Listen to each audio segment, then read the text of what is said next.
calling you. Ella's calling Felice. I'll call you on my phone. Is it live? You okay? Yeah, we've got an issue with the live stream.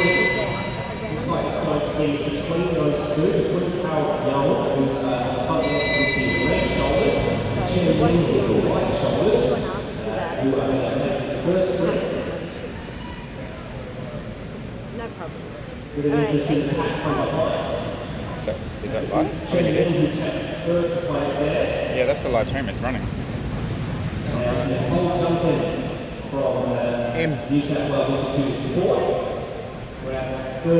where's our friend? Is that on? I think so. Yeah, that's the live stream. Do you want to give him the... Can you get him to turn his microphone on and pass it to him? Hello. Yeah, we're just getting people back. They all dissipated. Yep, you're on him. I'll tell you when Oh, you're I've on got to the turn other camera. my light. I got to turn off my...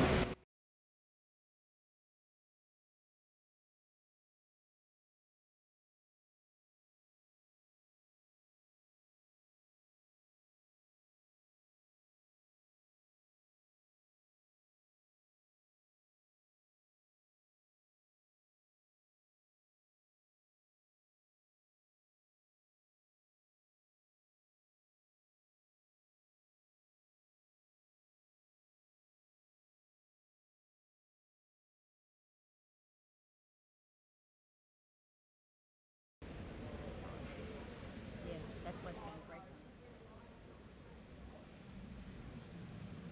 I'm going to figure out how... I've just got to turn my mic off. All I can hear is your voice.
Trying to see where the sound's coming from.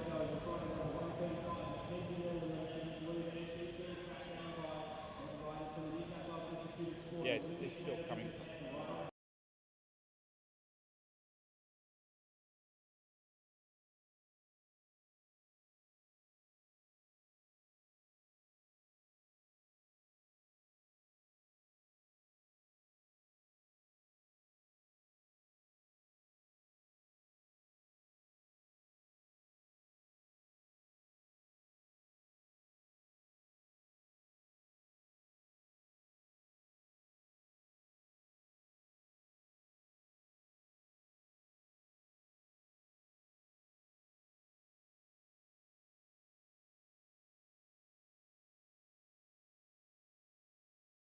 Yeah.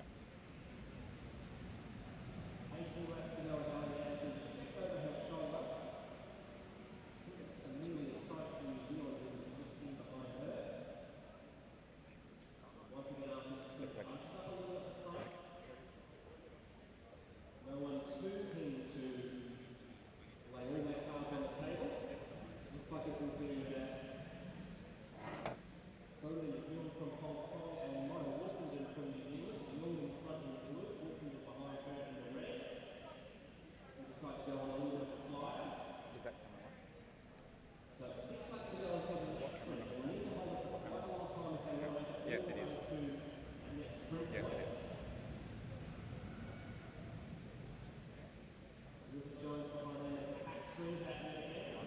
Yes, it is.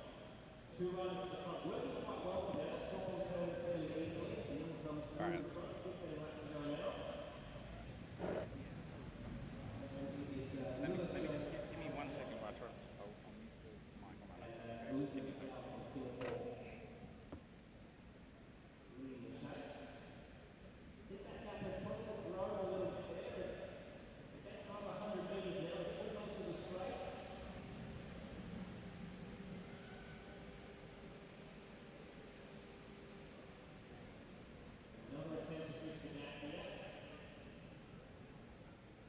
This is Amelia Sykes, who is trying to close off our leading pair.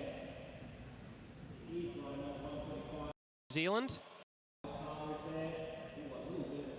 Car is still there from, and just to avoid the back wheel of Car there. Odette Lynch in the pale green also in that front group. 12 laps to go, so 2 more until that next sprint. Leading group of 3 at the moment, so it's Amelia Sykes in the navy blue, Maya Wolfenden in the red, and Bo Li Leung in the sky blue for Hong Kong. Being challenged from behind by Ali Anderson, Isla Carr, Odette Lynch is there. Amelia Sykes has a strong lead coming into the home straight. A strong finish there now coming from Isla Carr, really thundering up the outside. She'll take second place. Odette Lynch in third, and I think it may potentially have been Ali Anderson there who got up for 1 point in fourth place.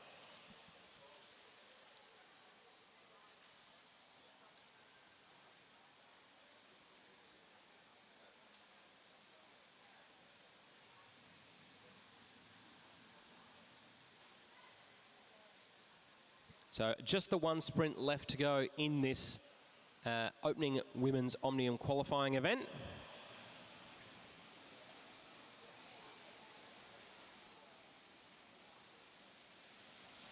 All right, our next event will be the scratch race for the elite men's Omnium. So if you are taking part in the scratch race in the elite men's Omnium, we need you trackside, please.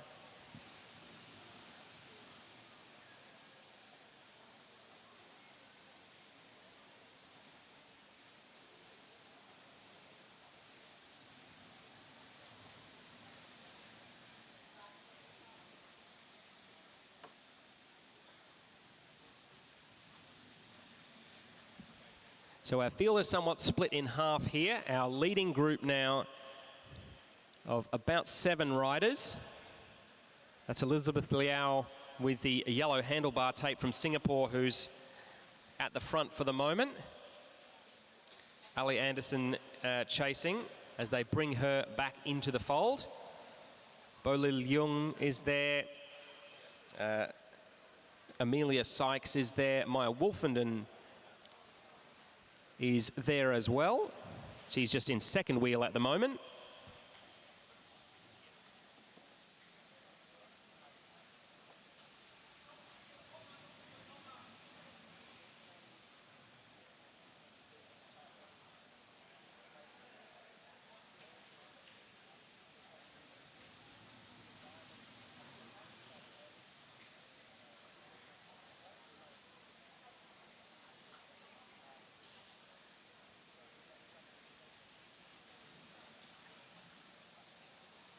So these riders are about to see 3 laps to go as our leading pair comes into the home straight. Odette Lynch swings up the track and has a look at some of her competitors. Elizabeth Liao with the yellow handlebar tape from Singapore just on the front. And it's Isla Carr in the gold and black of the WAIS. Ali Anderson in the sassy red from South Australia. Then a big jump there from Maya Wolfenden in the black helmet with the red. The young Kiwi trying to... they could very nearly gain a lap here. Sprint from behind. They get the bell now, so it's Maya Wolfenden who is leading from New Zealand. Then it's Odette Lynch in the pale green. It looks like they will catch that back bunch. So most of this group will now gain 20 points as they come up towards the line. And it will be Maya Wolfenden just ahead of Amelia Sykes and Odette Lynch there. So our main bunch still has one lap to go. So it looks like it will be the rider from China, Chen Ning, just coming up towards the field now. Has a little bit of a check over the shoulder, but she's able to hold off those chasing from behind.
So our Omnium qualifying rides are done for the elite men and women. So we're going to kick off now with the first event of the C2 for the men. That will be the elite men's scratch race.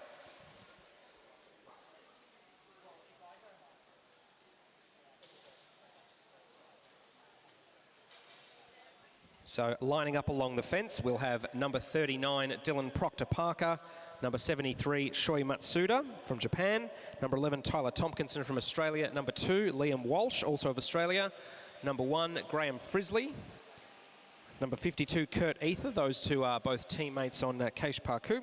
Number 77, Zach Marriage from Australia, number 47, Mitchell Fitzsimmons from New Zealand, number 19, Oscar Gallagher from Australia. Number 4, Rowan Hayden Smith of Australia. And number 59, Sun Wei Chu of Hong Kong. Then at the bottom of the track in the sprinters lane, starting from those closest to the line and going backwards, we'll have Aya Hashimoto from Japan, Shoki Kawano, also of Japan, John Carter, number 117 from Australia, number 54, Noah Blannon from the Queensland from QAS. Number 62, Chin Yin Mo from Hong Kong. Number 72, Naoki Kojima from Japan. Number 92, Connor Lay from Australia. Number 50, Declan Trezise, also from Australia. Number 68, Kai Kwong So from Hong Kong. And rounding out the field, Oliver Watson-Palmer from New Zealand. So 40 laps on the docket in the elite men's scratch race. It's as simple as it gets. 40 laps of the track. Whoever's over the line at the end of that over the line first at the end of that last lap wins. And obviously, being the Omnium, maximum points for the winner of that race, with points being distributed further down the field as they go.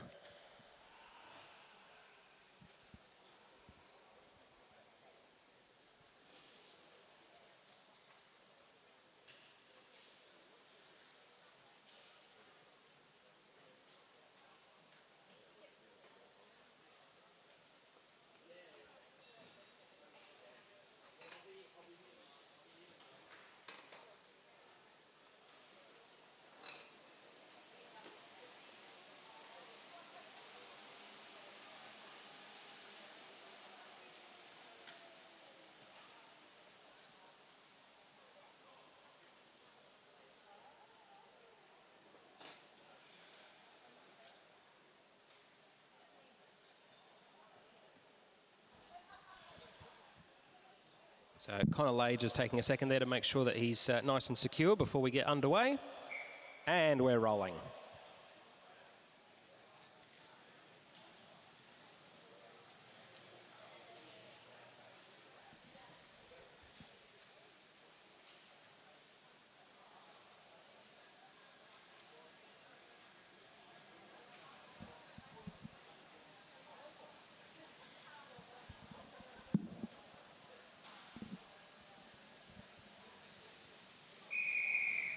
All right, whistle blows. 40 laps to go in this elite men's scratch race. First event of the UCI C2 Omnium this weekend.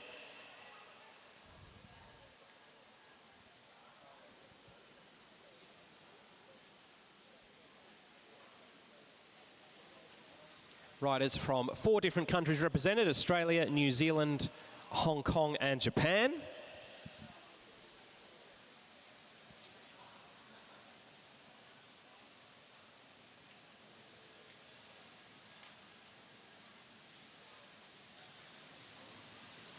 So right at the front in the purple of Case Parkoop with the black and green helmet there, that's your defending Austral champion, Graham Frisley.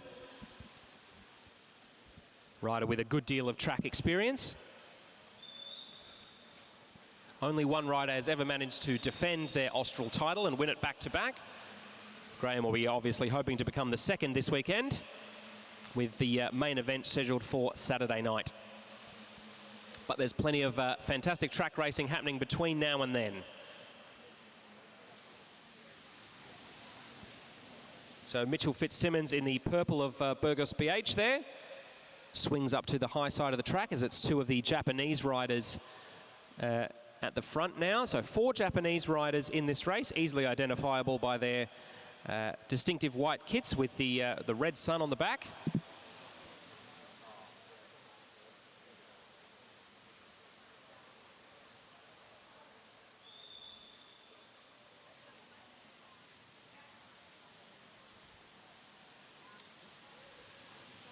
And there's certainly no messing around for this one.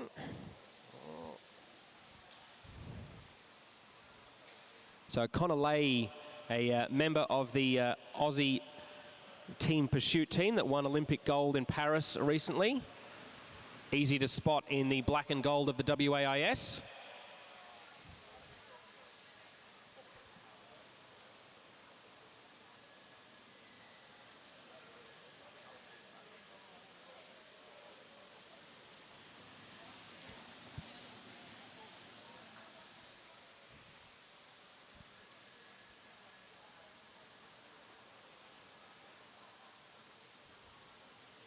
So a couple of riders from the QAS there.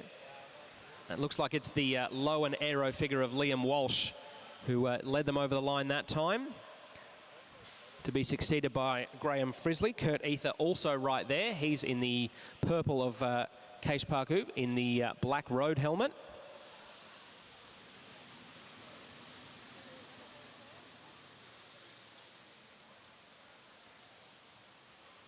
All right, so we're a quarter of a way through our scratch race. 10 laps done, 30 laps to go.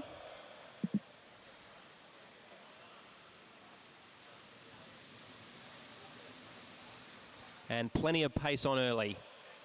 Riders happy to take fairly short turns at the moment and keep the bunch rolling at quite a high pace. Few teams and riders starting to move themselves into team blocks there. So we've got a couple of riders from QAS at the front of the bunch at the moment. They've got a third teammate a little further back on the bunch, Declan Trezise. You can spot him because he's wearing a pair of bright blue gloves, because Declan's just completed a stagiaire stint on the road with the Astana team. So he got to swap his track wheels out for the road kit of Astana, but he's back in the maroon and blue of QAS for this weekend, as he is on the front at the moment.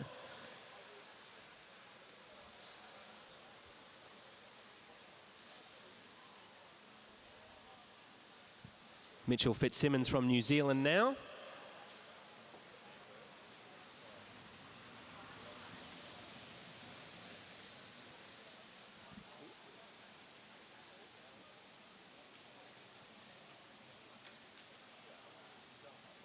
So 4 Japanese riders in this race. Shoi Matsuda, number 73. Aya Hashimoto, number 71. Shoki Kawano, number 174. And number 72, Naoki Kojima. So all of Japan, 3 of them towards the back of this large field at the moment, but given how quickly riders are taking their turns on the front, it won't be too long before they're up at the pointy end again.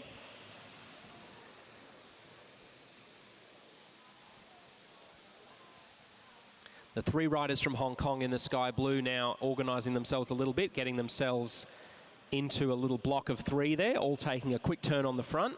Then swinging up to the high side of the track, making sure they can stay fairly compact and together.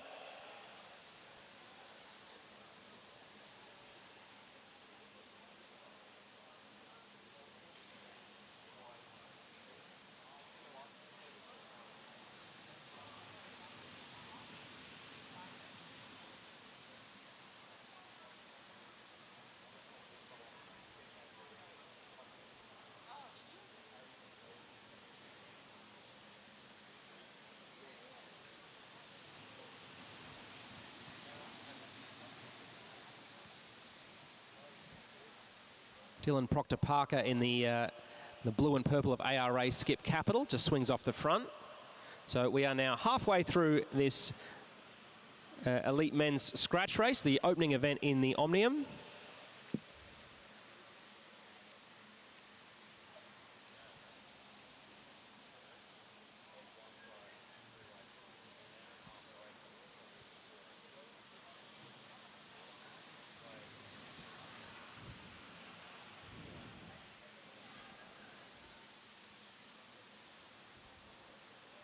So a couple of riders from Keisha Park Coupe there in the purple, Graham Frisley and Kurt Ether hanging out together. Quite noticeable the styles of Graham Frisley and Liam Walsh from QIS in particular have handlebars that allow them to have a very aerodynamic tuck when they're on the front of the field. So even when they are on the front of the field, they want to minimize their aero drag as much as they can. Slightly different technique being employed by Shoi Matsuda there, hanging his hands over the inside of the drops. Technique that's slightly more old school and I believe is now banned on the road.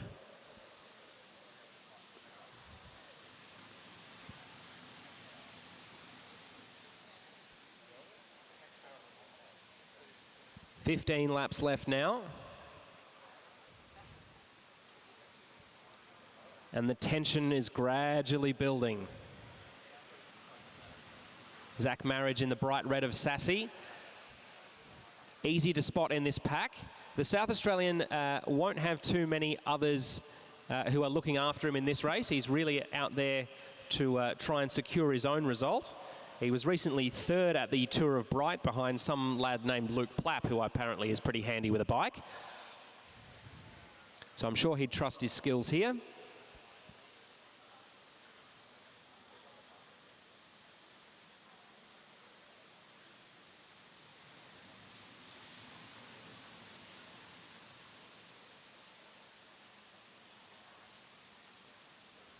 Graham Frisley now back on the front again, tucked low over the bars, making himself as aero as possible. All right, 11 laps to go now in this scratch race. Declan Trejais now takes his turn on the front, Dylan Proctor-Parker just behind him. And then we're starting to see a couple of the international teams forming blocks. Hong Kong are nicely there together. 3 of the Japanese riders are there. Hashimoto just takes a little check over his shoulder.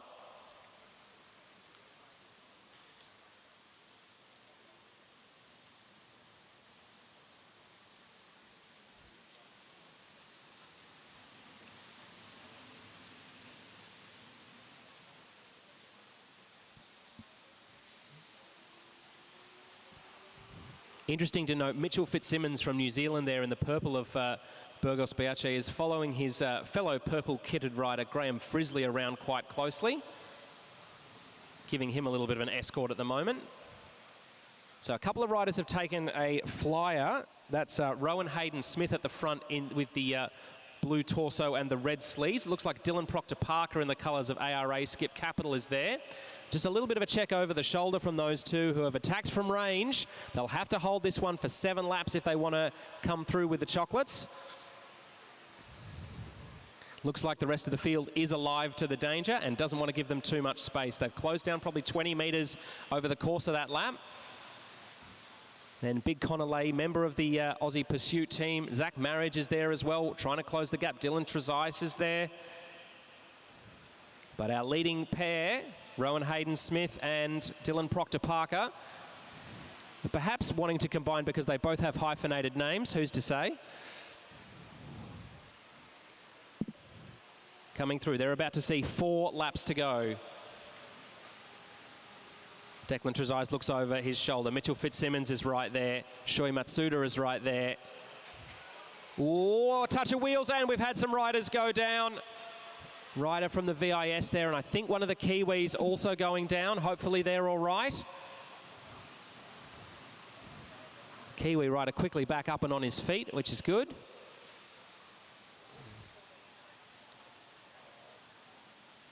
And our leading pair have just about been absorbed with 2 laps to go.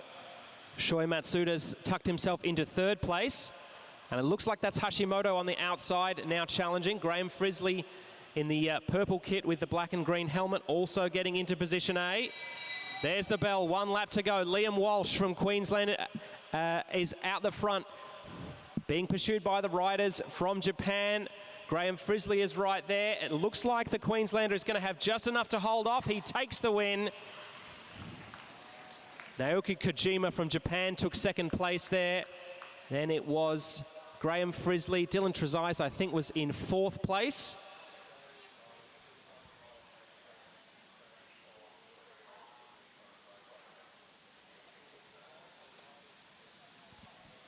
So our next event will be the Elite Women's Omnium Scratch Race. So if you are taking part in that event, we need you trackside ASAP.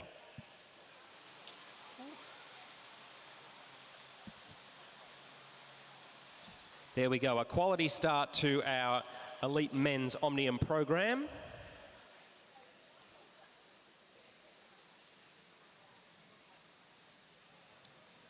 And hopefully the 2 riders who came unstuck there aren't too badly banged up.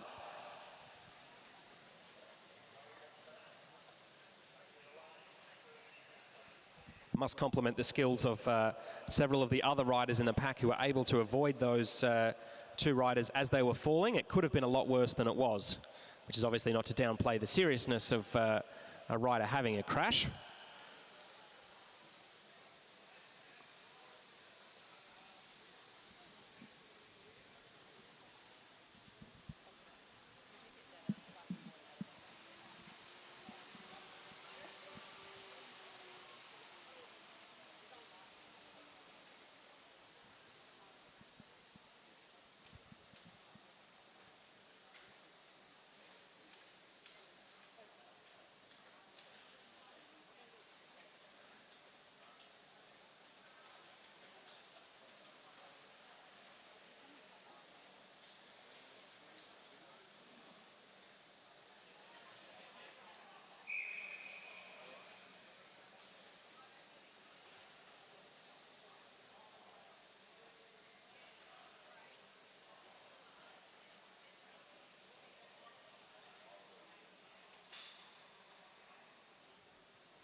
So the next call is for riders in the Elite Women's Omnium Scratch Race. You are up next. So please make your way trackside if you have not done so already.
2 more minutes, Tony, because they all know their position.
Track's all good now, guys, so when everyone's ready, we can get going.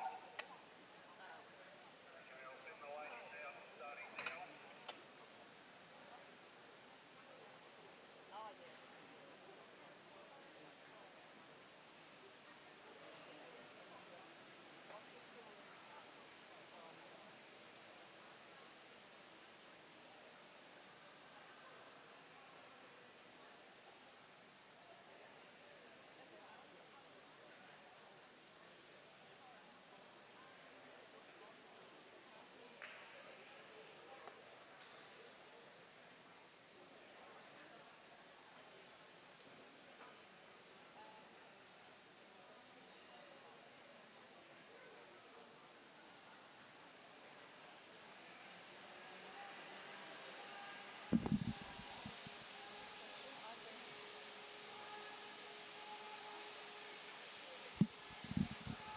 All right, riders now starting to make their way onto the track for the Elite Women's Omnium Scratch Race. So at the top of the track on the fence, in order from closest to the start-finish line and going backwards, we've got Sophie Ma from Australia, number 132. Number 148 is Maya Wolfenden from New Zealand. Coming up soon in the pale green will be Odette Lynch from Australia, then Chen Ning from China, Bo Li Leung from Hong Kong, Wing She Li also from Hong Kong, Ali Anderson from Australia, number 191, 149 will be Alyssa Politis, 119 Sophie Edwards, and 197 from Singapore, Valencia Tan. Then at the bottom of the track in the sprinters lane, on the finish line we have Amelia Sykes from New Zealand. Behind her is Kira Will from Australia. Then it will be Maeve Plouffe, also from Australia, number 192. Number 140, Claudia Marks from Australia. Number 175, Tsuyaka Uchino from Japan. Number 207, Sally Carter from Western Australia. Isla Carr is just coming in behind her, also from Western Australia, number 206. Then it will be 198, Elizabeth Liao from Singapore. 153, Nicole Duncan from New South Wales Institute of Sport. And on the back of that line, Liu Jiali from China.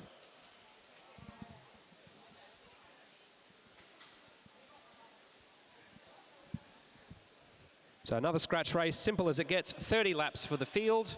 First one over the line at the end gets maximum points.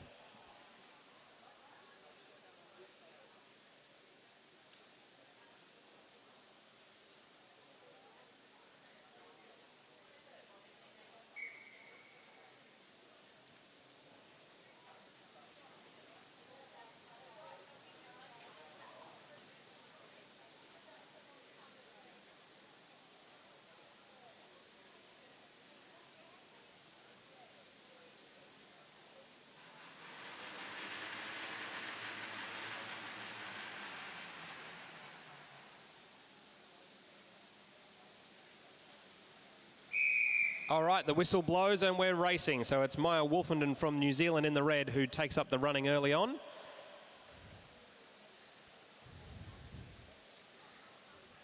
Plenty of riders just settling in at the moment.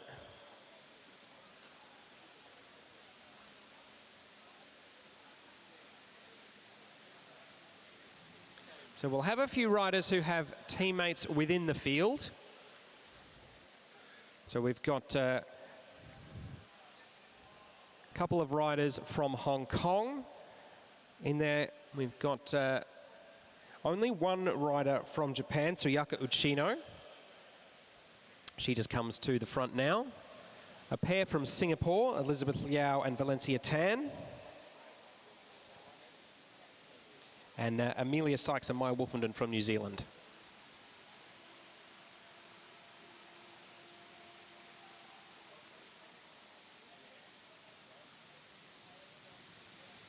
So Nicole Duncan in the black and blue of New South Wales Institute of Sport just swings off the front as they come through the finish line there.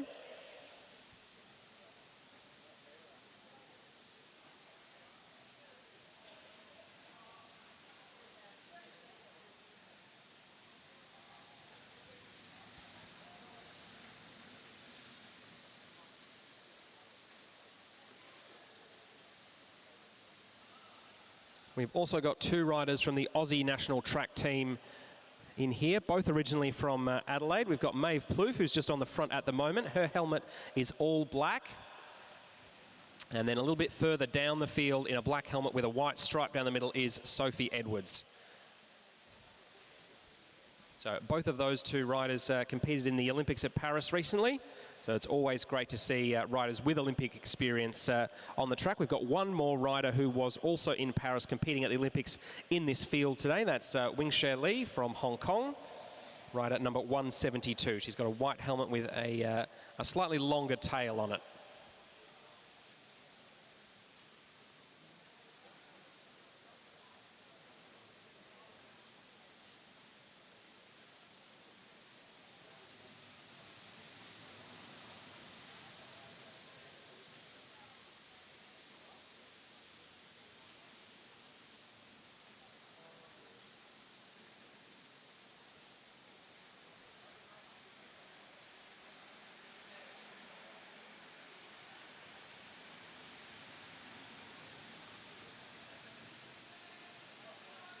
So 8 laps done, 22 laps to go in this Elite Women's Omnium Scratch Race.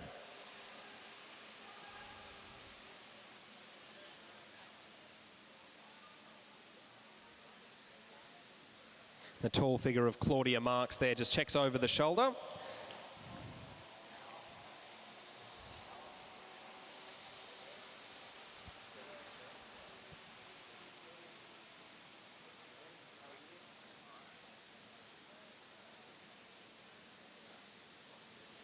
Tsuyaka Uchino from Japan at the front there.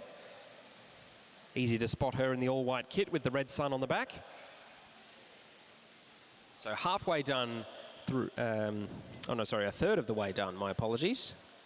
So we are now coming up to 11 laps into this 30-lap race, as it's Bo Yi Leung from Hong Kong who comes up and takes a turn.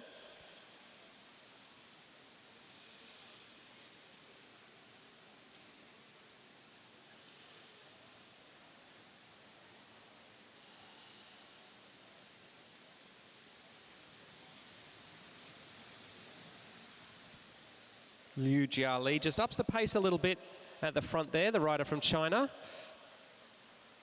Maya Wolfenden, the small figure in the red jersey with the black helmet from New Zealand, was very active in the last race that she was on the track for.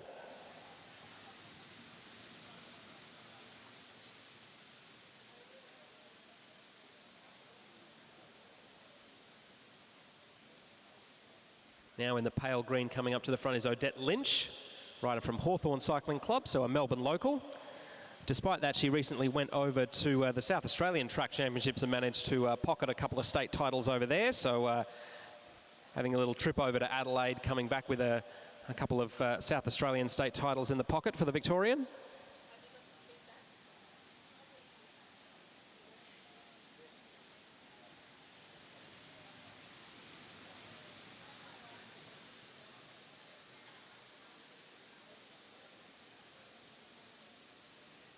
All right, 15 laps done. We are now halfway through. Field settling into a little bit of a rhythm. It's a little bit too early to try for a flyer for the riders who are more endurance-minded. But I would not be at all surprised to see some riders give it a bit of a dig as we get down to maybe 5 or 6 laps to go.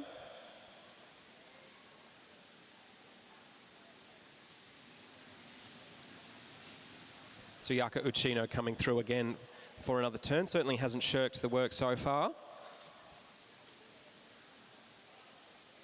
Ali Anderson in the red of Sassy now at the front of affairs. The rider from Port Adelaide Cycling Club, one of the clubs over in South Australia with a strong history of producing quality track riders of all ages. And across both parasport and able-bodied cycling as well.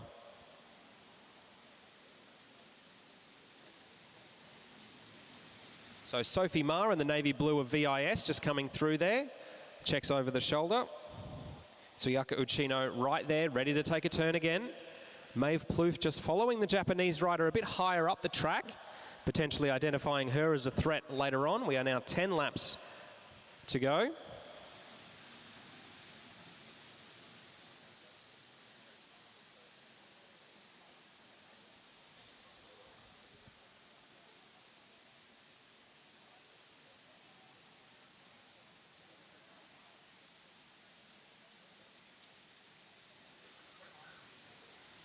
Bo Li Leung and Valencia Tan, the riders from Hong Kong and Singapore respectively. Take a quick turn, but then retreat up the track.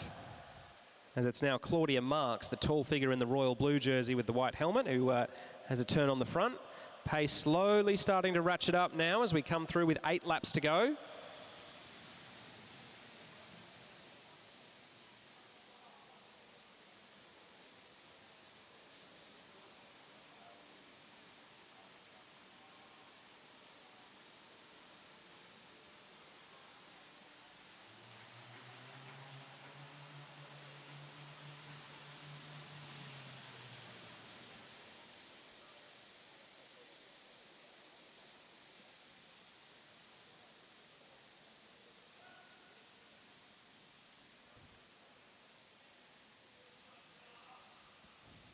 Coming in for 6 laps to go now, as Odette Lynch in the pale green comes through on the bottom of the track.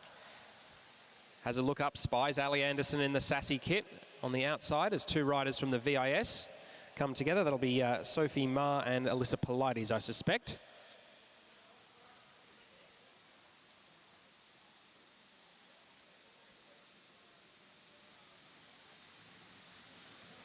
As it's Maya Wolfenden there with, I think that's Chen Ning from China on the inside.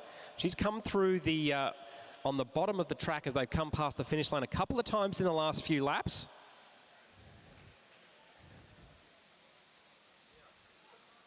Looks as though everyone's keen to keep their powder dry for a sprint as we come through for 4 laps to go. Nicole Duncan from New South Wales Institute of Sport leads them high on the track.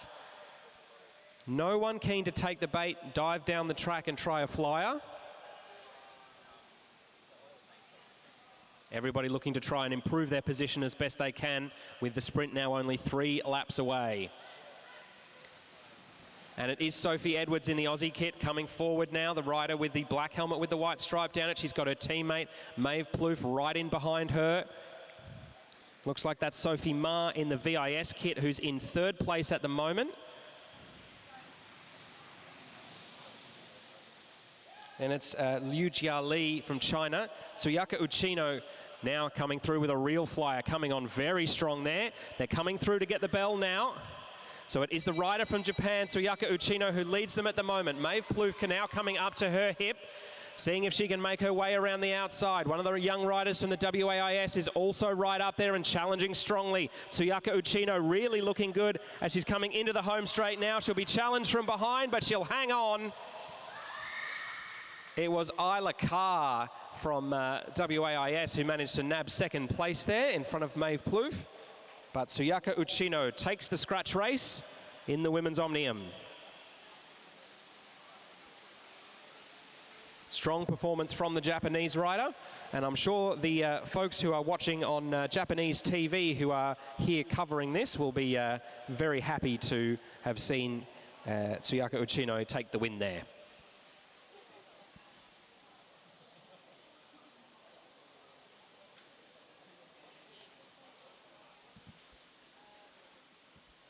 Elite men's sprint qualifying.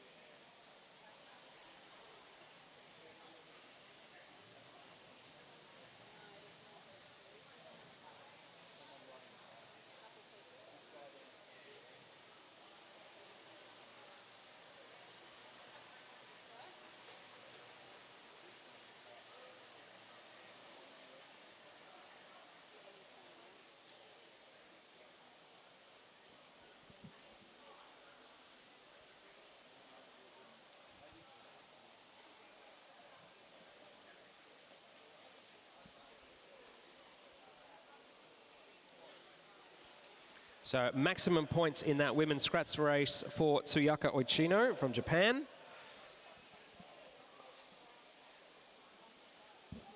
The first race in what's sure to be a very exciting Omnium over the next few hours.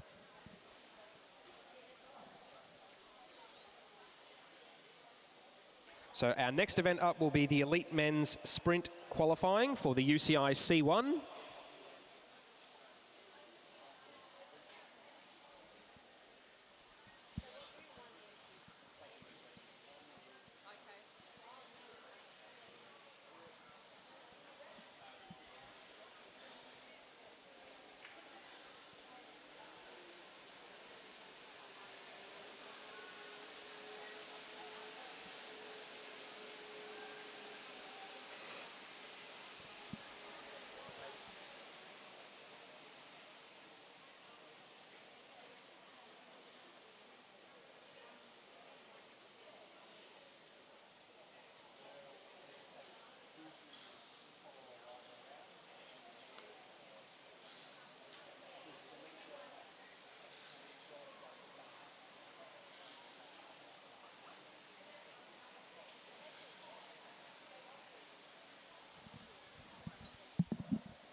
So our first rider is on the track for the elite men's sprint qualifying for the C1.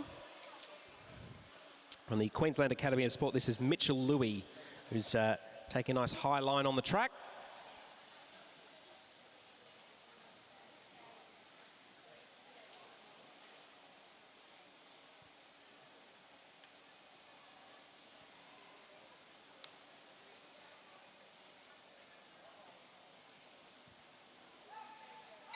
Really starting to wind things up now as he comes down past the finish line and into the sprinter's lane. Timer starts, 200 metres, as fast as you can go. Mitchell Louis staying nice and aero through that back straight, coming up towards the finish line now. and he clocks a 10.694, just a casual 67.3 k's an hour, if you don't mind.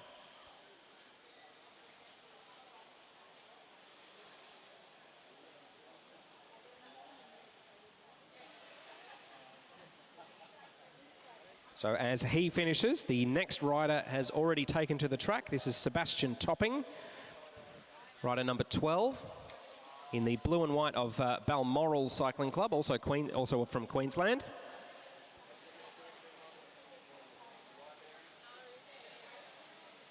So we'll try and roll through these sprint qualifiers as smoothly as we can, making sure that we get everybody a nice clean shot at the track, while also making sure that we don't take up any more time than we need to.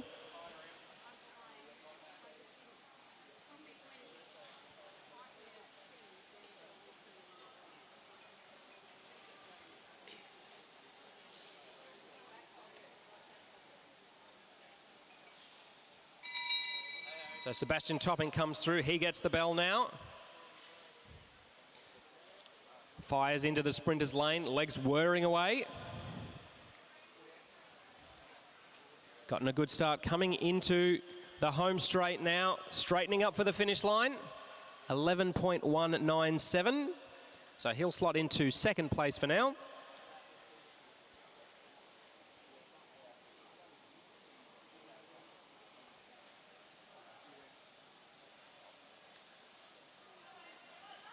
So next rider up is Angus Withington from the ACT Academy of Sport.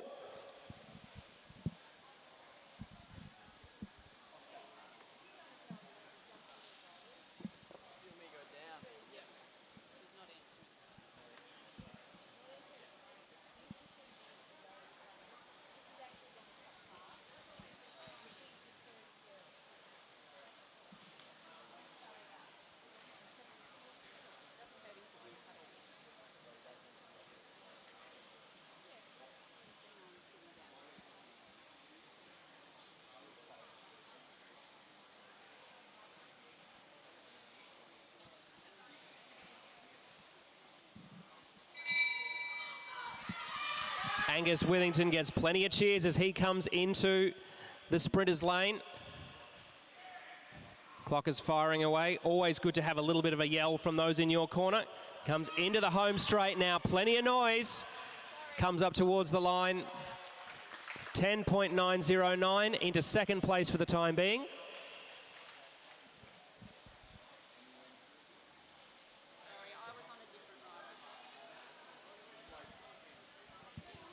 All right, our next rider up, the first of our international riders for the sprint qualifying. This is Miles Preener, number 45.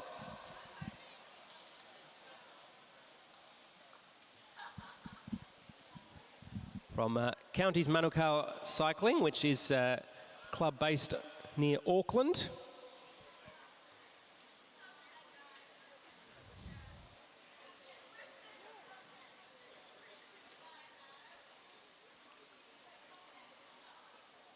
Fittingly for a Kiwi, he's dressed in all black.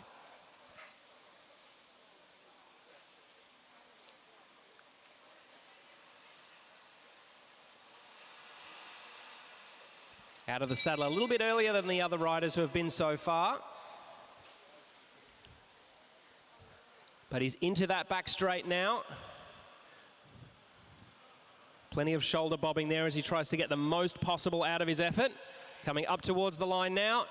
10.951, third fastest so far. Averaging 65.75 k's an hour for that last 200 metres.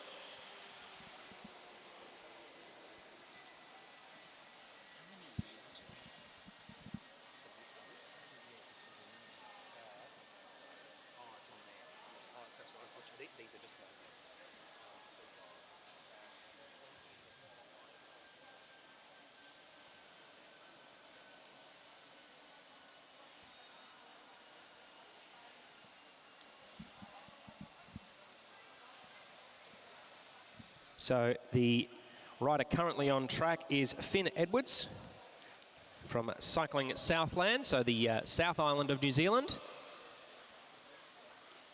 Great to see so many riders over from across the ditch. staying nice and aero and in the saddle all the way into his sprint, opting not to jump out of the saddle to try and get some extra pace up. So 10.694 is the time to beat. Coming into the home straight now, 10.923, so third fastest of those who've gone so far.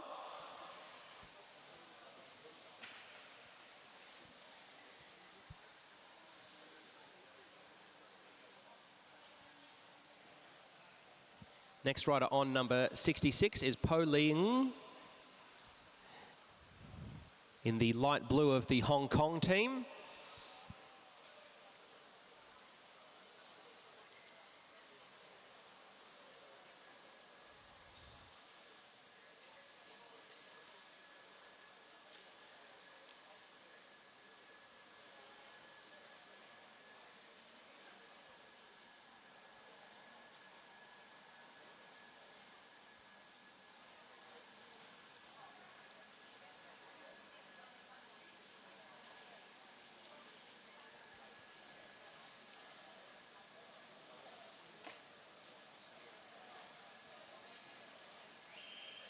Gaining plenty of speed at the top of the track as he comes down towards the finish line now. Bell goes.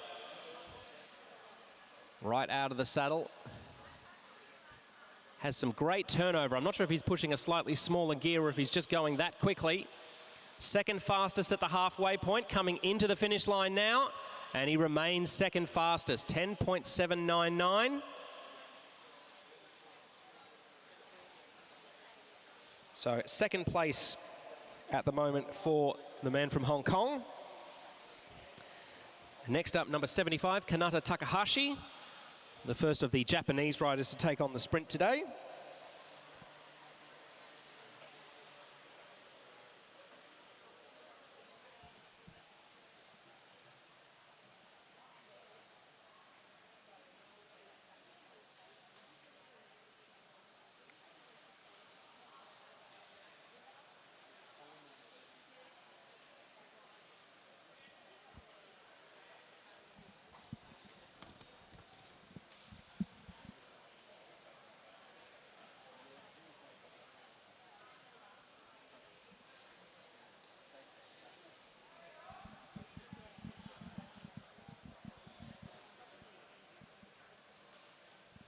So the Japanese rider now starting to wind up for his sprint.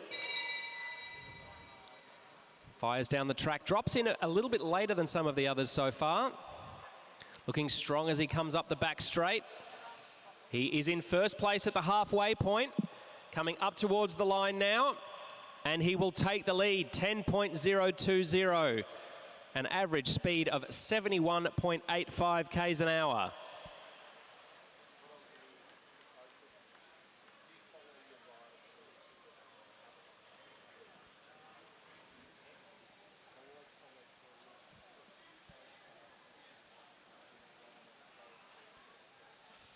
Next rider on track in the blue of New South Wales is Jeremy Cannon from Neo Cycling Club, based in suburban Sydney.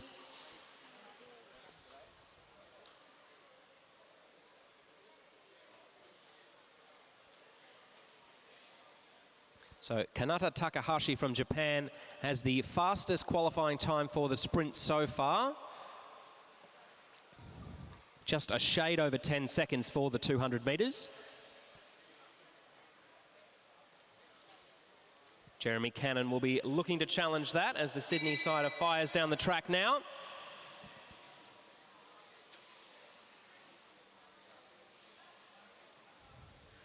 Head tucked down low as he comes through that halfway point. Up towards the line now. Seventh fastest for the man from New South Wales, 11.079.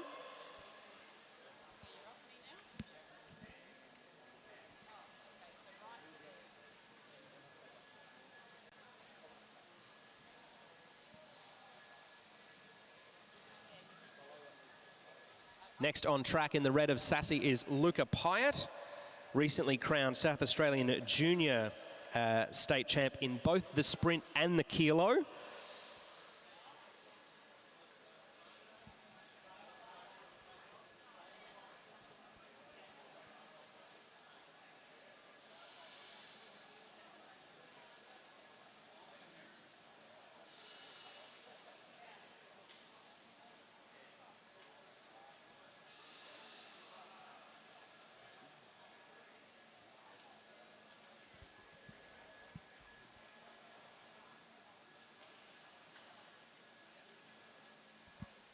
So Luca Pyatt comes in to get the bell. The youngster from South Australia will be looking to challenge the time of Takahashi. 7th fastest at the halfway point, coming into the home straight now, still pedaling strongly. 8th place, 11.101 seconds for Luca Pyatt.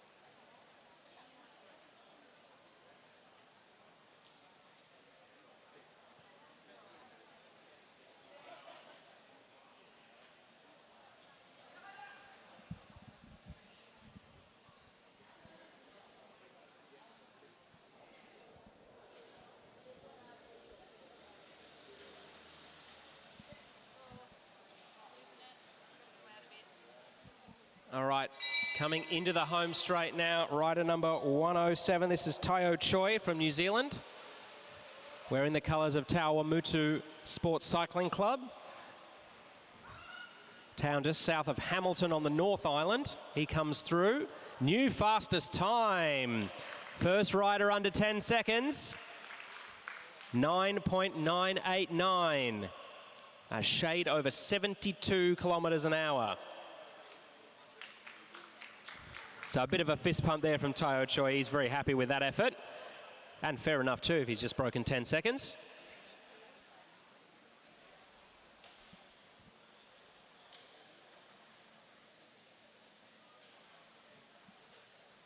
Next up in the grey is Christopher Mullins from the University of Queensland Cycling Club.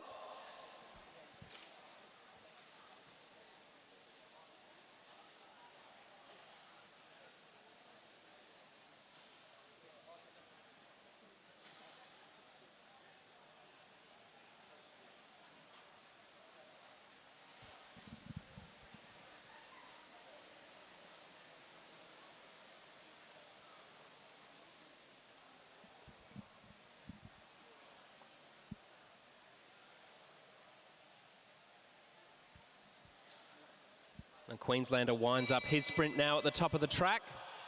Comes on down and gets the bell. Timer goes on as he powers up the back straight. Looking quite smooth in that effort. Finish line now in view. And he'll go 11th fastest, 11.526. Still at a speed fast enough that it would get you ticketed at any road around the stadium if you tried to ride that quick.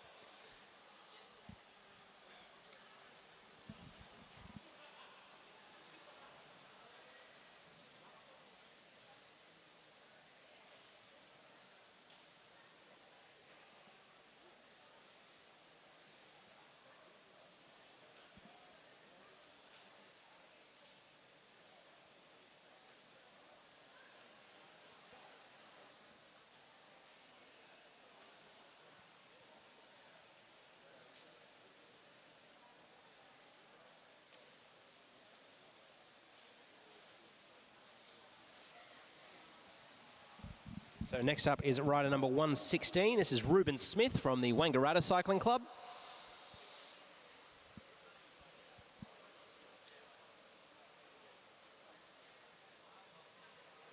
So the Victorian in the reds just starts winding up as he comes on down towards the line, gets the bell.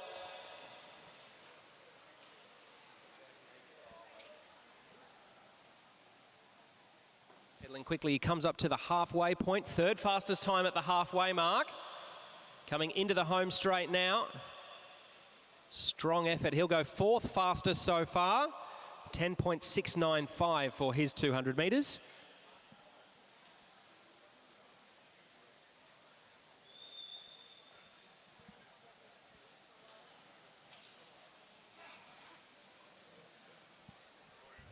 Next up in the all black is Ed Sims from Counties Manukau Cycling from Auckland in New Zealand.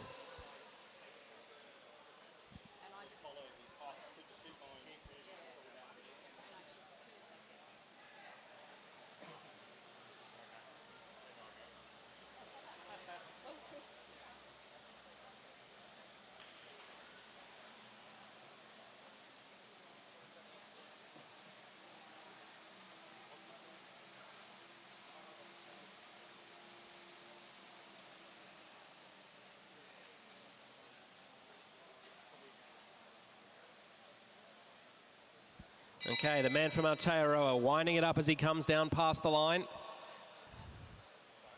Comes through, looks like a strong start to this effort. Coming up towards the halfway mark now, 9th fastest so far. Pouring everything out as he comes up towards the line, 11.07. So 9th fastest of those who have come so far.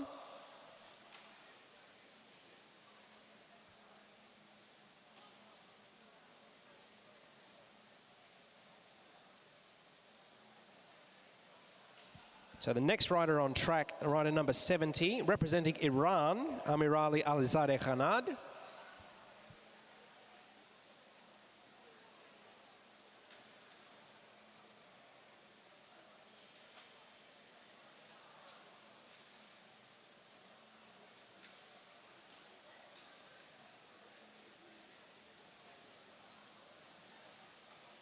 So the Iranian rider looking focused as he makes his way around the top end of the track.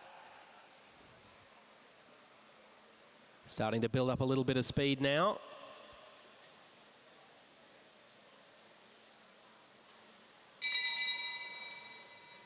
Coming into the home straight as he dives into the sprinter's lane.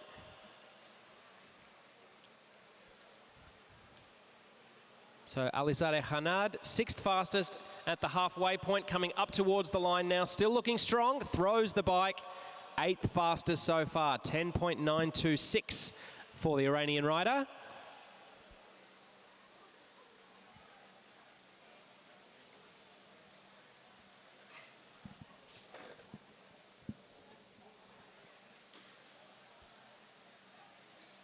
All right, next rider on track in the red of Sassy is the South Australian Elite State Sprint Champion, James Brister from Port Adelaide Cycling Club. So given that he won that South Australian state title only a couple of weeks ago, against what I have to imagine was some pretty stiff competition,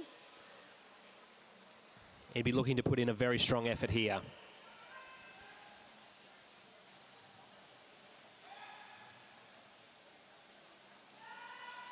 Few cheers from the infield as he comes up towards the finish line, makes his way into his bell lap. Tucks down very aerodynamically as he comes up the back straight now, coming up towards that halfway point, 3rd fastest so far, into the home straight now. The man from Adelaide pedals all the way to the line, throws the bike 3rd fastest, 10.06, at an average of 71.5 kilometres an hour.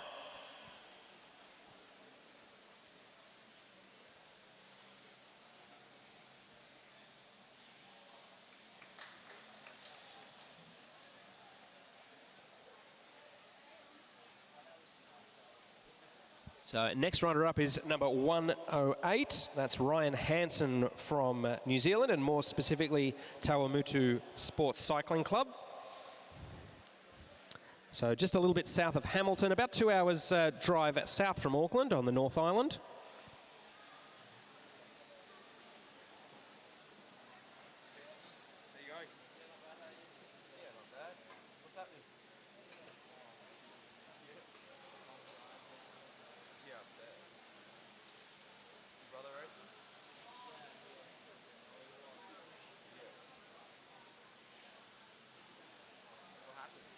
So Ryan Hansen coming up to his sprint lap now.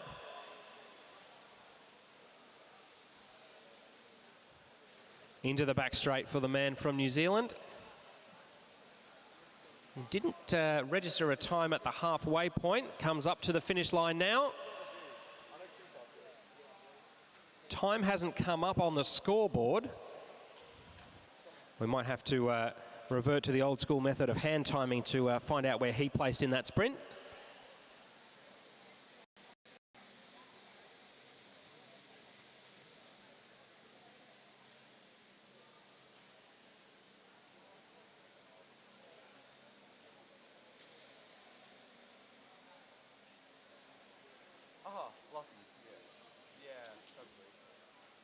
So next rider on course in the distinctive orange and purple of the Brunswick Cycling Club.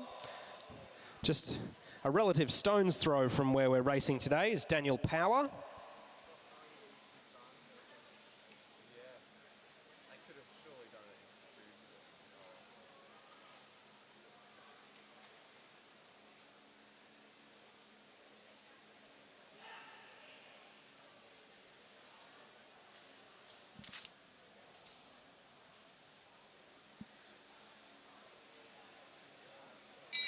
Youngster from Brunswick comes down through the line to start his sprint lap.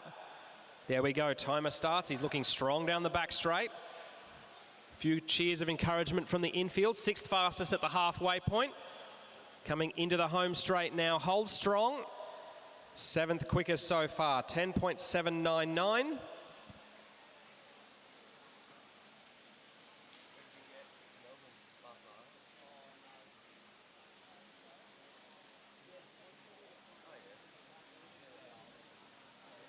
And the last rider in this first group of sprint qualifiers, Isaac Byrne, is now on track. Also a Brunswick man.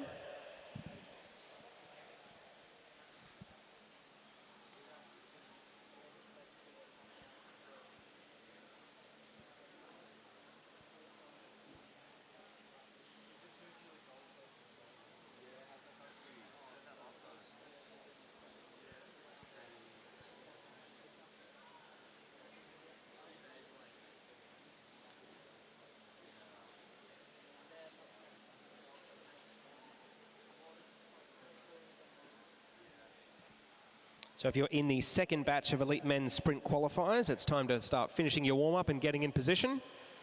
We'll be getting you underway very shortly. Isaac Byrne, last rider from this group. The man from Brunswick comes in, stays nice and low down the back straight, trying to be as aero as possible. 15th quickest at the halfway point. Looks to improve that with a negative split in the second half. Throws the bike. 16th quickest so far. 11.246 for his flying 200.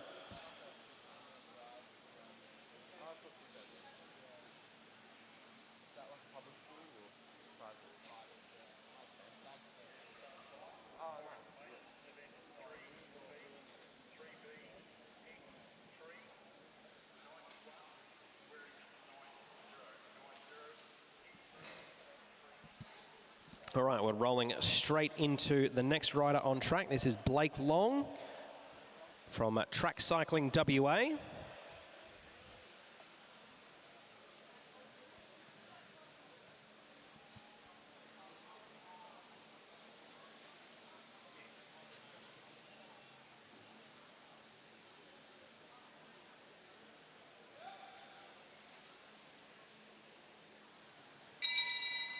Blake Long now tucking in to start his sprint effort.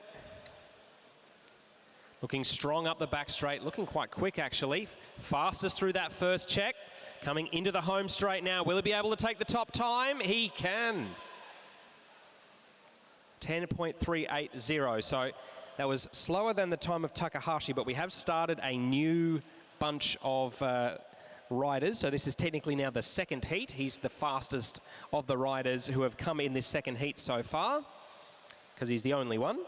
But he'll that 10.38 will probably hold up pretty well, I would think, based on the times that we saw in that first group of riders. Next rider on track in the distinctive red and black of Blackburn Cycling Club, along with Brunswick CC, one of the clubs in Melbourne with the strongest heritage in terms of track racing. And a particularly strong junior program for Blackburn as well as Brunswick. So both clubs have churned out a number of very, very good quality riders, and perhaps more importantly have instilled a love of cycling in lots of youngsters who have come to their sessions.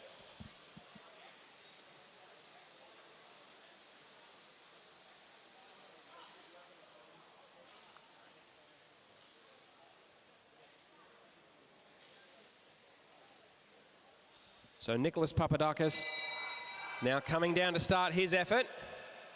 Gets a bit of a yell from the crowd. Looking very smooth as he makes his way down the back straight. 5.102, so quickest in this heat so far for the first half, and quickest again. 10.307 for the rider from Blackburn.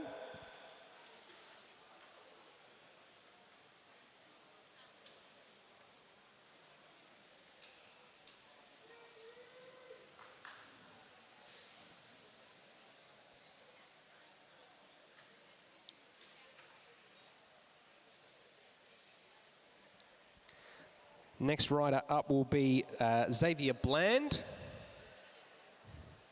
who's just making his way around the top of the track now from Orange in New South Wales.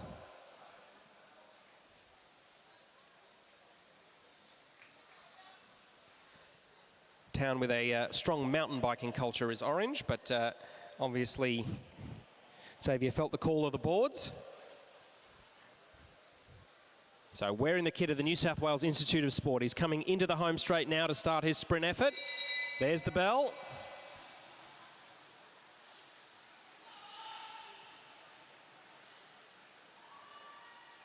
Looking strong down the back straight. Third fastest through that first check so far, coming up towards the line now, still pedaling strongly, throws the bike. Third place so far, 10.536. So third place, but not by a whole lot. Where are you guys staying? Do you guys come down with the team? Or? Next up, another rider wearing the kit of the New South Wales Institute of Sport. This is Noah Mason from the Central Coast Cycling Club.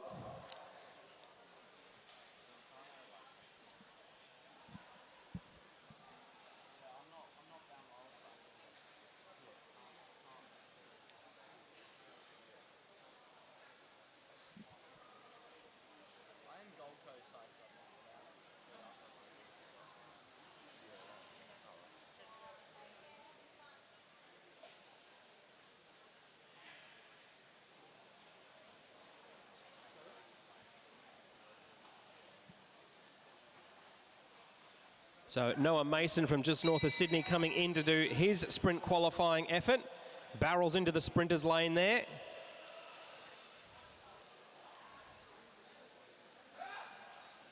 Third fastest so far at the halfway point, coming up towards the line now. Ducks the head as he crosses. Fourth fastest time so far, 10.579. So all the riders so far have been bunched quite close together, really only a couple of tenths of a second separating the leaders of the pack from those a little bit further behind. So next up will be the first of our international riders in this heat. This is Chin Yin Mo from Hong Kong.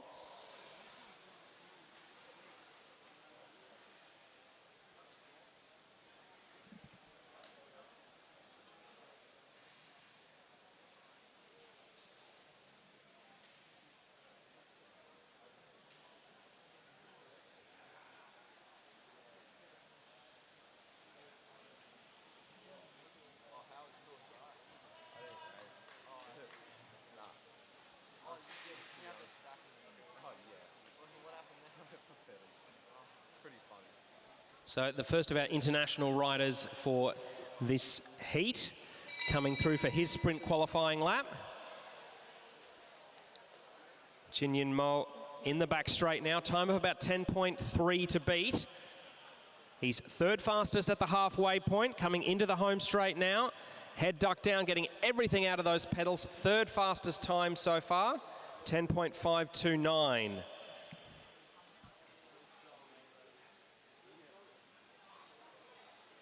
So next up will be his teammate on the Hong Kong squad, Wing Kin Lai.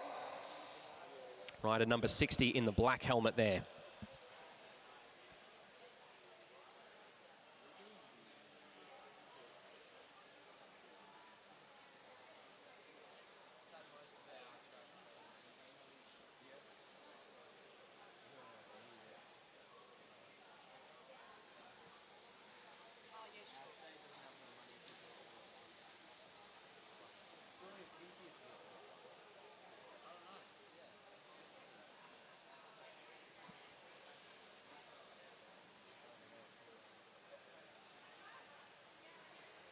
So Wing Kin Lai from Hong Kong now coming up for his sprint lap.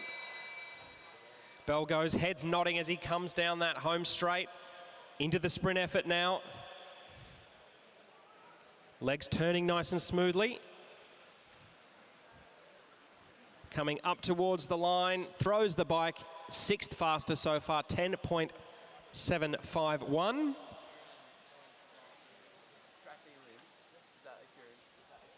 Next rider on course, number 96. This is Tate Ryan in the red of Sassy there. He's recently come back from a stint at the UCI Track League where he was challenging the likes of Harry Lavreyson.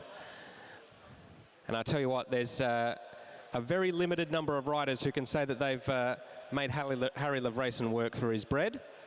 Tate Ryan is one of them. So the youngster from South Australia will be looking forward to putting in a very strong time here.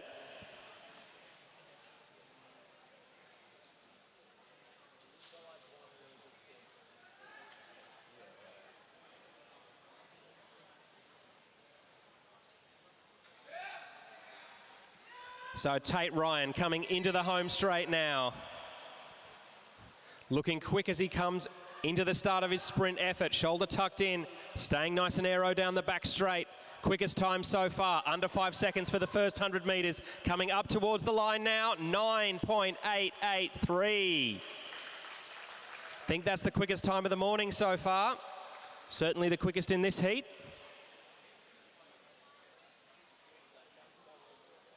So that will definitely help with his seeding for the sprint events later on in the program.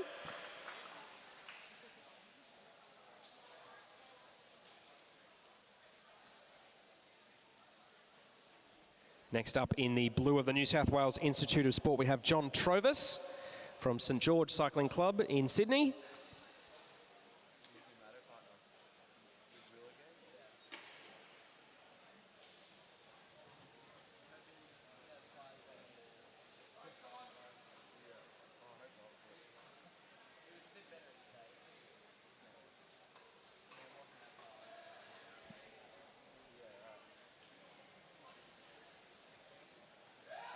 So John Trovis now coming up to start his sprint effort.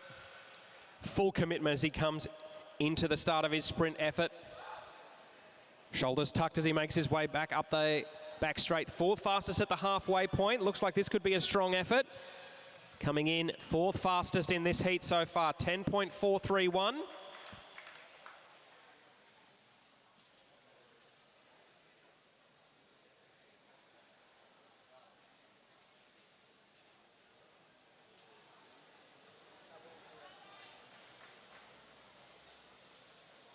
Next up is rider number 48, Kyo Lart. Another one of the riders who's come over from New Zealand to take part in the racing this weekend.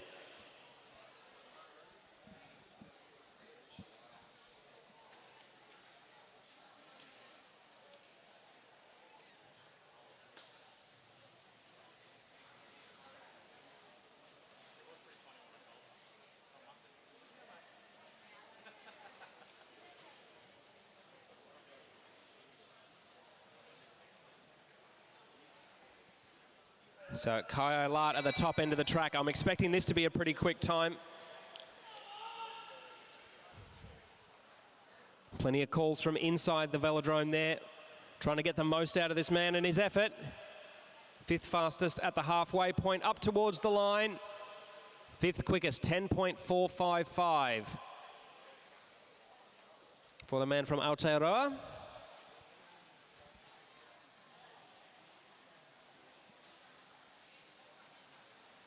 Next up, another of the riders wearing the sassy colours, Finn Carpenter.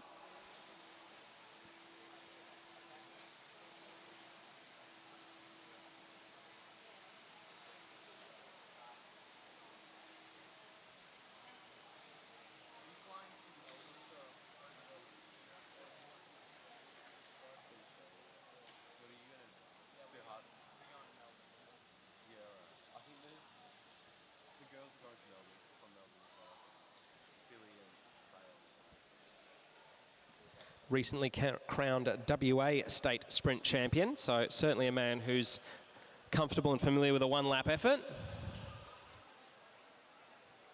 Really loading up on the pedals as he comes down towards the line.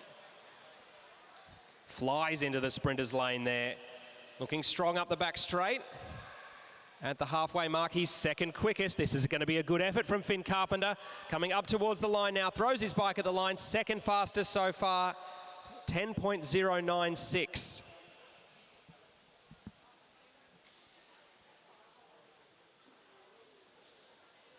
So second fastest of the riders in this heat.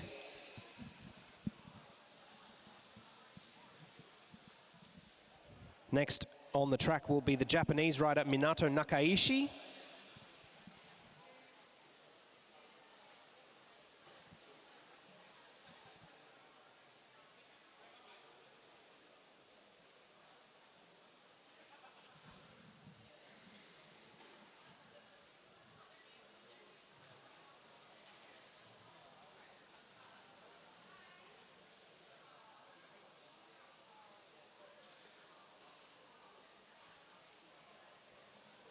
We've seen a few strong performances from the Japanese riders so far.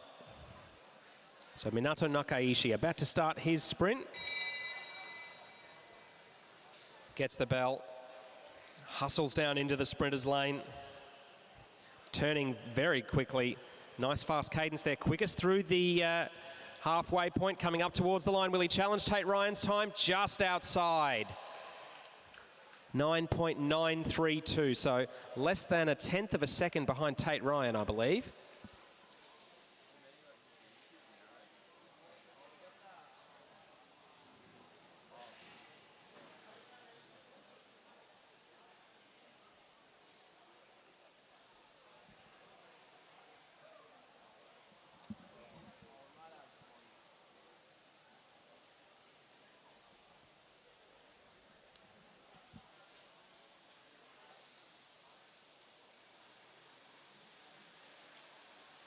So next on track will be another of the Victorian riders. This is Sam Gallagher from Blackburn Cycling Club, wearing the blue and white of the Victorian state team.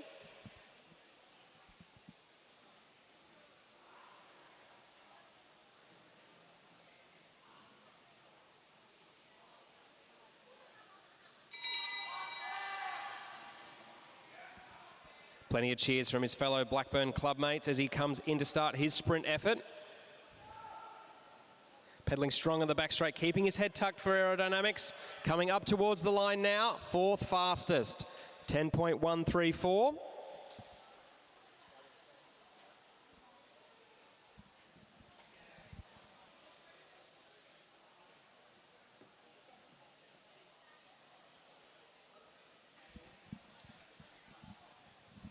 Next up will be another of the riders from Hong Kong. This is Sun Ho Jung, rider number 69.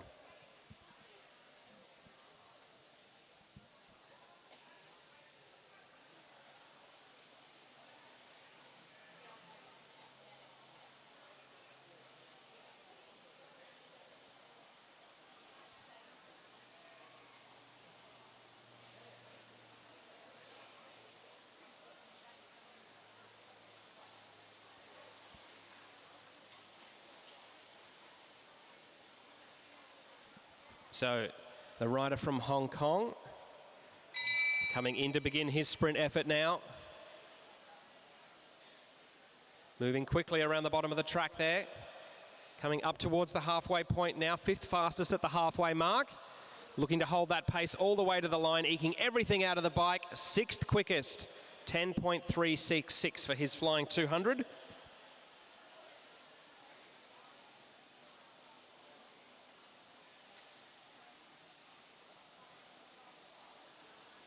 Next up in the maroon and blue of the Queensland Academy of Sport is Byron Davies, wearing bib number 5 from the Balmoral Cycling Club in Brisbane.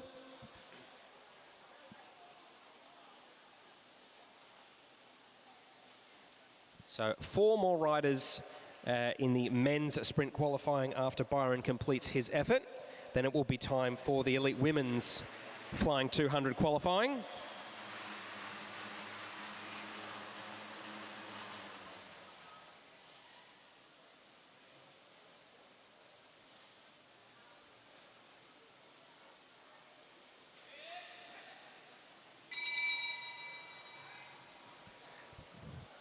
Byron Davies from the Queensland Academy of Sport into the back straight now.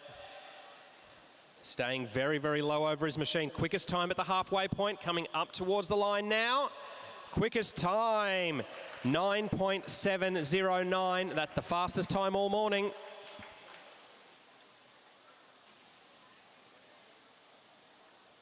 And that draws a little bit of applause from the crowd. A very nice effort there from Byron Davies.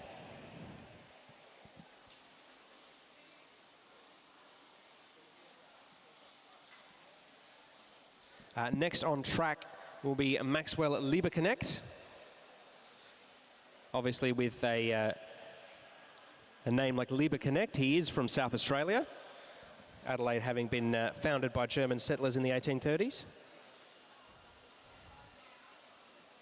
So wearing the red of the South Australian Sports Institute.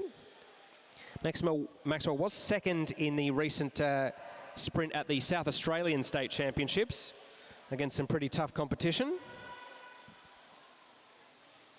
As he winds up now for his qualification lap.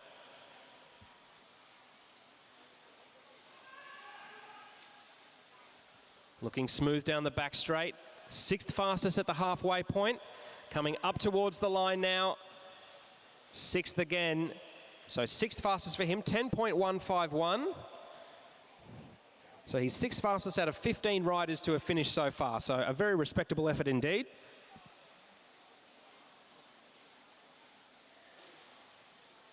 Next on track will be the last of our men's riders from Hong Kong. This is Chuk Hei To, rider number 67.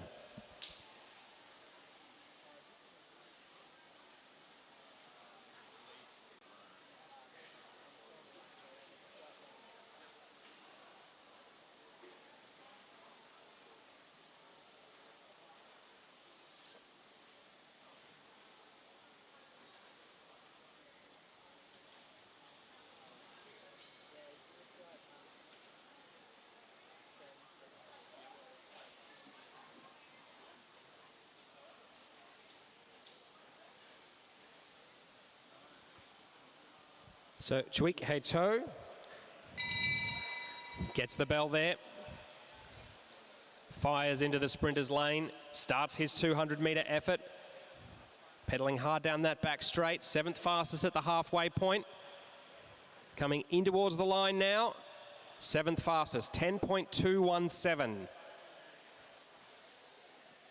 Now, I'm not 100% sure. I feel like the riders in this second heat have been going marginally quicker than those in the first heat, but given the small margins at play when it comes to flying 200-metre efforts, it's probably only a 1/10 of a second or two in it. Next up in the maroon and blue of QAS, this is Ryan Elliott, also from the Balmoral Cycling Club in Brisbane.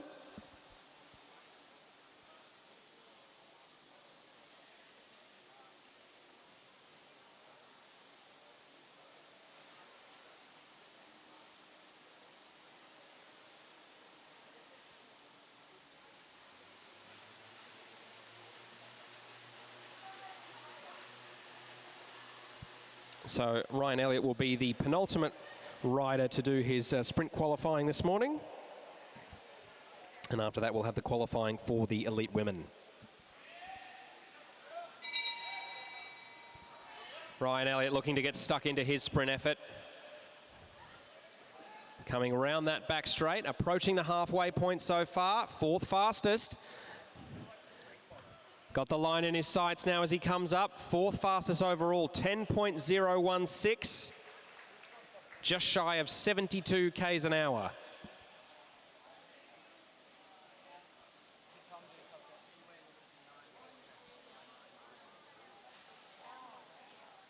And our last rider in this heat will be Daniel Barber in the blue and black of the New South Wales Institute of Sport.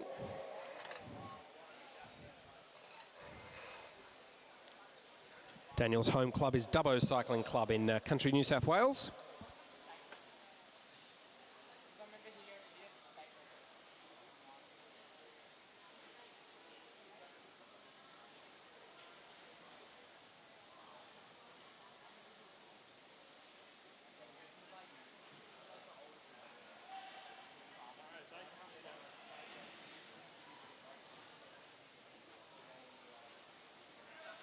All right, Daniel Barber, last of the sprint qualifiers for this heat for the men. Ooh, went quite low on the track there. Bordered on losing traction there. He was coming in so hot. Fastest through the first half. Coming up towards the line now. Crowd making plenty of noise. Quickest time. Under 9.7 seconds. He's stoked with that one. An average of 74.2 kilometres an hour.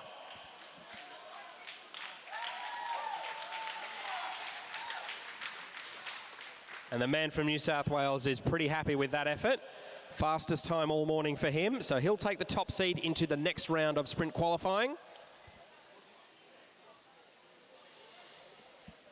So we've now started the qualifying for the elite women's sprint. Our first rider out on track in the blue and white of Victoria is Ella Liang.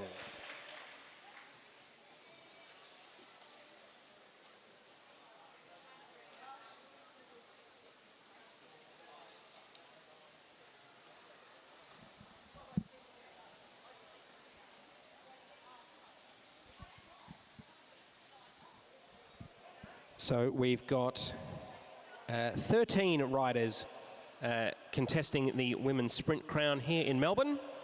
So Ella Yang will be the first of them.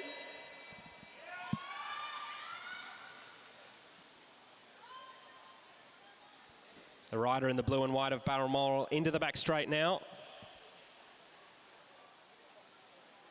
So looking to set a benchmark time for the rest of this women's field. She comes up towards the line now. 12.126. Just shy of 60 k's an hour.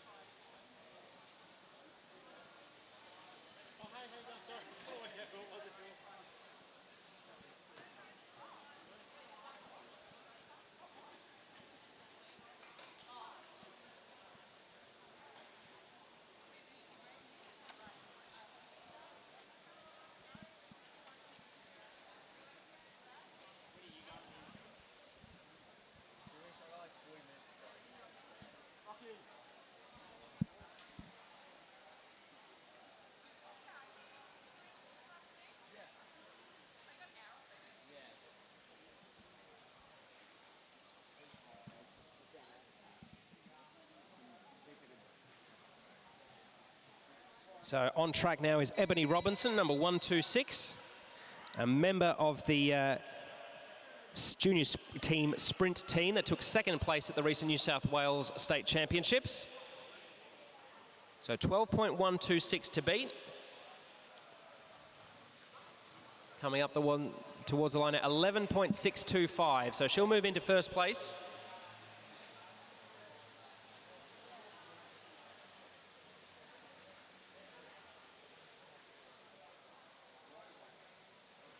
So next rider up, number 129, this is Hayley Jack from Bendigo and District Cycling Club in Central Victoria. Bendigo must have produced more track cycling Olympians per capita than plenty of other places around Australia, and quite a few good riders on the road and mountain bike as well. It's a town that's produced a whole lot of cycling talent.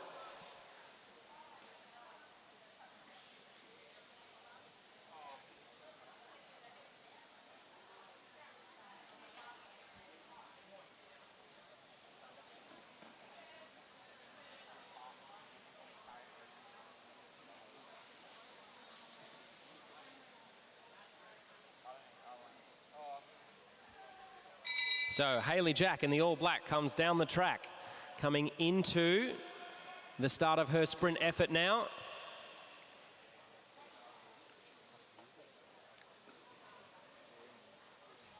Third fastest at the halfway point.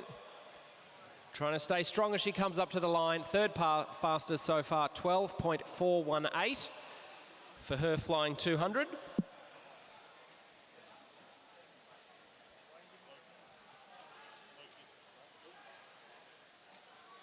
Next rider up in the distinctive black and red of Blackburn Cycling Club.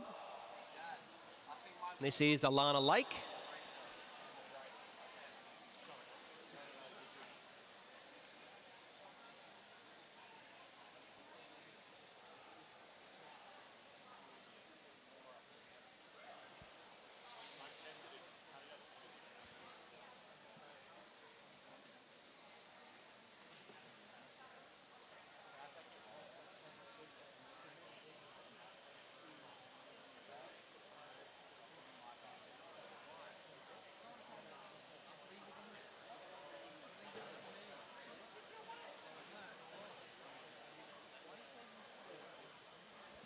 Alana Lake comes out of the saddle there as she fires down towards the bell.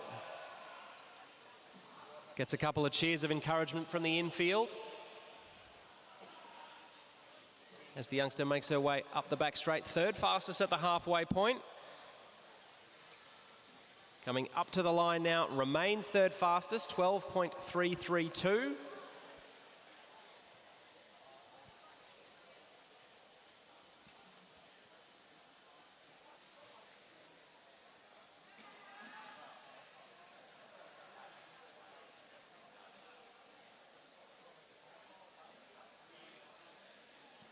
Next up in the black, white and sky blue, we have Hannah Pettit from Canberra Cycling Club, one of my personal favourite club kits from around Australia. So Hannah was recently a member of the team that won the junior team sprint at the New South Wales ACT State Track Championships that were held a couple of weeks ago.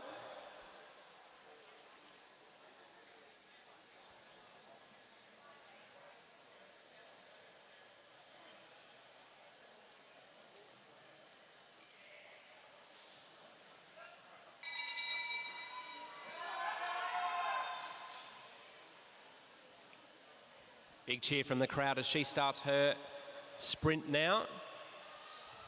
Coming up towards the halfway point, 5th fastest thus far. The rider from the nation's capital comes up towards the line, remains 5th fastest, 12.960. An average of 55.5 k's an hour.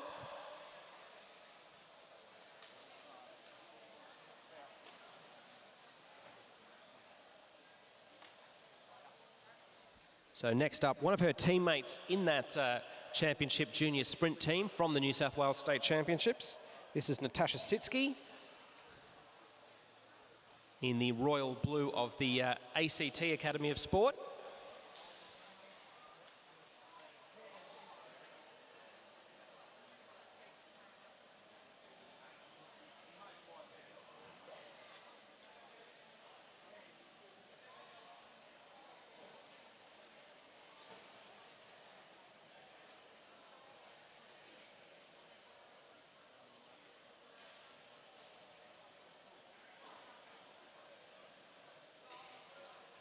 So Natasha Sitsky coming in for her sprint effort. Stays out of the saddle for quite a bit longer than some of her competitors, but she's got plenty of speed as she comes back down the back straight there. 2nd fastest so far. Comes up towards the line now. Looking to wring everything out of that bike. Remains 2nd fastest, 12.035. Almost touching 60 k's an hour for that sprint.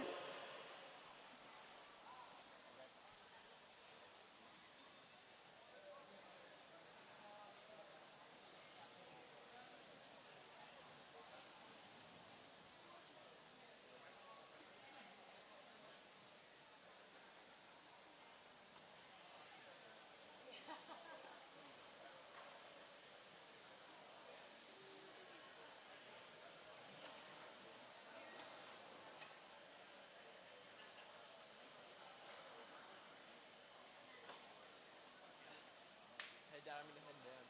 People are doing rollout. So next rider up is rider number 158. This is Caitlin Kelly from New Zealand. She's the only international racing in this first heat of sprint qualifiers.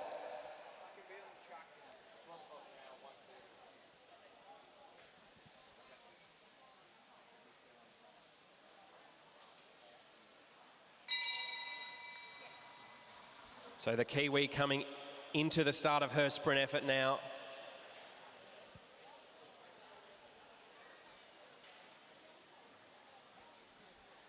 Rounds into the home straight, comes up towards the line. 2nd fastest, 11.84.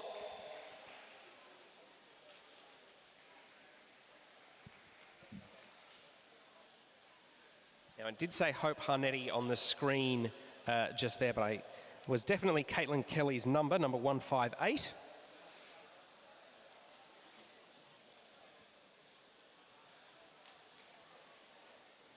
I'm sure our wonderful commissaires and helpers will be quick to correct that one. So next rider up is Madison Smith, number 160 from Gold Coast Cycling Club.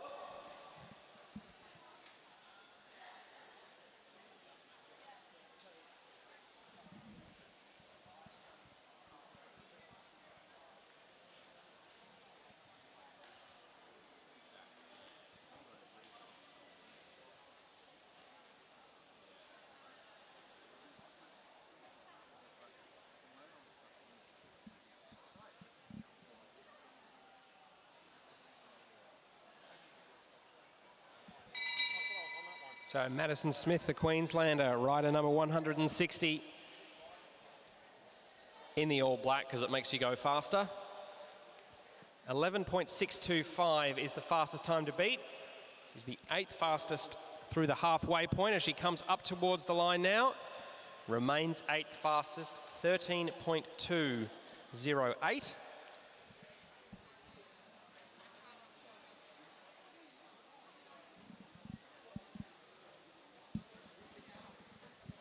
Next up, rider 186, April Cat.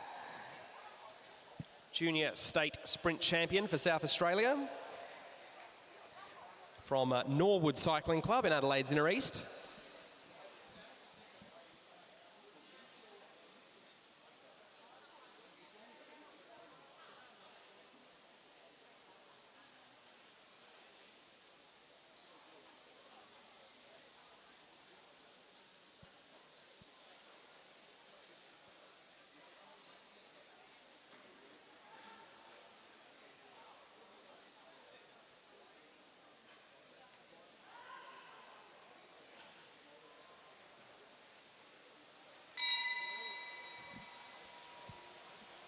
April Cat looking to pounce on this sprint effort as she comes and begins her sprint. 200 metres, pushing strongly as she comes up the back straight. Past that check, 7th fastest at the halfway mark. Coming up towards the line now. Remains 7th fastest, 12.571, 57.27 k's an hour.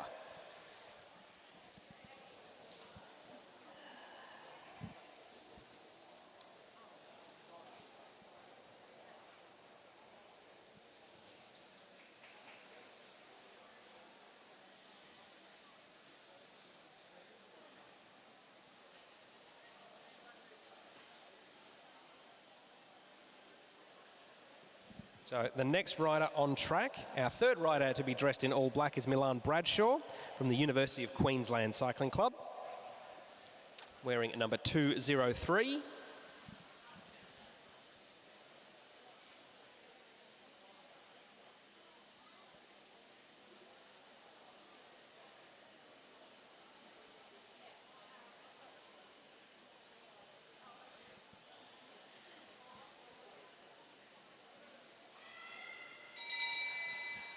Winds up her sprint as she comes in.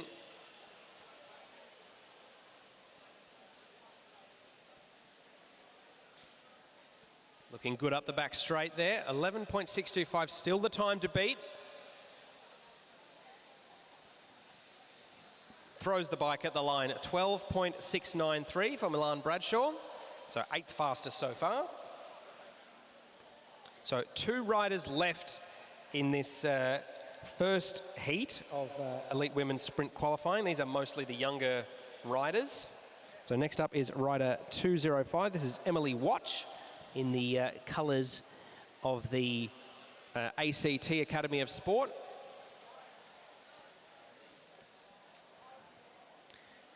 Emily's home club is Vikings Cycling Club, which is based in Tuggeranong, a southern suburb of Canberra.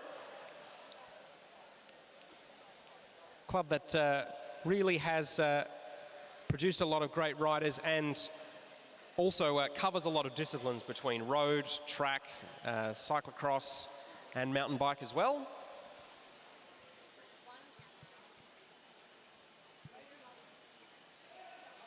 So great to see both Vikings and Canberra CC, the 2 main clubs in the Australian capital, both strongly represented here.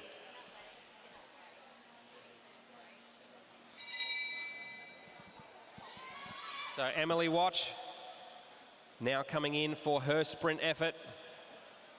Looking to qualify strongly here, looking good up the back straight, holding a good pace, 2nd fastest through that opening 100 metres.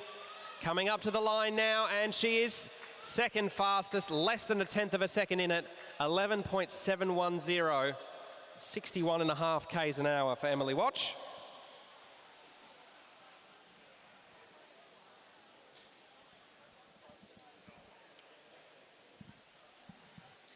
And our last rider in this first heat will be Erin Roel from the Victorian Institute of Sport.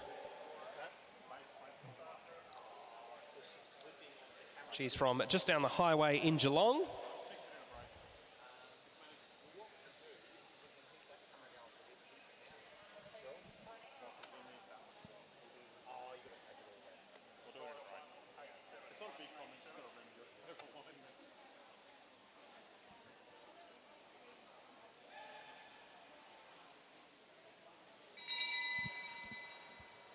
Erin Royale coming in. Timer starts on her effort, makes her way up the back straight, pedaling furiously, hips rocking and rolling. 11.625, the fastest time so far. She comes up to the line. 9th fastest, 12.659 for her.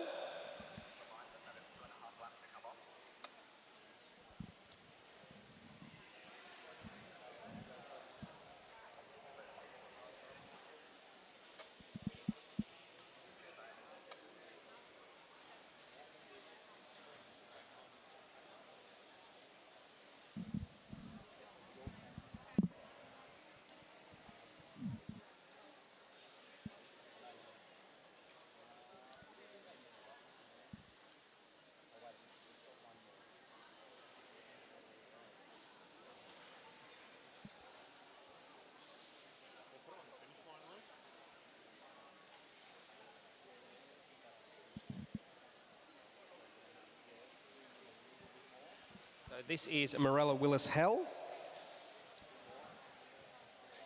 on the track now. Was recently second in the South Australian State Championships for the 1,000 metre time trial. This effort obviously a little bit shorter than that.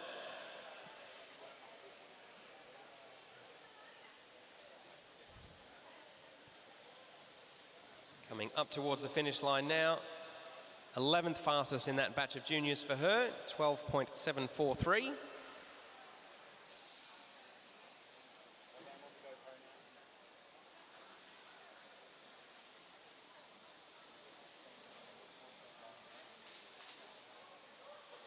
All right, now we are into the next event. So this is the next batch of elite women's sprint qualifying.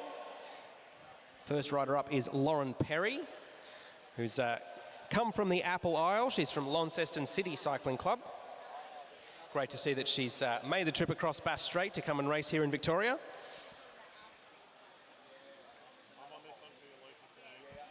In the white, blue and green of the Tasmanian Institute of Sport.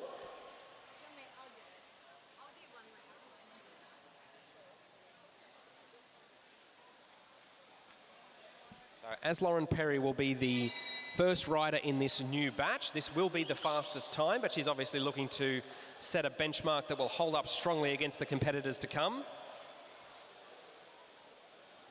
Into the back straight now, 5.66 seconds for that first 100 metres. Comes up towards the line, 11.487. So it's nearly 62.7 k's an hour for her as an average speed over that 200 metre effort. We'll see how that holds up as the rest of the riders make their way around the track. Next up is Maya Dillon from the New South Wales Institute of Sport and Central Coast Cycling Club. So we have to do an announcement. Grace Brown, you know who that is down at the podium. Yeah. She has a bag of kit to give away to young aspiring cyclists for free. She's only going to be here for 30 minutes. It's not a free-for-all. Yeah. You don't get to grab 10 things, but if we could make an announcement just saying Grace is here, Yeah. she would love to meet some aspiring young cyclists who would like one of her souvenirs. If you could do that now, is that possible? Yeah, that's fine. When it's appropriate. I'll call this rider through. Yeah. And then we'll No, do of it. course. I don't want to No. interfere with the That's racing. fine. That's very exciting. It is very exciting. Thank you. So Maya Dillon now coming through for her sprint effort. The rider from the New South Wales Institute of Sport gets a few cheers. Looking strong as she comes into the home straight now.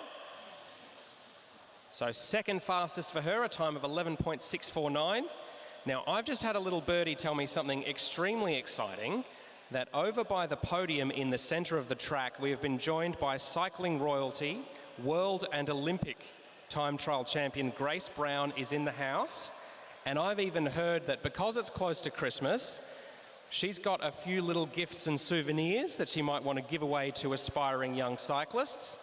So if anyone might be interested in maybe meeting one of the greatest Australian cyclists of this generation, wander your way on down to the podium, ask very nicely, use your pleases and your thank yous, of course, we don't forget our manners, maybe take a photo or two, and Grace will have a few little souvenirs to give out to the next generation.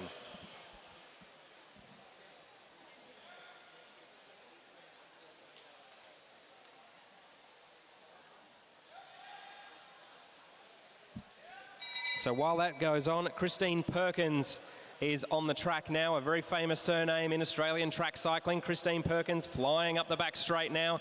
This looks like it'll be a very strong time indeed. 5.383 seconds for that first 100 metres. Coming up to the line now. Quickest so far, 10.980 for the rider from Western Australia. One of only 2 former Austral Wheel Race women's champions in this field this weekend. Winner of the women's race all the way back in 2002. I hope I don't mind, haven't offended you, Christine, by mentioning that it was 2002, but a rider with more experience with track cycling than I've had hot dinners.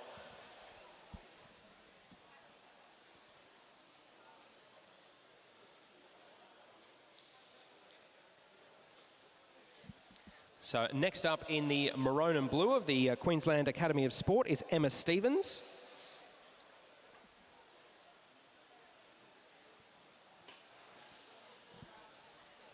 Coming down from Balmoral Cycling Club in Brisbane.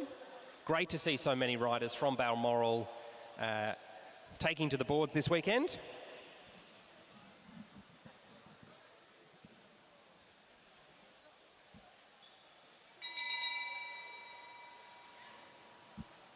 Looking strong as she fires into the sprinters lane there. Comes up towards that halfway point, second fastest so far. Looking to challenge the time of Christine Perkins as she comes up to the line. Just outside, 11.329. So she'll slot into second place of the riders that have gone so far.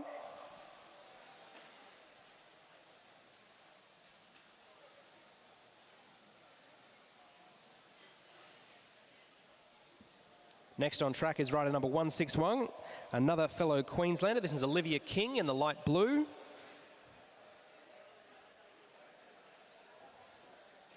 Coming to us from the Hamilton Wheelers Cycling Club.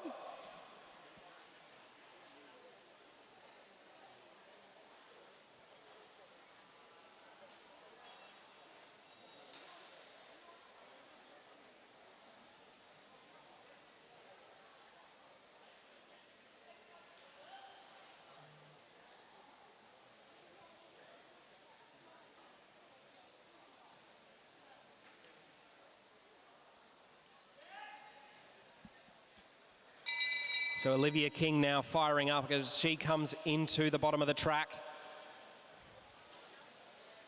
Starting her effort, pedalling strongly up that back straight. Halfway point, third fastest so far. Coming up towards the line, still holding strong, throws the bike at the line, 11.141 seconds. At an average of just over 63 k's an hour for that 200 metre sprint.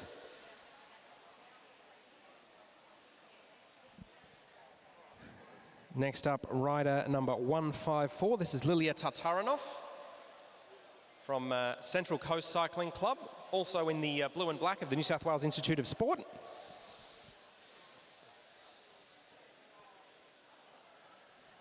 A rider who's tried a number of different disciplines, including track, where she's specialising now, but she's also dabbled in road, and where I first encountered her was in cyclocross.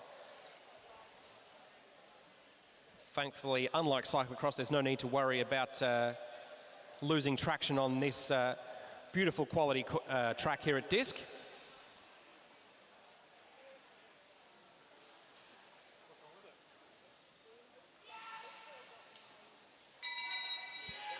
Lilia Tartaranov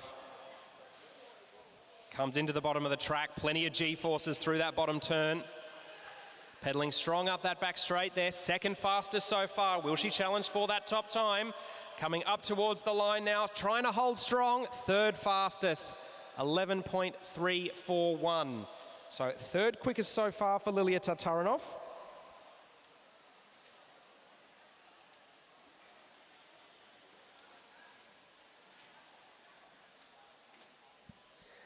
Next up, rider at 178, our first of our international riders taking part in this heat of the sprint, Haruka Nakazawa from Japan.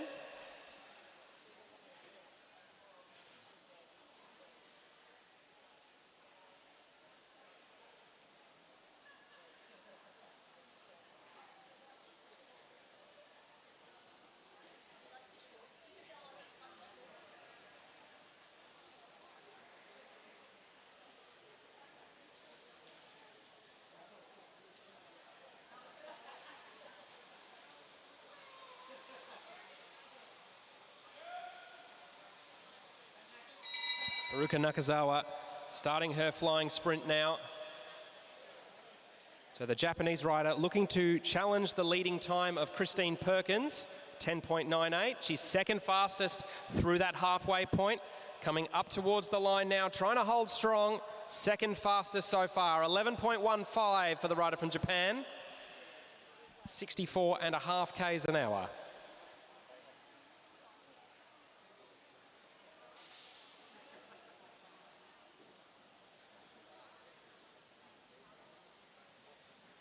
Next up is rider number 120, Danica Blinko. Danica also wearing the maroon and blue of the Queensland Academy of Sport and also from Balmoral Cycling Club. So one of quite a large contingent of folks from Balmoral who have come down to race with us this weekend.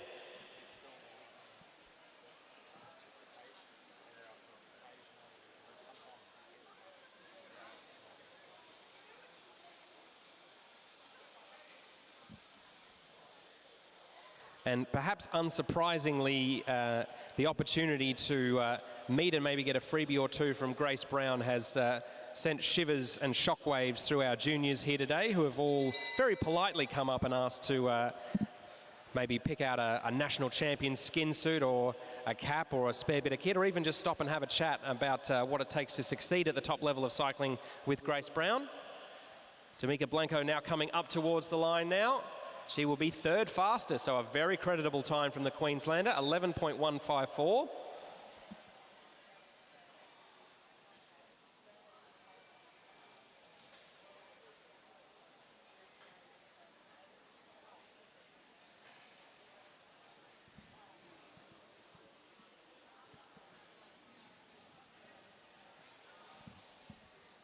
So next rider up is Damica's QAS teammate. This is Kalinda Robinson. Rider number 125.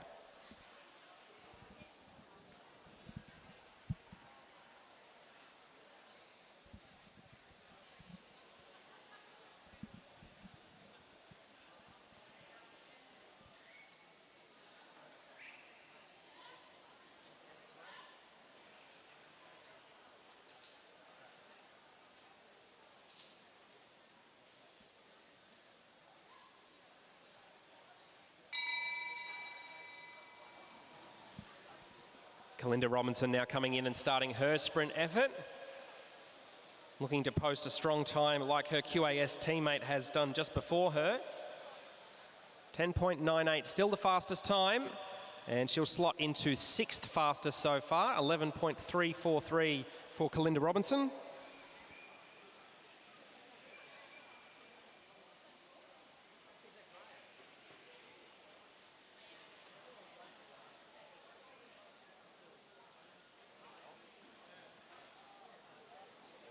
So next rider up, rider number 201. This is Sophie de Vries, New Zealand. So coming all the way from the land of the long white cloud.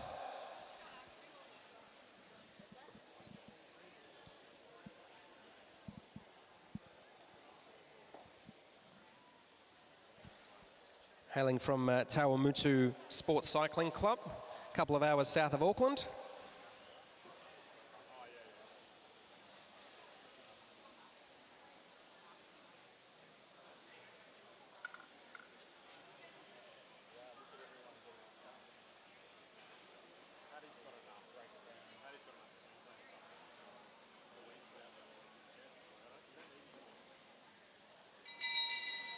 Sophie de Vries now coming in and starting her sprint. Looking strong as she makes her way up the back straight. 10.98, still the time to beat. 5th fastest as she comes through the first checkpoint. Elbows rocking a little as she comes up towards the line. 10th fastest overall. 11.818 for her. And I have to say the Grace Brown giveaway has turned out to be about the most popular thing since Princess Di was around. Juniors are just flocking from all parts trying to grab a photo, maybe take a jumper home with them. Plenty coming up for a photo. Oh, she's got the Olympic gold medal as well, if you don't mind. And I think Grace, I can see, has also been kind enough to sign a few things for some of the youngsters.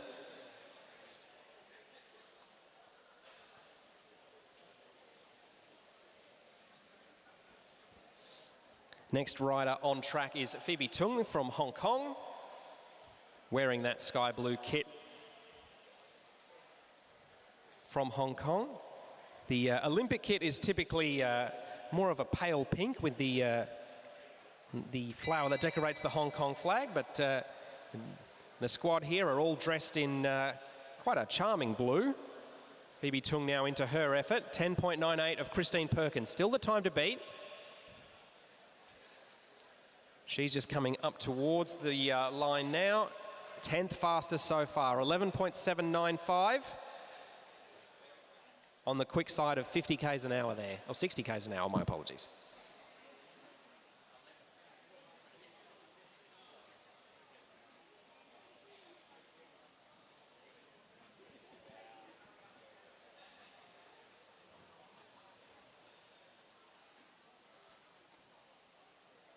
So the next rider up is Sophie Watts, also of the Queensland Academy of Sport, also from Balmoral Cycling Club.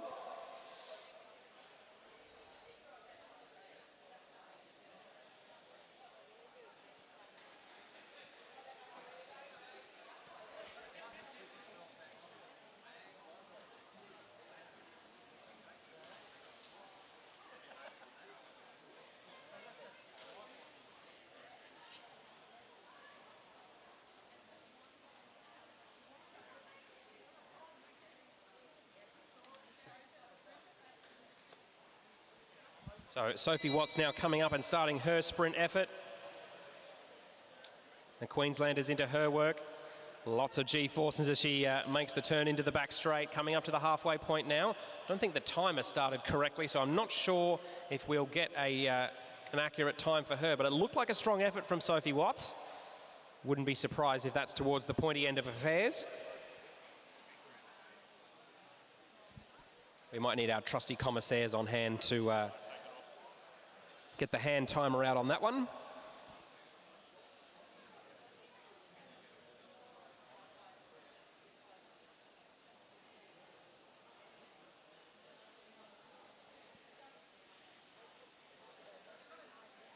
So 5 riders left in this elite women's sprint qualifying now.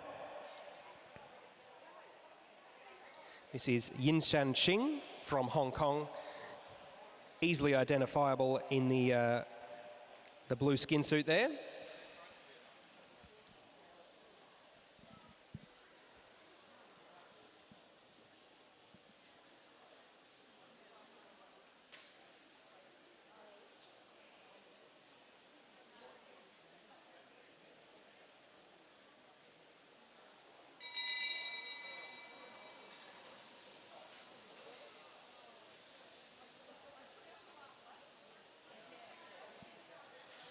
Yinshan Qing coming up towards that finish line now, comes into the home straight. 12.017. So 13th fastest, just shy of 60 k's an hour for the rider from Hong Kong.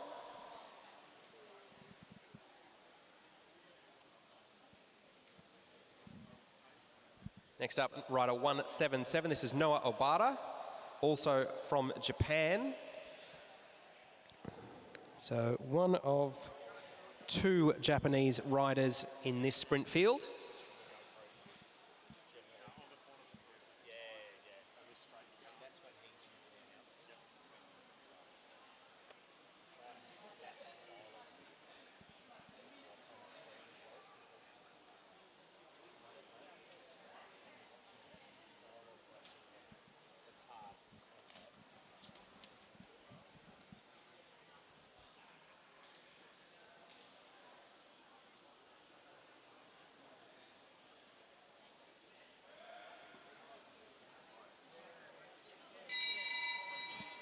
So Noah Obata starting her sprint effort now. Looking to qualify strongly here. Comes up the back straight there. Second fastest so far. This might challenge the time of Christine Perkins. Coming up towards the line now, staying super low. Second fastest, 11.033. So 65 k's an hour for the rider from Japan. So second quickest of the riders to have qualified so far.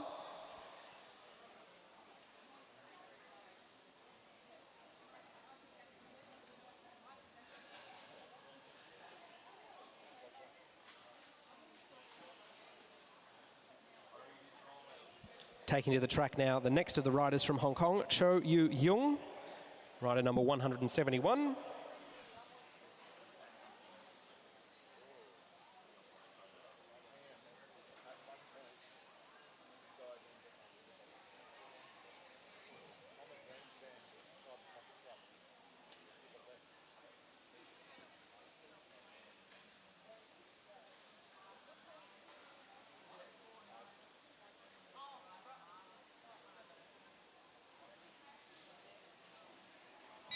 So Cho Yu Jung.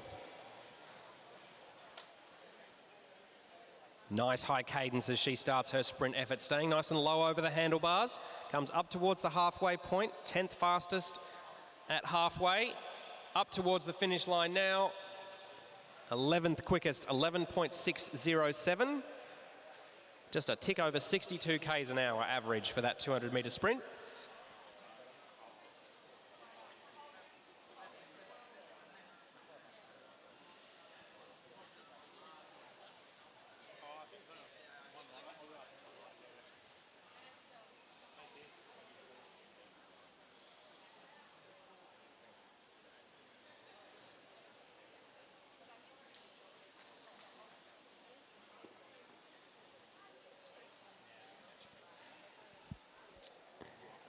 Next rider up is Sherwing Ng, also from Hong Kong, rider number 173.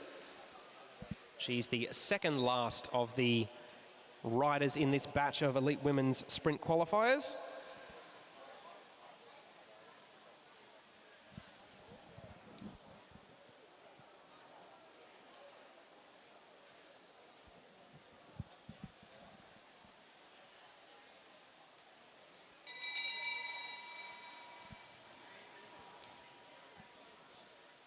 Starting her sprint now, the last of the international riders in this batch. The time of Christine Perkins still stands strong at 10.98, fifth fastest through that first 100 metres. So it looks like she might qualify strongly. Seventh quickest there for She Wing Ng, 11.337.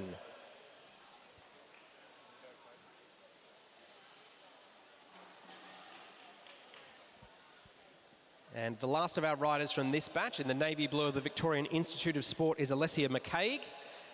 If you've ever raced or watched the Bendigo International Madison, the name McCaig will be a very familiar one to you, a long-standing sponsor of that race and cycling in Bendigo.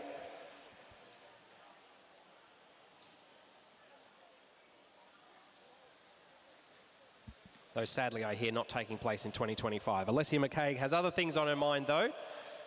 She'll be looking forward to putting in a nice strong effort here. Can also see a number of the juniors in line to get their rollouts sorted by the commissaires before they take to the track this afternoon.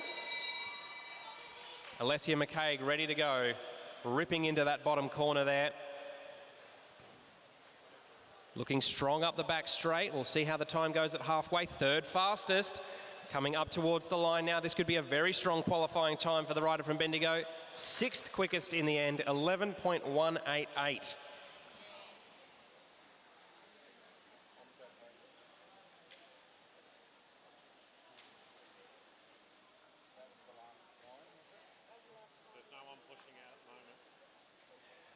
So that was the last of the qualifying rides for the elite women's sprint.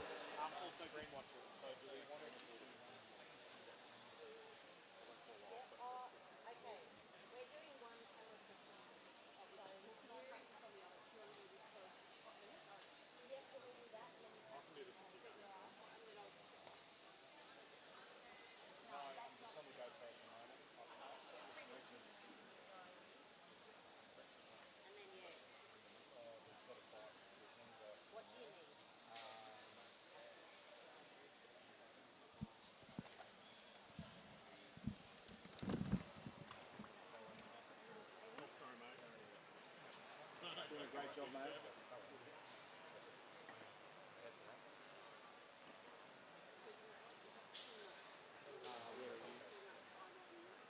When you're on that camera, yeah, you're coming through. So when you're on that camera, yeah, you try and want to get the least of the people. This is the both cameras. Least more of the grandstands on the Velodrome. So that top third, ideally. When you come on that camera, Yeah. Cool. All good. and if you're ever on that camera too, when you're on a bunch race, this one is the wider shot. And that one does the front. Then sometimes if there's a split, then that one does the front. Yeah. So you do go into the second. But remember the We have a there's an Omnium.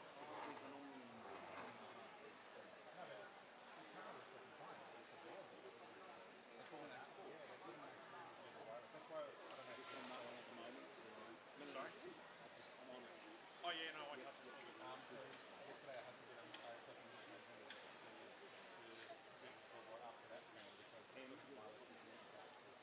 you want me to switch for one for you? I'm actually doing okay. You have a great. You've been.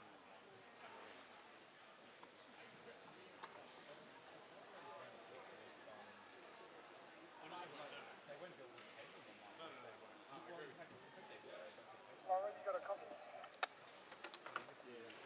Yeah, mate. Do you reckon we could chase some of these men sprinters up? Okay, chairs up here for the sprinters, but doesn't seem like it's happening. Thank you. Get the sprinting ready. Okay, I see where you I'm are. off both cameras at the moment on the GoPro.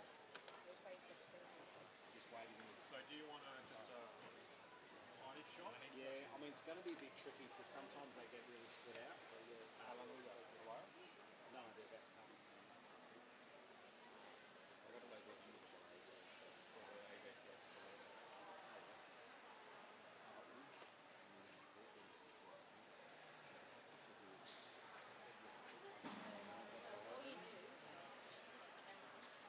Sprinters up. You want to show them practicing their sprinting too? I'll go mainly on camera one. Okay, camera one's on you now.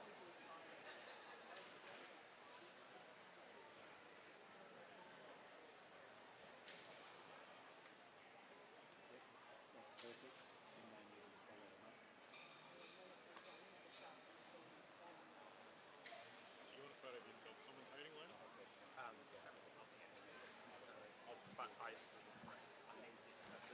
No, I'll take a photo when I can drop it in. Do it quickly now.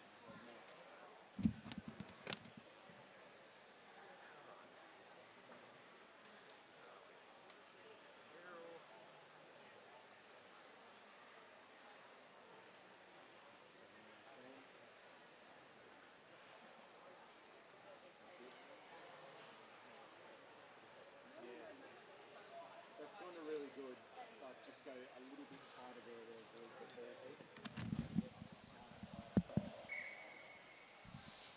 ball. Okay, so coming up now, we've got our first round of the men's sprints.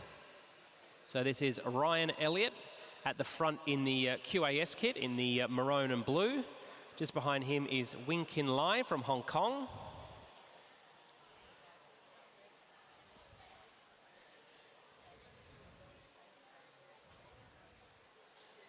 So in this first round of sprint qualifying, it's just one race. Winner advances, loser takes a seat.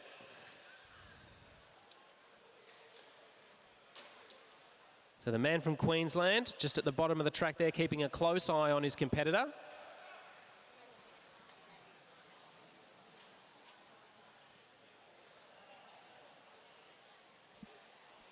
Wing Kinlay just manoeuvring up the track, trying to give himself a little bit more leverage.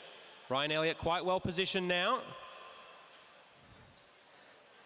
Coming into the bell lap now, Wing Kinlay really gives it the beans up the outside. Ryan Elliott is well positioned to defend his space on the inside. Ryan Elliott holding strong. Wing Kinlay not drawing closer as they come around into that last 100 metres. Into the home straight now. It looks like it'll be Ryan Elliott who'll hold on. The Queenslander advances.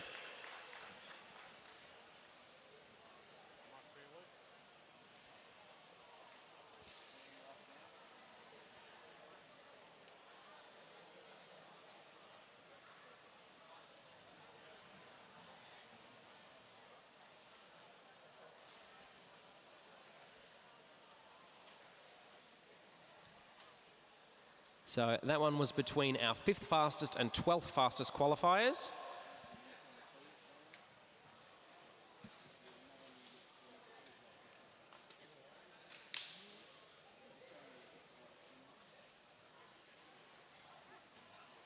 So in our next race, we've got Finn Carpenter in the red of Sassy with another of the riders from Hong Kong. This is Chin Yin Mo, rider number 62.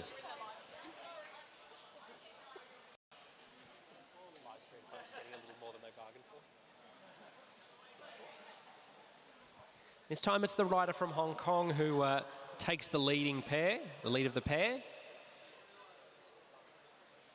Finn Carpenter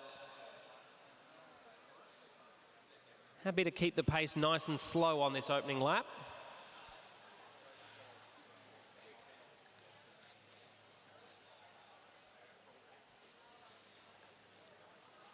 And the position battle is well and truly underway. The rider from Hong Kong just dives down into the Côte d'Azur, keeping an eye on his rival from South Australia. So these two were the 6th and 11th fastest qualifiers. I believe Finn Carpenter was 6th quickest this morning. Starting to wind up a little bit now. Finn Carpenter going quite early on the high side of the track, diving down into the sprinter's lane. He's got a good lead over the rider from Hong Kong as they come in and get the bell. It's 20 metres at least. Chin Yin Mo has quite a bit of work to do, but he's closing the gap. Into that last 100 metres now. He's closed it down, but he won't get past. Finn Carpenter will advance. So the rider from the South Australian Institute of Sport will move on to the next round of competition.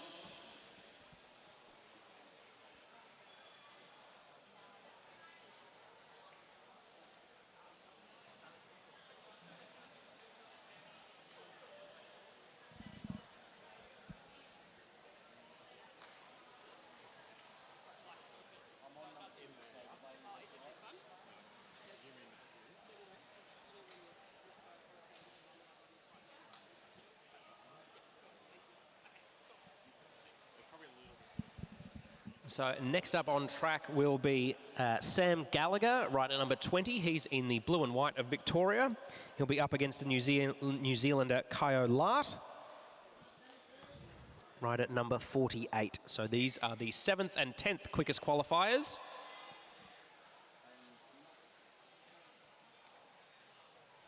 So because of the numbers of elite men's qualifiers there were this morning, 4 riders have gotten a bye through to the next round, our 4 fastest qualifiers.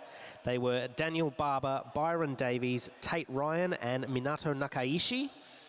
So those 4, having recorded the 4 fastest times, will just go straight through to round 2.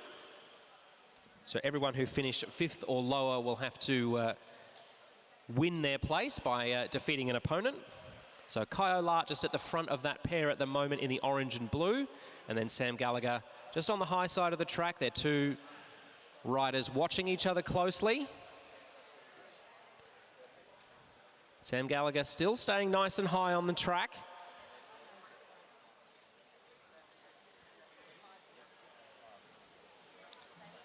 Kyle just starting to wind it up now at the front. He's not waiting for Sam Gallagher to attack. The New Zealander is going hard up the inside. Sam Gallagher tries to go high to give himself a bit more leverage as they come in towards the home straight. Kyle out of the saddle. Sam Gallagher looks to be challenging him from behind. Comes up to his shoulder, makes the pass. Kyle really going to have to work to get this one. Sam Gallagher looking strong as he comes up towards the home straight. The Victorian will advance. Big cheer from the crowd there.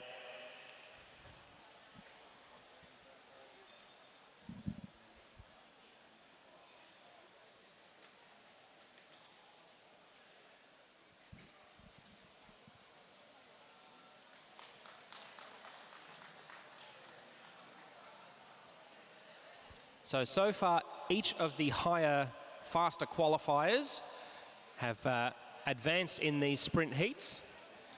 Ryan Elliott, Finn Carpenter, and Sam Gallagher. Next up, this should be our closest one. These are the riders who qualified 8th and 9th fastest, both from the Hong Kong team. So we've got Chuk Hei To and Sun Ho Young. Obviously, both wearing the bright blue of the Hong Kong team. Chuk Hei To is in the white helmet, and Sun Ho Young is in the black.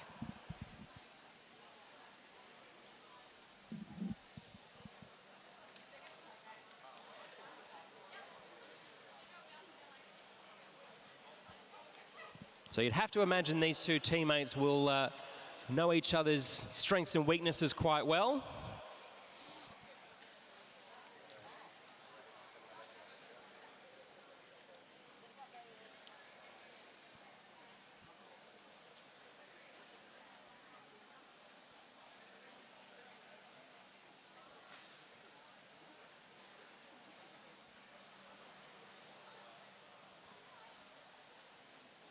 So it's Jung in the black helmet who's in first position at the moment. Doesn't look to be a whole lot of cat and mousing here.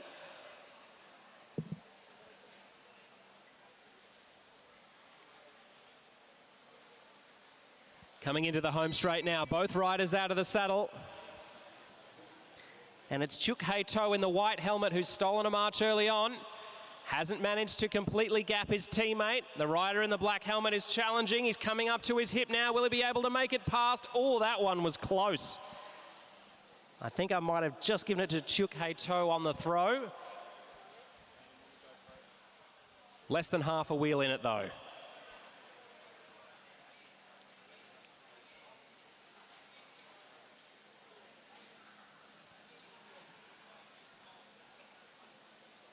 So as is perhaps unsurprising, the riders who qualified 8th and 9th fastest gave us the most even race of those qualifying sprints.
Okay, moving on to our opening round of women's sprint qualifiers.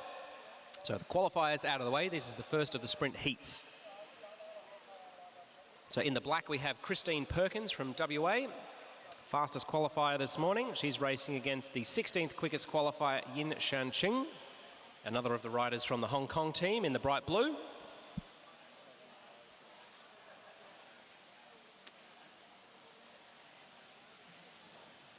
Bit of manoeuvring up and down the track.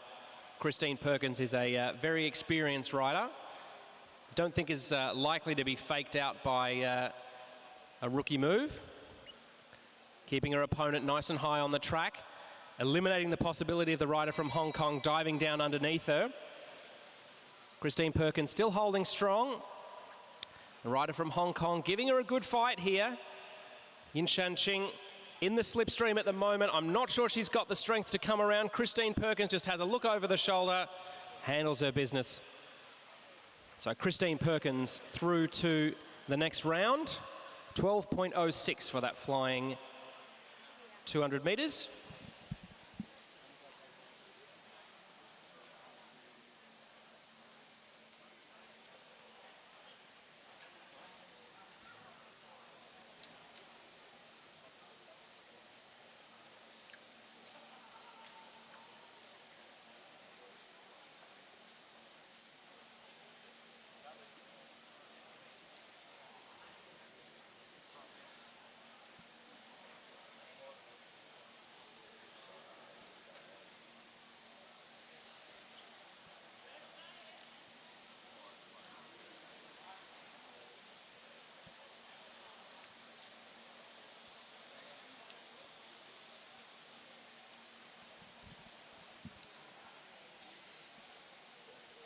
So our next sprint heat will be between our second fastest and 15th fastest qualifiers. So our second quickest qualifier was the Japanese rider Noah Obara. She's obviously in the white kit with the red sun on the back. Sophie de Vries, the New Zealander, the kit with the black helmet and the stripes around the torso.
Sophie de Vries trying to keep Noah Obara nice and high on the track, eliminate her options for coming past.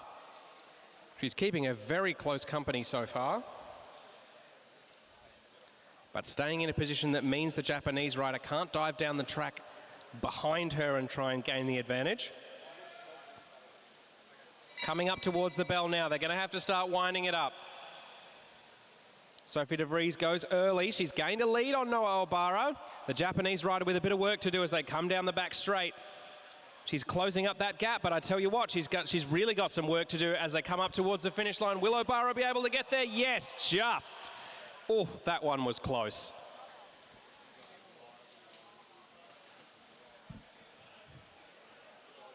.26 for that final 200 metres, and I tell you what, there must have been a moment there where Sophie de Vries thought she had it and she'd knocked out the second fastest qualifier, which would have been quite an achievement. But Noah Obara just doing enough to advance.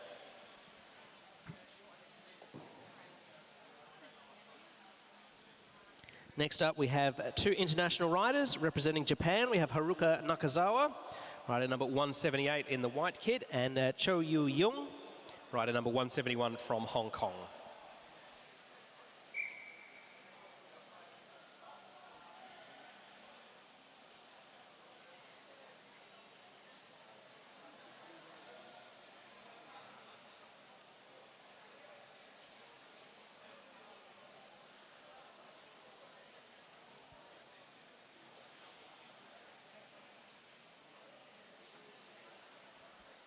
as with the last heat. Both riders looking pretty comfortable just to watch each other early on.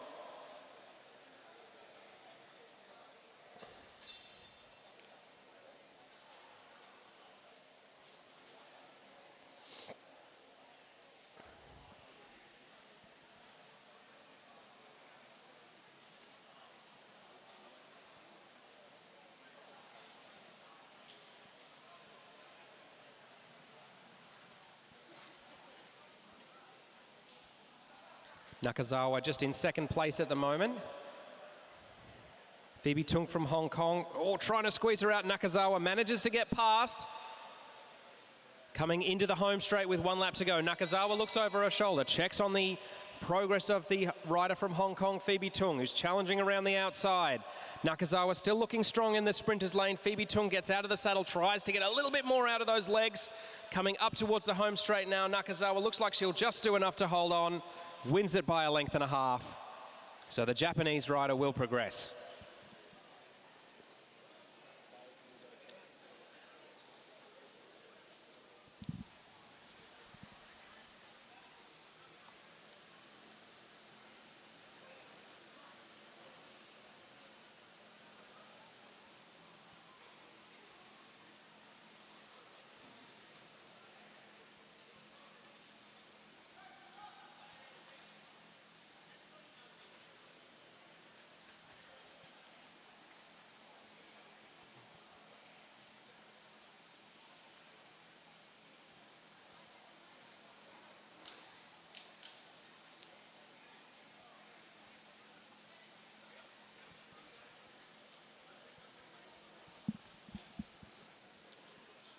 So our next heat will be between Danica Blinko, our 4th fastest qualifier from the Queensland Academy of Sport, and Cho Yu Young from Hong Kong.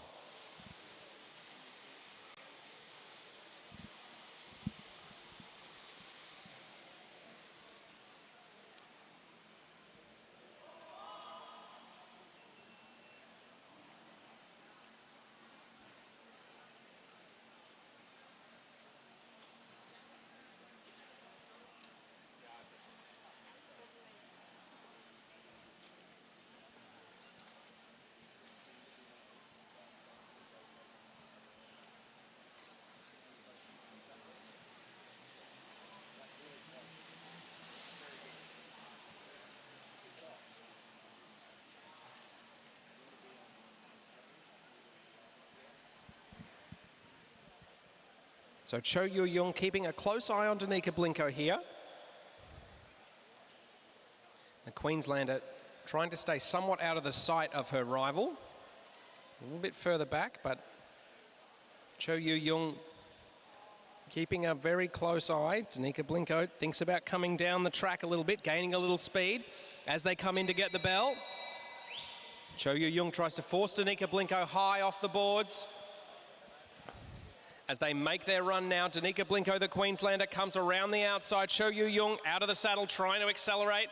She's got a little bit of a lead for now, but Blinko is closing quickly, coming up towards the line, and it's Cho Yu Young from Hong Kong who takes the win there. So the 13th fastest qualifier upsetting the 4th fastest with a final time of 12.11 seconds for that last 200 metres.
All right, it's Tasmania versus Queensland in the next of our sprint qualifiers.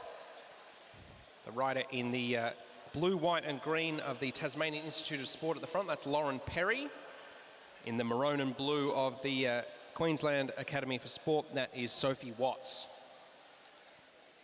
So Perry just taking the lead. Relatively quick first lap, I must say. Not really a whole lot of track standing or too much jostling for position thus far.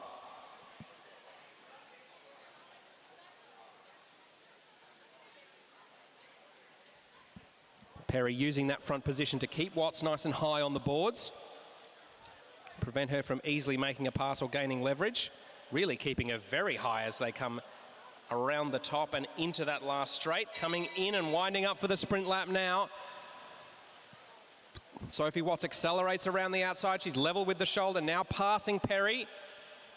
So the Tasmanian will have to do plenty to get back into it from here. Sophie Watts looking strong as she comes into the home straight. She'll win it by a couple of bike lengths, and the Queenslander moves on.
All right, in this one we have Alessia McCaig. She's at the front in the navy blue of the Victorian Institute of Sport. And that's Olivia King in the sky blue just behind her.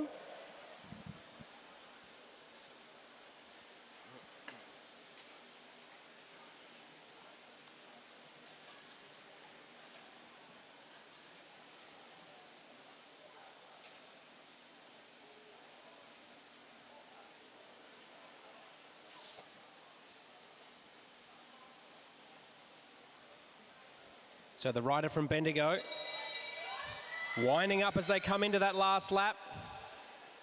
Olivia King, the rider from Hamilton on New Zealand's North Island, drawing level on her outside shoulder. Alessia McCaig able to hold her in place for the moment. The rider from Bendigo looking strong as they come up towards the line, challenged but able to hold on. So Alessia McCaig will progress. A final time for that last 200 metres of 11.58 seconds.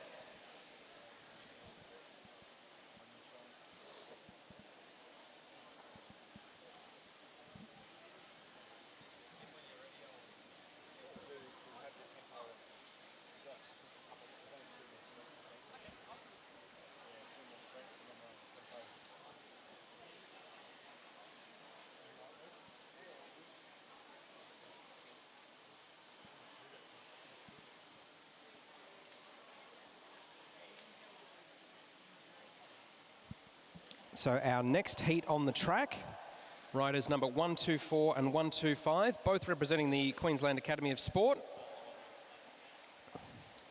Emma Stevens, rider number 124, she's in the white helmet. Kalinda Robinson, 125, she's in the black helmet. Always very handy when two teammates wearing the same kit have different helmets. Makes my job a lot easier.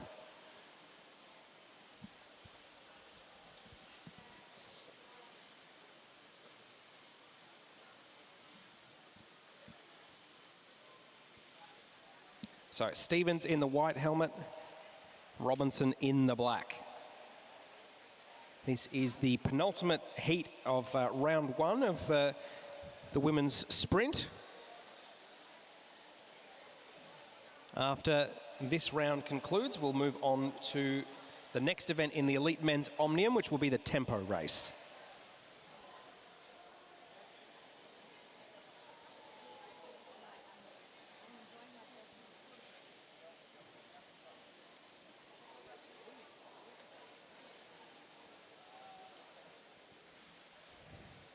Kalinda Robinson just keeping an eye on Emma Stevens. They both start to move up the track as they wind up the sprint now. So Kalinda Robinson, eyes forward now. Emma Stevens in the white helmet looking to challenge her from behind. Kalinda Robinson looks to be holding strong for the time being. They come up towards the line, or Kalinda Robinson just manages to hang on. Half a wheel in that one, I would say. 11.78 seconds for that last 200 metres.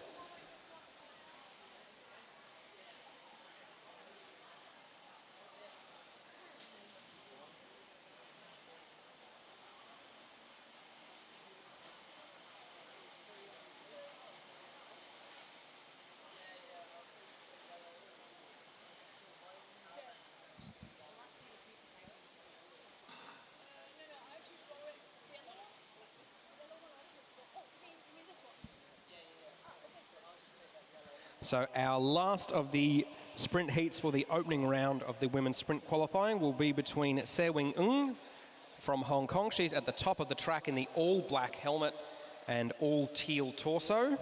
Then Lilia Tartarinov, who's in the black and blue helmet and black and blue torso of the New South Wales Institute of Sport, is just in front of her. So Tartarinov at the front as they begin the last of these round one heats for the women's sprint. As I can see some of the elite men getting ready for the tempo race, which will be starting shortly.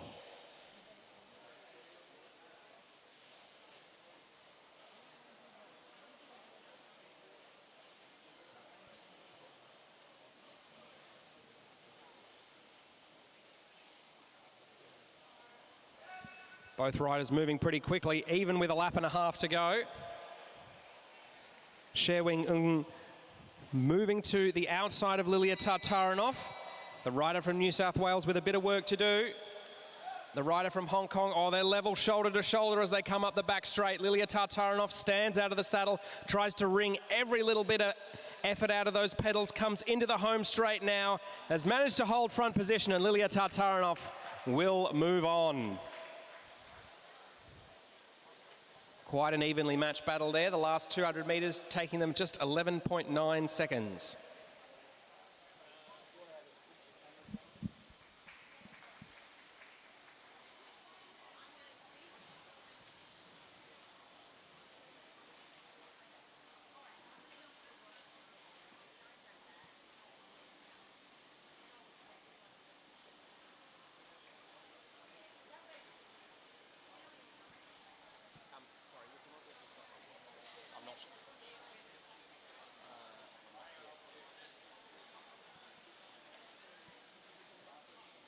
Yeah, Bartle's fine.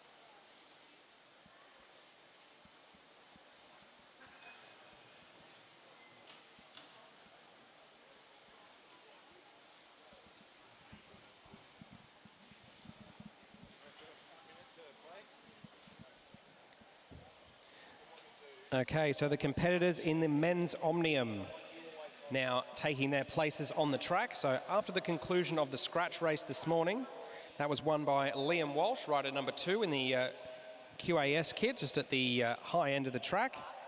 Second was Naoki Kojima of Japan. He'll take front position in the sprinters lane.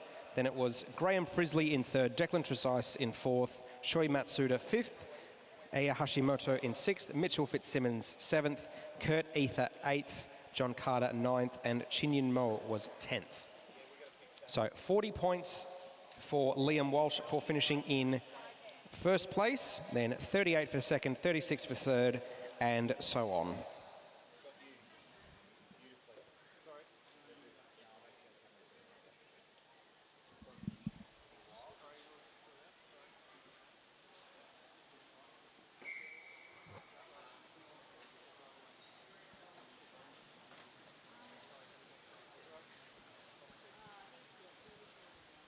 All right, so we're off and rolling in our tempo race. 40 laps. If you've not watched a tempo race before, it's essentially the opposite of an elimination race, but with points scored. So every lap after the whistle is first blown, first rider over the line receives 1 point. Everyone else gets nothing. So every time that you're on the front as you cross over the finish line, if you're leading the pack, you get 1 point.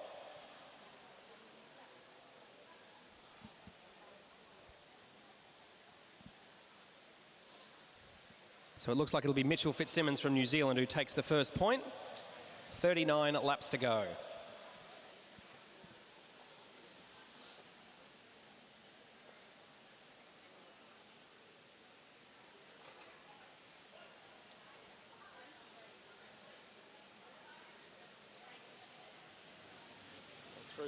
That was rider number 63. That was one of the riders from Hong Kong. That was Chin Yun Mo, I'm pretty sure, took the point there.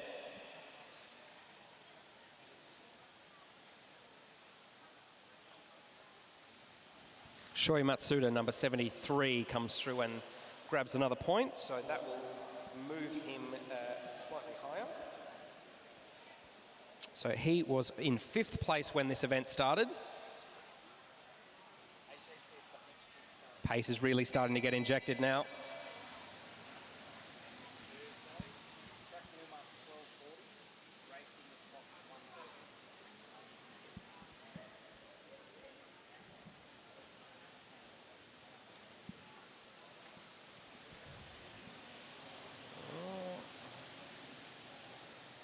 So that was Rowan Hayden-Smith who got that one there.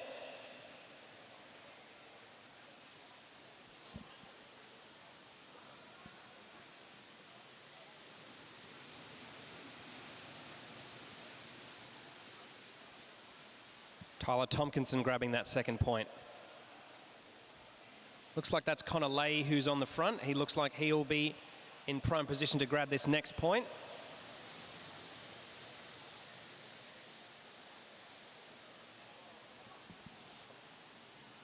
So 36 total points on offer, so 4 laps of warm-up.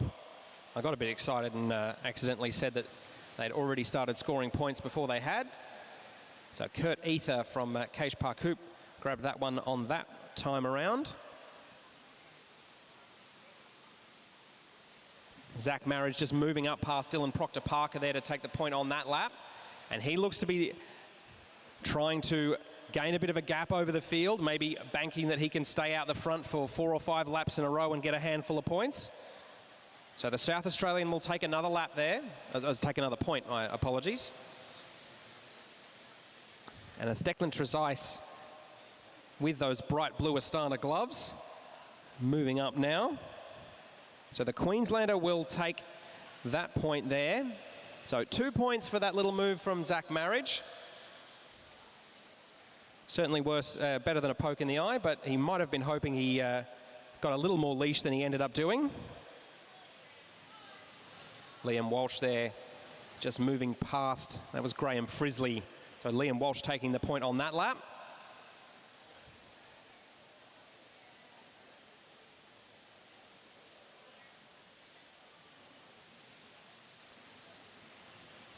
And rider number 72, one of the Japanese riders, Naoki Kojima.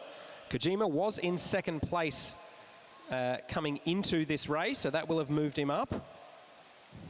He'll be now just 1 point behind, oh no, still 2 points behind Liam Walsh, because Liam Walsh did grab one of the sprints in the earlier laps. But now that he's out the front with Declan Trezise in the maroon and blue of QAS, those two will be hoping to cooperate well together and look to swap the points off between them for a few laps.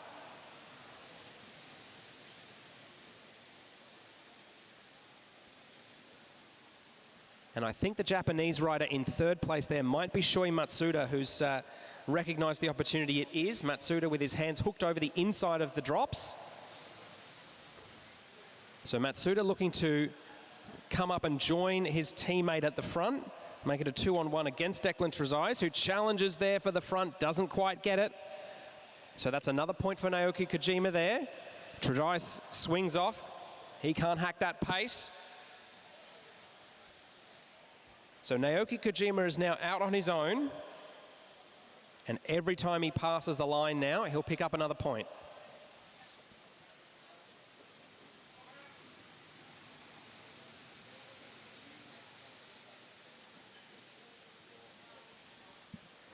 The pack behind starting to get organised in terms of a chase, but it's nearly half a lap, that gap from Kojima to the rest of the field. The Japanese rider's got 5 points already. And I'd say that gap is growing rather than shrinking to the main field.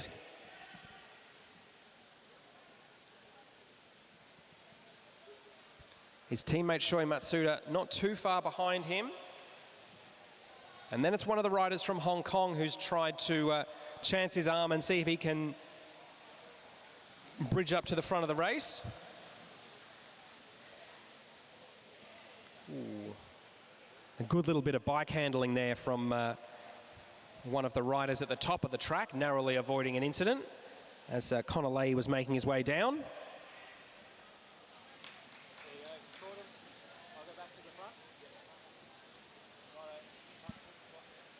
So Naoki Kojima has joined on to the back of the field, so he's gained a lap, 20 points in the pocket for him. But it does now mean that Shoi Matsuda will be gaining points until he can gain a lap. He's very nearly on the back of the pack now, as is one of the riders from Hong Kong. I think that might be Chin Yin Mo, who is also gaining a lap now.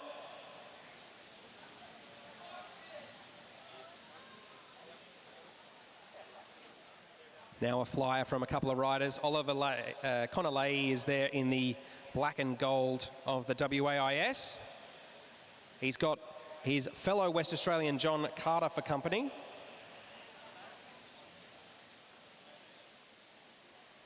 So with those others reabsorbed, Liam Walsh has been scoring as well because he also was trying to gain a lap on the field. Looks like he will be able to do that. And then after that point, it will be Leigh and Carter who will be deemed to be at the front of the race.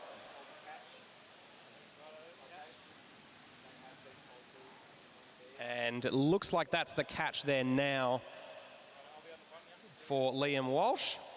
Yeah, Connor Leahy got that point on that last lap. So they have been deemed to have caught the bunch for a lap. So John Carter grabbing that one there. So Liam Walsh, Tyler Tompkinson, and I missed the third rider who gained a lap there.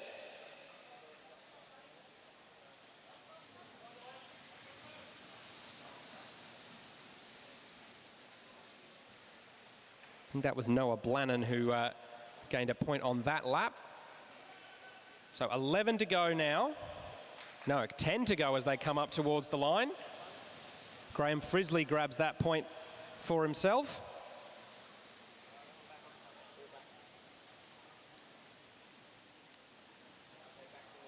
Connor Leahy and John Carter have now also gained a lap on the field and have tagged back on. Noah Blannon grabs himself another point at the front of the race.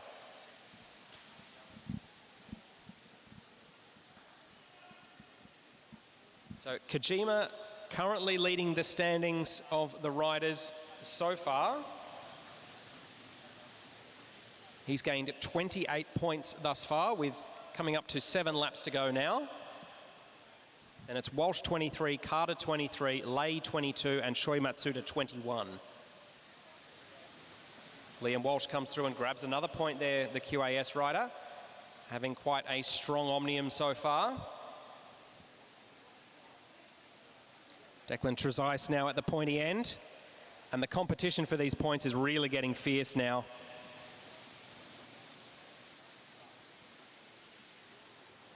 So that's Kurt Ether from Keish Parkoop in the purple with the black and green helmet.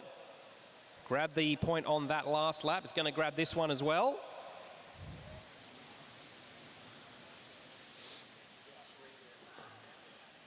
And Mitchell Fitzsimmons, the Kiwi in the purple of Burgos BH, coming up around the outside. He'll move past Declan Trezise.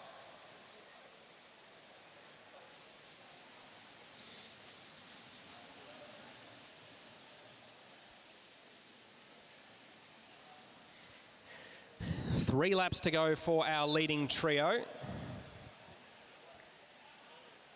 As Kurt Ether grabs another point there.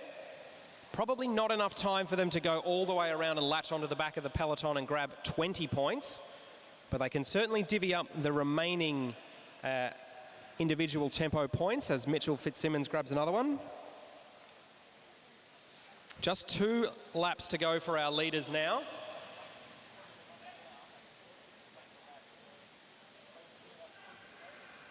So Mitchell Fitzsimmons leading, Declan Trezise just behind him. Fitzsimmons swings up the track. It looks like it will be Trezise who will be our first rider over the line.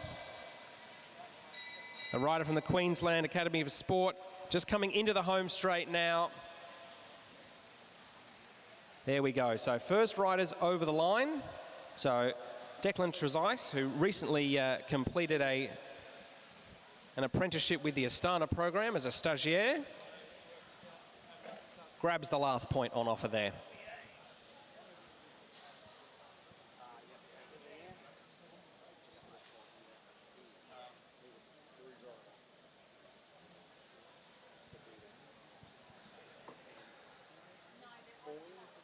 Aaron's screwdriver was accidentally on his thing and take it out. Anything like a coin. Coin.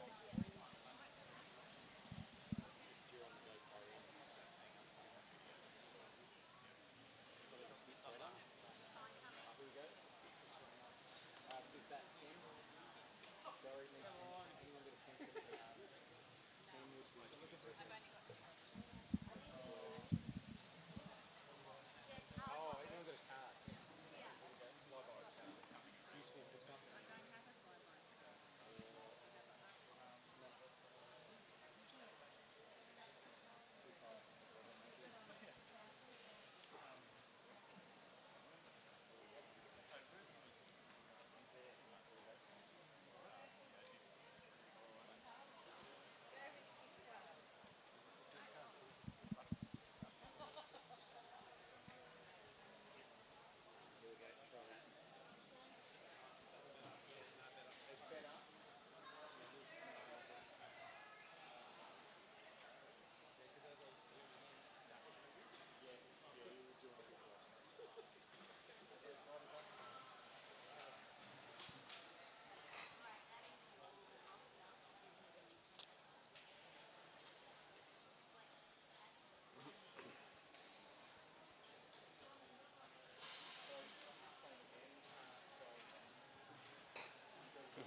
Okay, next up will be our elite women's tempo race for the Omnium.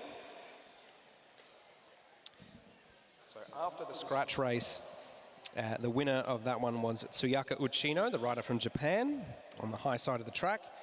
Then it was Isla Carr, Maeve Plouffe, Claudia Marks, Liu Jia Li, Sophie Edwards, Alyssa Polides, Ali Anderson, Sophie Ma, and Sherwing Lee. Rounding out the top 10.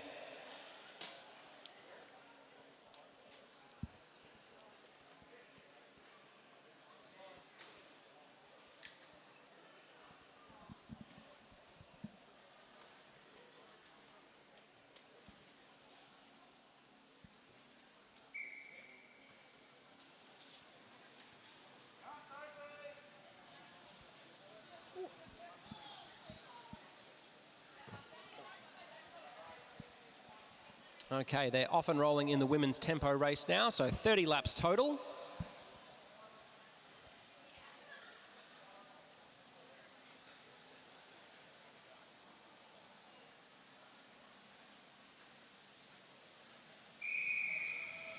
All right, whistle has blown. So as with the men, 1 point for the leader of the field on every lap. The tall figure of Claudia Marks in the white helmet there, leading them around thus far.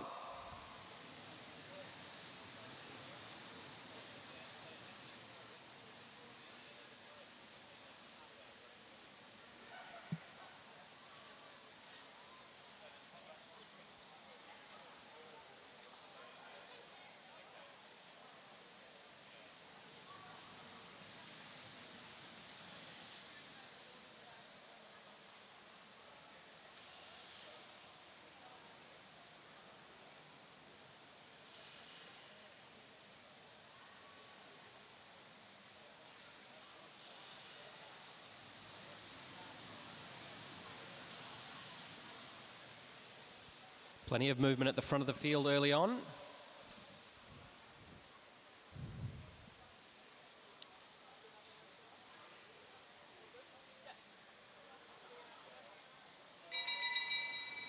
All right.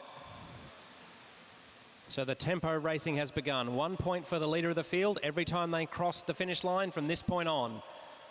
And on the outside, it looks like it's going to be Claudia Marks who's going to challenge for that first point. One of the riders from the New South Wales Institute of Sport on the inside is not going to get there. So the rider from the ACT takes the first point on offer.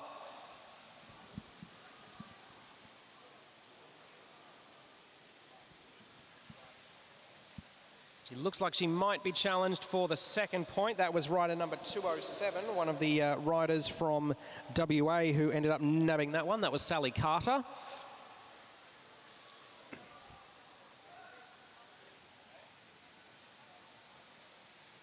And it looks like the Chinese rider, number 127, will grab the point there on that third lap. It was Chen Ning.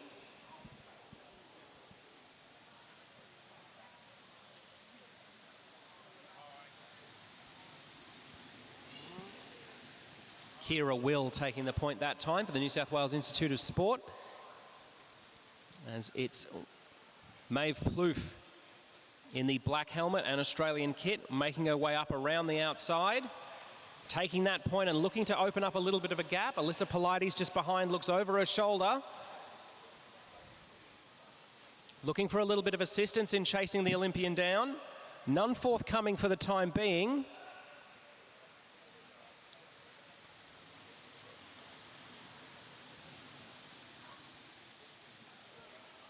So Maeve Plouffe out on the front on her own at the moment. Alyssa Polides putting in a very strong turn there. Probably a lap and a half she was able to hold the pace. Claudia Marks now takes up the cudgel. But for the time being at least, Maeve Plouffe just pocketing a point every time she comes around the finish line. She rises up the track a little bit there. Perhaps willing to lower the colours and let the cards reshuffle. But a good little move there for Maeve Plouffe. She's probably pocketed 4 or 5 points in a row there. Now it's Ali Anderson in the red of Sassy, giving her luck a try. She was the fastest of all of them at Mount Buffalo in the Tour of Bright a couple of weeks ago, so she's clearly got good form.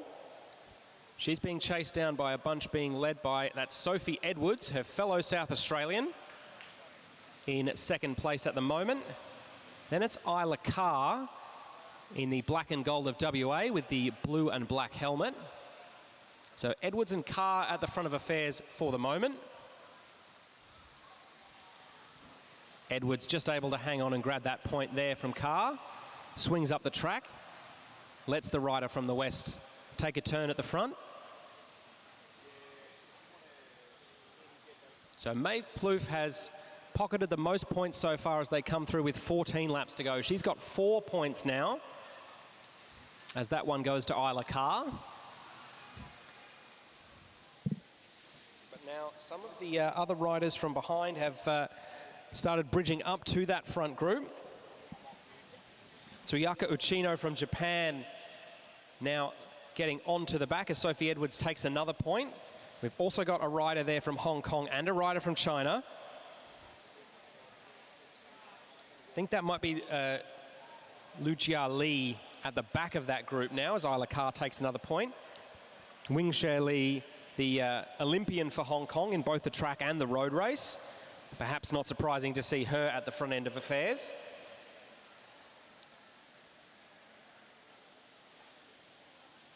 Uchino comes through and takes another point there, the Japanese rider.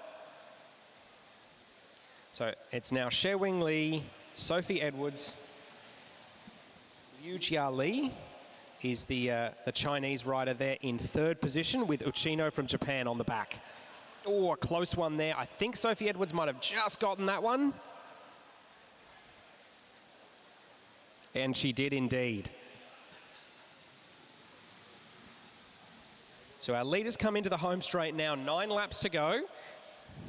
There's still a possibility that they could close the gap up to the back of the main field and gain 20 points each for gaining a lap.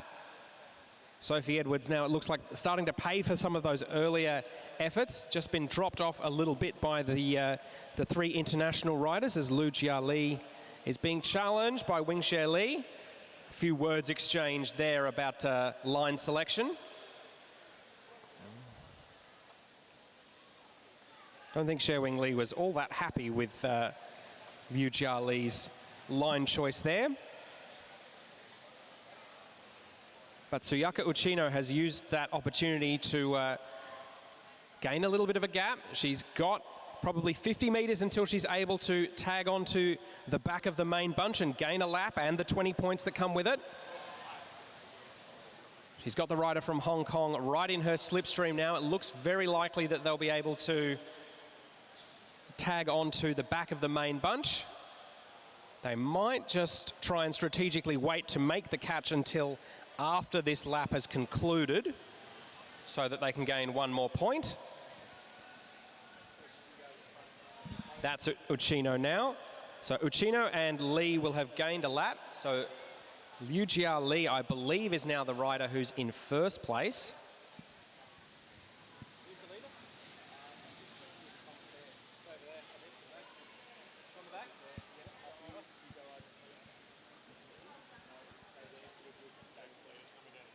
So coming down the main straight now, I believe this is our leader. Yes, it is. Rider number 153, that's Nicole Duncan from the New South Wales Institute of Sport. Sophie Edwards still within touching distance. So coming through to get 3 laps to go. It looks like Nicole Duncan will pocket another point here. Gets a little bit of encouragement from the folks on the sidelines there. It would be a very creditable effort if Nicole Duncan were able to hold this all the way to the line, but the bunch is really coming with pace now. So 2 laps to go for Nicole Duncan. She brings the colours in, acknowledges she probably can't keep up with the rest of these riders in a sprint, as Alyssa Polides is really flying at the front there. She's got Sally Carter in the black and green helmet on her wheel. Then a little bit of a gap to one of the riders from New Zealand there.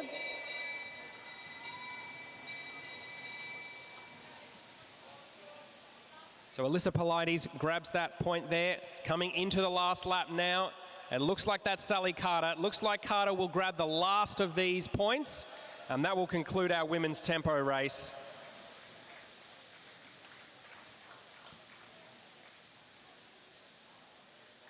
Well done to all, and a particularly profitable race there for Tsuyaka Uchino from Japan and She Wing Li from Hong Kong.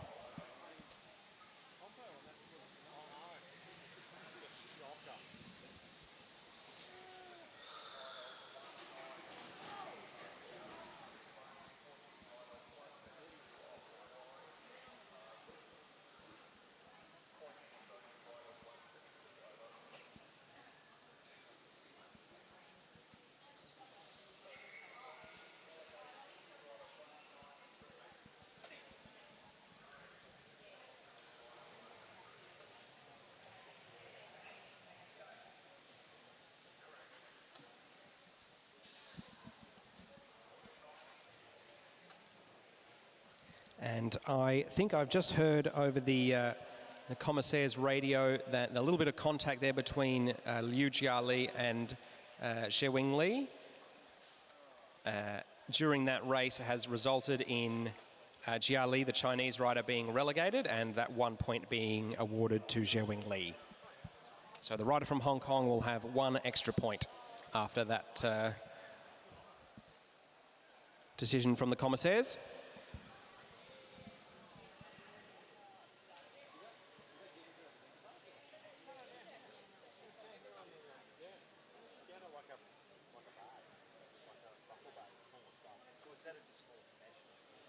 Not a disqualification, a relegation. Relegation, just for 1 sprint. Just for one. The one where they have Contact.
Oh, that'd be great.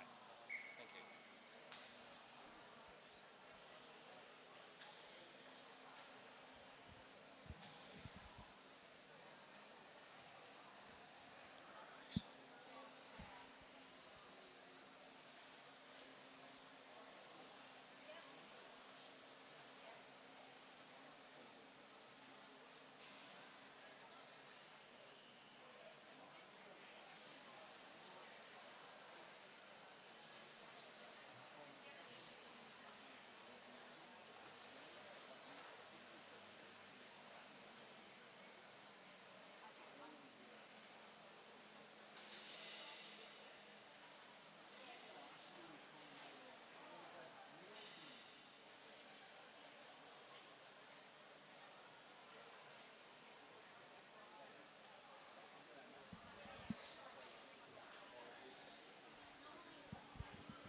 All right, next one up is the sprints. This is for the elite men. These will be the riders sprinting for 13th place overall. So we've got Maxwell Lieberknecht. He's the rider just diving down the track there in the red and black of Sassy. Chasing him hard is Nicholas Papadakis with the black around the torso of Blackburn Cycling Club. So it is Lieberknecht who will lead them into the sprint for the final lap. He's got a strong lead, but Papadakis is coming up in the slipstream. Lieberknecht looking like he's going to be able to hold on, coming up to the home straight now. And the rider from South Australia will take home 13th place in the elite men's sprint.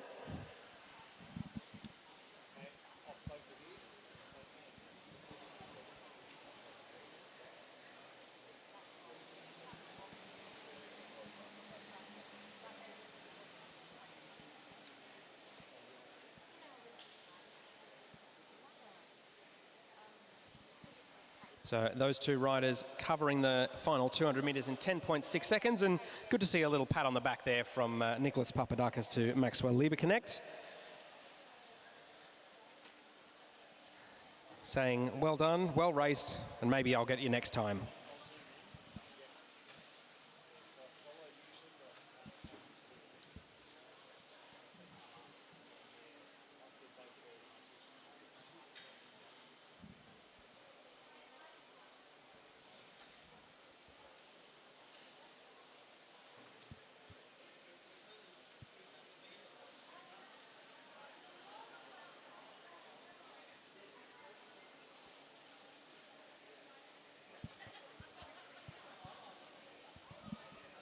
So our next pair are up. These two will be racing for 15th and 16th place.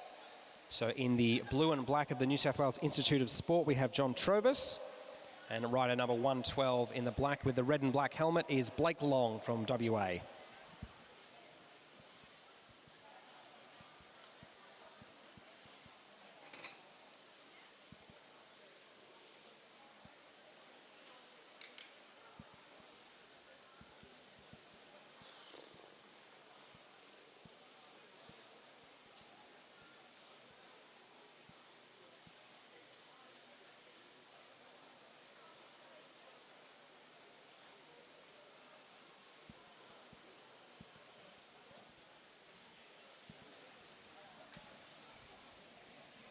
Both riders winding up fairly early here. So Blake Long in the black, almost a collision there as John Trovis was coming down the track. They come in towards the bell now. So it's Trovis in the blue on the outside, trying to power past Blake Long. Up into the back straight now, the New South Welshman draws level with the Western Australian, but he's got a longer road to take around the corner. Coming into the home straight now. Looks like it will be Blake Long who holds on. So the Western Australian gaining the advantage there over the New South Welshman.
All right, our last pair of riders for the elite men's sprint will be competing for 17th and 18th places.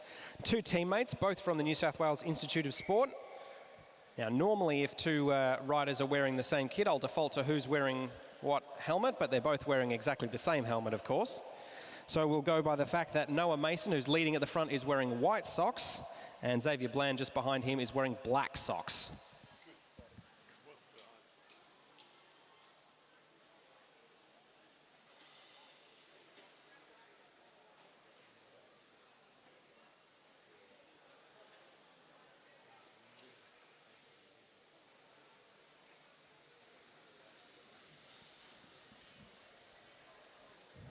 So both riders staying quite high on the track as they come into a lap and a half to go.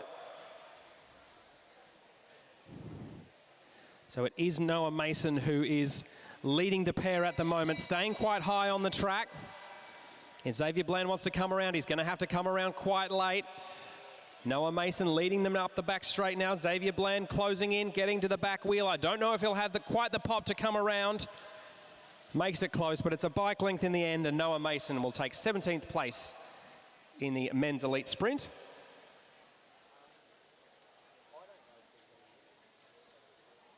So with the conclusion of those races in the elite men's sprint, we will have a break of 30 minutes before the quarterfinals of the elite men's sprint, and we'll look forward to your company then.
Alrighty, we've had a little bit of a break. The juniors, who will be taking to the track shortly, have had a chance to warm up.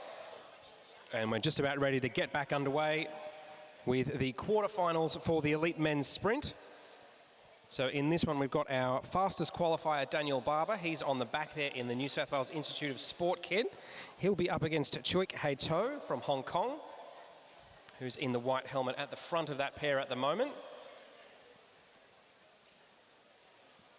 Hopefully during that break, everyone was able to head outside, maybe escape the heat. It is getting quite warm here inside the Velodrome, and not just because the racing's really heating up. It just flashed up on the screen that it's 31.3 degrees inside here at Disc at the moment. So summer is definitely here.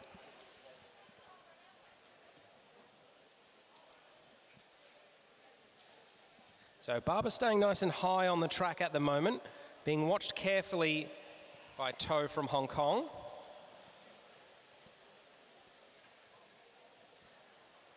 Barber fakes a couple of moves down to the inside, trying to get To to bite.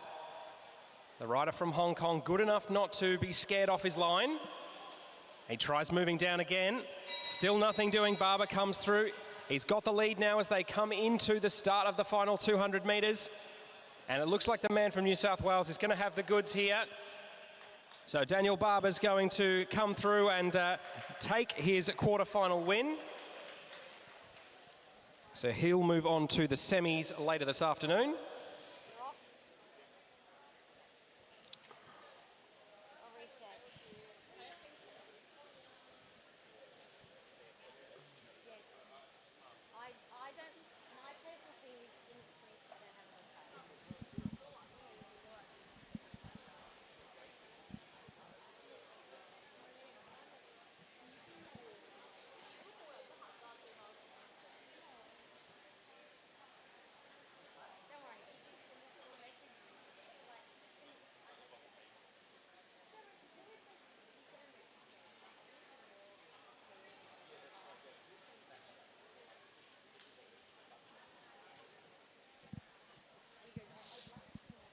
All right, next up will be our second and seventh fastest qualifiers. So our second fastest qualifier on the high side of the track from the Queensland Academy of Sport, that's Byron Davies. He'll be up against the Victorian, number 20, Sam Gallagher, who's in the blue and white.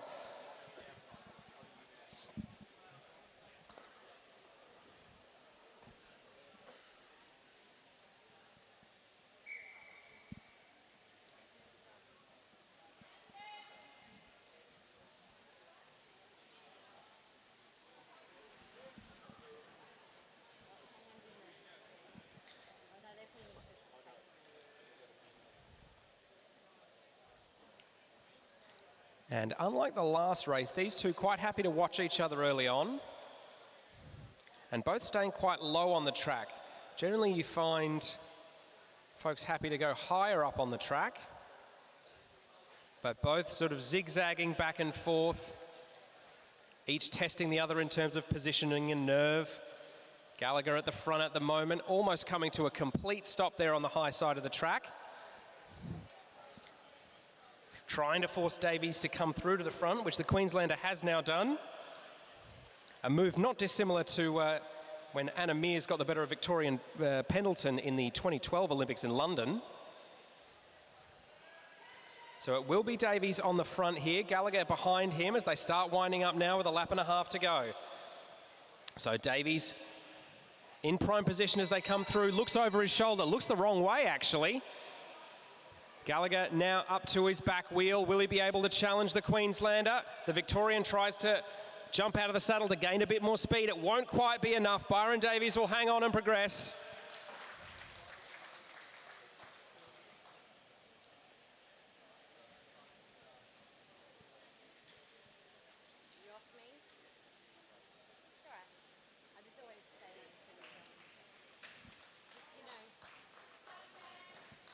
Well done to both of those riders in that quarterfinal. Next up, we will have a pair of sassy athletes. Number 96, Tate Ryan, and number 43, Finn Carpenter.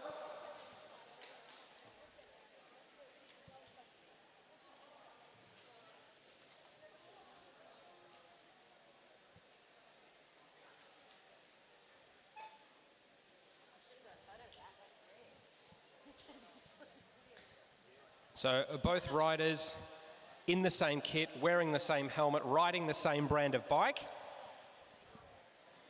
But Finn Carpenter has helped me out a little bit by wearing white socks, Tate Ryan with black socks.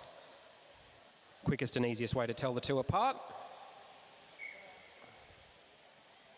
So Tate Ryan, who's in second place at the moment, was the third fastest qualifier for the sprint this morning. Finn Carpenter, sixth fastest.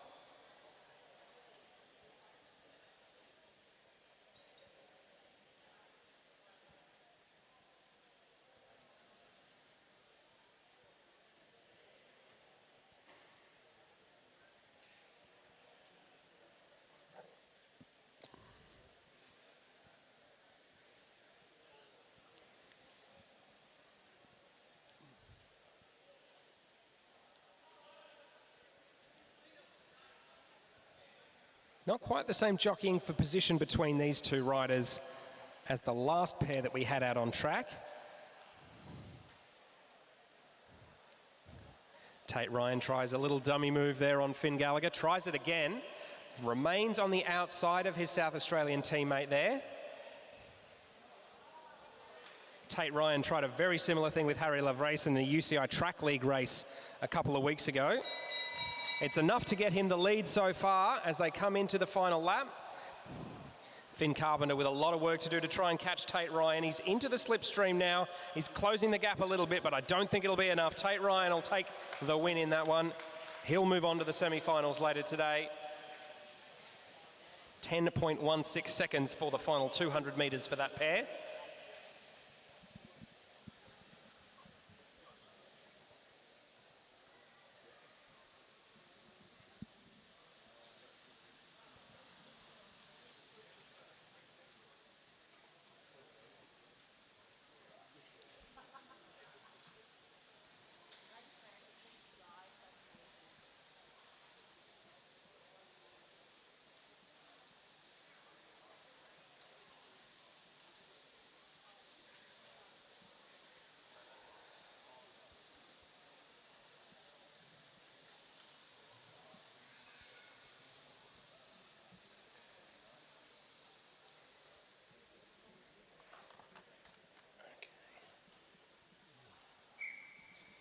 Okay, on track now, the last of our elite men's quarterfinals for the sprint.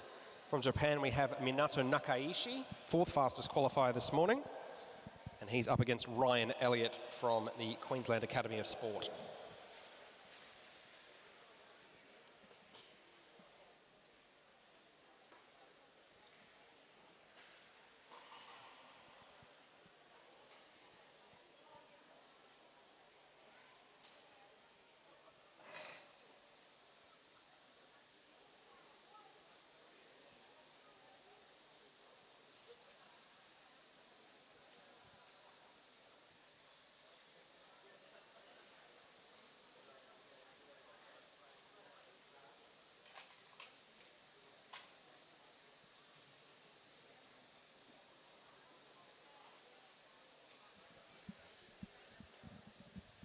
Ryan Elliott happy to hold front position in front of Nakaishi.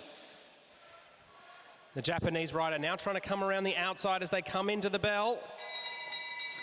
So it will be Nakaishi who leads them through as they start the final 200 metres.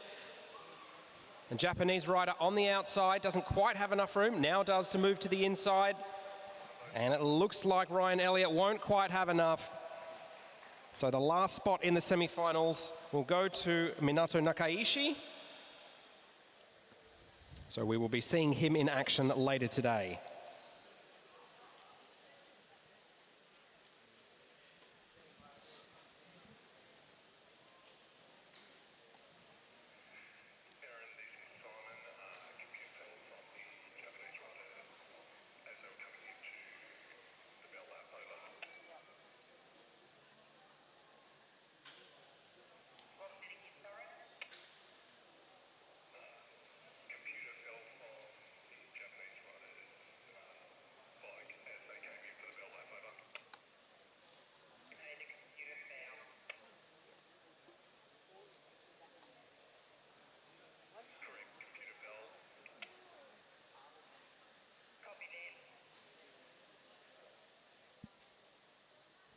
All right, moving on now. The next riders on track will be the first of our elite women's sprint quarterfinals.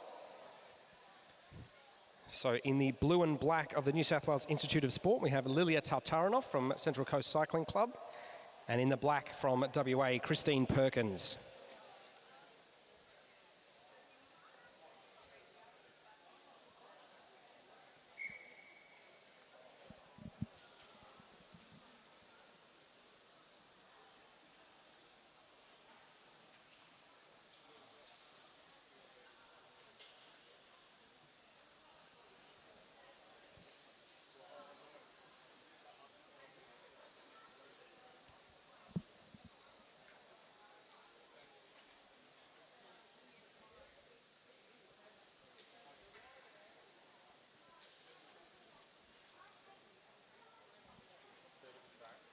Christine Perkins, happy to keep the pace fairly high. Lilia Tartarinov moving up the track, trying to dive down underneath Christine Perkins. The WA veteran not letting her have any space there. If she wants to come around, she's going to have to do it the hard way. Coming into the bell lap now. Perkins keeping Tartarinov quite high on the track there. Tartarinov challenging around the outside, putting in a very spirited effort, the youngster. The veteran from WA just hanging on, winning by half a bike length. So Christine Perkins will move through to the semi-finals. 11.66, she covered that final 200 metres in.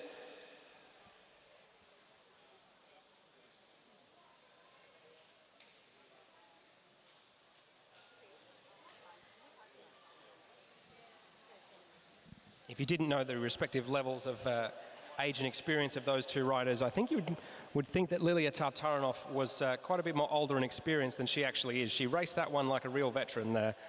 A loss in the end, but a very creditable one. All right, our next two riders up, our second fastest qualifier, Noah Obara from Japan, and our seventh fastest qualifier, Kalinda Robinson, who's in the maroon and blue of the Queensland Academy of Sport.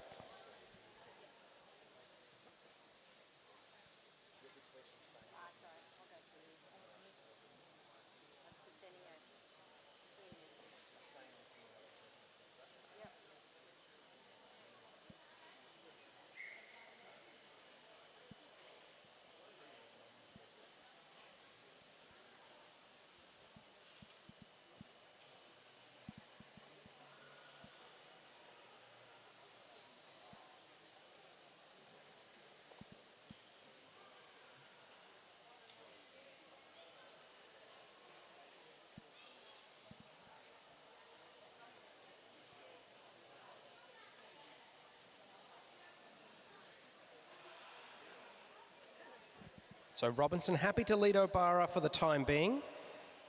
Obara staying quite low on the track, trying to make it a little more difficult for Robinson to look all the way behind to see exactly where she is and how close she is behind her. Neither rider really using the banking much so far. But they're both winding up now, out of the saddle sprinting. Robinson has a gap of a good 20 or 30 metres on Obara, so the Japanese rider has some work to do here. Coming into the last lap now. If anything, Robinson's gap has grown there. Obara's really going to have to get her skates on if she wants to close this down. Kalinda Robinson from the Queensland Academy of Sport comes into the home straight now. Looks like she'll be able to hang on. That's a big upset. So the seventh fastest rider gets the better of the second fastest qualifier in a final time of 11.59 seconds for that last 200 metres.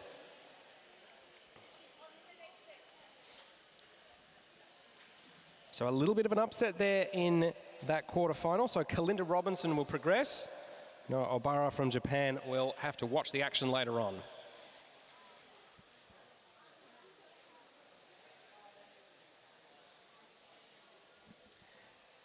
In our next race, we have Noah Obara's teammate Haruka Nakazawa, obviously also of Japan. She'll be racing against Alessia McCaig from the Victorian Institute of Sport.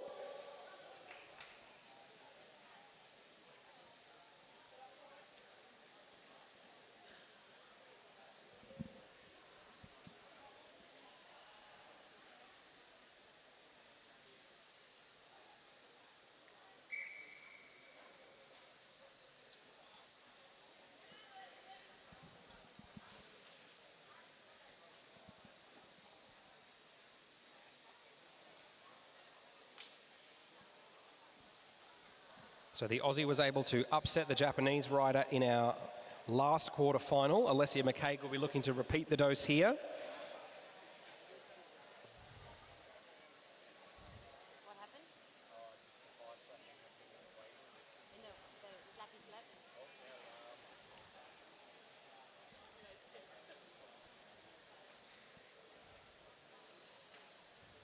Alessia McCaig keeping a very close eye on Nakazawa there. Both moving up the track a little bit now. Nakazawa out of the saddle, accelerating down the back straight. McCaig still wanting to hold that front position and hold Nakazawa high on the track. And the full sprint is on now. Nakazawa into the slipstream of McCaig. Up to her hip, but can't get past just yet. McCaig out of the saddle, driving as hard as she can as they come around that last corner. The rider from the Victorian Institute of Sport coming up towards the line now. She'll hang on as well. So 2 upsets in a row. So Alessia McCaig, who qualified 6th fastest earlier this morning, upsetting the number 3 qualifier, Haruka Nakazawa.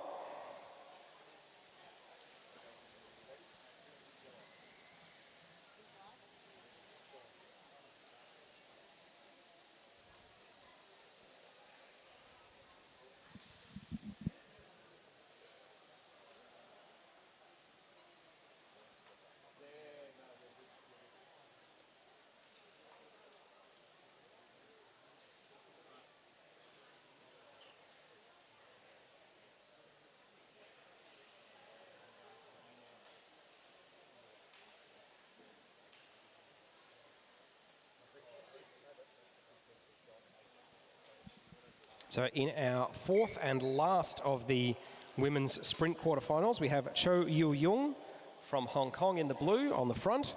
Just behind her, we have Sophie Watts in the maroon and blue of the Queensland Academy of Sport.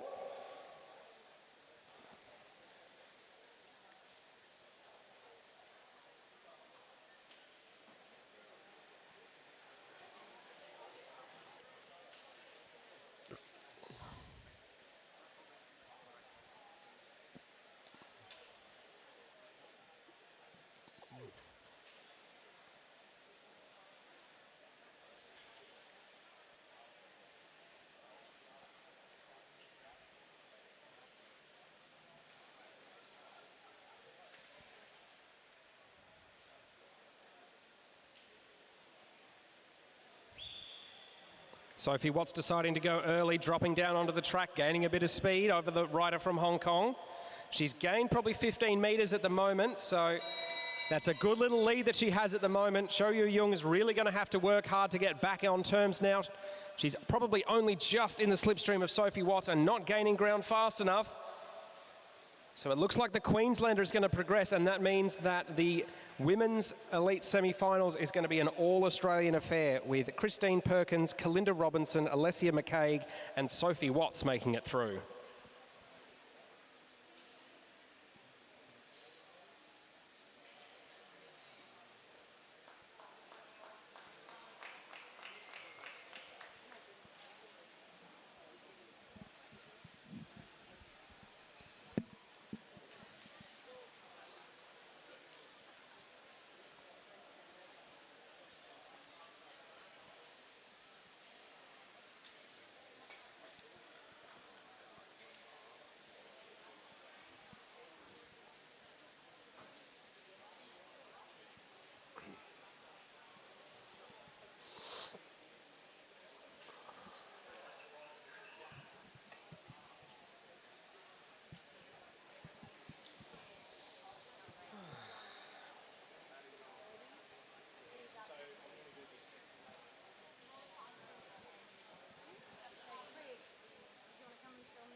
All right, so that was the last of our senior races for a little while. We're now going to have some of the juniors take to the track.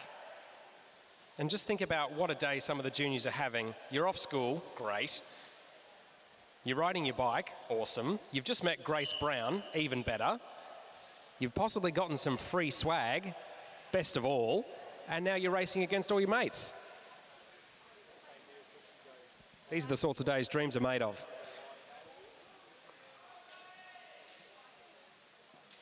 So 10 riders in this under 15 girls scratch race. So 8 laps total. First one over the line at the end will be the winner.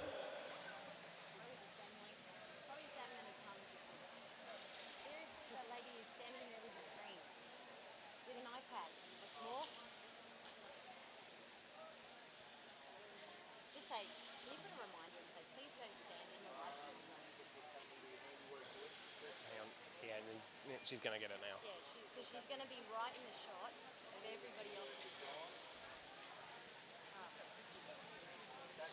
car. Okay, so that is Grace Olcock in the orange of Illawarra Cycling Club, who's at the front at the moment. Riders from South Australia, Victoria, New South Wales and Queensland in this race.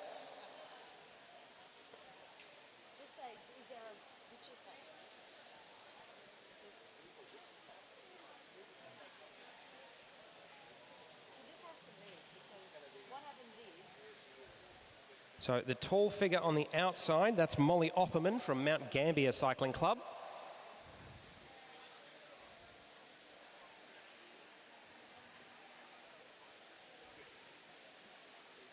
Four laps to go now in this under 15 girls scratch.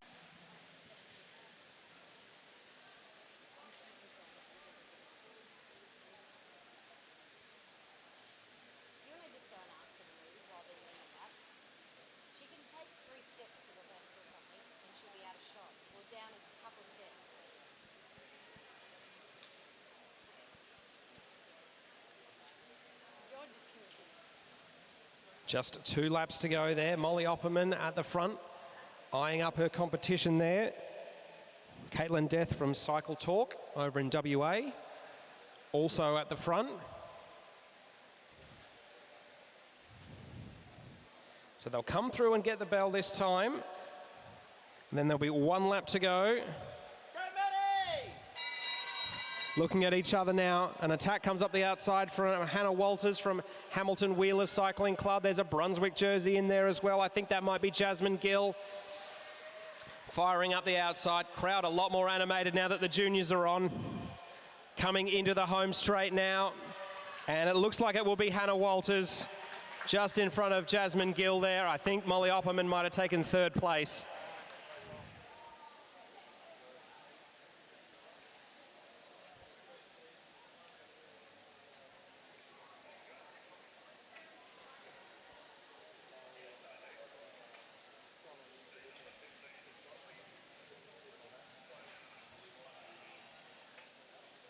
So we've popped the cork on our junior racing with the under 15 girls getting us underway. Next up will be the under 15 boys scratch race. We'll have 2 heats for this one.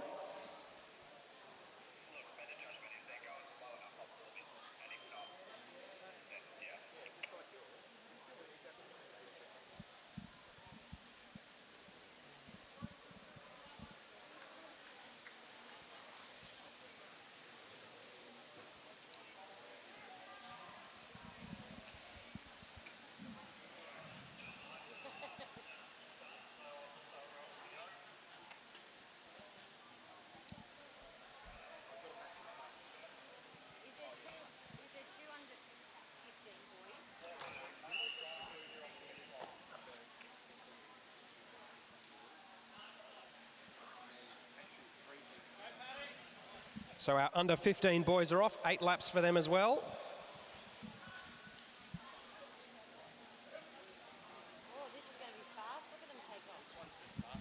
And the pace is already on straight away here. So 3 riders making a move at the front there. That is Jet Stokes at the front in the white, red and blue of Randwick Botany Cycling Club. It's got a rider from Blackburn there from company, and I think I see Jake Lesky from Carnegie Caulfield, the small figure in 4th place, just coming up to the back of that leading trio. So second spot at the moment is Caden Ryan from Blackburn. He's the slightly taller rider in the red and black. He's got one more rider in all black just tucked onto his wheel, as there start to be more riders coming across from that main field. So at the moment it is Jet Stokes, then it's Caden Ryan, then it's Harley Bradshaw from the University of Queensland, then it is Jake Lesky from Carnegie Caulfield. I'm just trying to spot the number of the rider in the green helmet there, who's 5th in that group of 5 as they're now halfway through this race. That rider on the back is Patrick Richardson from Balmoral Cycling Club in Queensland.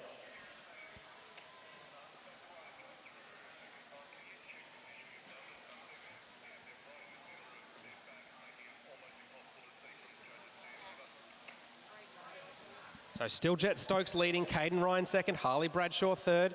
Then it's Jake Lesky. Patrick Richardson in the blue there of Balmoral. And there's one more rider right on the back of that group.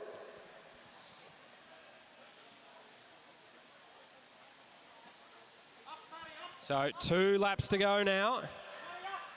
And it's one of the riders from Canberra CC, that's Zachary Thomas, who's in 5th place at the moment. So with a lap and a half to go, Jet Stokes is in front in the white.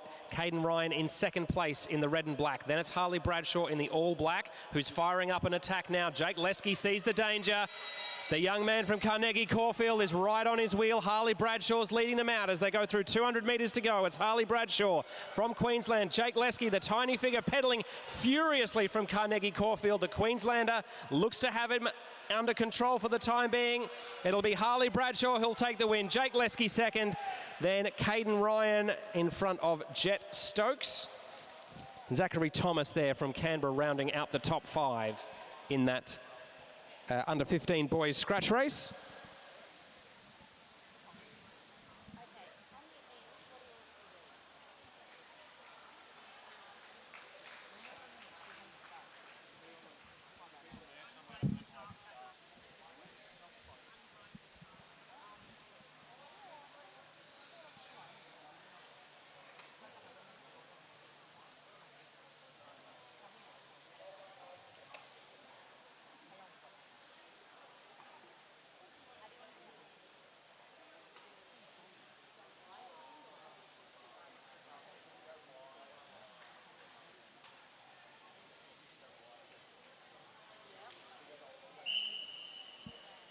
All right, our second heat for the under 15 boys scratch race.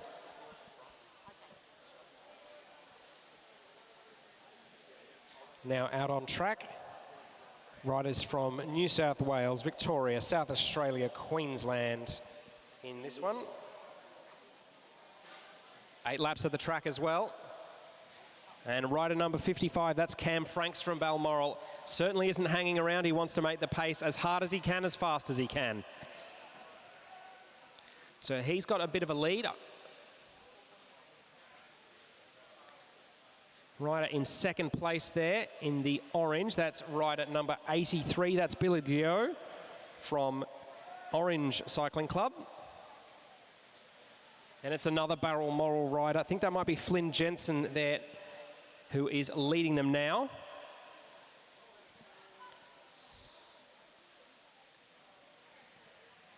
Cam Franks from Balmoral was leading before, kind of like the sound of it, the feel of it, and decides to lead again.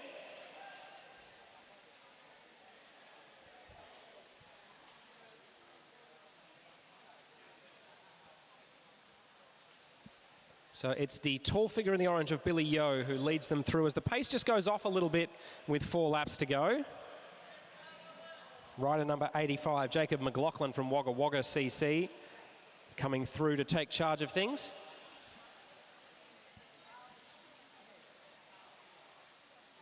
And another attack being wound up there, this time by the rider in the green colours. Coming up to the home straight now, that's rider number 67, Ethan Lee from Ipswich Cycling Club. About an hour outside of Brisbane. The pack's not going to want to let him go. They'll come through and get 2 laps to go at the end of this one. So Ethan Lee leads them as they come into the home straight now. Billy Yeo leading now. The chase from behind. And it's one of the riders from Blackburn. I think that might be Joseph Natoli, who's in the black and red, second in that chasing bunch. All right, there goes the bell. And it is Ethan Lee, still holds it for the moment, but then it's the rider from Blackburn. Then it is rider number 64. I think that's Ewan Brown from Carnegie Caulfield coming up to his shoulder now. Coming up towards the line. This one could be really, really close. Oh, very close indeed. Joseph Natoli from Blackburn just held on in the end. I'd say that one was about half a wheel.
So our next group of riders on track are our first heat for the under-17 girls scratch race.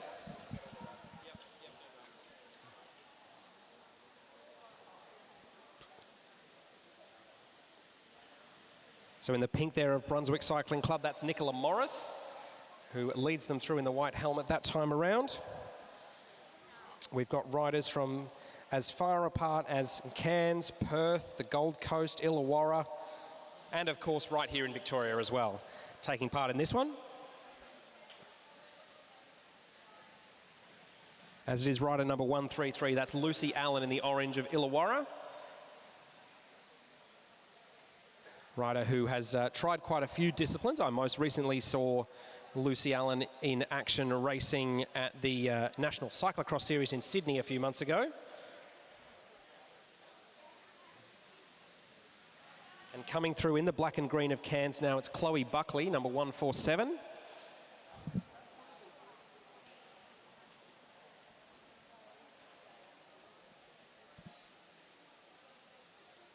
So halfway through this 10-lap race now.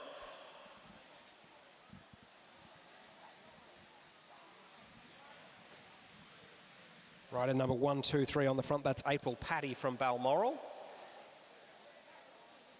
Unsurprisingly, we've got a couple of riders from Balmoral in this one.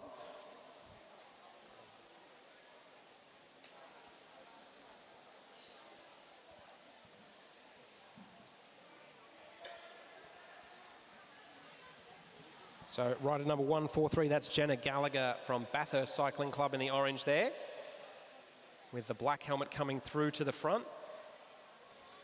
And then coming up the inside of the track in the pale blue, white and black with the red helmet, that's Darcy Henwood from Canberra Cycling Club. For a moment there, I thought she might have been considering an attack, and now she is. But there are a couple of others who've got the same idea. Lucy Allen in the orange on the outside. She's being challenged by Chloe Buckley in the green and black of Cairns Cycling Club. A couple of other riders are in position there as well. Coming into the home straight, they're about to get the bell. Coming in now, big attack down the outside by Ava Robbins from Balmoral Cycling Club in the blue. She's got a good gap now, probably a couple of lengths there. Lucy Allen pedaling hard, trying to catch up. Ava Robbins maintains the gap into the home straight, takes a look over the shoulder, and she'll have enough to take the win. Second place there for Madeline Pitt, sorry, from X Speed Cycling Club in Perth.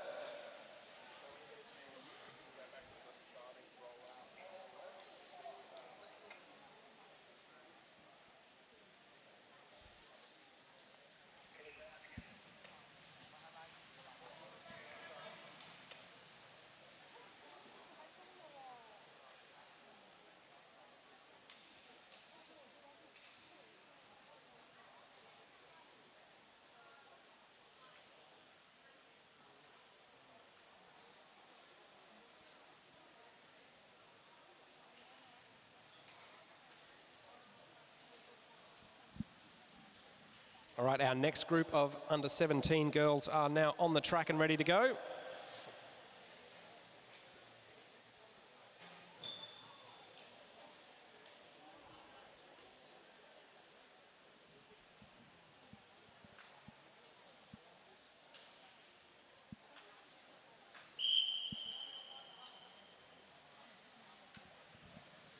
So leading them as they start in the National Series leader jersey and the pink helmet, that's Sienna Monteith. She's from Balmoral Cycling Club in Queensland. She's got a couple of teammates up there as well.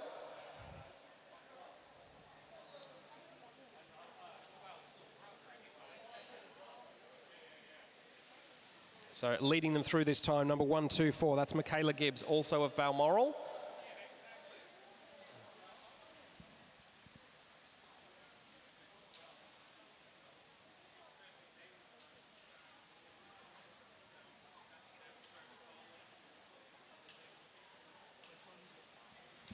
Sienna Monteith happy to be right at the front of affairs. She's got Chavi Tunksale from Carnegie Caulfield in the navy blue. Just up near her, Billy Russell there from Brunswick Cycling Club, just swings up the track.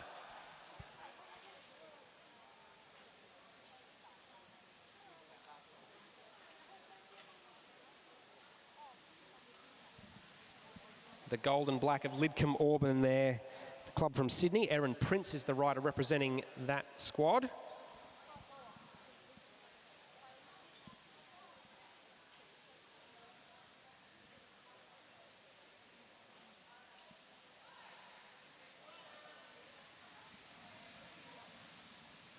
So Isabella Blackwell from Happy Valley BMX Club, based in South Australia, came through for a little bit of a turn there. Sienna Monteith returns to the front, keen to keep the pace nice and high.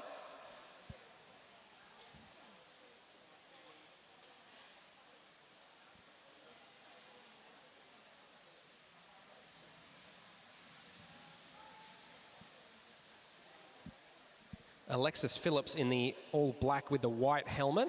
Well positioned there, the rider from Wagga Wagga Cycling Club.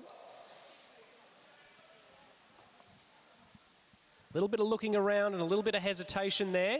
No one really keen to put all their cards on the table as the attack comes now. Rider from Balmoral there, that's rider 142, that's Isabella Potts. He's got a bit of a lead, but there's still a lap and a half of this race to go. Sienna Monteith quick to close the gap up to the front of that race.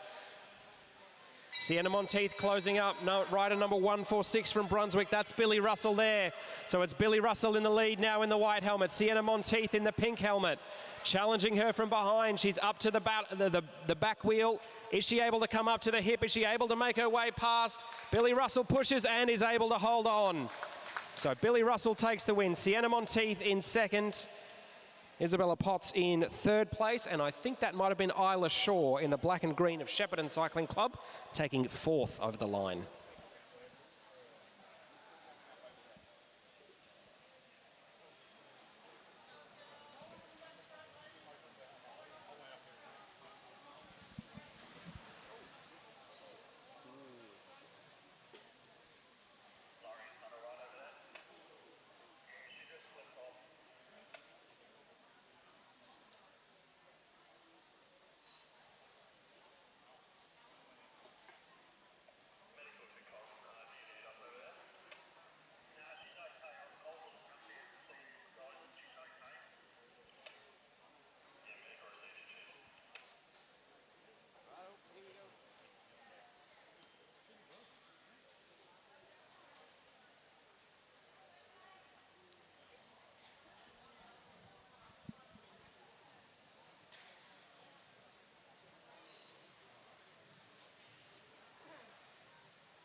So next up will be our first of our under-17 boys scratch races.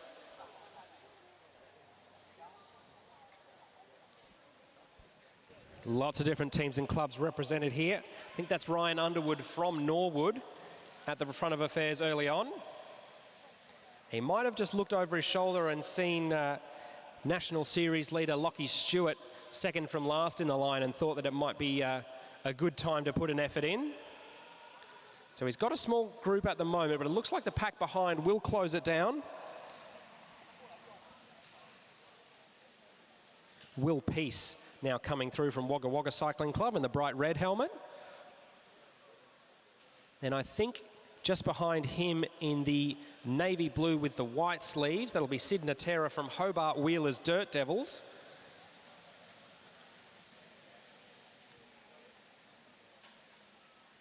So Sid coming up from the Apple Isle to race with us this weekend, which we always appreciate.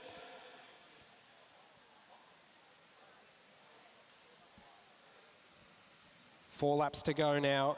Seth Harrison from South Coast Cycling Club in South Australia in a good position.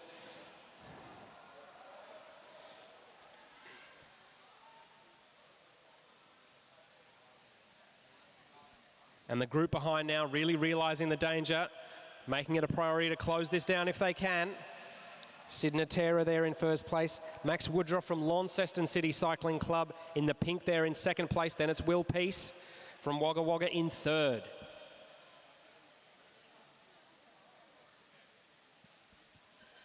Coming up now, they're going to get 2 laps to go. Some of the riders who were caught behind earlier have managed to catch up to the front of the field and are making their way around the outside. Lockie Stewart is there from Alpine Cycling Club. Ben Woods is there from Blackburn. An attack down the inside here now. Going quite early there is rider number 219. That's Oscar Schoff from Fraser Coast Cycling Club. The charge is coming from behind though. And it looks like he's going to get reeled in. There are 3 riders who'll be competing with it. Oh, it's going to be very close as they come up to the line. And it's the rider from Taomotu Cycling, Sports Cycling Club, Carter Payne, who ended up getting the win there. So the rider from New Zealand wasn't at the front until right at the moment it mattered, and manages to take the win there.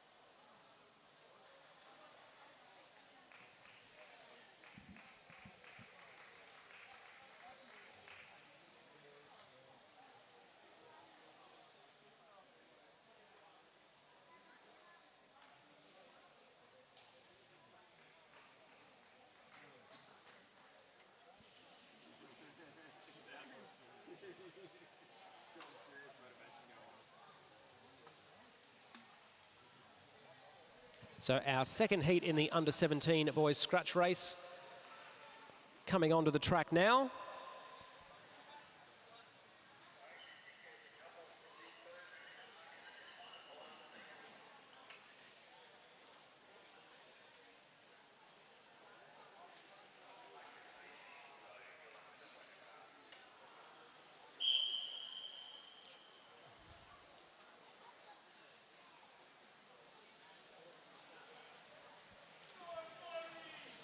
Eight laps for these riders as well. Jamie Henderson from Tawamutu thinks about taking up the lead, but then the New Zealander follows the lead of his clubmate from the last race and then just slots back into the pack for the time being.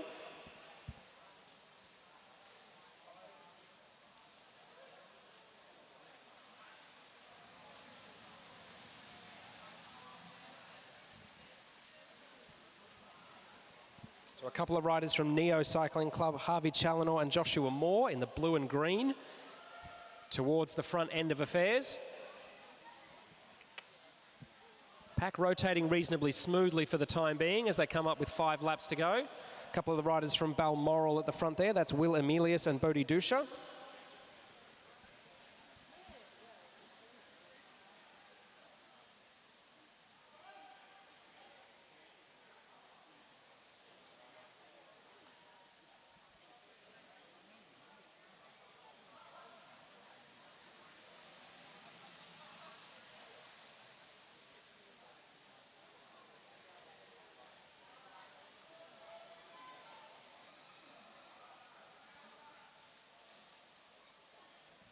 Still a bit of looking around. Most of the pack happy to stay quite high on the track for the moment, almost daring someone to take a flyer down the inside and try their luck. No one rising to the bait just yet. So Ruben Shepherd from Randwick Botany CC is the rider in white at the front for the time being. It's a rider from Brunswick challenging his inside.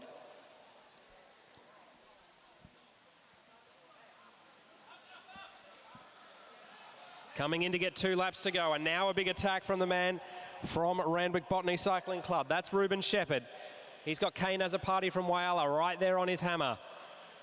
So the young rider from Whyalla CC in rural South Australia coming up. Almost a little bit of contact there. So rider number 232, that's Benjamin Cade from Whyalla, leading them now. Pedalling furiously up the back straight. I think that might be the Hugo Barnes from Dulwich Hill Bicycling Club. Coming up towards the line, and it will be the rider from Whyalla. So that's Benjamin Cade who took that one.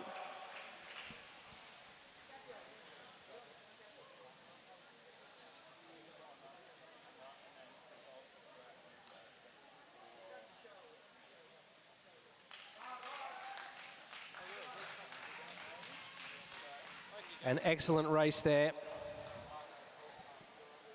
Hugo Barnes from Dulwich Hill was closing all the way, but couldn't quite get all the way across.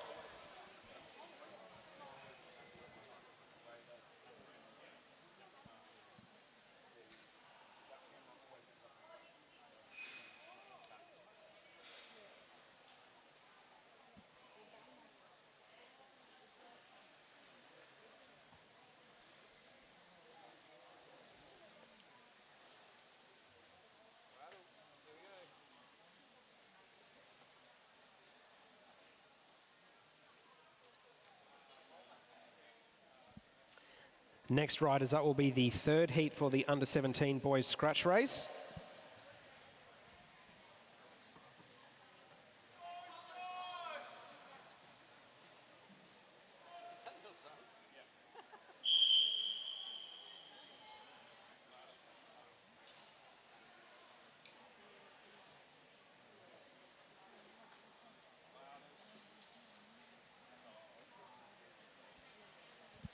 So as they come through the line for the first time, it will be one of the riders from Blackburn Cycling Club. That's Lachlan Ermert, who I think has dusted me in a crit a few times. Sounds about right.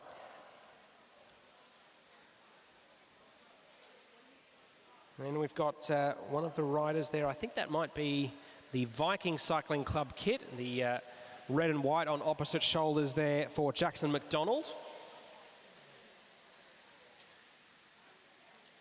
Gabriel Jakobsen in the unmistakable orange of Illawarra Cycling Club just comes to the front for a little turn.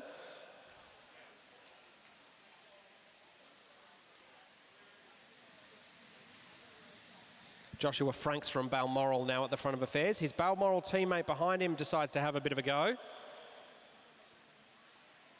It might be Felix Crossman who's decided to up the pace there.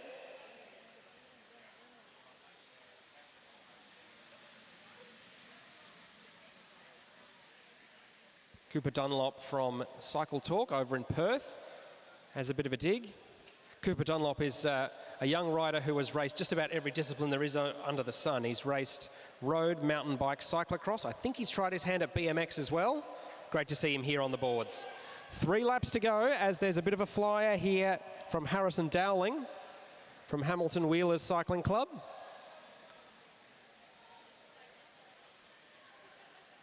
And the boys are really into their work now, really winding up the pace as they come in and get 2 laps to go. A little bit of a check over the shoulder there from Archie Martin from Carnegie Caulfield. He's in the fluoro green helmet right on the front of the pack. A move up the outside now from one of the riders from Blackburn. All right, as they come into the last lap now, Cooper Dunlop from Cycle Talk in Perth puts in quite a strong effort there, manages to gain a little bit of a lead. It doesn't look like the others will have quite enough to bring him back. Cooper Dunlop coming up towards the line, and he will take the win.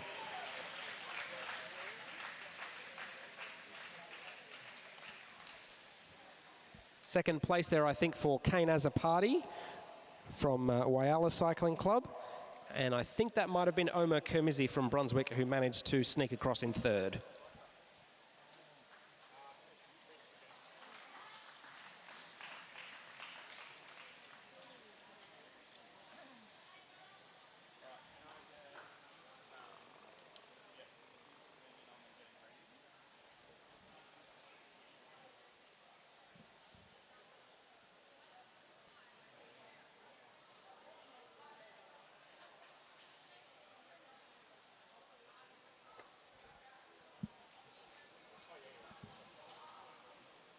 So with our junior scratch races concluded, the next events on the program are the semi-finals of the elite sprints.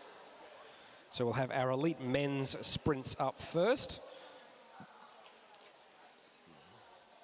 So the first pair to take to the track will be Byron Davies from Queensland and Tate Ryan from South Australia. Now, unlike our earlier sprints, these ones will be a best of three, like you see on TV in the Olympics. So first rider to take 2 victories will progress to the final.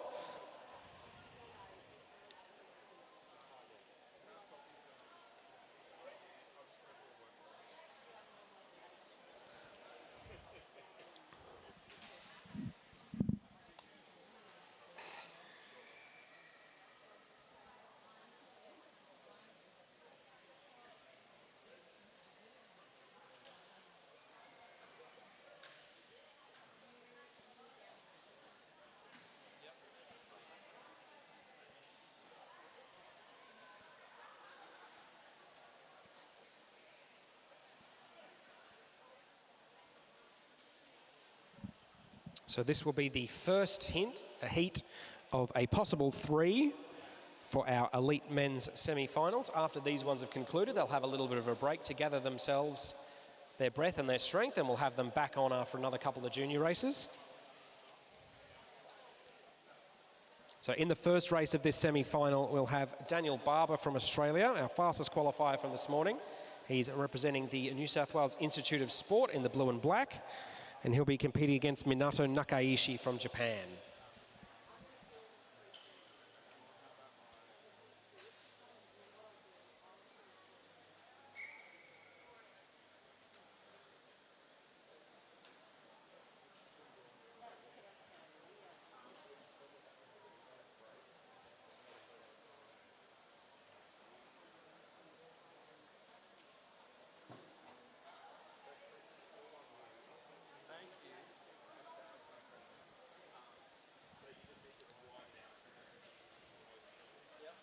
So Nakaishi just zigzagging a little bit on the high side of the track, sort of feeling his opponent out here.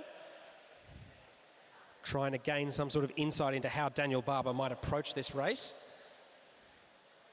As they come in through 2 laps to go, Daniel Barber trying to accelerate around the high side of the track and come into first place. Really putting on quite an acceleration here to get a bit of a lead before they come into that last lap. All right, Barber will lead them in. Coming up to get the bell now. Nakaishi's got some real work to do. Barber firing into that final 200 metres. Down the back straight now, checks over the shoulder. Nakaishi still not all that close. Barber coming up, he'll take this first semi-final win comfortably in the end. So mark one down for the man from New South Wales. 10.14 seconds for his last 200 metres.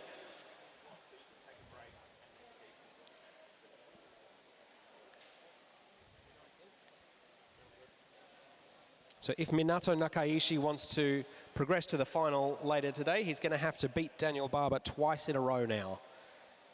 But they'll both have a little bit of time left to gather themselves, mentally prepare for the next race coming up. So welcoming to the track now, we will have Byron Davies in the maroon and blue of the Queensland Academy of Sport and Tate Ryan from the South Australian Sports Institute.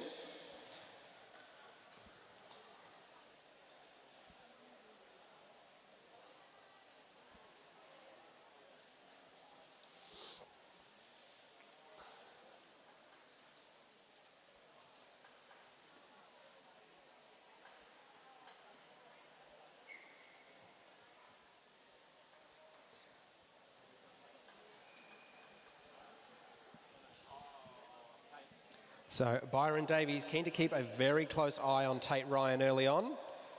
The South Australian quite happy to follow right in his slipstream here. Not for any aerodynamic benefit, obviously. They're not probably going fast enough for that right now. But wanting to make sure that as they come into a little bit of a track stand here, a few little hops there from Byron Davies, trying to get Tate Ryan to take the bait. Both riders happy to track stand for the time being. Who will blink first? Byron Davies higher on the track for the moment. Couple of little hops of that rear wheel, trying to keep himself calm and stable. Tate Ryan not taking the bait. Both men beautifully poised, and as they decide to resume hostilities. So no real change of position as a result of that little track standing competition.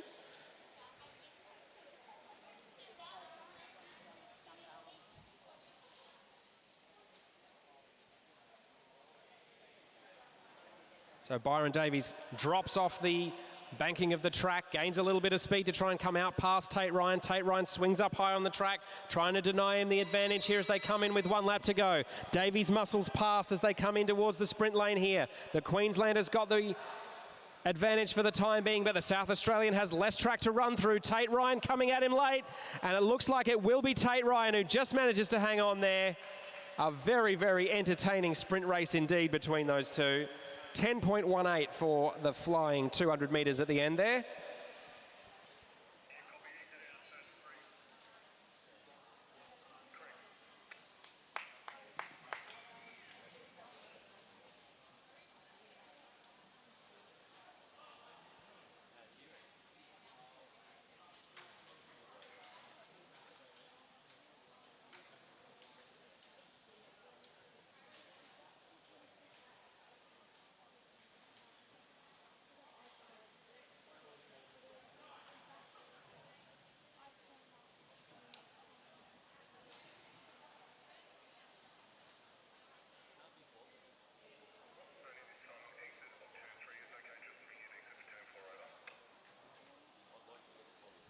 Okay, with the first heat done in each of the 2 men's semi-finals, we'll now have our opening heat for the elite women's semi-finals for the sprint. So in this one, we'll have Christine Perkins, rider number 202 in the black from Western Australia, up against Sophie Watts from QAS in the maroon and blue.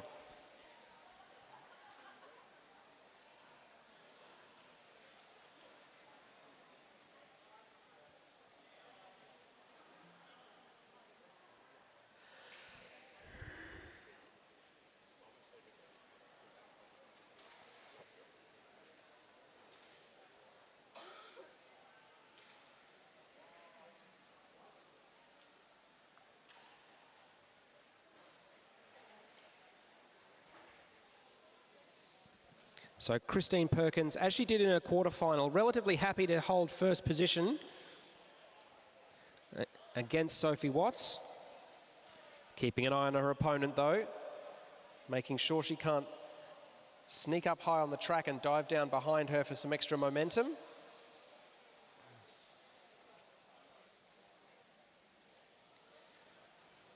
With 1.5 laps to go, Sophie Watts now turns the pressure on. Then shoulder to shoulder as they come into the home straight. It will be Christine Perkins who is at the bottom end of the track. Sophie Watts trying to challenge her on the outside. Shoulder to shoulder they are, as they have been for the last 1.5 laps. This one could be quite close. Sophie Watts looks like she's just ahead. Christine Perkins coming through on the inside, and it will be the West Australian by about half a bike length in the end. 11.14 seconds for their final 200 metres.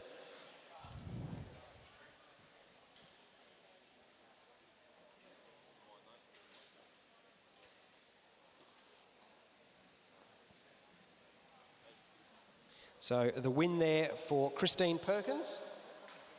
She'll only need 1 win from the remaining semi-finals to book her spot in the gold medal races later today.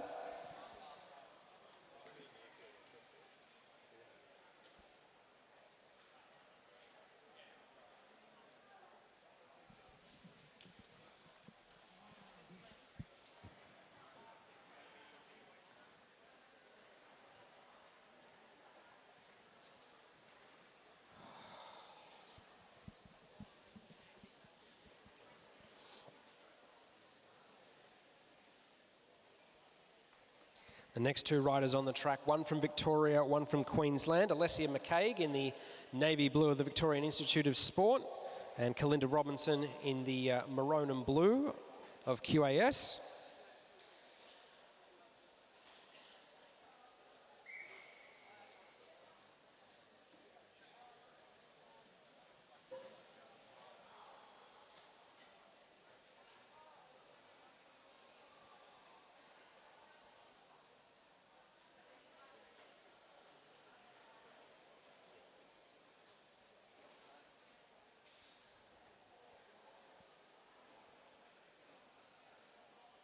So Robinson keeping a close eye on McCaig early on.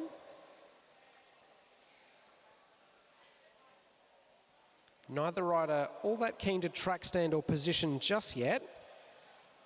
Both happy to ride on the Côte d'Azur for the time being.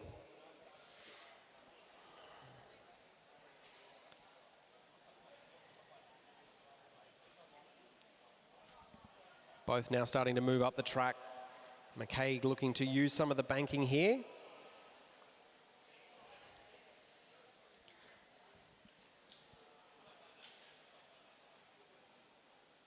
Kalinda Robinson just coming out of the saddle here, trying to keep McCaig high. McCaig dives for the bottom, manages to get inside position, so the Victorian steals a march there, able to get a little bit of an advantage, checks over her shoulder. She's got a couple of lengths over Kalinda Robinson, but the Queenslander is coming back at her. Alessia McCaig looking strong as they come into the home straight now. I think she'll have enough to hold on. So Alessia McCaig wins the first of her semi-finals.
So with the first of the elite semi-finals for the sprint out of the way, we're now moving on to the under-15 girls tempo race.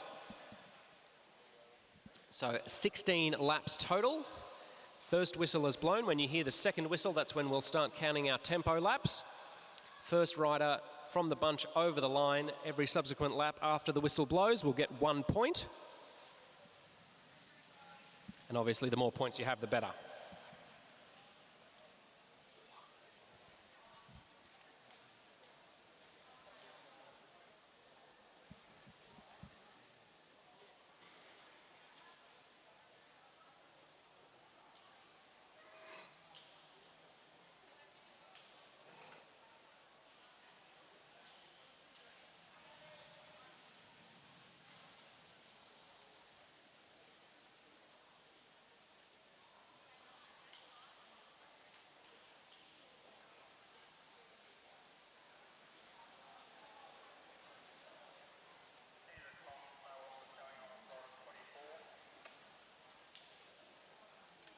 So rider number 24, Zola Peterson, just jumped in a little bit late there, but she's in amongst the mix now.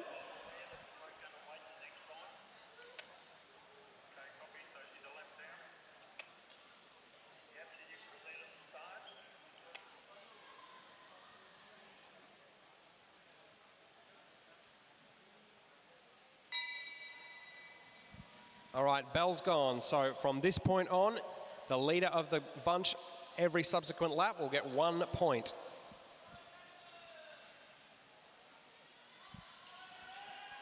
And there are plenty of folks at the front end of this race who haven't waited for a second opportunity. So it looks like it will be rider number 11, Molly Opperman from Mount Gambier, who takes the first point of the day.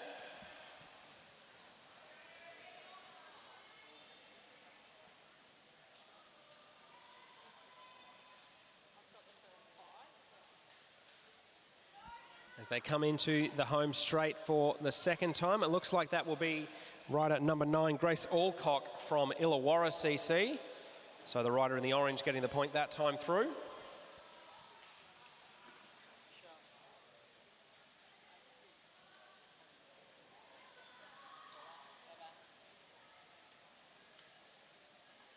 Looks like this one will be taken by one of the riders from Brunswick. That's Jasmine Gill in the characteristic Brunswick orange and black.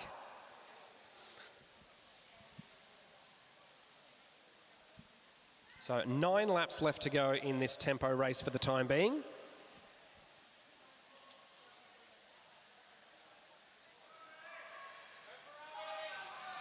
Oh, a close one there. I think that was Paravi Tunksale from Carnegie Caulfield who got that one.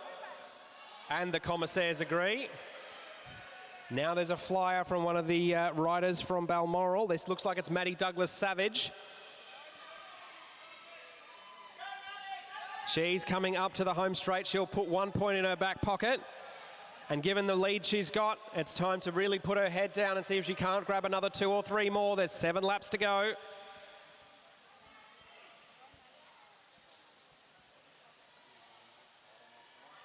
Chase is getting organised behind, but it looks like Maddie Douglas-Savage will at least take this point here, if not the one after. As the charge is being led by, from behind by Hannah Walters from Hamilton Wheelers Cycling Club. And it looks like Maddie Douglas-Savage will be reeled in. And just as one flyer is brought back, another one heads off the front. So that's rider number 7. That's Caitlin Death from Cycle Talk over in Perth.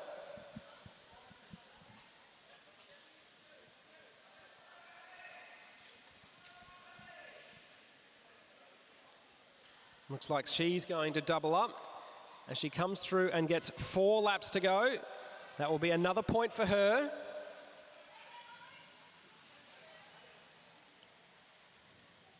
The riders from behind chasing hard, but I don't know if they're making up all that much ground at the moment.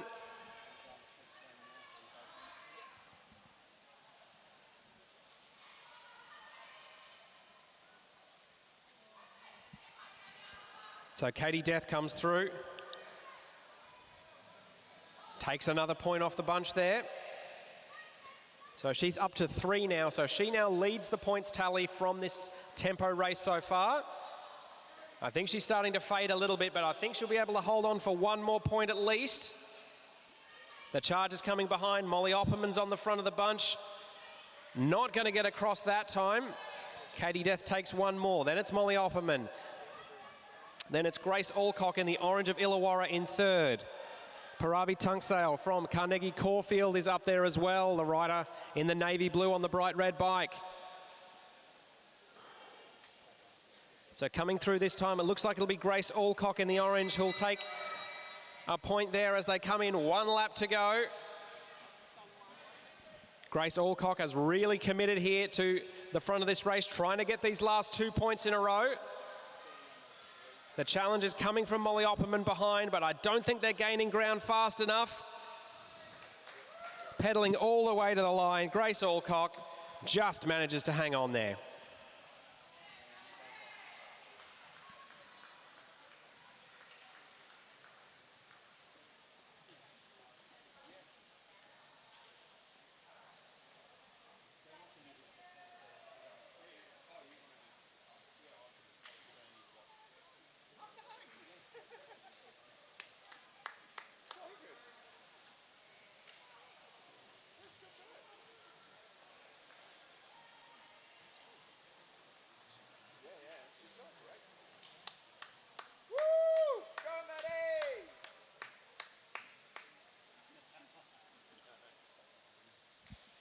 All right, next up will be the first of our under-15 boys tempo races. So this is the 15A group.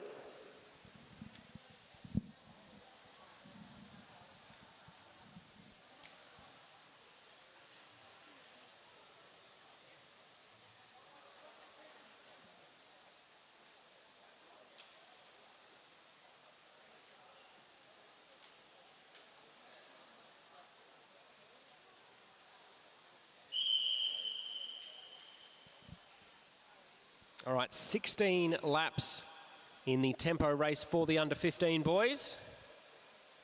And once we hear the bell go, it will be 1 point per lap. A few riders wanting to make their impression early, but we won't get any points for leading over the line just yet, lads.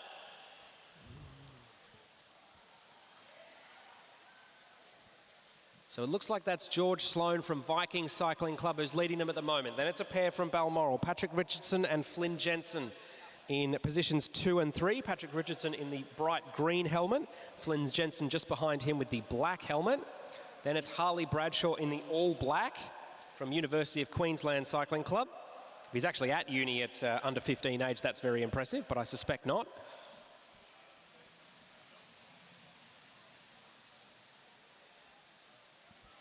The tall figure in the orange, from orange, Billy Yeo, now coming to take up the chase behind Patrick Richardson there.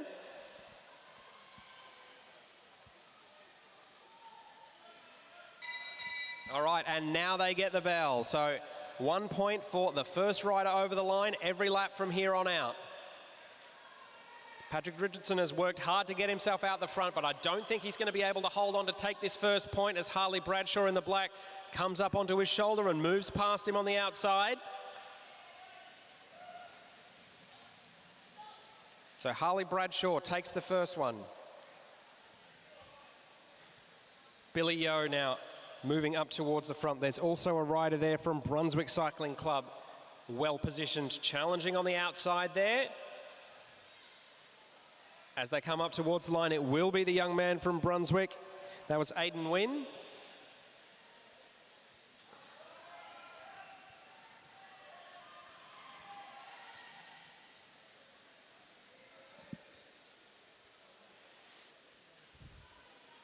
Coming in this time, Aidan Wynn being challenged by the rider from Carnegie Caulfield. That was Arnav Chakravarthi. Chakravarthi not quite having enough that lap to come over the top and take a point. So Aidan Wynn leading the field at the moment with 2 points to his name.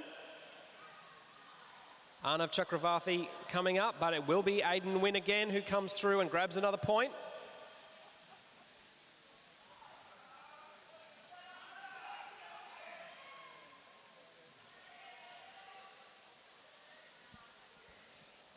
Now it is Billy Yeo from Orange coming past some lap riders towards the front of the race. He'll take a point.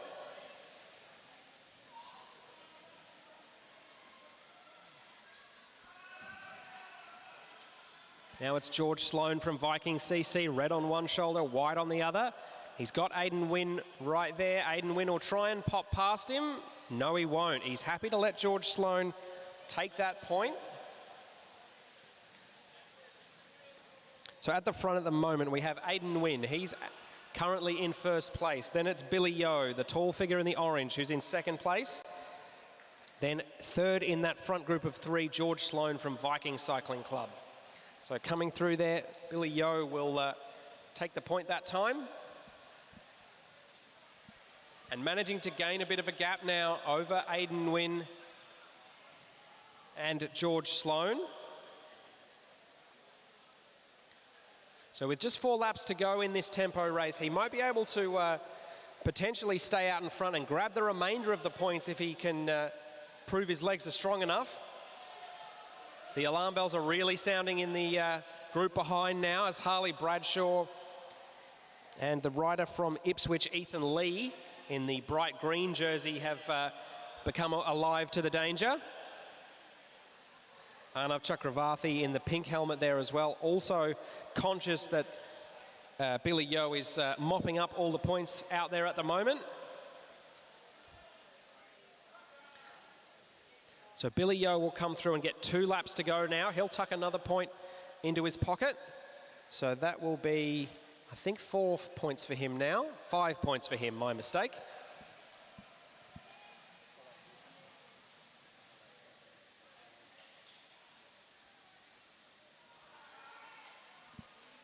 He comes up towards the line, gets the bell and 1 more point. So he's got 6 at the moment of the 11 sprints so far. He'll be looking to make it 7 from 12. Ethan Lee has sprinted out of that group behind, but it might be a bit too little too late. Billy Yeo coming up towards the finish line. So he will take the win, and 7 points for him. Quite a productive few minutes of racing for the young man from Orange.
So our next race on track will be our second of our under 15 boys tempo races.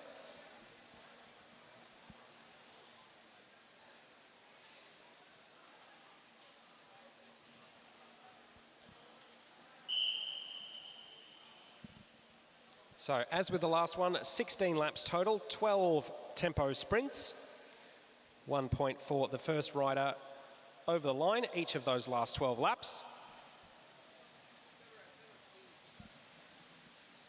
And unlike the last race, everything seems to be a little bit more settled early on. Folks may be saving their energy for a bit later in the event, where it might be better used.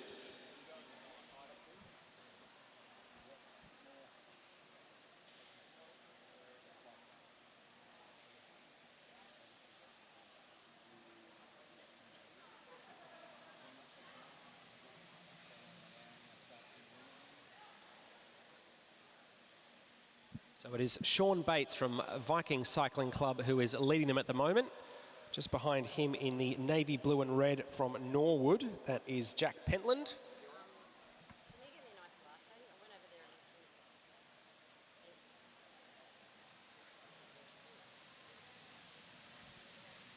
So Jack Pentland looking to gain an advantage nice and early on, maybe thin down the group a little bit and minimise the number of races he has to compete against for the upcoming points.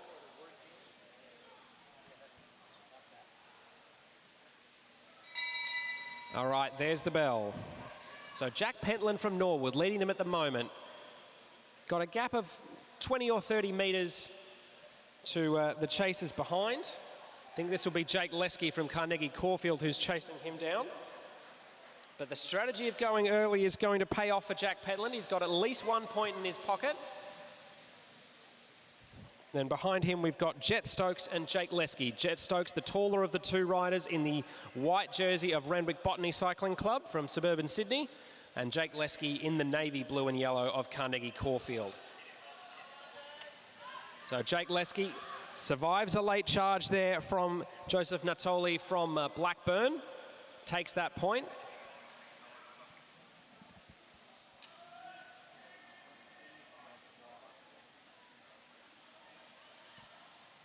So Joseph Natoli leads through and takes that point. Ewan Brown from Carnegie Caulfield up the front, the tall figure there with the black helmet and white shoulders. Just behind him, it looks like that's Cam Franks from Balmoral with the white helmet and the blue jersey with the white sleeves. Joseph Natoli just slotting into third place in that line for the moment. Not a bad place to be at all. So Ewan Brown takes that point there. So 4 laps of point scoring so far, all being given to different riders. A little bit of a burst there from Cam Franks from Balmoral. He adds his name to the list of point scorers.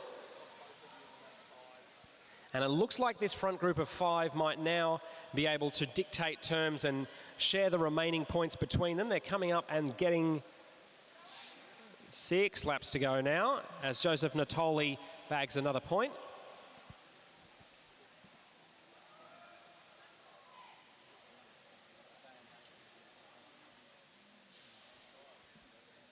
The lanky figure of Ewan Brown leads them in, looking to score another point for himself.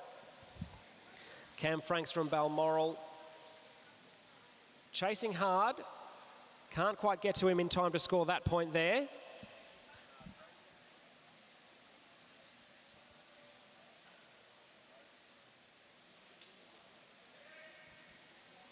Bit of a challenge there for the rider from Lidcombe Auburn Cycling Club. That's Lucas Strubik.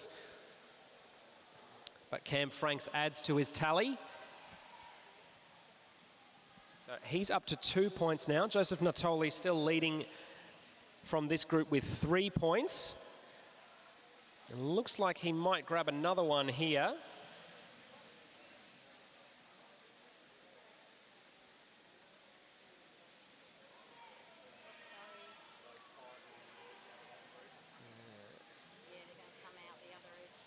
So the front 5 just making their way through some of the other riders here. Ewan Brown looks to be leading them as they come through and get 2 to go, so he'll grab another point.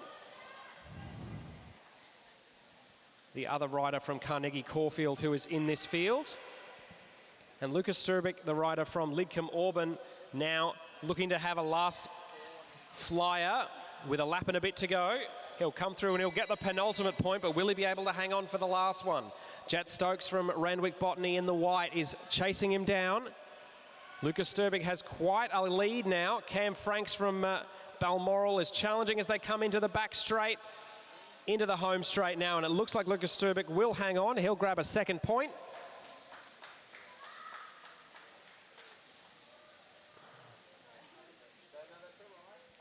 So you'd have to say the points were pretty evenly shared in that race there.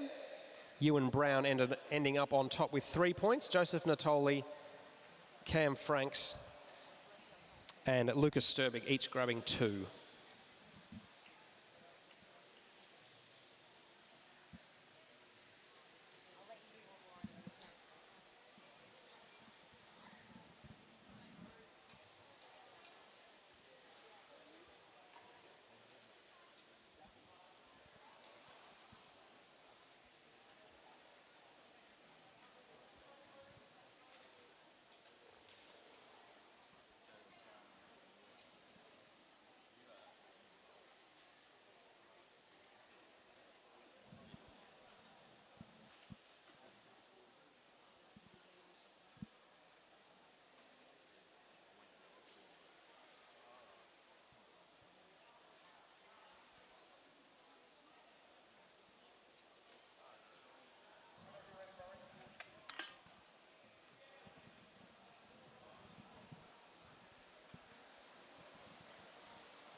Next on track will be our under-17 girls tempo race.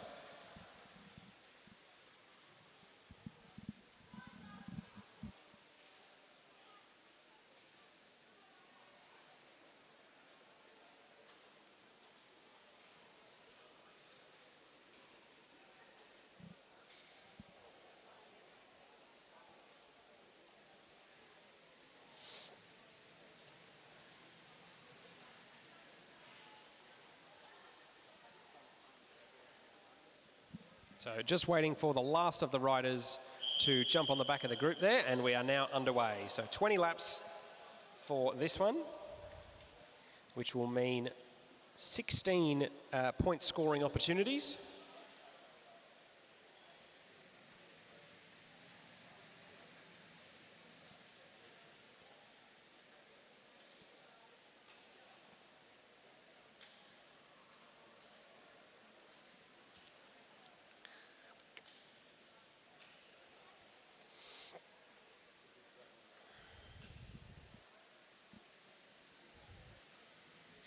So as they come through this time, it is Isabella Blackwell in the purple jersey there from the Happy Valley BMX Club based in South Australia.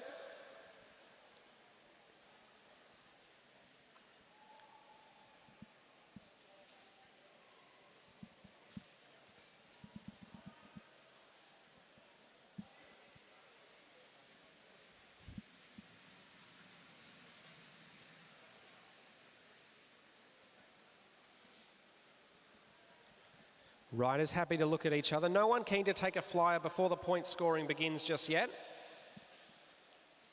Few riders checking over shoulders, making sure they're ideally positioned as they come around to get the bell to start the point scoring off. So as they start, as rider number 150, that's Erin Prince in the black and gold of Lidcombe Auburn CC, who's at the front of the group. She's being pursued there. I think that's Billy Russell, who's in third place from Brunswick. But the Lidcombe Auburn rider will just be able to hold off the challenge. From, I think that's Ava Robbins there from Balmoral.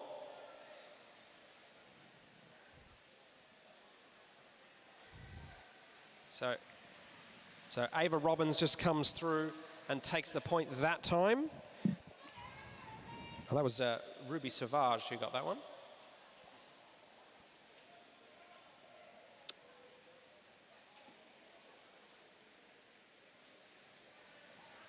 Billy Russell from Brunswick takes a point at the front of the group there. No real fuss or real challenge from those behind, hoping they'll all get their turn as the race progresses.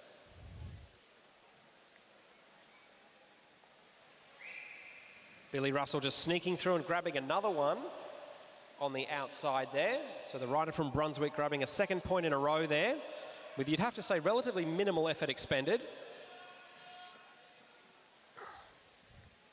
And now it's one of the riders from Balmoral. I think this might be Isabella Potts, 142 it is, who takes that point there as they come round. 11 laps to go now for our leaders. Then it's Lucy Allen from Illawarra in the, I have to say, quite unmistakable bright orange. So Lucy Allen coming through. She'll get her first point of the event with Isabella Potts right on her wheel. A little bit of a gap behind to Billy Russell. Then it's Chloe Buckley in the green and black from Cairns. Coming up towards the line. Another point there for Lucy Allen. Michaela Gibbs and Ava Robbins from Balmoral are both in that front group of 6, as is their teammate Isabella Potts. So she's going to come through and grab another point for herself here. I think that brings her tally up to 3 now.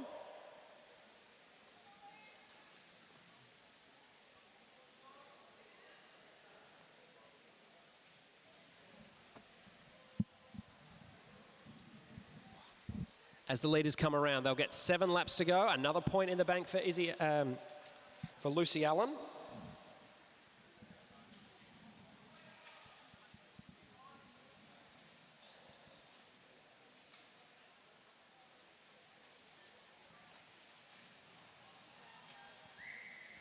And this time through, Chloe Buckley from Cairns being challenged on the outside. I think that one might have gone to Ava Robbins from Balmoral, the tallest of the figures in those blue jerseys.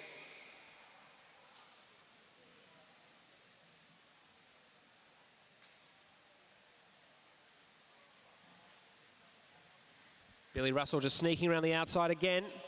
This time Ava Robbins doesn't let her come past and pinch the point off her at the last.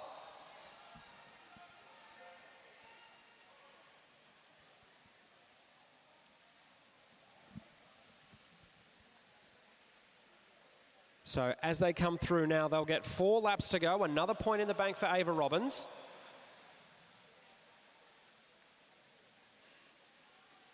Now, the connection to the scoreboard isn't quite working as we'd hope at the moment, but I think that's about 4 points for Ava Robbins now.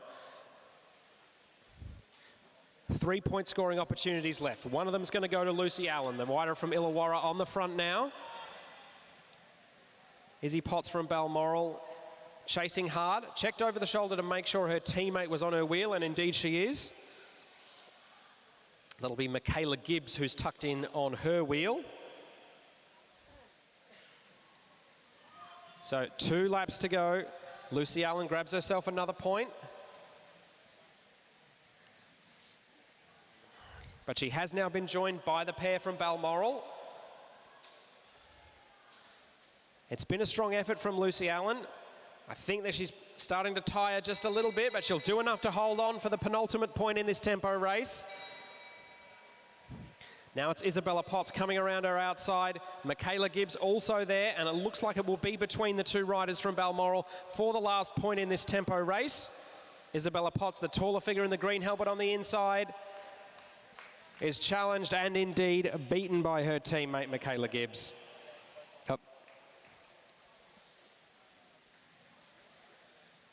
So Lucy Allen ending up with 5 points there. Isabella Potts 3, Ava Robbins 3, Billy Russell 2.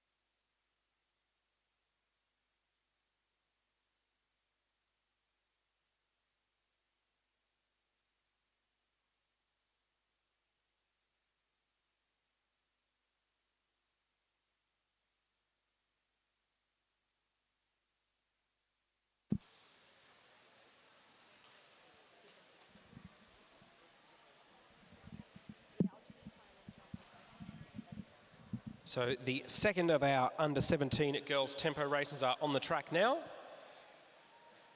They'll shortly get the whistle. Here it is.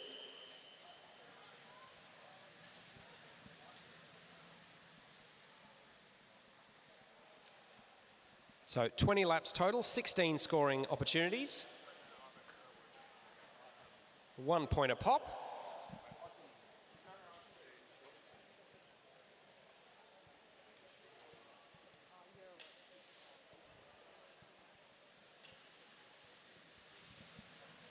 And the tall figure of Chavi Tunksale from Carnegie Caulfield in the navy blue, just leading them through there.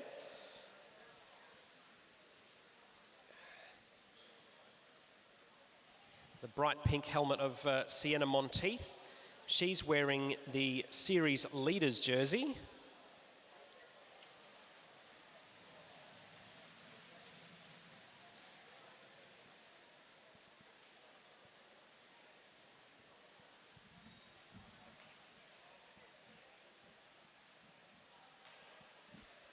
But riders in this race from all over the map in Australia, New South Wales, Queensland, Victoria, Western Australia. Great to see folks coming from far and wide to race their track bikes as quick as they can here at Disc in Melbourne.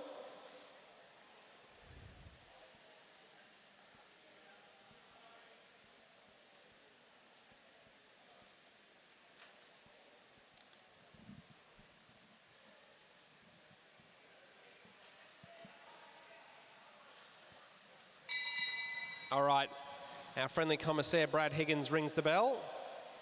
So every lap from here on in, points are available.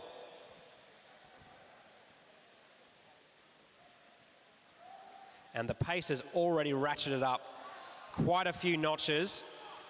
Strong effort there from rider number 139. That's Maddie Pitt from X Speed over in Perth. She gets the first of the points.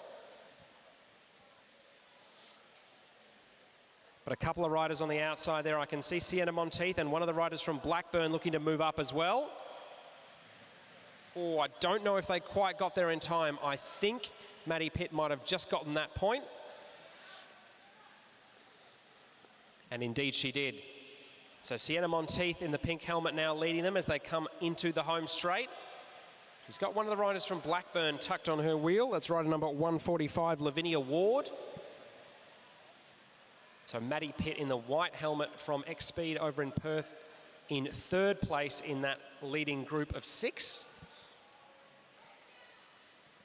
Sienna Monteith's going to get another point here. So riders in the back of that group, we've got Zoe May from Lidcombe Auburn Cycling Club in that nice purple jersey. Then Isla Shaw, she's in the black and green of Shepparton Cycling Club. And the last rider there is one from Brunswick.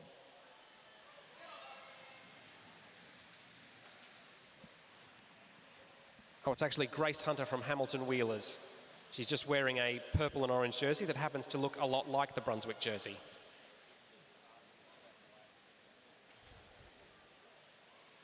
So Isla Shaw from Shepparton being challenged and indeed beaten there for that point by Grace Hunter.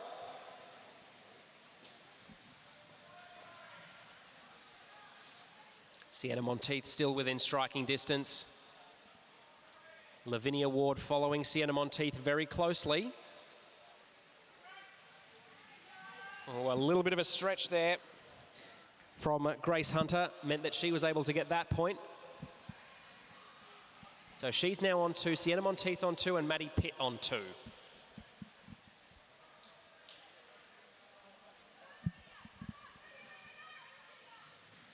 Lavinia Ward will grab one there despite a late challenge from Maddie Pitt.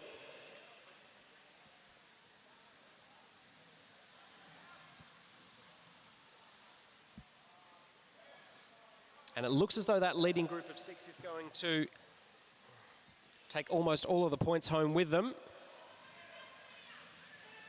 Sienna Monteith grabs another one for herself.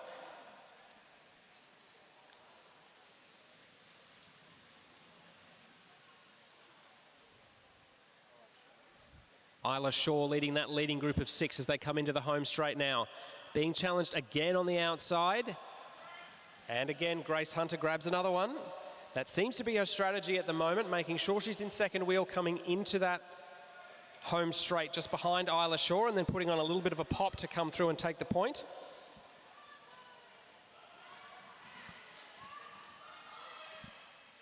Zoe May from Lidcombe Auburn in that purple jersey comes through and grabs a point for herself. Just 5 laps to go now as Sienna Monteith is ratcheting up and a couple of riders are being distanced. It looks like Lavinia Ward and Isla Shaw are just losing contact.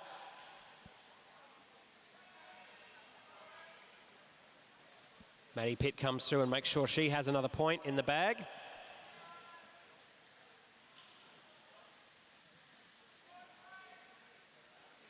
So she's now grabbed 3, as has Grace Hunter and Sienna Monteith. So fairly well divided between the leaders at this stage.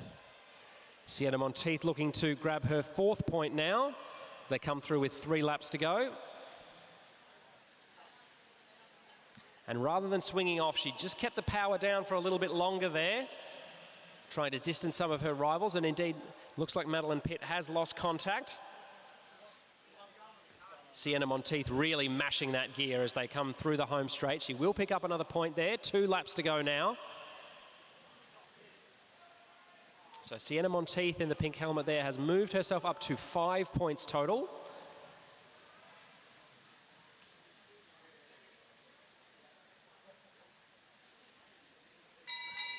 As they get the bell now, Grace Hunter grabs the penultimate point on offer. Being challenged on the outside by Sienna Monteith. Has Zoe May got something left in the tank? And it looks like it will be Sienna Monteith who will grab the last point here in this tempo race. So she'll come up, take the last point on offer.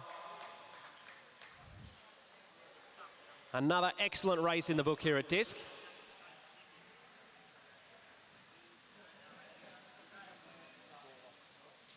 With April Paddy just beating Chavi Tunksale there over the line.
So we now have the first of our under-17 boys tempo races. Again, 20 laps to do.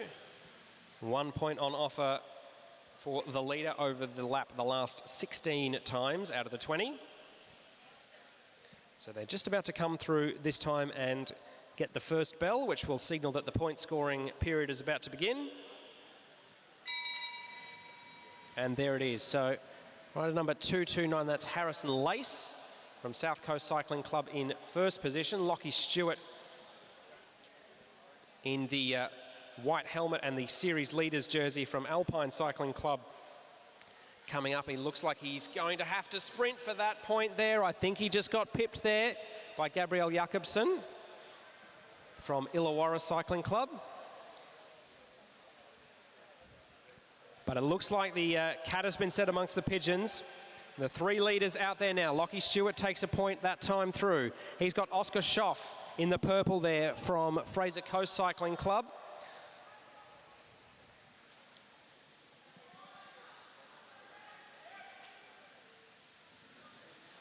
And the other rider in there is Gabriel Jakobsen. So Oscar Schoff taking the point that time through.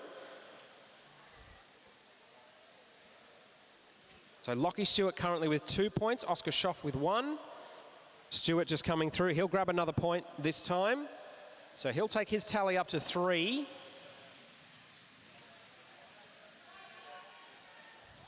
And it looks like Gabriel Jakobsen just started struggling to hold on to that leading pair as Stewart comes through with Schoff in his slipstream.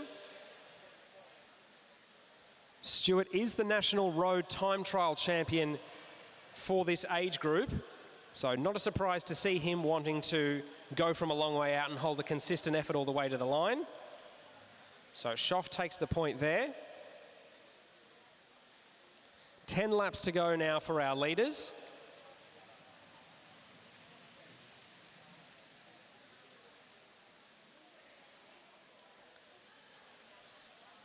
Stewart coming through, grabbing another point for himself. He was a little bit further back in the scratch race than I think he might have liked, Lockie Stewart, so he's keen to make amends here.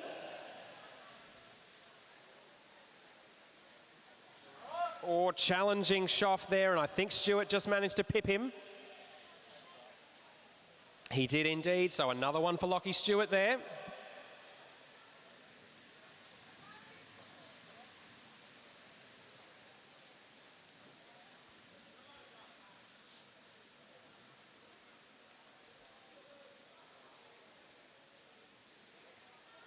So Lockie Stewart almost but not quite caught up to the back end of the main field as he comes through and gets 6 laps to go now.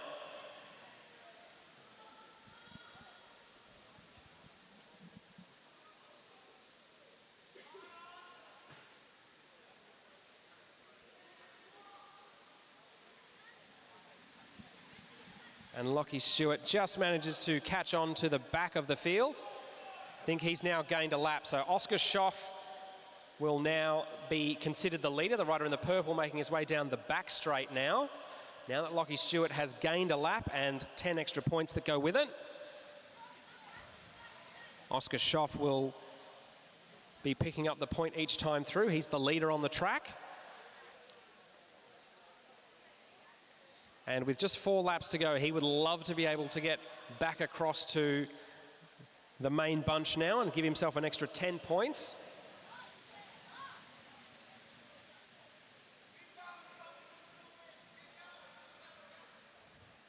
Three laps left to go. Another point there for Oscar Schoff. I think he may have to abandon his hopes of catching that front bunch now.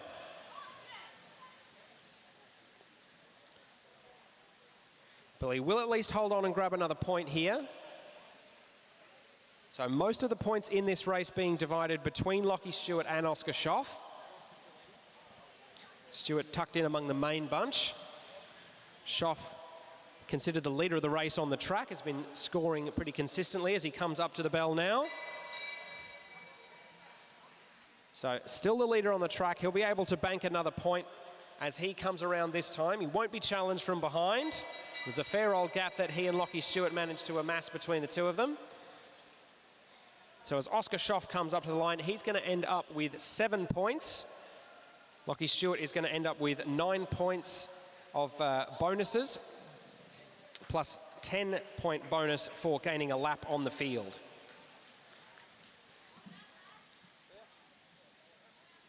So I think those two riders will have hogged all the points for themselves. So all the points in that race being divvied up between Oscar Schoff and Lockie Stewart.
Our next race is now on the track for our under-17 boys tempo race.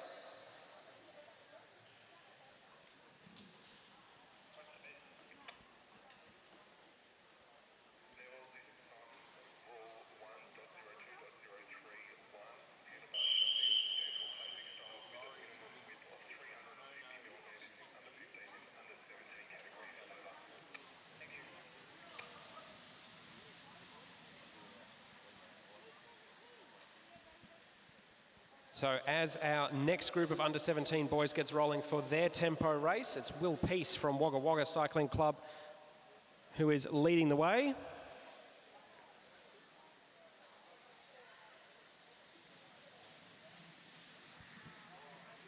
Rider number 252, Luca Zucchiati from Neo Cycling Club in Sydney, taking a bit of a spin on the front there. 3 of the blue and green Neo jerseys represented in this field.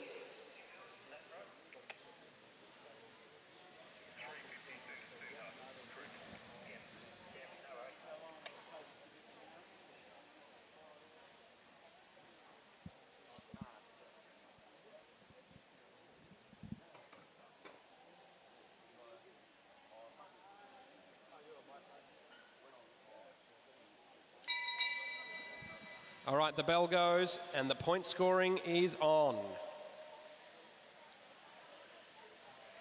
Looks like it's one of the riders from Balmoral there who's taken a bit of a flyer early on in that bright red helmet. Being challenged from the outside though, it looks like that might be Cooper Dunlop, rider number 217, it is indeed. So Cooper Dunlop takes the first of the 16-point sprints.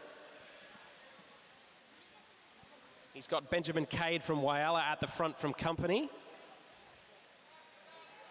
Ben Cade just coming through. He'll take the second of the sprints.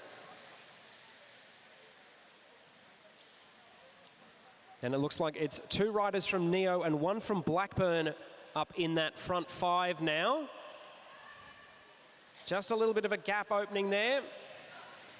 Cooper Dunlop takes another one, and it's rider Jack Panozzo, 243 from Carnegie Caulfield in the fluoro helmet, who's taken on the job of closing that gap down for those in that back bunch.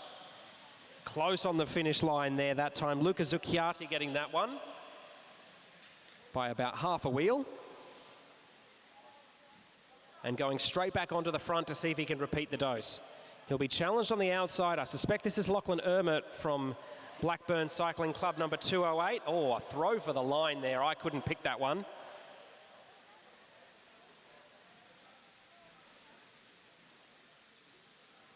Luca Zucchiati it was who was awarded that one by the commissaires. As they come through this time, that one might have been Cooper Dunlop, just ahead of Benjamin Cade from Whyalla. And now Jack Panozzo winds up an attack around the outside, the rider from Carnegie Caulfield.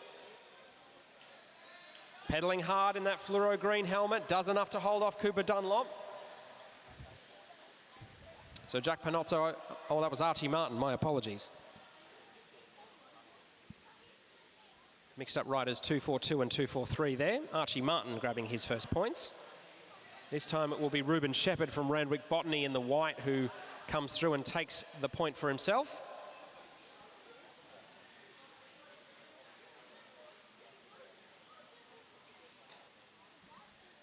Ben Cade from Whyalla chasing him down, but Ruben Shepherd will take another one here. 7 laps to go now in this tempo race.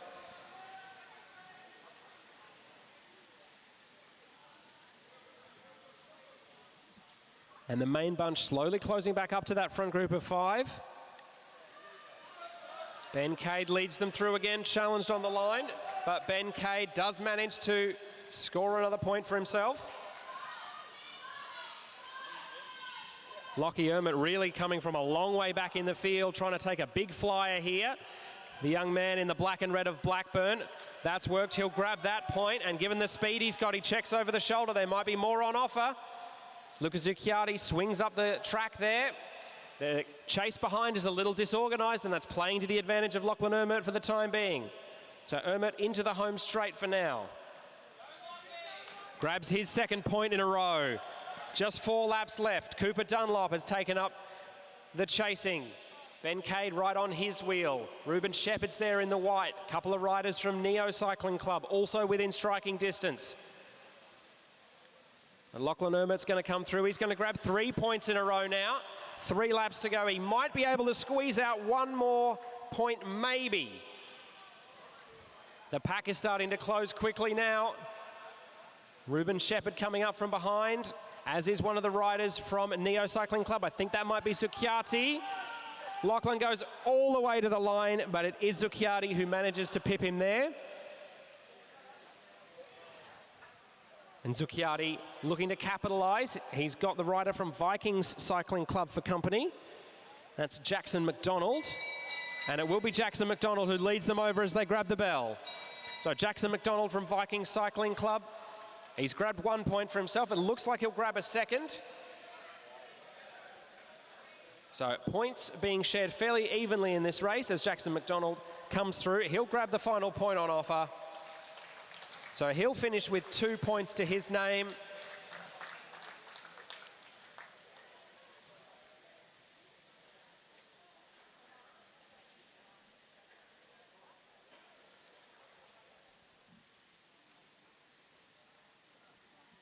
And then it will be 3 points each to Cooper Dunlop, Lachlan Ermert, Luca Zucchiati. 2 for Ruben Shepherd, 2 for Ben Cade, 1 for Archie Martin, and 2 for Jackson McDonald.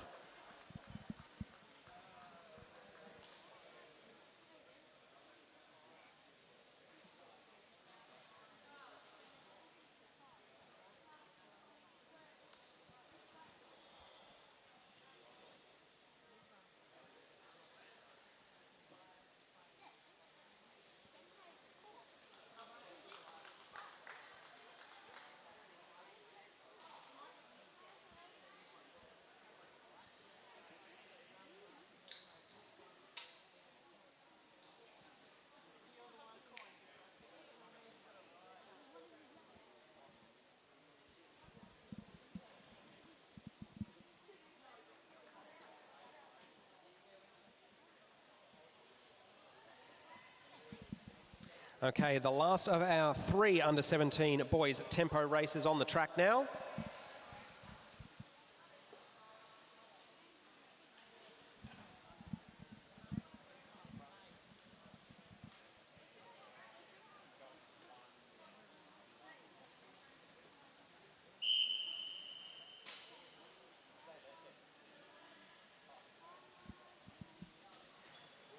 All right, the whistle blows and there's a flyer straight away.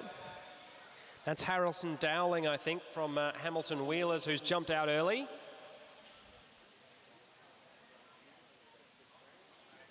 He's not being given a whole lot of real estate, if I'm honest. And he'll have to hold this effort for another 4 laps if he wants to start scoring points for it. He swings up the track and lets the cards reshuffle. And the pace just eases off the front ever so slightly.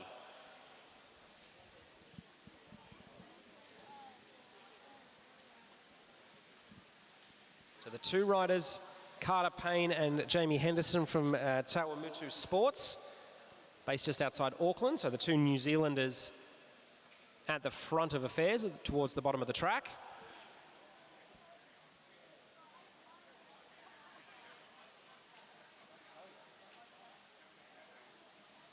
Bit of a flyer coming in up the inside. That's Liam Underwood from Norwood Cycling Club.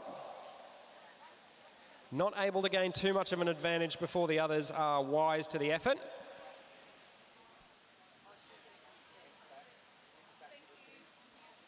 Pace is really on there, just about to get the bell. Point scoring has started now.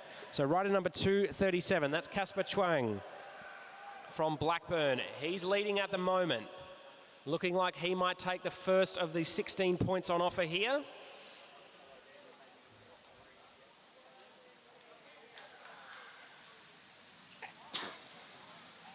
So Casper Chuang getting the first point available.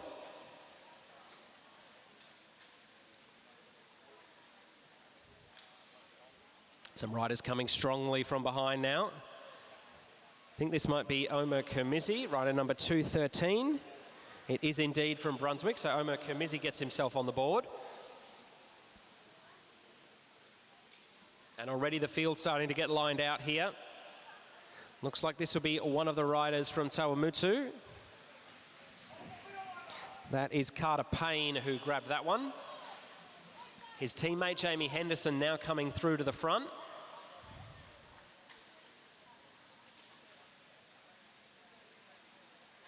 Being pursued hard there, but will not be headed. So just behind him, it's Tyler Cunniff from South Coast Cycling Club. Into the lead now he goes.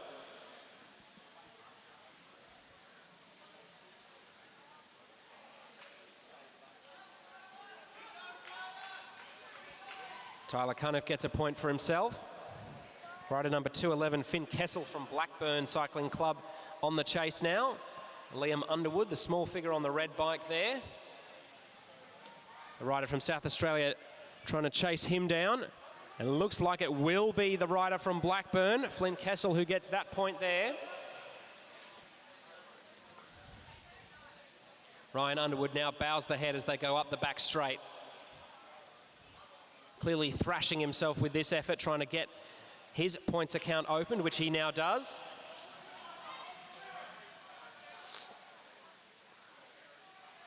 And the pair of Kessel and Underwood have now got a gap of, I would say, 30 or 40 metres. And it's enough where they might consider starting to work together and swapping off for points here. Flynn Kessel comes through, he'll grab one. 8 laps to go now.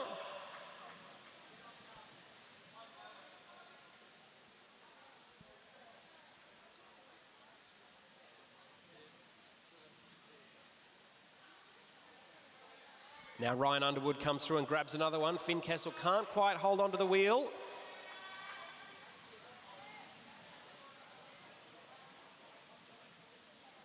So the 2 Tawamutu riders have recognised the danger that Ryan Underwood poses. They're trying to come across now. Another point here for the South Australian. That's 6 laps to go now.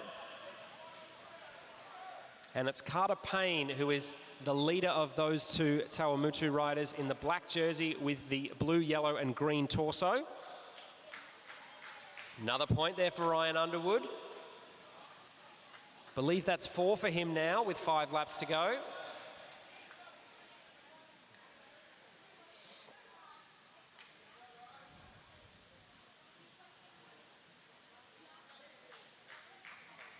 Still pedaling hard, clearly suffering from the effort, but he's got the points to show for it, at least for the time being.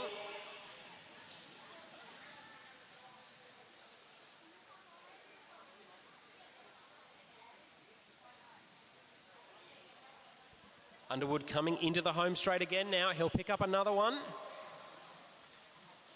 So 3 laps to go now for him. This has been quite an impressive solo effort for the young man from South Australia.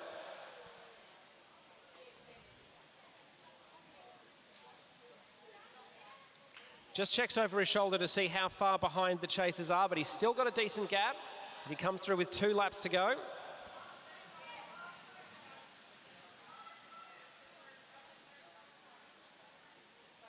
Oh, my apologies, it's Liam Underwood rather than his brother Ryan who's been scoring these points.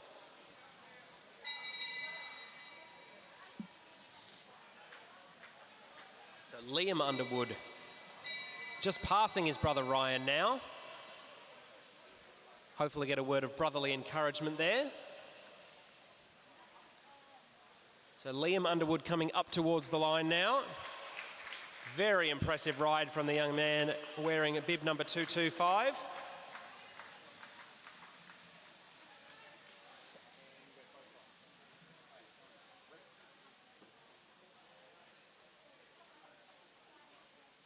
So that was a total of 9 points for Liam Underwood there. 2 to Finn Kessel and then singles to the other point scorers.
So our next events on the schedule will be the second of the races in the men's semi-finals.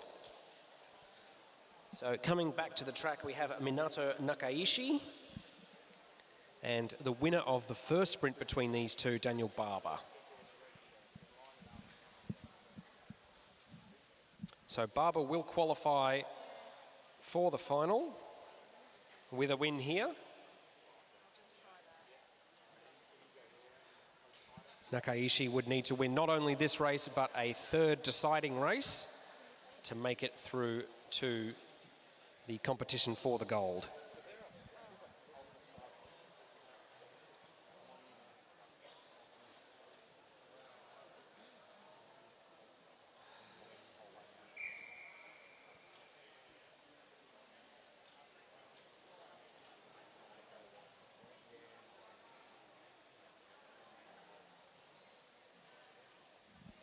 So Daniel Barber rolls them away.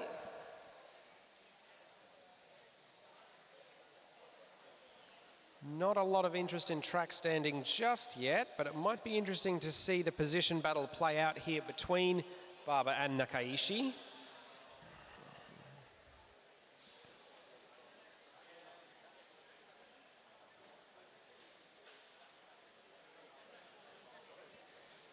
Barber slightly lower on the track at the moment, keeping an eye on his rival. Comes up the banking a little bit, trying to force the Japanese rider high. Nakaishi begins to wind it up here. Both riders now sprinting hard as they come in towards the bell. It will be Barber who leads them. Nakaishi is in the slipstream, but he's got some work to do. Barber pedaling strongly as they come down the back straight. Nakaishi really accelerating now. Gets up to the back wheel of the man from New South Wales. It looks like Barber will be able to hang on. Nakaishi challenging late, but it's Barber who wins.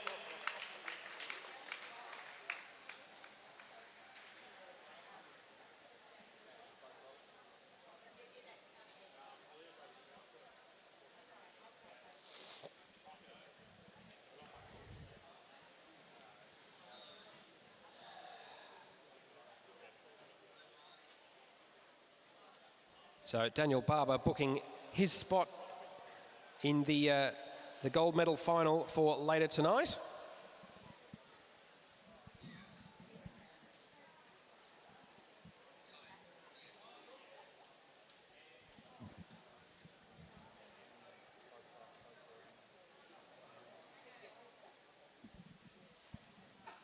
Next up in our other semi-final, we have Byron Davies in the maroon and blue from Queensland Academy of Sport up against Tate Ryan in the red and black from South Australia.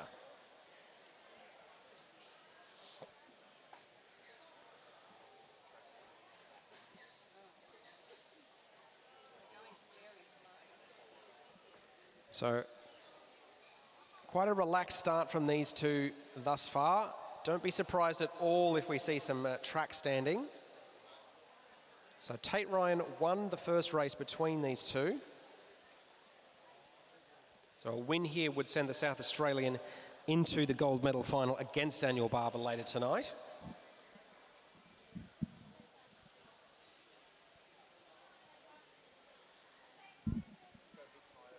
There we go, and the track standing has begun. A few little hops of the back wheel there from Byron Davies.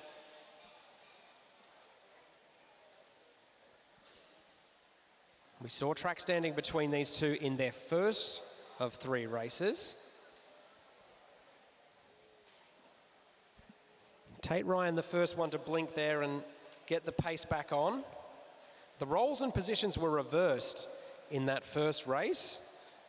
It was Davies who was lower on the track in that first one and also the first to blink when the track standing competition finished. So in neither case has it resulted in a significant change of position.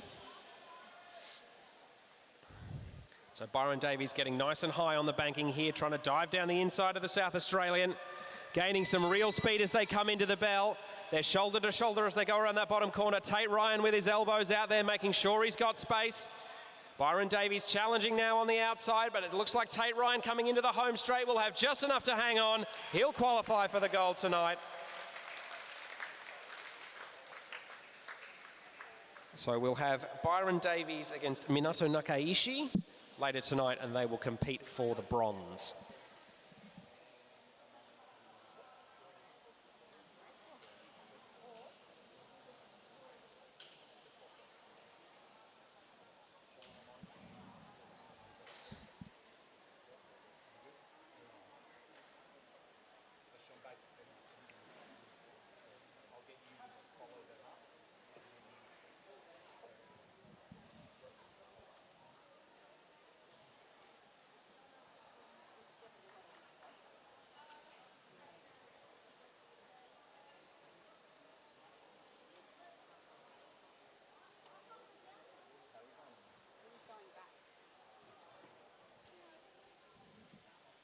So moving on to the next of our elite women's semi-finals.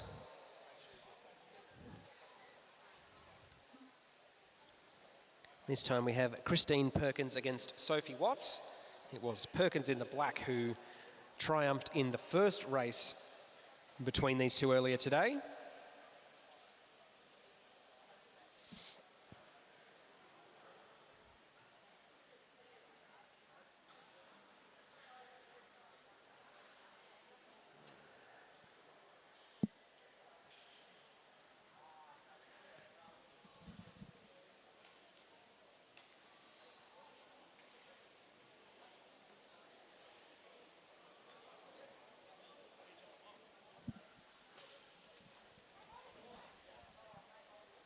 So Watts happy to roll through fairly comfortably so far.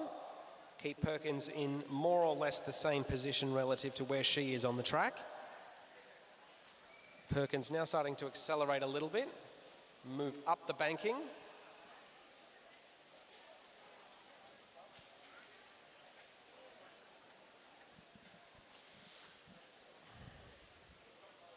Watts with a couple of lengths over Perkins, but Perkins is in the slipstream as they come up towards the last lap. Watts out of the saddle trying to gain a little bit of extra speed. She's got some space over Perkins, but the West Australian is coming quickly. She's up towards the back wheel. She's drawing level as they come into the home straight, but will Sophie Watts have just enough to be able to hold on? She will. So the Queenslander levels it at 1-1, and that race will go to a decider later on.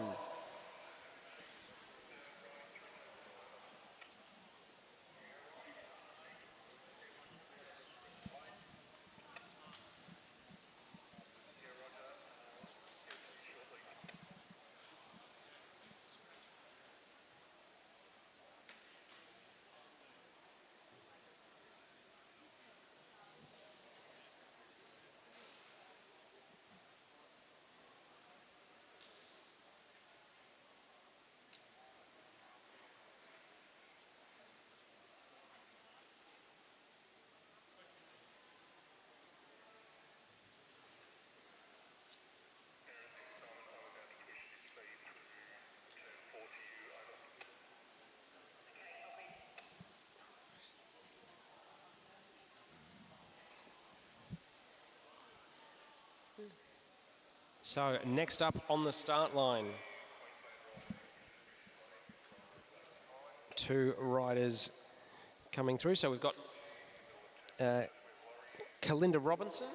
She's in the QAS kit with the maroon sleeves and blue torso.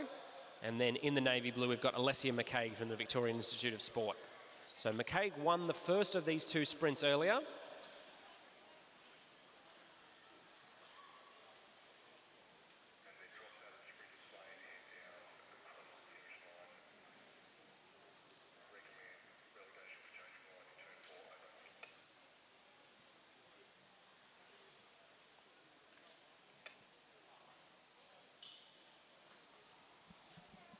So not a lot of cat and mousing so far.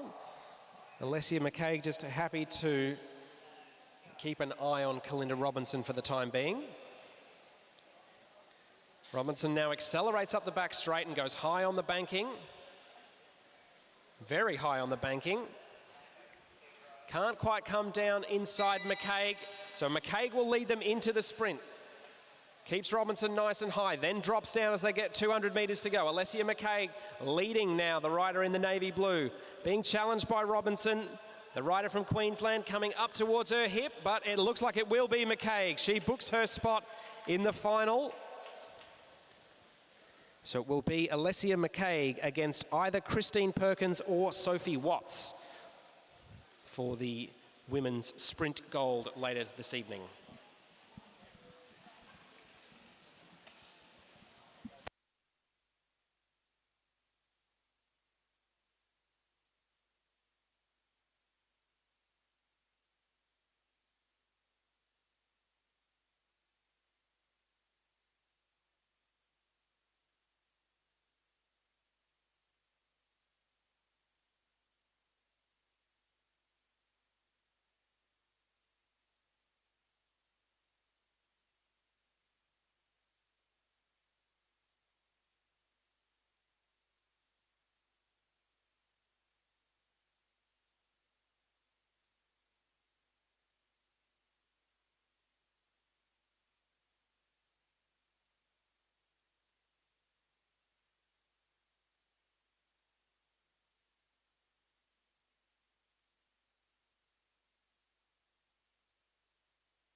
So our next race up on track, under 15 girls elimination.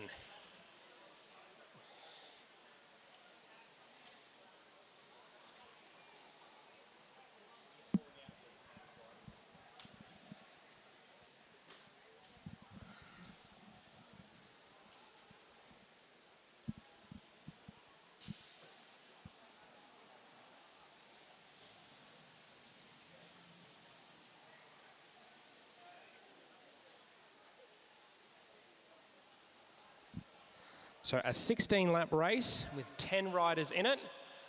So it'll be another couple of laps before we start eliminating folks. So if you've not seen the elimination before, also known as the missing out or the devil take the hindmost, last rider over the line is eliminated every time the bell rings.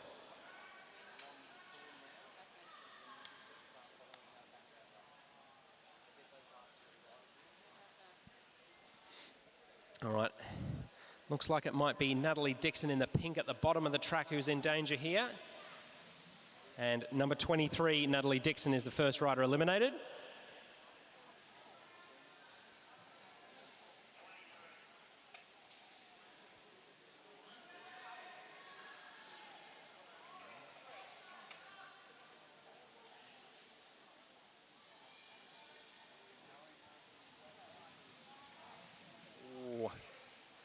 That one was close. Rider number 22, Gabriela Rojo Rodriguez from Blackburn Cycling Club. Black and red. On the back, yeah. Coming through now. It looks like the rider at the back in the Neo Cycling Club colours could be in danger, but she's moving up around the outside there. Rider number 21, Maddie Douglas-Savage from Balmoral, is eliminated that time through. 9 laps to go now.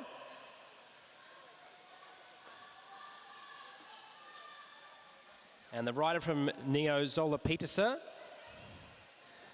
trying hard, but she will be eliminated this time around.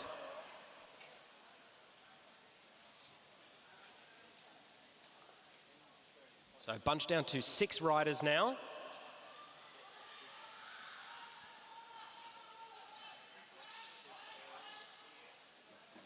Riders trying to move high up the outside. And I think that was rider number 7 on the inside there, Caitlin Death from Cycle Talk over in WA, who was eliminated that time. Positioning in an elimination race is often a tricky thing. You obviously don't want to be at the back of the group, but you also don't want to be trapped on the inside as riders on your outside are moving up.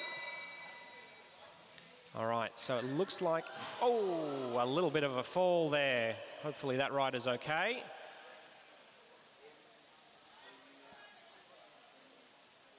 Or just a little bit of an overlap of wheels there, I think.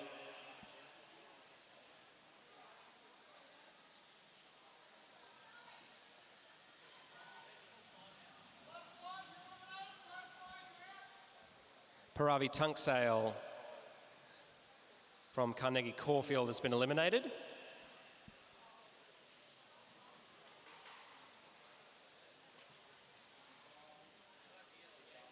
Thankfully, the medical crews are on hand to assist the fallen rider.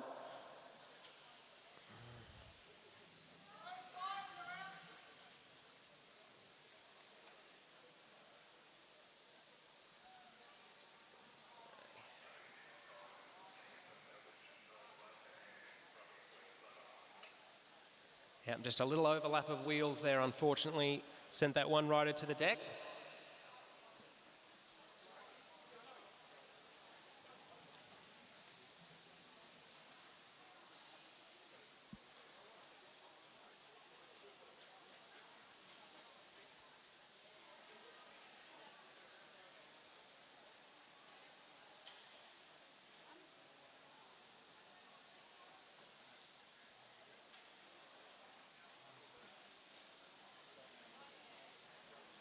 Two laps to go now for our leading 3. At the front, we have Molly Opperman from Mount Gambier Cycling Club.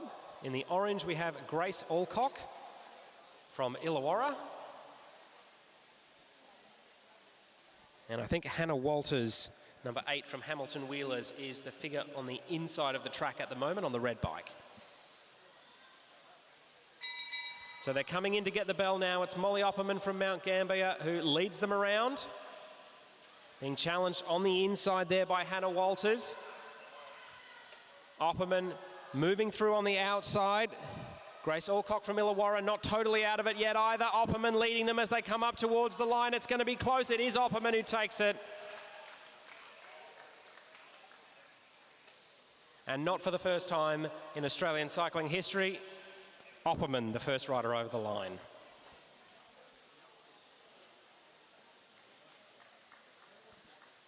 And good to see Jasmine Gill, the Brunswick rider who fell earlier, back up on her feet.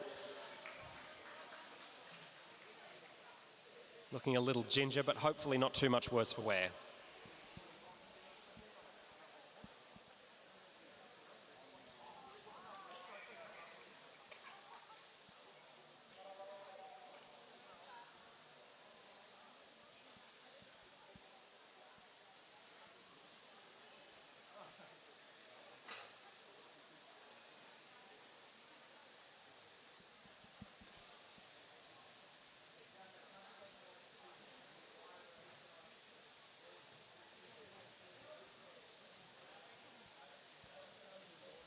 So next up will be the first of our under 15 boys scratch elimination races.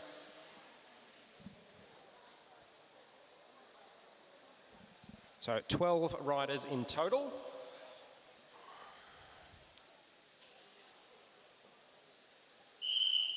And the whistle blows.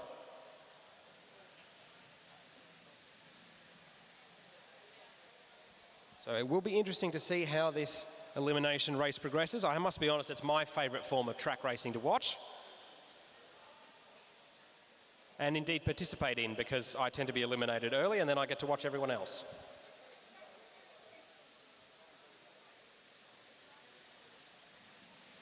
"15 laps to go. Jet Stokes from Randwick Botany at the front there, along with Patrick Richardson from Balmoral.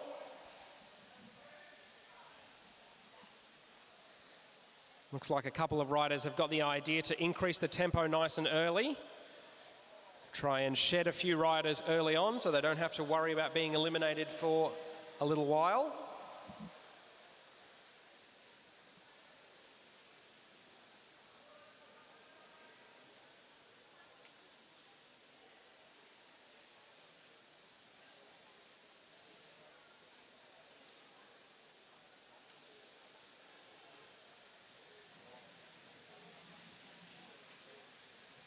So no eliminations have taken place just yet. Everyone just happy to watch for the time being.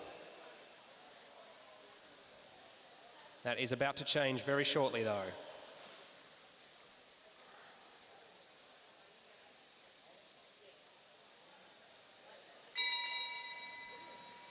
All right, the bell rings.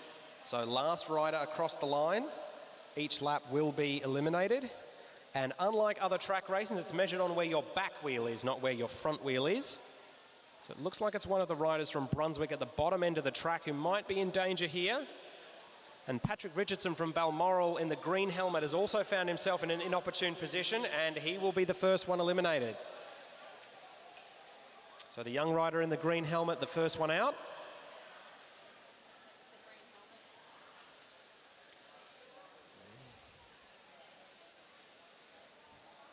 So bunch coming up towards the line now. Arnav Chakravarthi leads them over, but it will be rider number 76, that's Jonah Hall. Oh, sorry, it's Lewis Wilkes, my apologies. Lewis Wilkes, the eliminated rider there from Blackburn.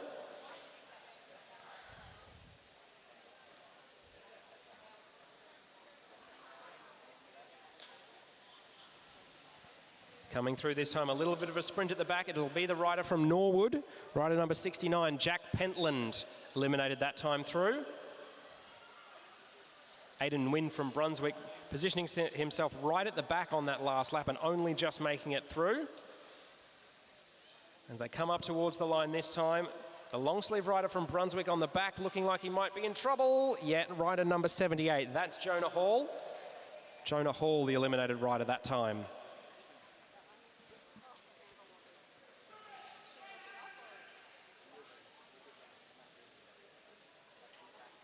So as the field shrinks down, 7 laps to go now. Coming around the outside, one of the riders from Lidcombe Auburn, and I think that might have been Jet Stokes on the inside, number 84, who got eliminated there. It was indeed. So Jet Stokes eliminated that time.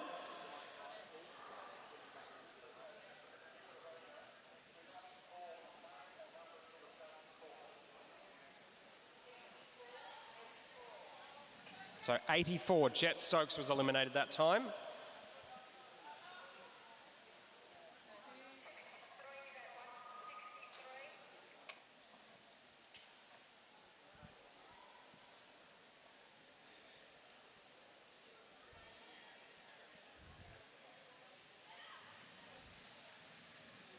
This time through, that one was quite close. 63, Jake Lesky, the rider eliminated that time.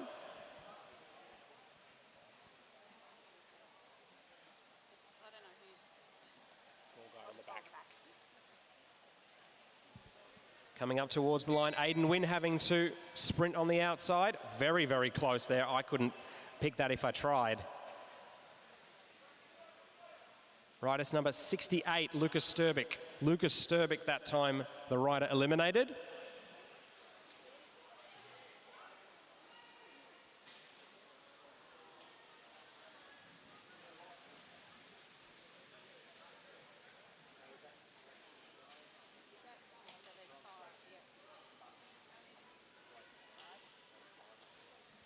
All right, I think that's our eliminations done, so it will be this bunch of 5 who will contest the finish.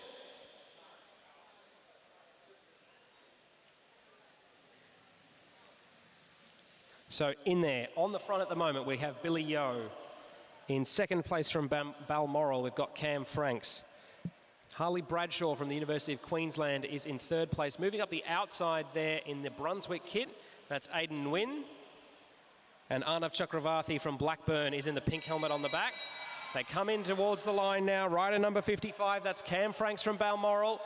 Really winding it up here. Harley Bradshaw is chasing down hard. It looks like it will be between the two Queenslanders for the win of this scratch elimination race. But it looks like it will be Cam Franks who gets the win in the end.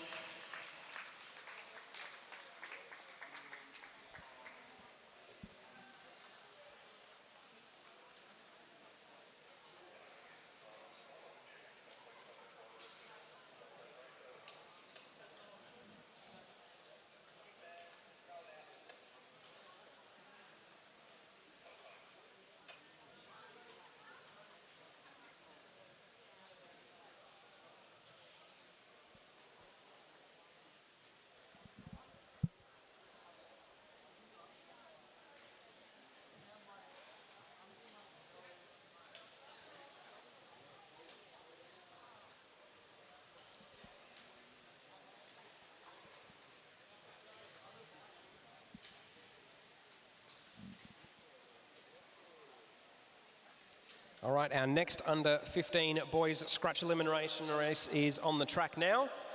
Just waiting for the bunch to come together on the neutral rolling lap before we can blow the whistle and get things underway.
So 14 laps to go, not too far away from the first of our eliminations.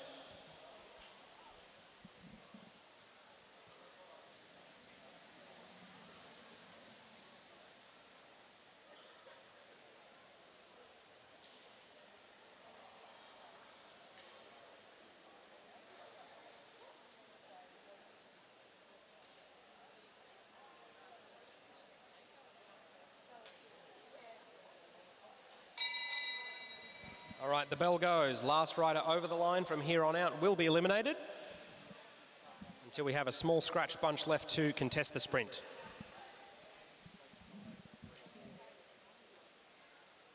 So plenty of movement on the high side of the track there. A few challenges on the high side as they come over the finish line for the first time.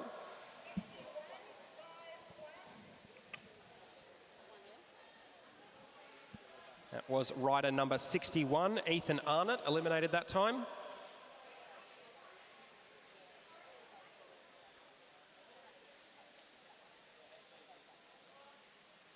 A little bit of churn at the front of the group as they come through. Rider number 66, Declan Dyer, eliminated that time through.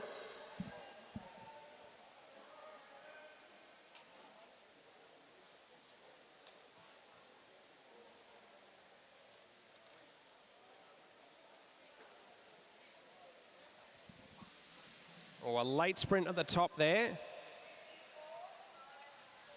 Wasn't quite enough to save rider number 54, Felix Henderson from Balmoral.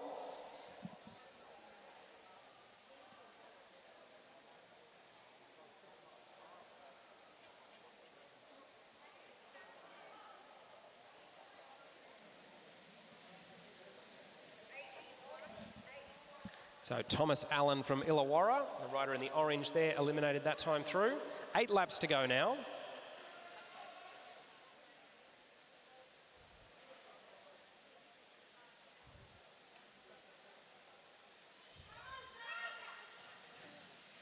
Or close across the track there.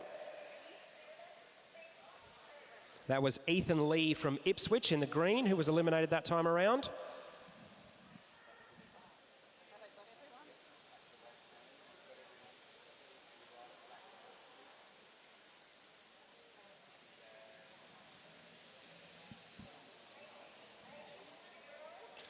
Zachary Thomas from Canberra Cycling Club, eliminated that time. So we've got 7 riders left now, with 5 laps to go.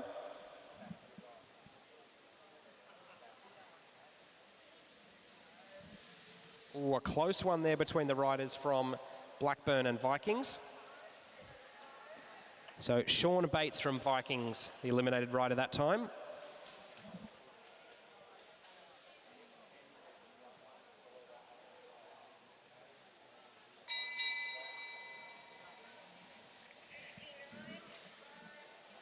So Caden Ryan from Blackburn, the eliminated rider that time. He still has a teammate, Joseph Natoli, who's in that front group.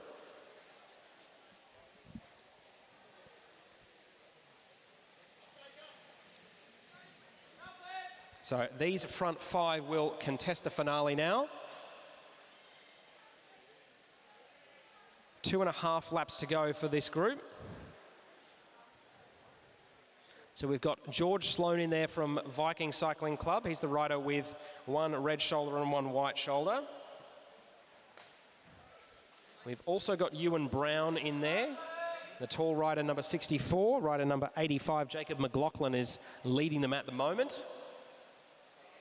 Then Joseph Natoli's in the red and black from Blackburn, and then just tagged on the back is one of the riders from Balmoral Cycling Club. I think that might be Flynn Jensen.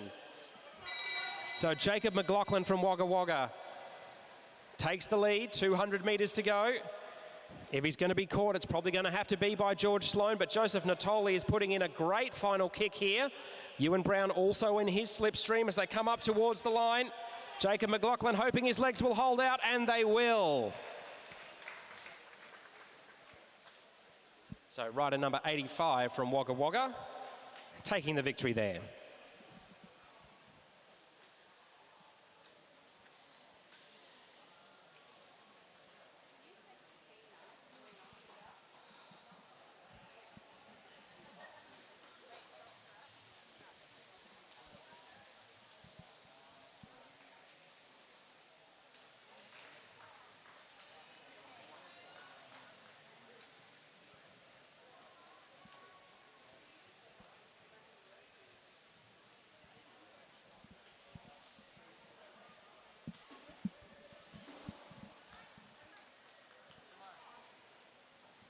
All right, our next elimination race on the track, under 17 girls scratch elimination. So 20 laps total for this group.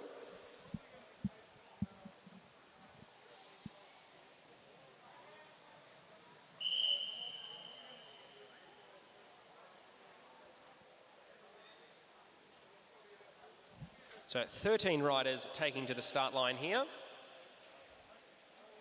So we'll have a few laps of the track before we start eliminating folks. Already? Oh, has it? Oh, yeah, just say, don't we have a bell?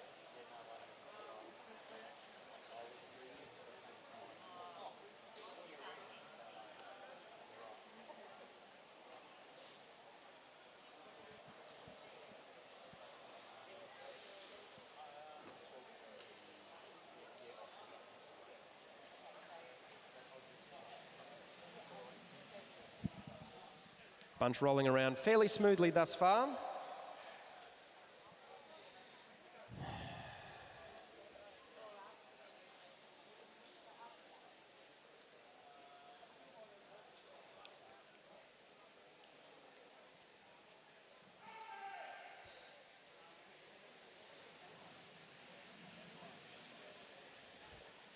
So Addison Tor from Bendigo and District Cycling Club just moving to the front of the bunch in the black and green.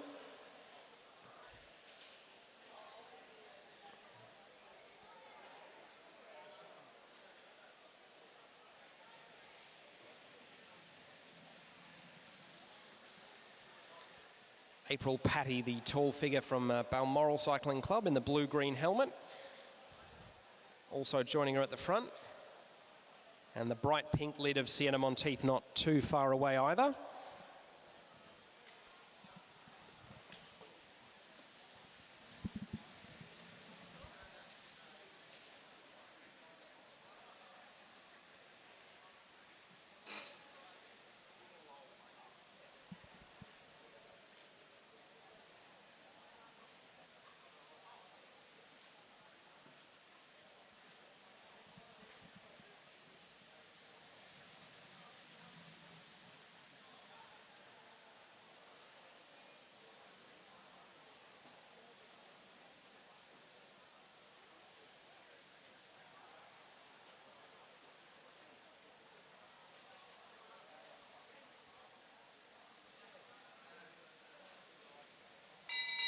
All right, 13 laps to go and the eliminations are about to begin. So immediately the pace has picked up in the bunch.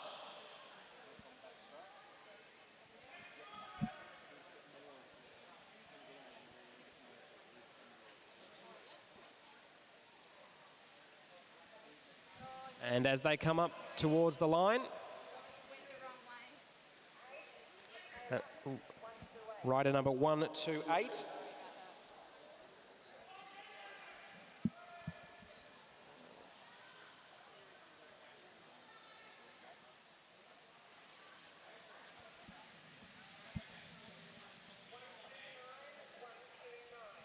That time it was Darcy Henwood, rider 129 from Canberra Cycling Club.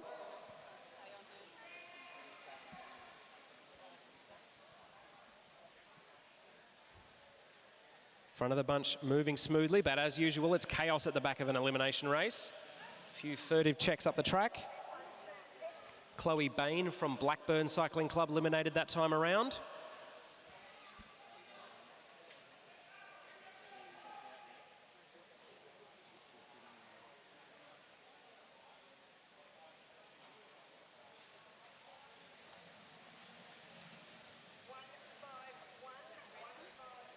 So Ruby Sauvage from Newcastle Hunter Cycling Club eliminated that time through.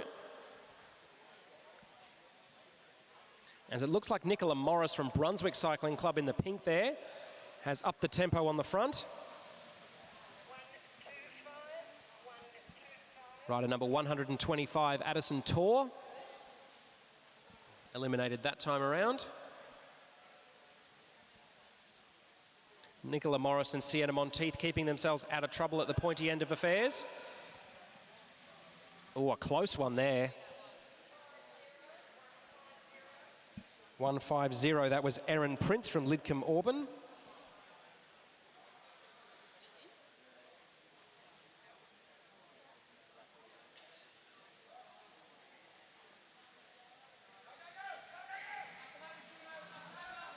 Close again there. Rider number 123, April Paddy from Balmoral.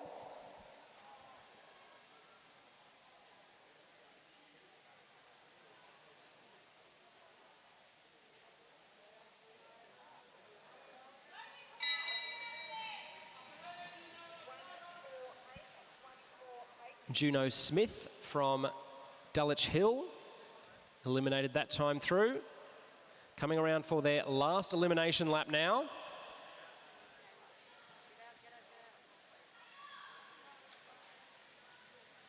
Or very close there. All right, so our group of 5 leaders now will race all the way to the line. So in that group, we've got Sienna Monteith. She's got a bright pink helmet on. Nicola Morris, she's got a bright pink jersey on. Zoe May from Lidcombe Auburn has the purple jersey. Then the tall figure in the blue there, rider number 121, is Ava Robbins from Balmoral. And I think the last rider in that group is Michaela Gibbs, rider number 124, also from Balmoral.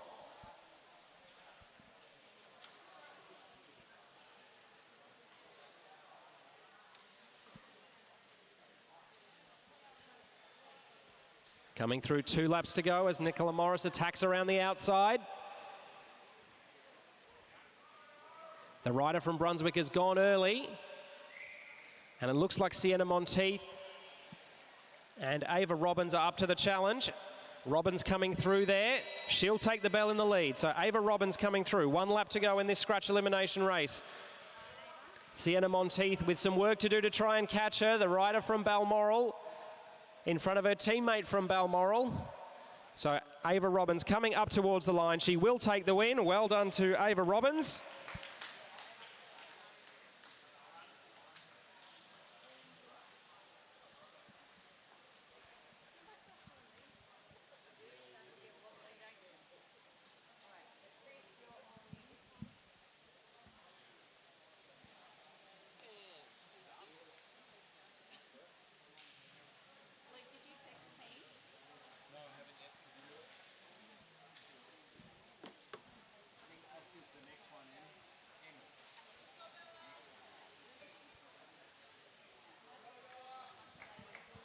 So our second elimination race for the under-17 girls, now onto the track.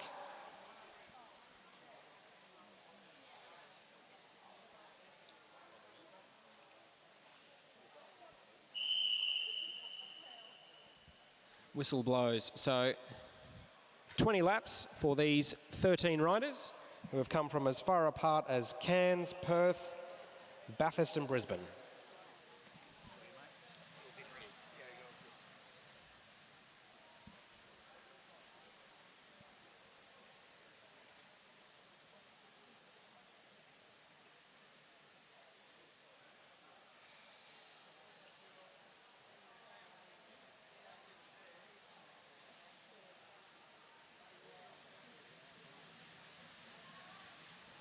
So the tall figure of Isabella Potts in the blue helmet from Balmoral, up towards the front.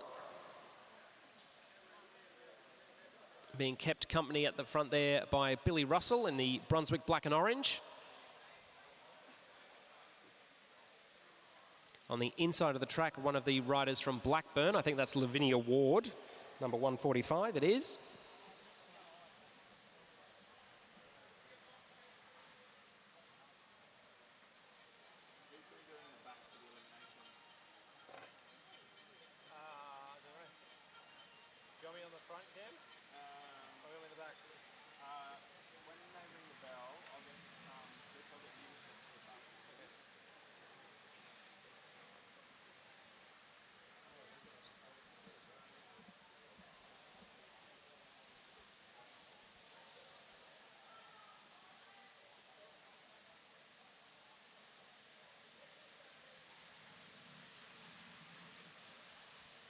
So a couple of looks over the shoulder there from Isabella Potts, still at the front of this group for now, wanting to keep herself towards the front of the bunch for once the eliminations start.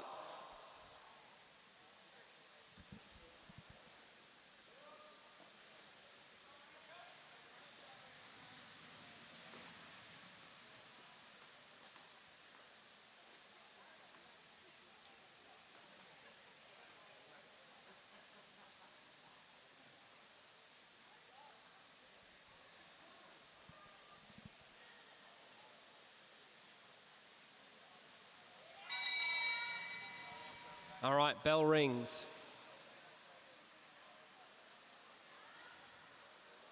And our elimination race is underway properly. Already a little bit of movement towards the back of the field. A few riders wanting to not get caught out early on.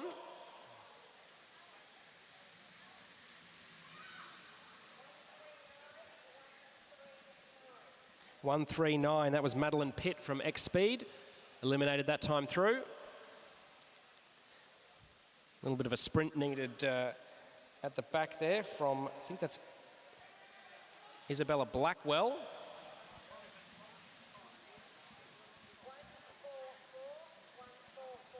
.144, Erica Black from Bathurst Cycling Club.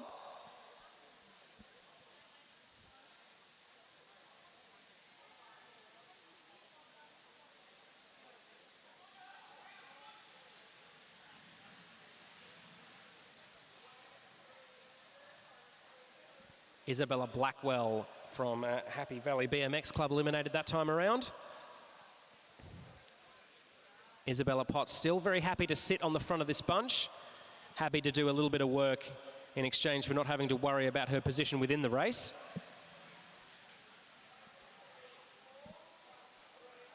Isla Shaw, number 134 from Shepparton Cycling Club eliminated that time.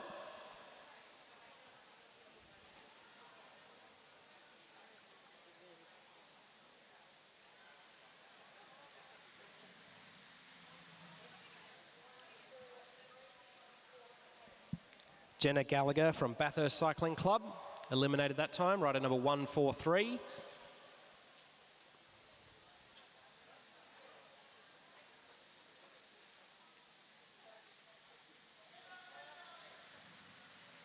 Or four-way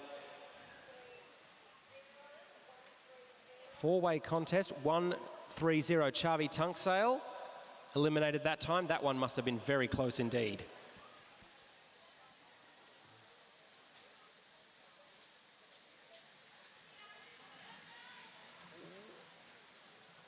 A little bit of contact between a couple of riders there, I think.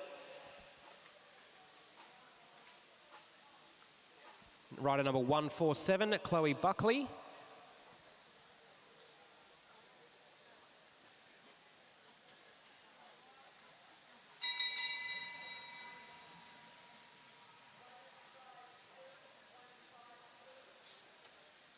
And our last rider eliminated is rider number 152, Alexis Phillips. So we've got our 5 at the front to contest our final few laps now.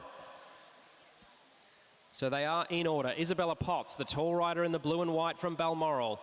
Tucked right in on her wheel is Billy Russell from Brunswick. Lavinia Ward in the white, black and red of Blackburn Cycling Club is there. I think that might be one of the Illawarra riders also in the mix there.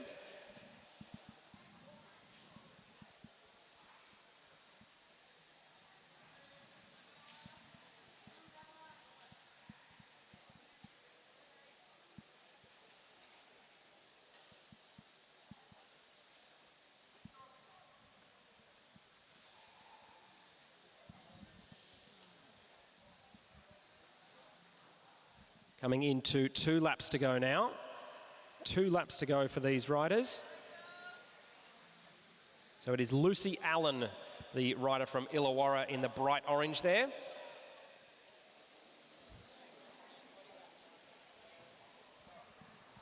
And I think rider 131, Grace Hunter in the pale blue helmet, is the last of our quintet. They come in now. And it is Isabella Potts from Balmoral who's stolen a march early on. She's being pursued, as she has been all race, by Billy Russell. Billy Russell's marked her very, very strongly. Will it be enough as they come up towards the line? Potts has her elbows out, and it will be just enough. Half a bike length there for Isabella Potts.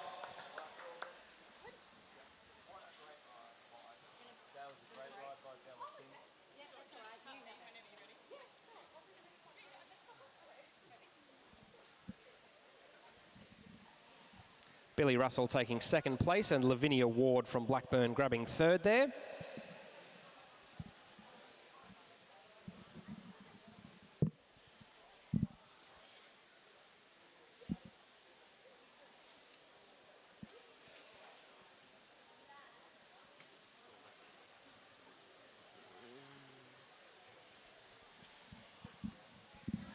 All right, our next race on track will be the first of our under-17 boys scratch elimination races.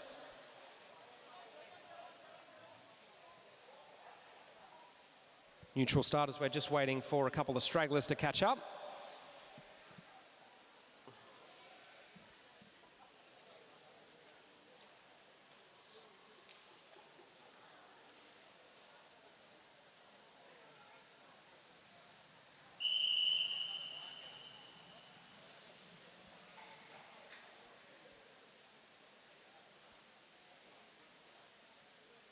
All right, the whistle blows as all riders are together.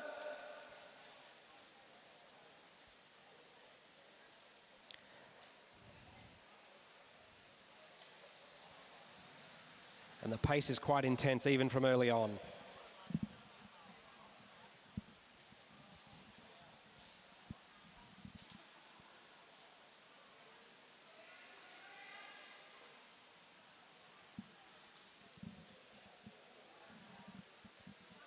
A little bit of churn there early on as it's Cooper Dunlop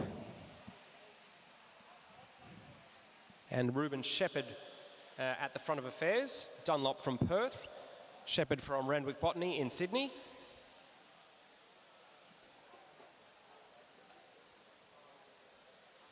Oscar Schoff, the rider in the purple there, moved himself up to third place.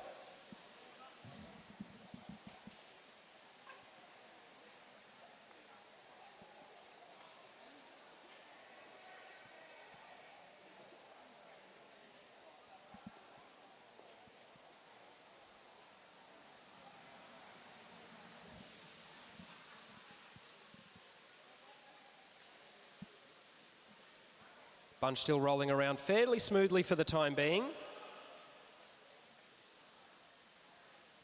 But I can see Brad, the friendly commissaire, about to ring the bell, and that is going to change very quickly.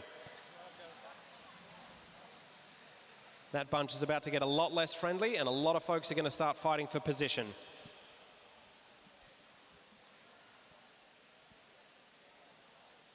So the rider there on the low side of the track is William Peace from Wagga Wagga. He's got a bit of work to do here.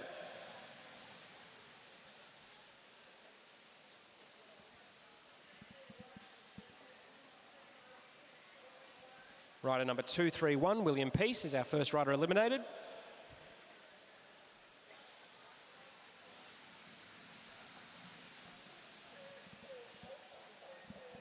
Next is Seth Harrison from South Coast Cycling Club.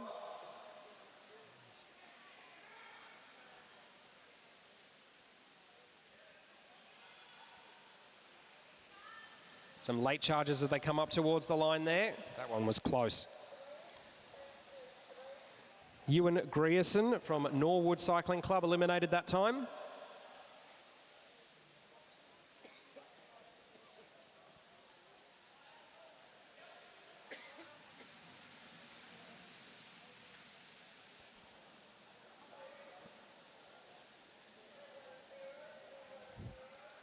Noah Brooks eliminated that time from Blackburn.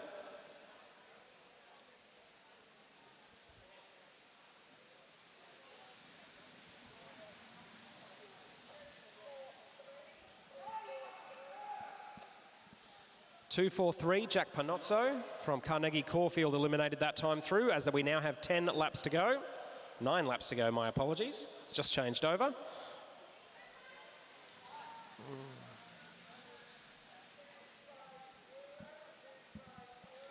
Joshua Moore from Neo Cycling Club eliminated that time around. 8 laps to go for our riders now.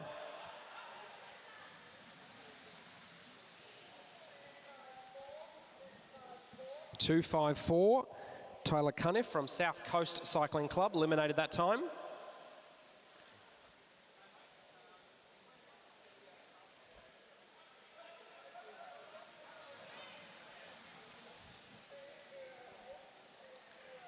A late sprint there from Lachlan Ermert was not enough to save him that time.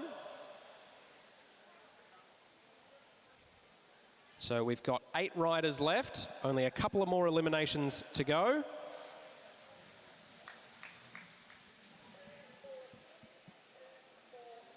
That was Sid Natera from Hobart Wheelers Dirt Devil Cycling Club.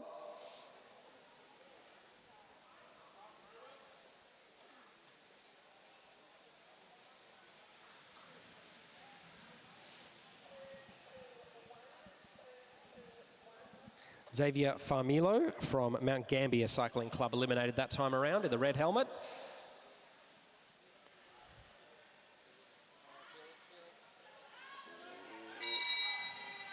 Oh.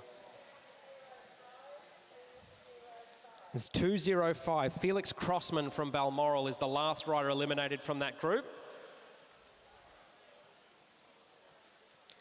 So we have our scratch group of 5 to contest the finish. Leading them through now is Lockie Stewart. He's got Cooper Dunlop on his wheel in the black, Oscar Schoff in the purple. We've got Ruben Shepherd in the white of Randwick Botany. And we've got Carter Payne from Te Awamutu Sports, all the way over from New Zealand. 2 laps to go for our riders now. Cooper Dunlop just checking over his shoulder. Lockie Stewart just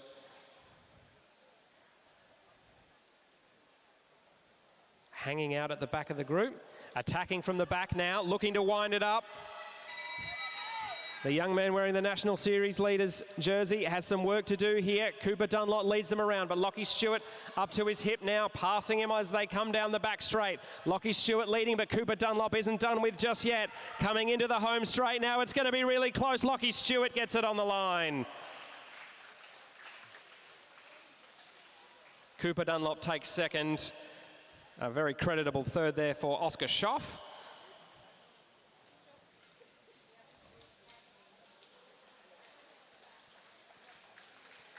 Excellent racing there from the first of our under-17 boys races.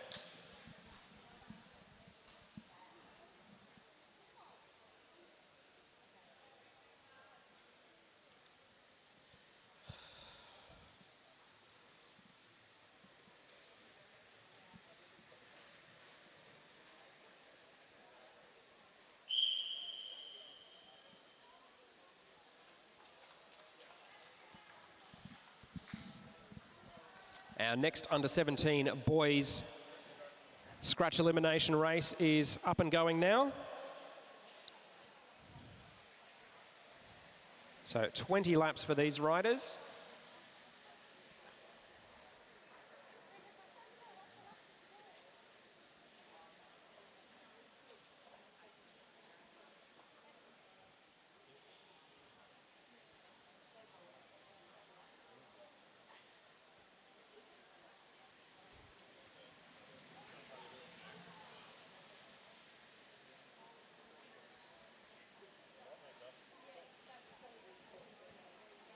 So based on the way that the tempo race played out with this group, it seems to be quite an evenly matched group of riders. Will be very interesting to see how they go as the eliminations progress.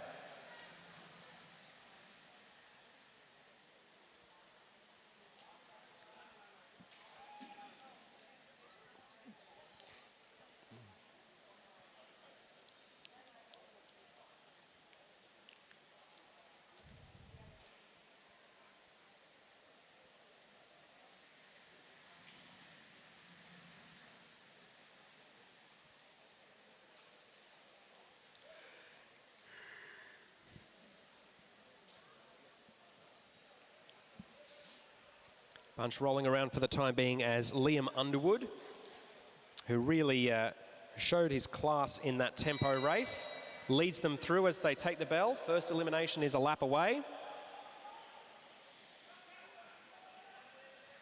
Space around the outside of the bunch is very much at a premium at the moment.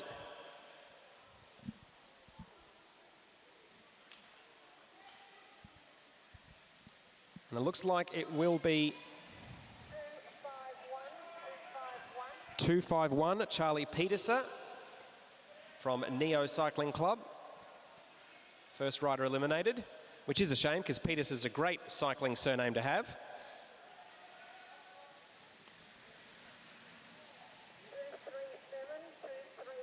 Rider number 237, Casper Chuang from Blackburn Cycling Club, eliminated that time around.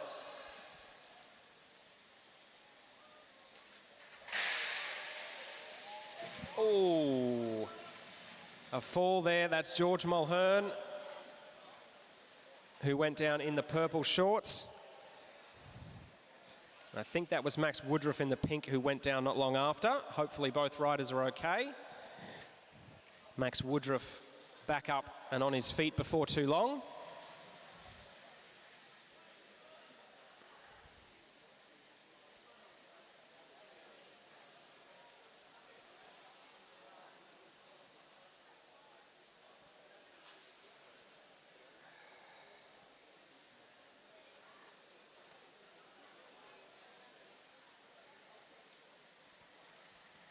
George Mulhern looks like back up on his feet.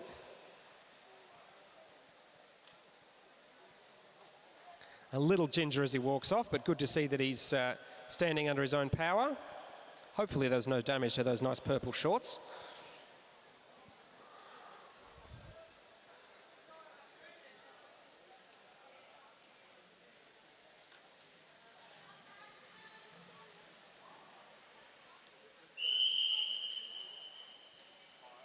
All right, racing back on.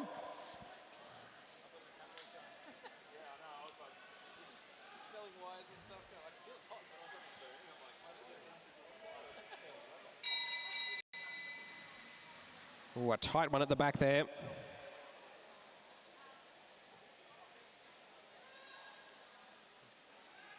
Plenty of movement and churn in the field here.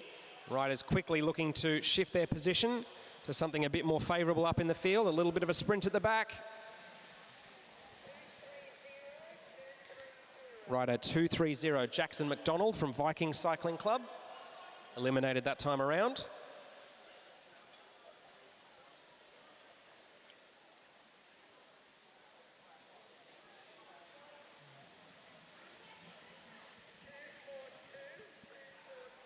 Archie Martin from Carnegie Caulfield, last rider across the line.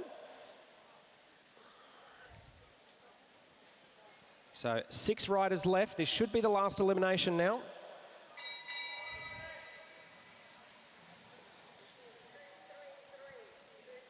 (233) Kane Asapati from Whyalla Cycling Club, the last rider eliminated.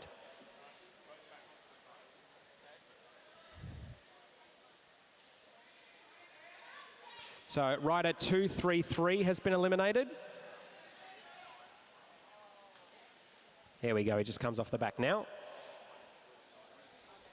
All right, still left in the bunch. At the front here we have Luca Zucchiati from Neo Cycling Club.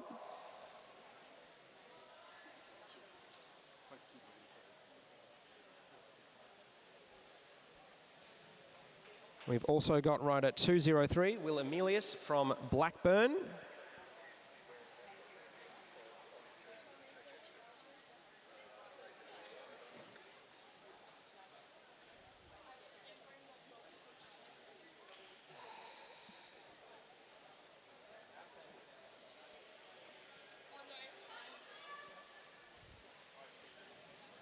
So 5 laps to go for our group now. Bodhi Dusha from Balmoral is the rider in front in the red, and it looks like that is Liam Underwood from Norwood, the rider in the dark blue kit on the bright red bike at the top of the track.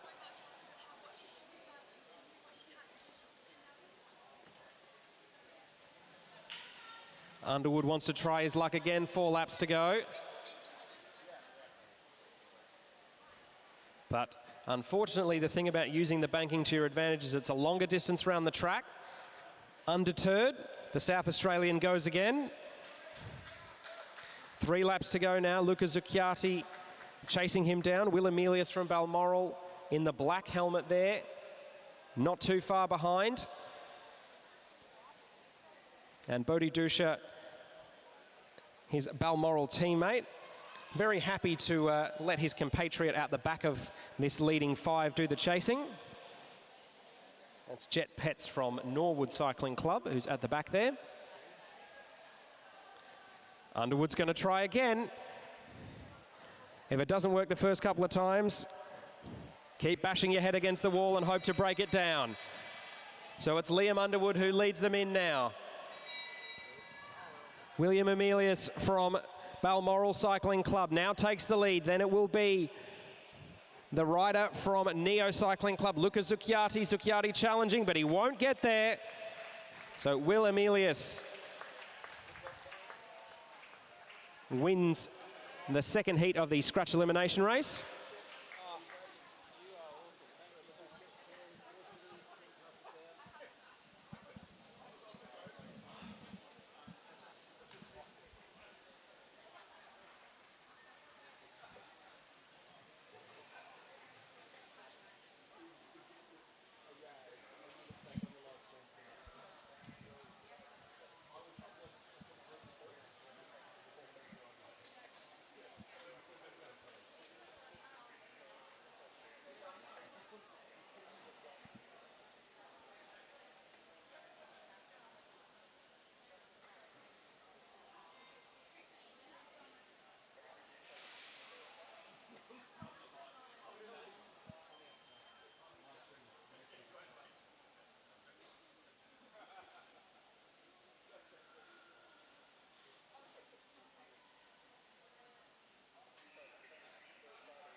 So a little bit of a pause before we go through to our third under-17 boys scratch race. The track just needs a little bit of TLC after that earlier fall.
So the third of our under-17 boys scratch elimination races are now on the track.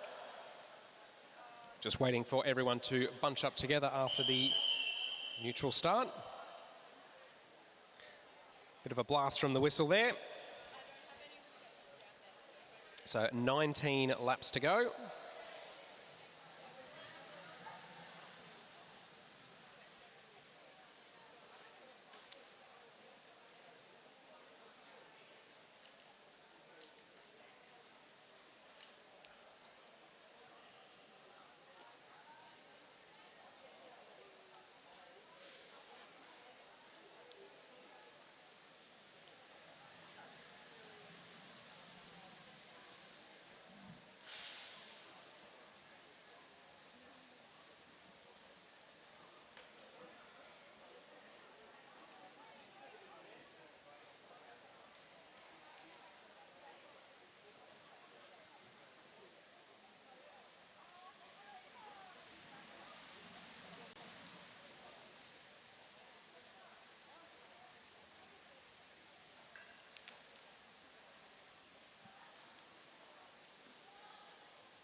So 16 laps to go for our main bunch.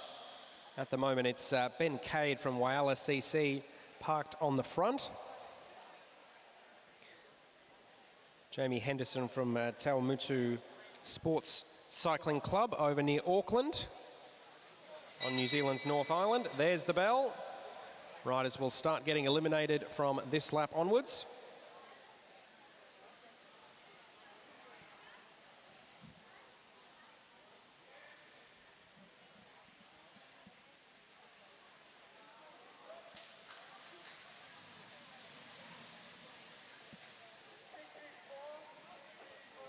Rider number 224, Ryan Underwood.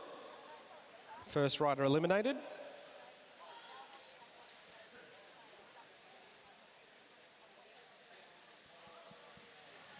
Pace is really starting to pick up at the front. 209, Benjamin Woods from Blackburn.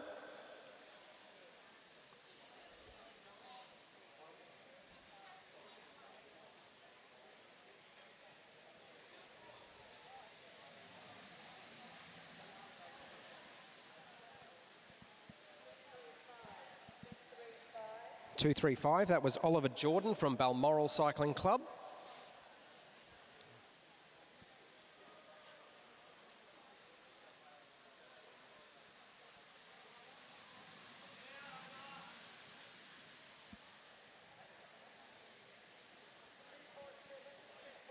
.247 eliminated that time, James Allen from Illawarra Cycling Club in the orange.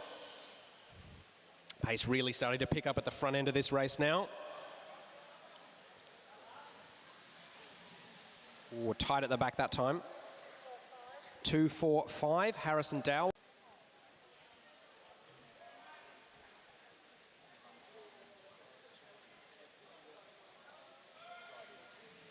Close again towards the back.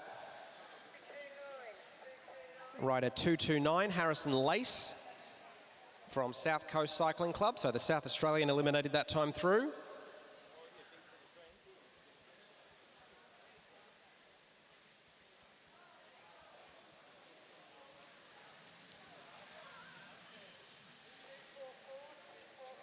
Hugo Barnes eliminated that time from Dulwich Hill Cycling Club.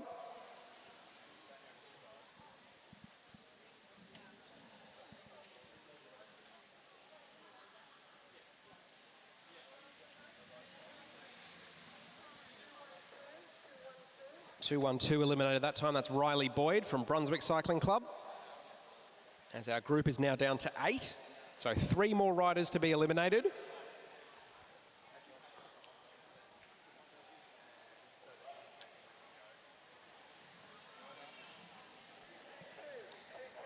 Rider 222, Harvey Challenor from Neo Cycling Club.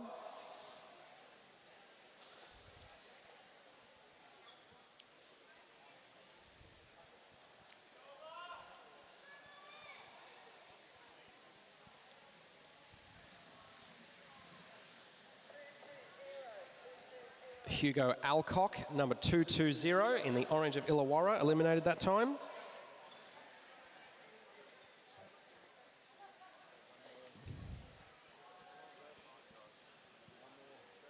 One more rider to be eliminated. Coming up to the line. 211, Flynn Kessel, the last rider to be eliminated. So we've got our front five.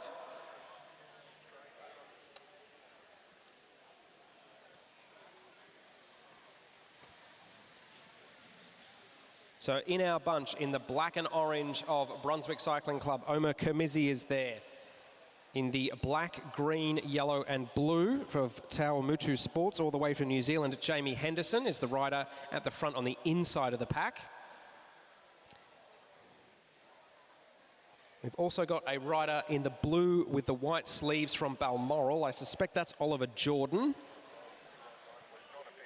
No, apologies, that's Joshua Franks, the rider from Balmoral.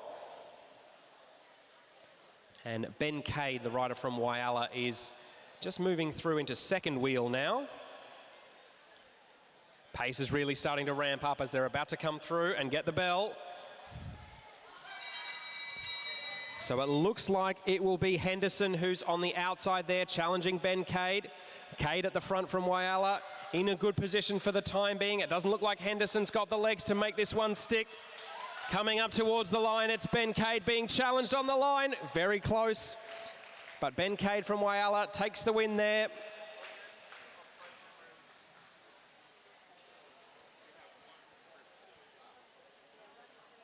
A close challenge. I think that was Gabrielle Jakobsen from Illawarra Cycling Club who took second place there.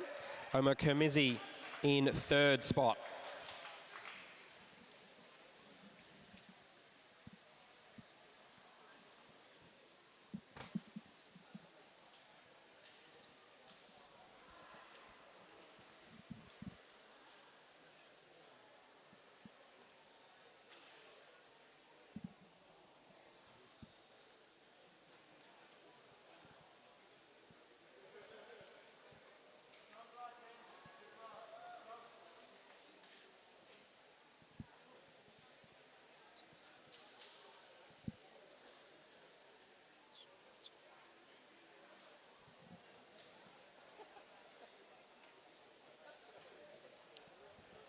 All right, we have one last event before we have a 30-minute break here.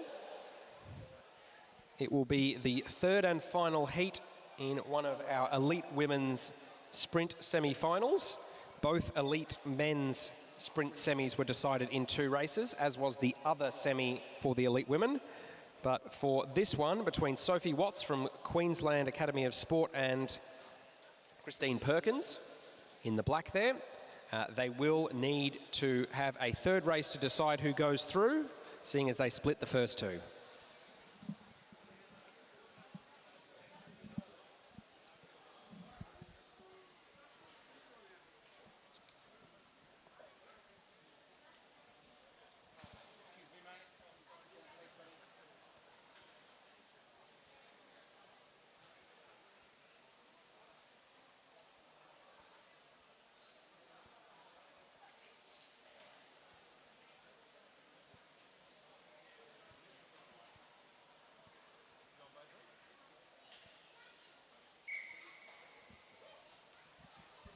All right, deciding race now. Big push. Big push.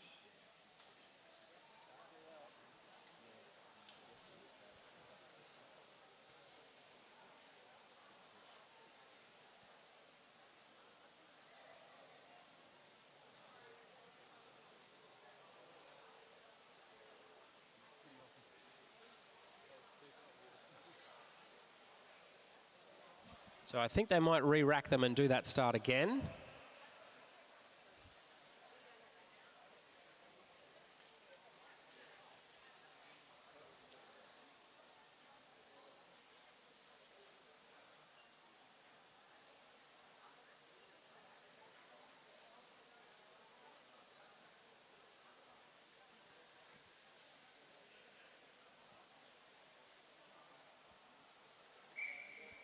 All right, off for the second time now. and commissaires deeming that the West Australian rider was given a little bit too much assistance from her helper as she was pushed off the first time around, but we're all the way nice and cleanly now.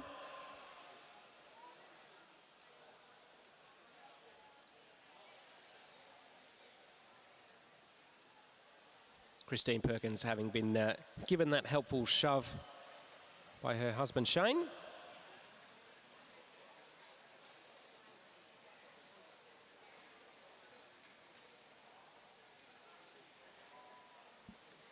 Not a lot of track standing in this one. They're going to come in and get the bell now. And it will be Sophie Watts who leads out early. That was her strategy when she got the better of Perkins in the second of these 3 races. Perkins much more alive to it this time, into the slipstream, accelerating up the back straight, out of the saddle, trying to get past the Queenslander now. Oh, almost a little bit of contact there. They're coming up towards the line. It's going to be really close. Oh. I couldn't pick it with the naked eye. I might leave that to the commissaires to decide who got that one.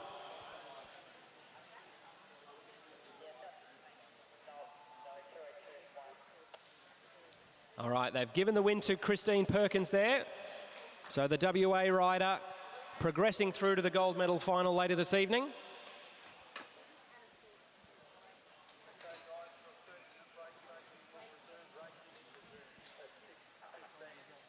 All right, we will now have a 30-minute break from racing. We will be resuming the evening session at 6:15 p.m. local time.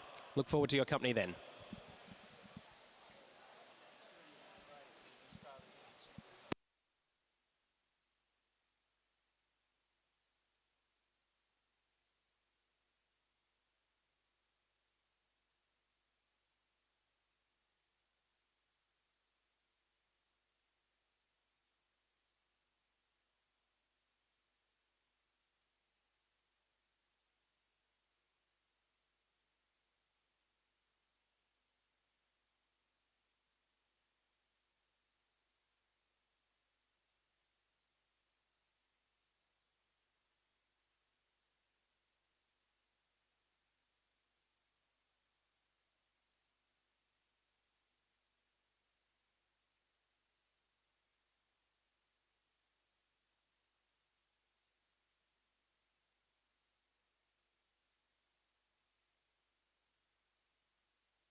Welcome back to the live stream, everybody. Our actual commentator will be here in just a moment. We're about to get underway after our break. Aaron Bailiang seems to think, who isn't here by the way, that we don't need a break. But we got one anyway, regardless of what he thought. So we're up to our under 15 girls point race. It's going to be the first one out of the break. For all of us here in Melbourne, some of us are Queenslanders, we're actually struggling with the heat today. It's pretty hot up here in the top of the Velodrome. And Melbourne has put on its finest, hottest, driest weather, particularly for tomorrow. But anyway, we're all surviving. And the Melburnians are loving it, getting a little bit of the sun that they don't get. And it won't be long, and we'll be soon underway. I haven't got any info in front of me.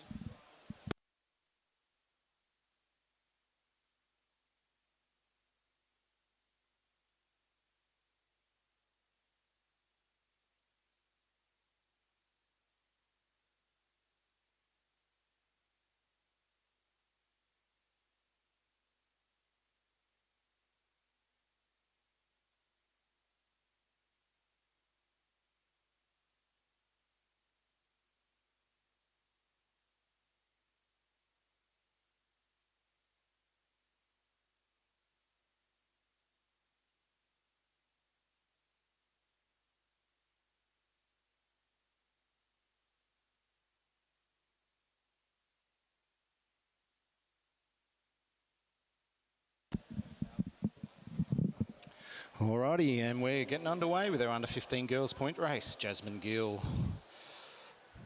Parvi Tank Sekel, Caitlin Death, Hannah Walters, Grace Alcott, Molly Opperman, Maddie Douglas Savis, Gabriella, Roger Rodriguez, Natalie Dixon, and Zola Petride. My apologies, I've stepped in once again. I hope I pronounced that all right. We've got 20 laps on the truck board, and we're ready to go with our points race. Points on laps on 15. 10, 5 and 0, and the points that they'll get on those laps: 5 points for first, second 3 points, third 2 points, and fourth. Yes, fourth gets a consolation prize. Fourth gets 1 point. And we're rolling around now. Nice steady pace for these young under 15 girls. It's great for many years now. AJTS used to be something that has been so good for the development of our young riders. So much so that the Black Line Track League has grown out of it, because after under 17, there's been not much for riders unless they're going into the elite pathways. So it's been great to see the development of young riders, including the addition of something extra into our track calendar. The girls are rolling around again as they're coming back into the 15s last straight with 17 laps to go. A nice steady pace. Molly Opperman there just sitting comfortably up a little bit off the red line. Having a little bit of chat to Hannah Walters there as they go around. They've just had a break together, but as we all know with under 15 girls, they like having a bit of a chat. Oh. Now the race goes on as the bell goes. There's going to be points on the next lap. Molly Opperman's watching on the outside as she comes over. Hannah Walters there on the back straight. Looks like she really wants these 5 points. This race will go very quickly. Looks like she's going to come out of it. Hannah Walters is giving a bit of a nudge there, but number 11, Molly Opperman from Mount Gambier Cycling Club, doing a great job there as she came around to take the 5 points, followed by Hannah Walters. And as this is the first time I'm commentating a race, I didn't see who got the other points, but they're up on the board there. Molly Opperman with 5, Hannah Walters with 3. Grace Alcott came in for third, and Tank Sekel there for number 1. My apologies, Parvi, hope I'm pronouncing that right. The girls settle back into a nice bit of pace now as they roll around. 13 laps to go as they come past the start-finish line again. Those points will come up pretty quickly, only 3 laps away, and more points will be on offer. As Maddie Douglas Savage there, rider number 21, just comes up and sits on the shoulder there of Molly Opperman. She's thinking about how she might take some points. 12 laps to go next time the girls come round into that front straight. a nice steady pace, watching each other carefully, keeping an eye, looking over their shoulder. You can see these riders have been trained very well. Keep an eye on riders, nice steady pace. Molly takes them through turn 2. Hannah Walters there from Hamilton Wheelers Cycling Club up in Queensland. So they come in with 11 laps to go. They're going to hear the bell now. Rider number 9, Grace Olcott there, watching very carefully. Hannah on the inside. Parvy as well, all in the mix. Grace Olcott pushing hard there to try and get up in the points. It looks like Molly Opperman, followed by Grace. Couldn't see who got third there. We'll look to the board, all nice and tight. Judges have got a good job, tough job there. They all came across the line very quickly. They settle back down with 9 laps to go. Here we go. Molly got the first, Grace in second, Hannah Walters third, and Harvey Tanksale in fourth.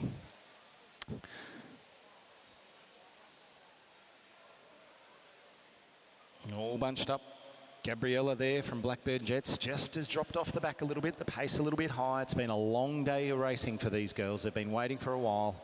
Started a little bit late today.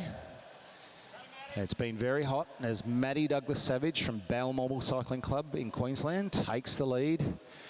Been a confident young little rider there in under 15s. Molly Opperman on the inside, followed very closely by Grace Alcock there in the bright orange kit of Illawarra Cycling Club in New South Wales. Good steady pace here from the girls. Hannah Walters from Hamilton Wheelers sitting comfortably as well. The girls come around with 6 laps to go next time they come past the lap board. Natalie Dixon there from Brunswick also dropped off the back. A little bit of the pace. And look what we have here. With the bell lap, number 9, Grace Alcock from Illawarra Cycling Club decides to go early. She's after full points here on this second last sprint lap. As they come around the final turn, has she done it? As she comes past, she has. She takes the full tote odds there. Just over Caitlin Death from Cyclotalk Cycling Club. And again, apologies, just filling in here for the moment. I don't know which state that club is from. They've done a great job. And there'll be 4 laps to go, the last set of prints. So, yes, rider number 11 sitting on 10. Molly, equal points with Grace. They're both on 10. This final sprint now is going to be fascinating. Grace knew that she had to take those points, so Grace and Molly sitting on equal 10 points, followed by Hannah Walters on third on 6 points. As we head with only 3 laps to go now, everybody's watching each other very carefully. Hannah's up there, the front there, looking to nip out some points. Zola Pedri from Neo Cycling Club up there too, looking to maybe nab some points on the final sprint. As the girls come around the back straight there, all watching each other. Bit of pace picking up there on turn 3. Hannah Walters, I believe, taking the charge there, coming down the front straight. Grace Alcott there on her wheel, taking it. Molly Opperman right there too. Parvy Tanksale from Carnegie Cornfield Cycling Club on the wheel, watching closely. Hannah Walters. She'll come around into turn 3 there, looking very strong today. They're going to get the bell as they come past here. She's been on the front for a long time there. Grace Alcott been glued to her wheel. They get the bell. What's going to happen here? We've got Parvy Tanksale in the 5 there. Number 5, they're watching. It looks like, as we come around the final turn here, into the straight.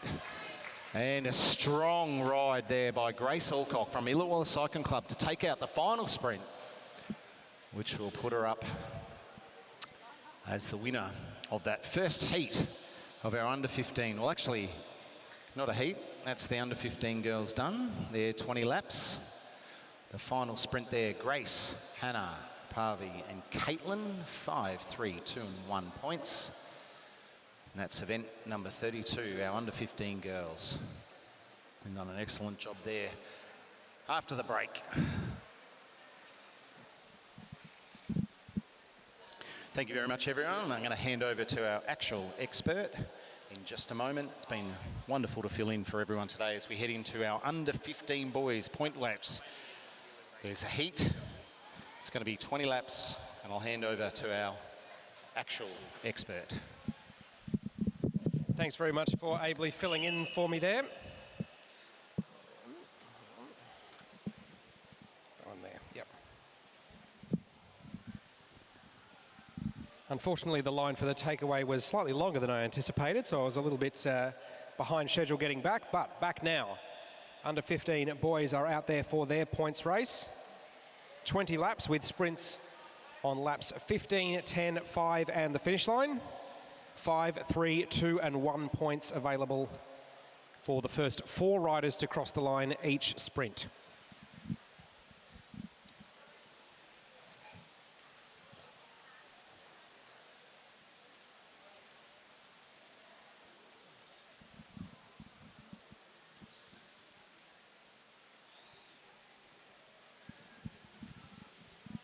So Jet Stokes there, rider number 84 in the white of Randwick Botany Cycling Club from Sydney.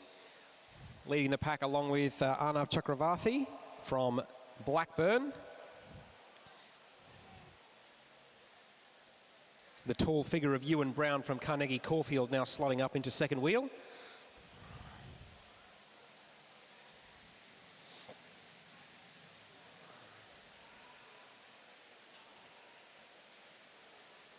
So a lap and a half until our first sprint here in this under 15 boys points race.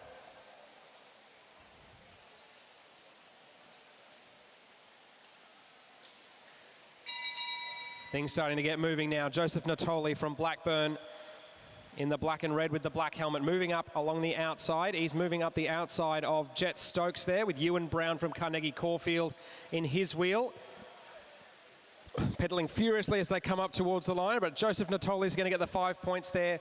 3 for Ewan Brown, 2 for Jet Stokes, and 1 point there for one of the riders from Balmoral.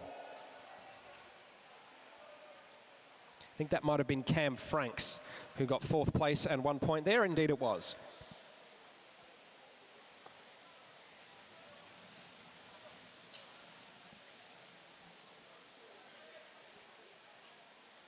So 3 Blackburn riders together in that front group at the moment. So the tall figure with the pink helmet is Arnav Chakravarthi. He's also got his teammates Caden Ryan and Joseph Natoli, I think, are up there with him.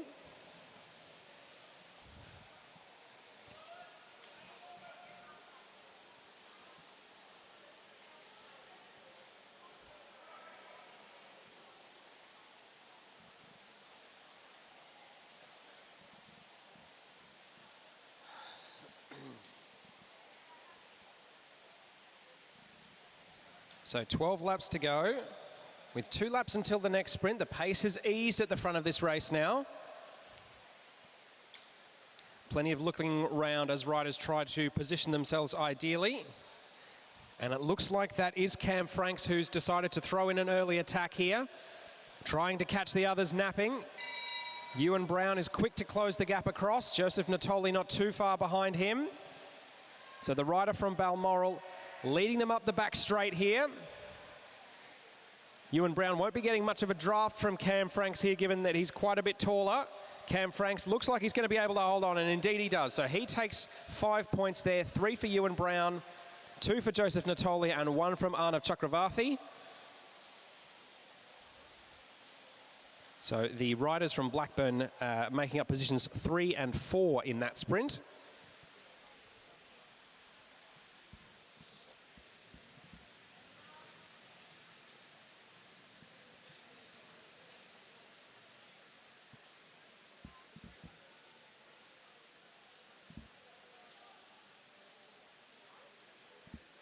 So as is often the case after a sprint lap, the pace eases slightly, which allows those riders who had been distanced to come back onto the back end of the main group.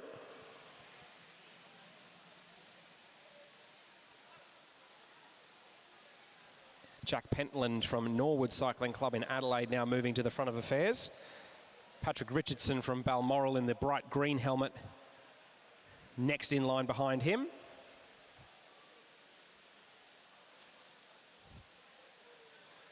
So 2 laps away from the third of our 4 sprints in this under-15 boys race.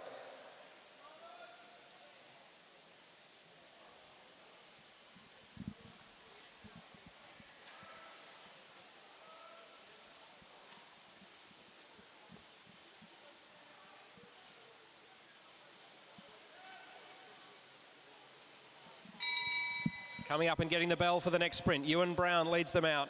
There's Joseph Natoli from Blackburn in the slipstream at the moment. Natoli moving on to the outside now. Coming into that last turn, Natoli looking to edge forward, but Ewan Brown's not letting him have it easy. Coming up towards the line, Joseph Natoli first. Ewan Brown second. I think that's Caden Ryan, also of Blackburn, who took 3rd place there and 2 points. And then I think Cam Franks might have stolen that last point there, just ahead of Jet Stokes.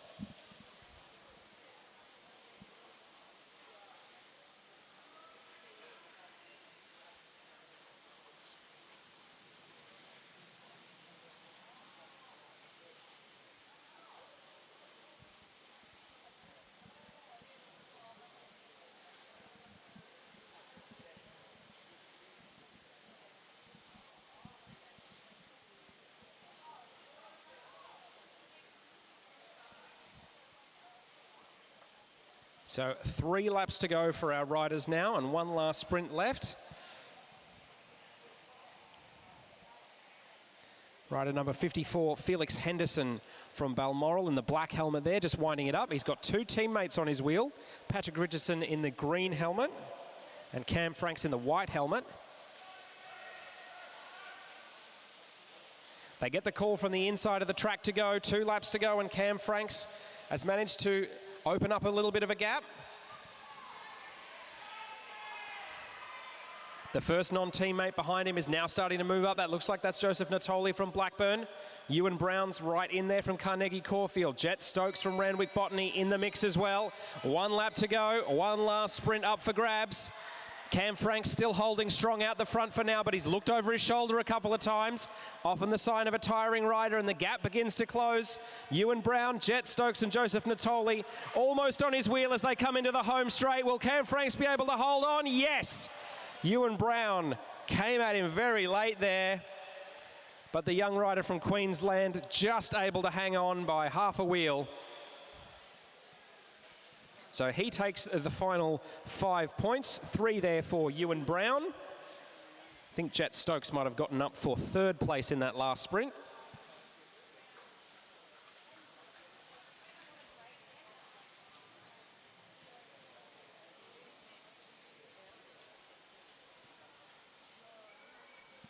And Joseph Natoli got the 4th and final point there. So Joseph Natoli winds up with 13 points from that points race. Cam Franks with 12, Ewan Brown with 12, Jet Stokes 4, Caden Ryan 2, and Arnav Chakravarthi 1.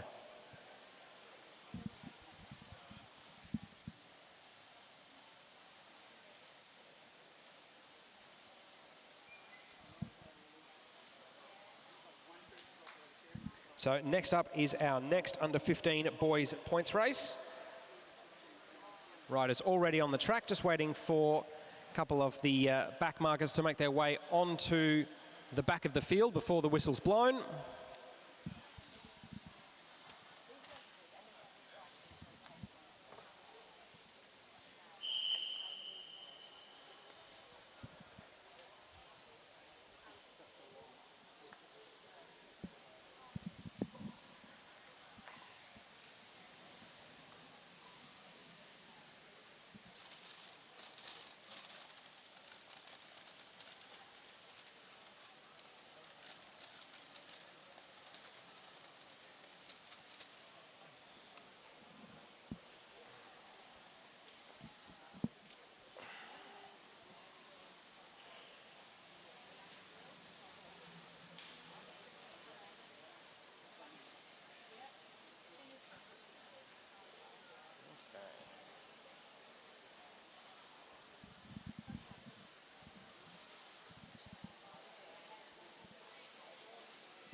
So 20 laps, 5 kilometres total for this under 15 boys points race.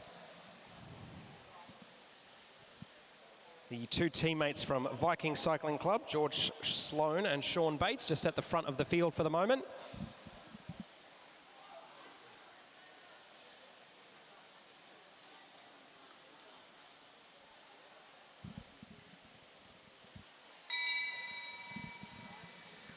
Okay, off we go. 1 lap until the first sprint. And it is one of the riders from Lidcombe Auburn who has jumped out. I think that might be Lucas Sturbick, who is leading the field, coming up to the line for the first of the 4 sprints here. So Sturbick will take first place, second to Jacob McLaughlin from Wagga Wagga. Then I think it might have been George Sloan from Vikings who took third across the line.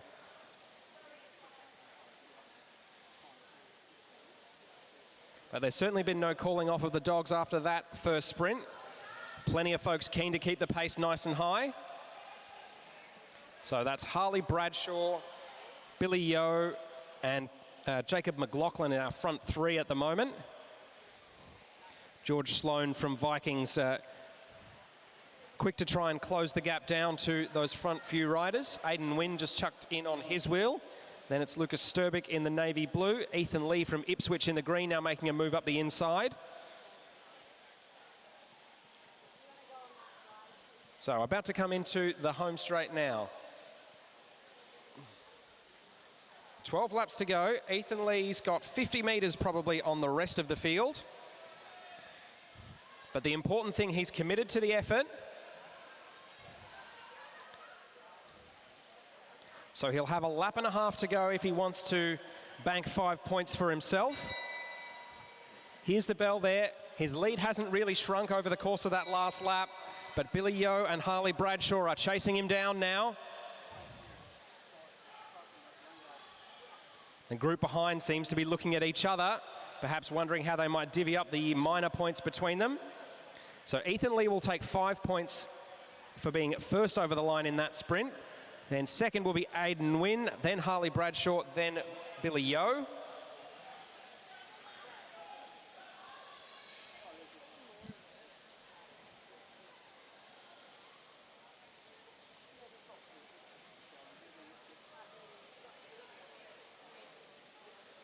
I have to say that Ethan Lee's gap has probably remained the same size to the rest of the main field, but there are a couple of riders who are looking to bridge out front and chase him down. Billy Yeo is among them. And I think that's Lucas Sturbick in the black and gold of Lidcombe Auburn, who is just coming up to the wheel of Yeo there. Jacob McLaughlin from Wagga Wagga not too far behind either.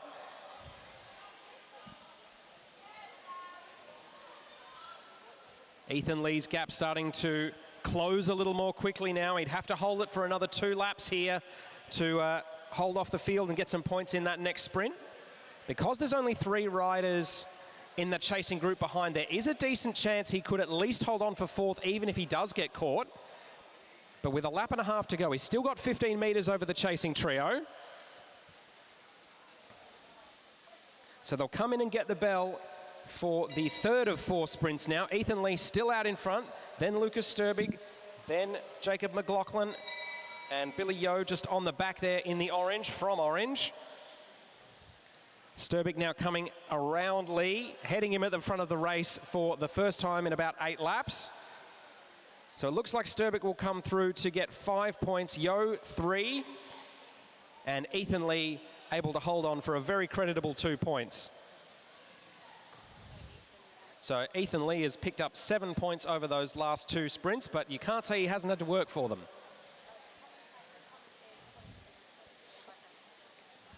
Meanwhile, Billy Yeo and Lucas Sturbick are out the front. Those two just coming into the back straight now.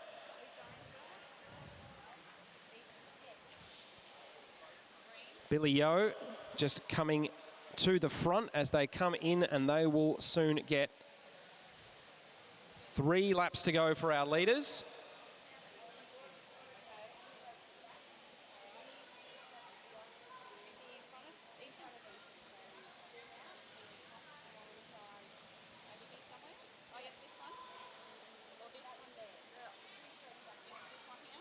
So 2 laps to go now for our leaders. Billy Yeo still looking strong. Lucas Sturbick, fellow New South Welshman, though from 2 slightly different sides of the state.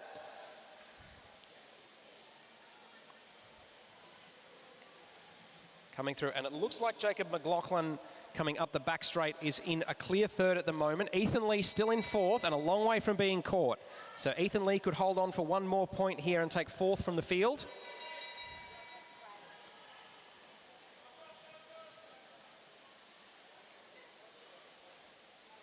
And now coming up towards the finish line, it looks like it will be Billy Yeo to take the last sprint there. So he'll get the final 5 points. Lucas Sturbick will get 2nd.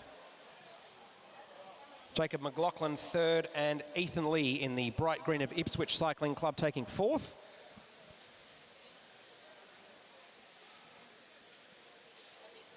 And good to see plenty of riders in the back of the field pushing themselves all the way to the line, making sure they can finish with heads held high. So Lucas Sturbick takes 10 points from those from that race. Might actually be a little bit more. That's only 3 sprints in that's currently being shown on the board.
Okay, the juniors are going to have a little bit of a break. Now we'll have our elite men's elimination race for the Omnium. So unlike the junior elimination races, once the eliminations start, we'll be eliminating a rider every 2nd lap.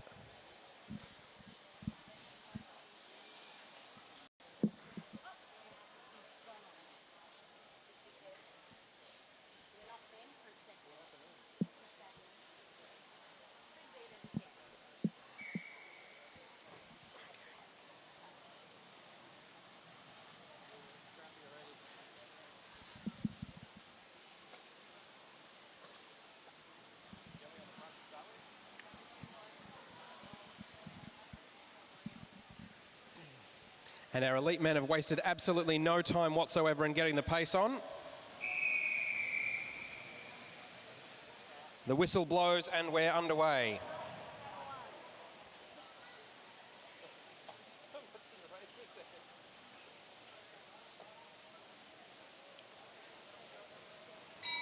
All right, bell rings.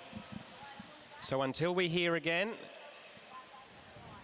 we'll be eliminating a rider every 2nd lap. Every 2nd lap. You can see a couple of the Hong Kong riders caught low on the track there, but a couple of the QAS riders in the middle there might be the ones in trouble. Rider number 54, Noah Blanken, first rider out.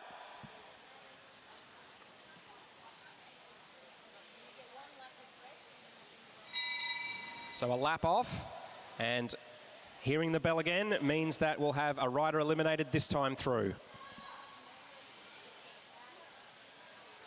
can see Mitchell Fitzsimmons there in the purple of Burgos Beauche on the back there. He's going to have to get his skates on. Rider number 68, Kai Kwong Tso.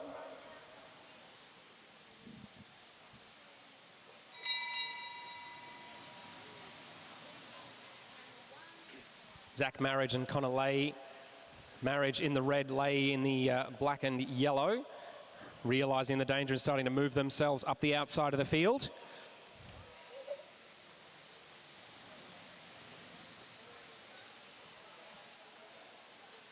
Rider number 62, Chin Yin Mo from Hong Kong, eliminated that time around.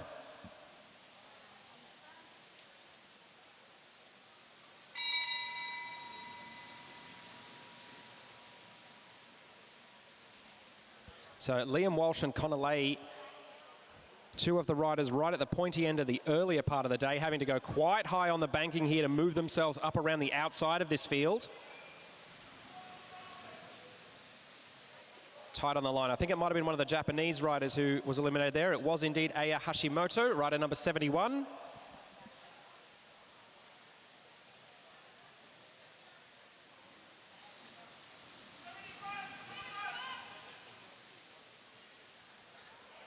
So Liam Walsh just taking a little bit of space off the front of the field, figuring that he can't be eliminated if he's first over the line every time.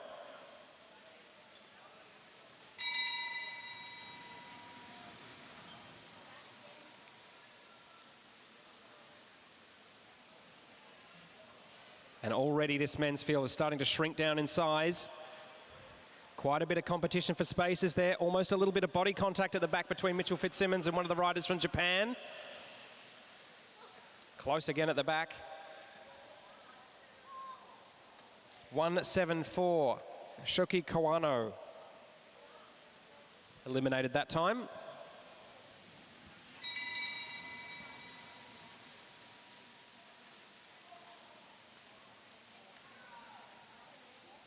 Walsh and Lay taking up the front of the field, keeping themselves out of trouble.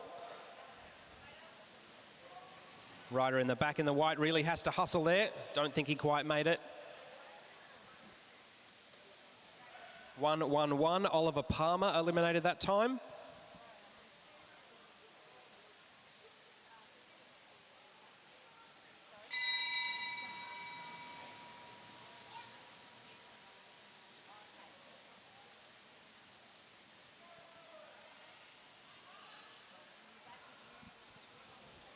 Handful of riders left now. Mitchell Fitzsimmons from New Zealand is in a bit of a precarious spot at the back of the bunch.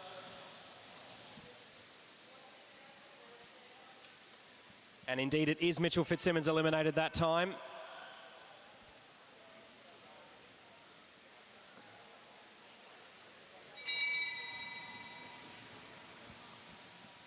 So Kurt Ether from Keish Parkup up on the front of affairs. Dylan Trezise slotted into second wheel for the time being. The last of the riders from Hong Kong looking to preserve his spot in the field here. Doesn't quite manage to do it. So that's Sun Wei Chu from Hong Kong, eliminated that time around.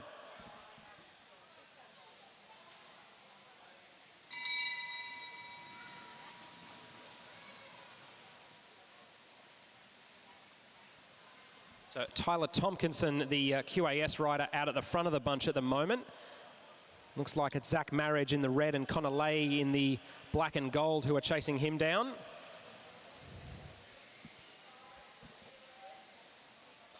Number 50, Declan Trezise, eliminated that time through. So we're down to 10 riders by my count. 3 of them still from Keish Parkup, but no other teams with more than 2. There's 2 QAS riders in there, but everyone else is a solo racer. Rowan Hayden-Smith trying to avoid elimination by coming up the inside. Doesn't quite manage to do it. Rowan Hayden-Smith, number 4, eliminated that time.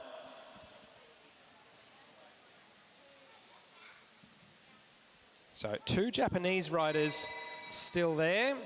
Riders number 72 and 73, Naoki Kojima and Shoei Matsuda.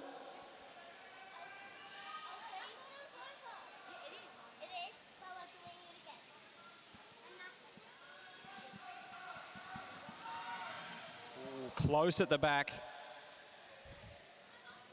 Number 11, Tyler Tompkinson, eliminated that time.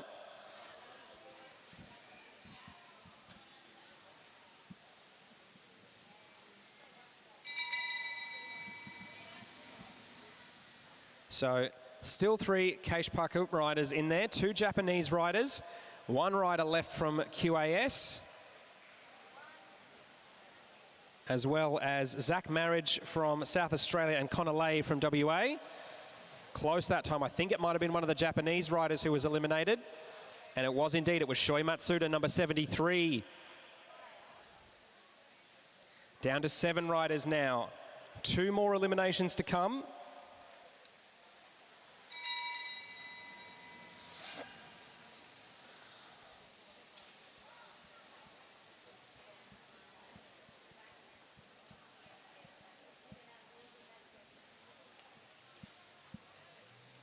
So Zach Marriage, and that might be Kurt Ether or Graham Frisley at the back there. I think that was Kurt Ether. It was indeed number 52. Eliminated that time. 6 riders left.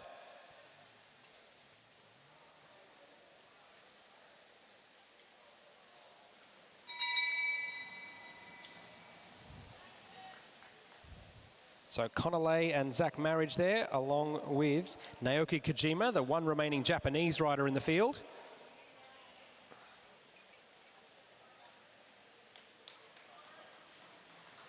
Coming up towards there. Ooh.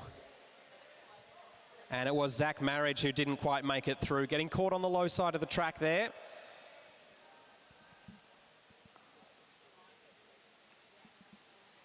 It's an eye test. So 5 riders left, 2 from Keish Park Hoop. Graham Frisley is in there.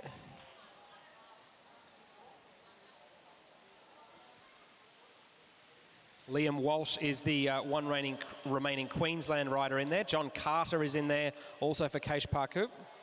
Connor Lay eliminated that time, the rider from WA.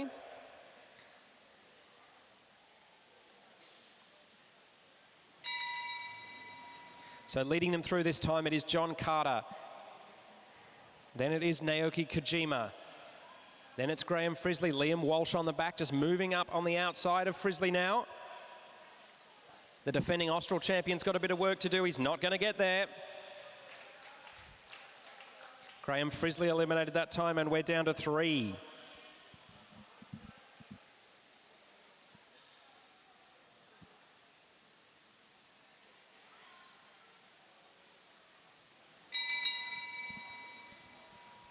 So 3 left. John Carter on the front now. Naoki Kojima from Japan in second place. Liam Walsh from the Queensland Academy of Sport just coming up around the outside of Carter now. It's going to be very tight between these 3 to see who gets eliminated. Looks like it will be John Carter.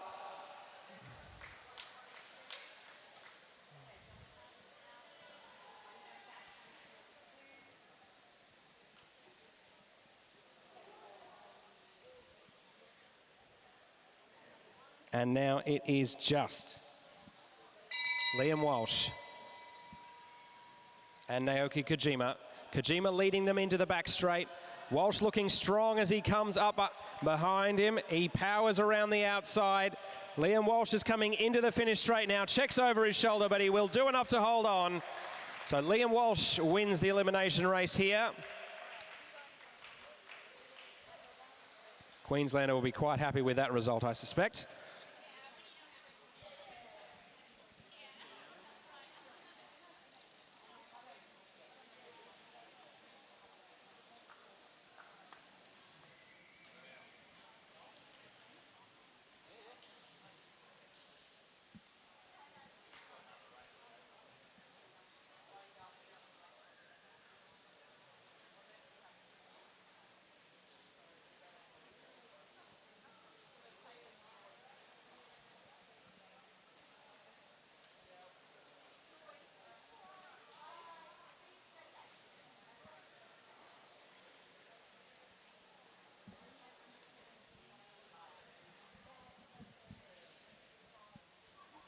And always nice to see some post-race sportsmanship, just a little cyclist handshake there between Naoki Kojima and John Carter. Both congratulating each other on a race fiercely competed.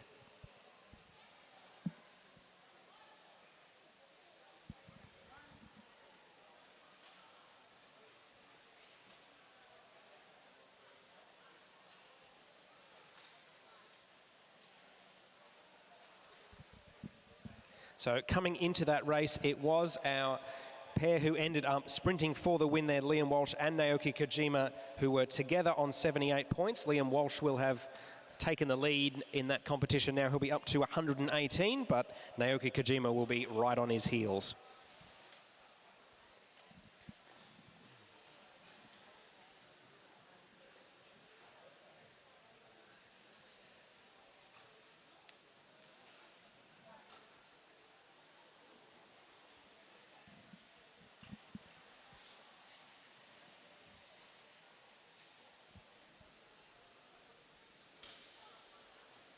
So our elite women's field getting ready to start now.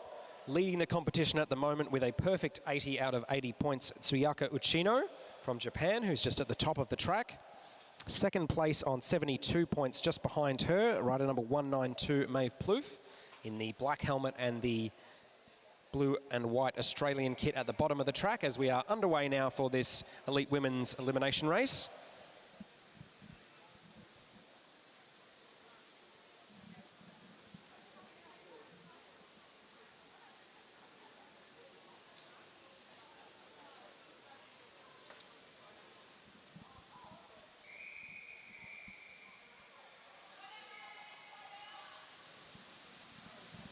There's a little bit of direction for the commissaires to slow down. I think one rider has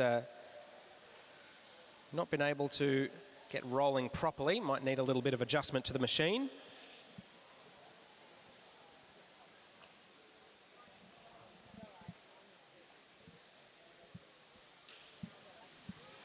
That's one of the riders from Singapore. I think that might be Valencia Tan.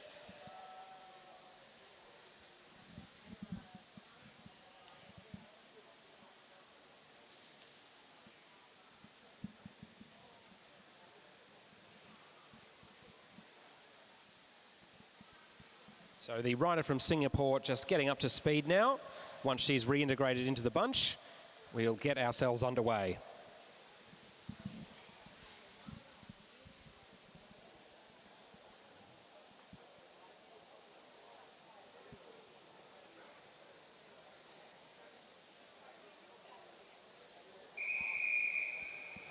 All right, and we're all in and off.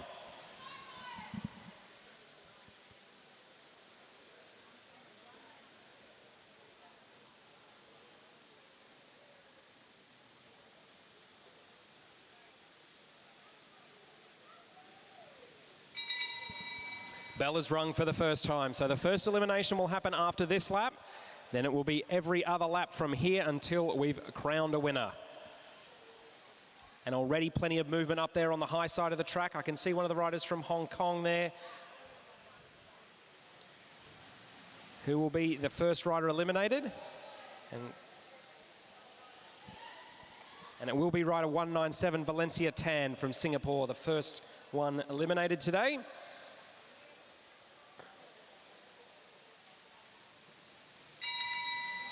So Alyssa Pilates from the Victorian Institute of Sport drives them through.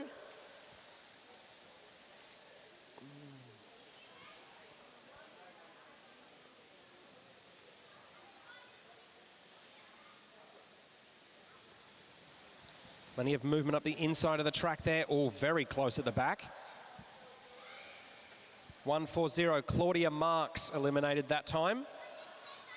I'll tell you what, it's awfully close at the line. I certainly wouldn't want to be a commissaire. I'm happy to just take their direction.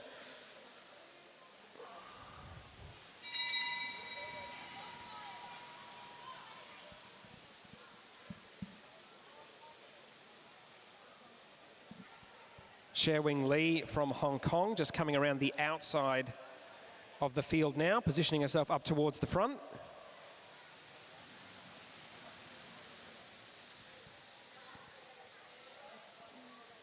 Close at the back, but it is rider 170. That's Bo Li Leung, also from Hong Kong.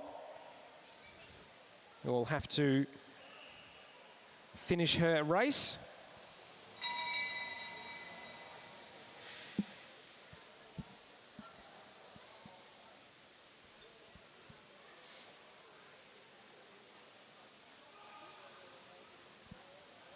So plenty of churn at the bottom of the track there. One of the Victorian Institute of Sport riders trying to make a little extra space for herself.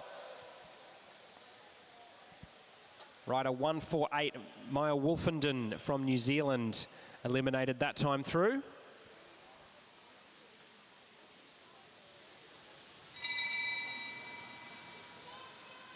Sophie Ma from the Victorian Institute of Sport coming through on the bright yellow look bike.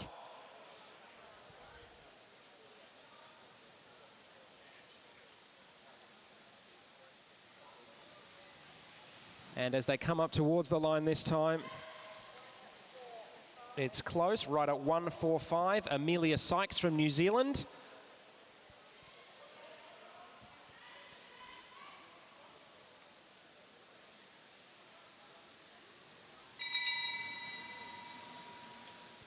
Coming through, Ali Anderson from Port Adelaide at the front now, along with, I think that's Alyssa Polides there in first place.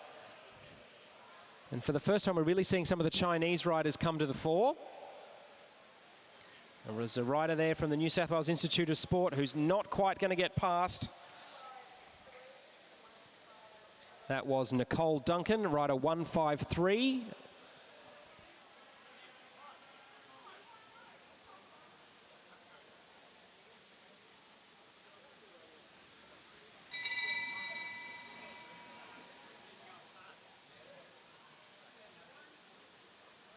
So one more lap until the next elimination. Sophie Edwards from the Australian team just coming around the outside there, making sure that she doesn't get caught in a bad position, solving her problem with a shoe full of watts.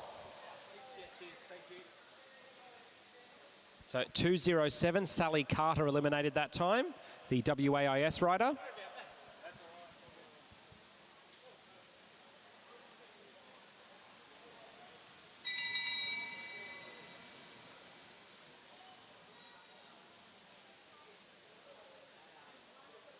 So 13 riders left in this field now.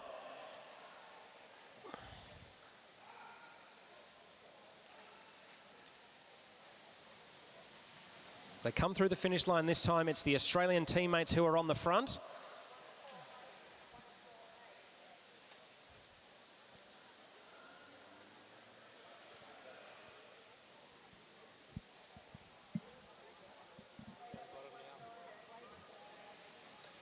Rider 198 eliminated that time through. Elizabeth Liao from Singapore.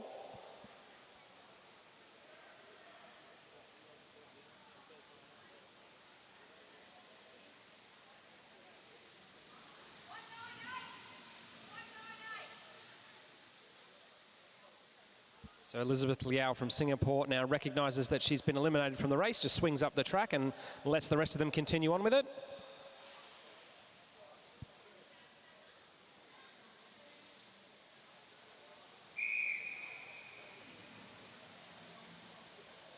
All right, and we're back on again.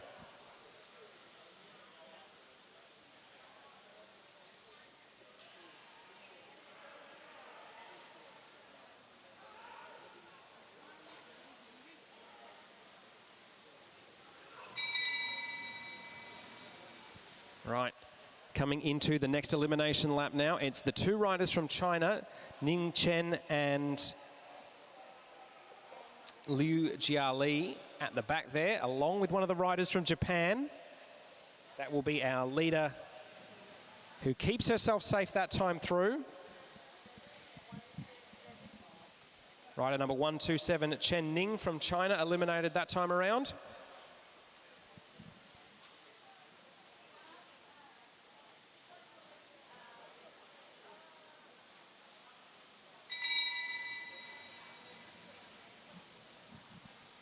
So still a handful of the international riders in the mix at the moment. Just on the back there, the last rider from Hong Kong, Sherwing Lee, who was Hong Kong's representative at the Olympics in the Omnium. Just accelerating around the outside of the pack now. Liu Jiali from China, eliminated that time. Bunches down to around about 10 riders.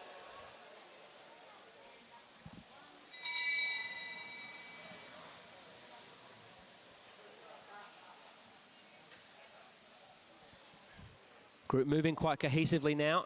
Alyssa Polides in the navy blue Victorian Institute of Sport moving up the outside, trying to get herself out of trouble. And close on the bottom there. That's Sophie Edwards, 119, eliminated that time through. So perhaps a little bit of a surprise that the recent member of the Australian Olympic team was eliminated quite so soon. But little time to dwell on that.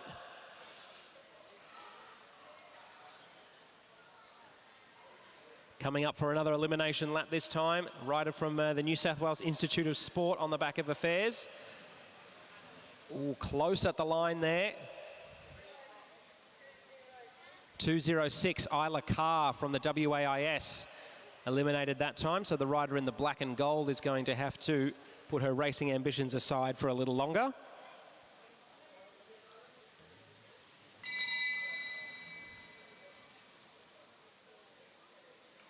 So down to 8 now among this field. And again, a rider from the New South Wales Institute of Sport moving herself up around the outside where possible, trying to find a little bit of real estate to sneak past. Can she manage to do it? I don't think she did. So rider number 182, Kira Will from the New South Wales Institute of Sport, has to lower her colours.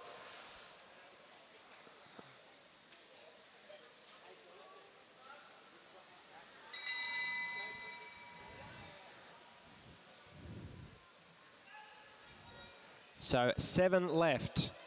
Our overall leader, Tsuyaka Uchino from Japan, is there. Second place overall, Maeve Plouffe is there.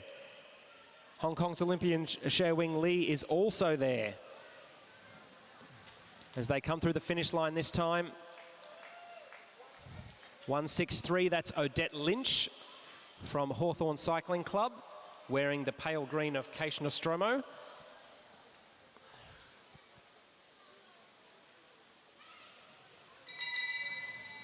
Just 6 riders left now. Pace remains high.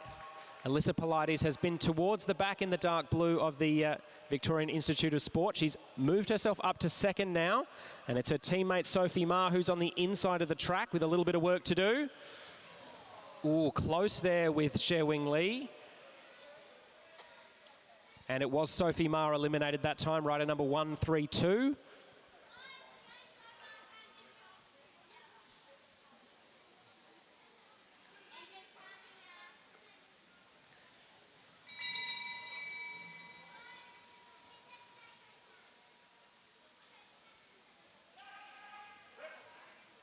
Five left, an attack around the outside by Shewing Lee.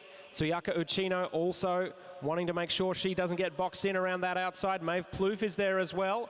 Could be 5 wide coming into the sprint. 191, that was Ali Anderson from Port Adelaide, wearing the red of the South Australian Sports Institute, eliminated that time. So just 4 riders left now. In the navy blue at the front, we have Alyssa Polides. Behind her in the Australian kit of blue with white shoulders is Maeve Plouffe. In third wheel is our overall leader, Tsuyaka Uchino from Japan. And diving down the inside of the track there, Shewing Lee from Hong Kong. Going early on the sprint, hoping that she won't be overtaken by all 3 of her rivals here. Looks like Maeve Plouffe might get the better of her, but Tsuyaka Uchino will not. Ooh, a little bit of contact there, I thought I heard.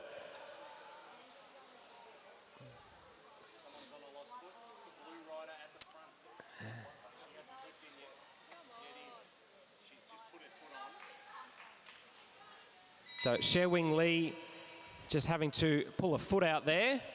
That's probably going to put paid to her chances of not being eliminated here. So it looks like the competition for the overall win in this women's elite elimination race is going to come down to Alyssa Polides and Maeve Plouffe.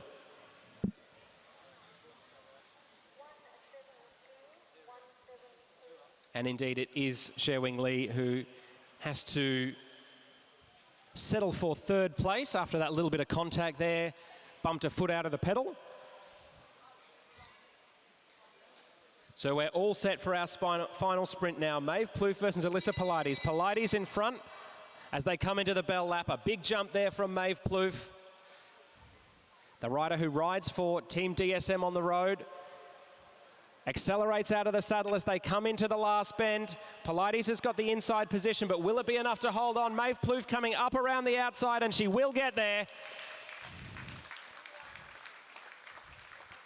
So a closely run thing, but Maeve Plouffe wins the women's elite elimination race.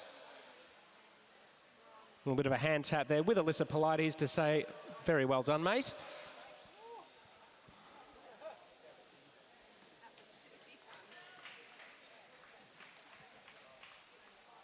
And that should shake up the overall Omnium points for that competition considerably, because Suyaka Uchino from Japan was previously leading, ended up 4th there, and Maeve Plouffe, who was 2nd, has got the full 40 points for winning that elimination race. So I would suspect that is going to have those two either very close together or possibly even tied going into the points race.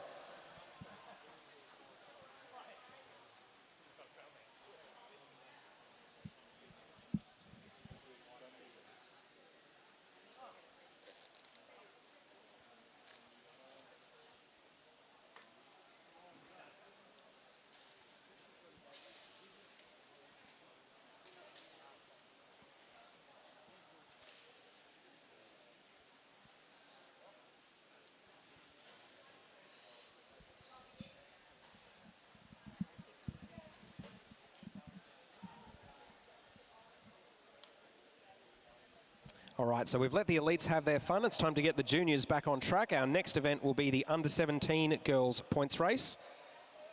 There'll be 2 races for this one. 24 laps total.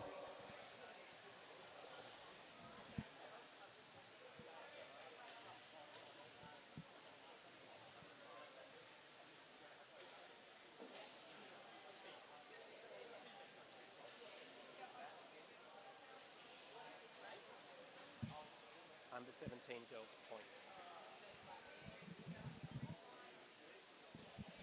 So the commissaire is just instructing the riders at the front to just cool their jets a little bit, make sure that everyone can get up to the front of the group and enjoy the fun. Fun being a relative term, of course. All right, all together and underway for this under 17 girls points race. So this is event 36A on your program.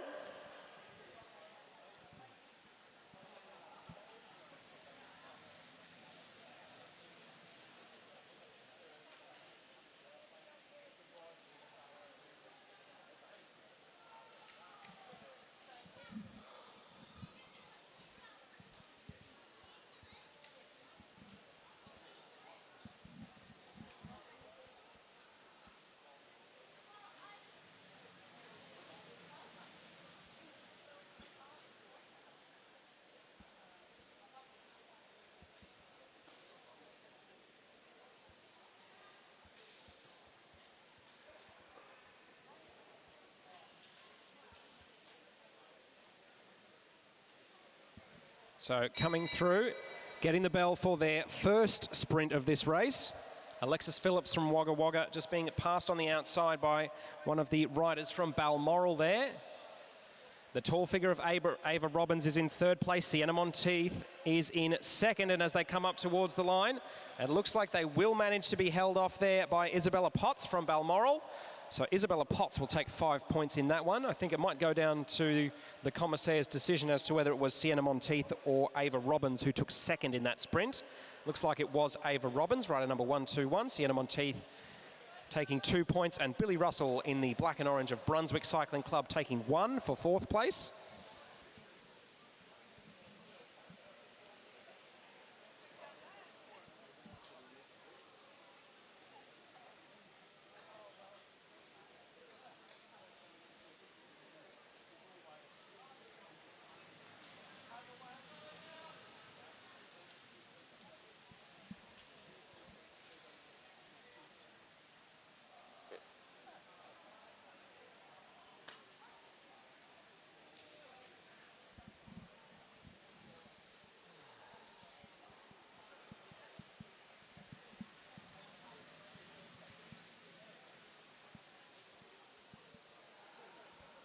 So the pace easing a little bit. It's Zoe May in the purple from Lidcombe Auburn, and Alexis Phillips from Wagga Wagga just having a little bit of a turn on the front there. Now it's Billy Russell from Brunswick coming towards the front of affairs. The bell's just about ready to be rung. Billy Russell jumps out again. Isabella Potts from Balmoral moving around the outside. The taller rider in the green helmet challenging Russell here, but Russell has got front position as Ava Robbins now moves up and tries to challenge the Victorian. Coming up towards the line, it will be Billy Russell just. I'd say there was about a third of a wheel in that one. So the Brunswick rider takes 5 points there. Isabella Potts 3. And then I think it might have been Sienna Monteith who took third in that one. No, it was Isabella Potts in third place, Sienna Monteith in fourth. So after 2 of our 5 sprints, Isabella Potts with 7 points, Ava Robbins with 6, Billy Russell with 6. And then Sienna Monteith, I believe, has 3 points so far. So that's 2 sprints out of 5 done, still 3 to go.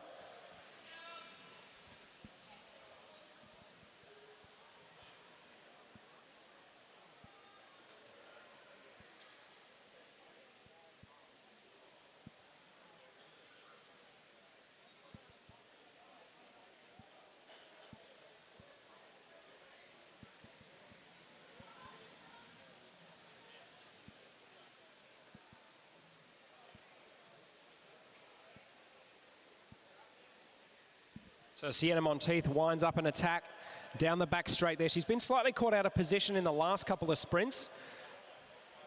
Looking to make the race as hard as she can with 1 lap to go until the next sprint to maximise her chances of grabbing all the points. She's got Isabella Blackwell, and I think that's Ava Robbins there challenging her. Ava Robbins coming up around the outside. The rider in the white helmet and blue jersey from Balmoral is going to come up towards the line, and she's just going to pip Sienna Monteith, who is her club mate, despite wearing the green and gold jersey of the National Series leader. So Ava Robbins takes 5 in that sprint. Sienna Monteith in second place with 3. Grace Hunter took 2 points, and Zoe May in the purple from Lidcombe Auburn, 1 point for her.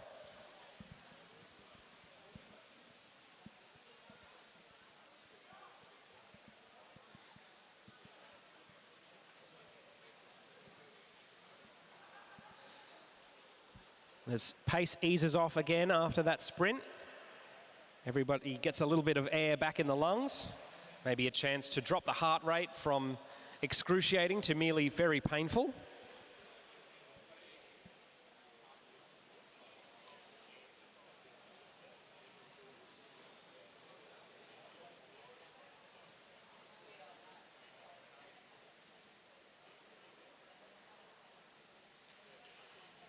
So 2 laps to go until the next sprint.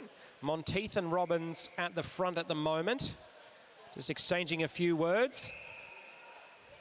Billy Russell from Brunswick has fired up an attack down the outside. Isabella Potts in the long sleeves and blue jersey from Balmoral quickly to her wheel as they come in to get the bell for the penultimate sprint. So Billy Russell leading them as they come into the back straight. Isabella Potts in second, Sienna Monteith in third.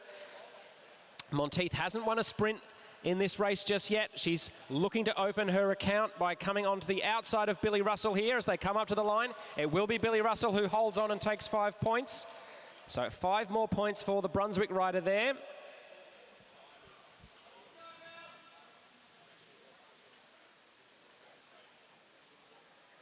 So 4 laps and 1 sprint left to go. Oh, my apologies, that was Nicola Morris who took that sprint, not Billy Russell. They ride for the same club, but they are wearing 2 different kits. So Nicola Morris it is in the pink and Billy Russell in the black, white and orange. So Billy Russell just on the inside of the track there.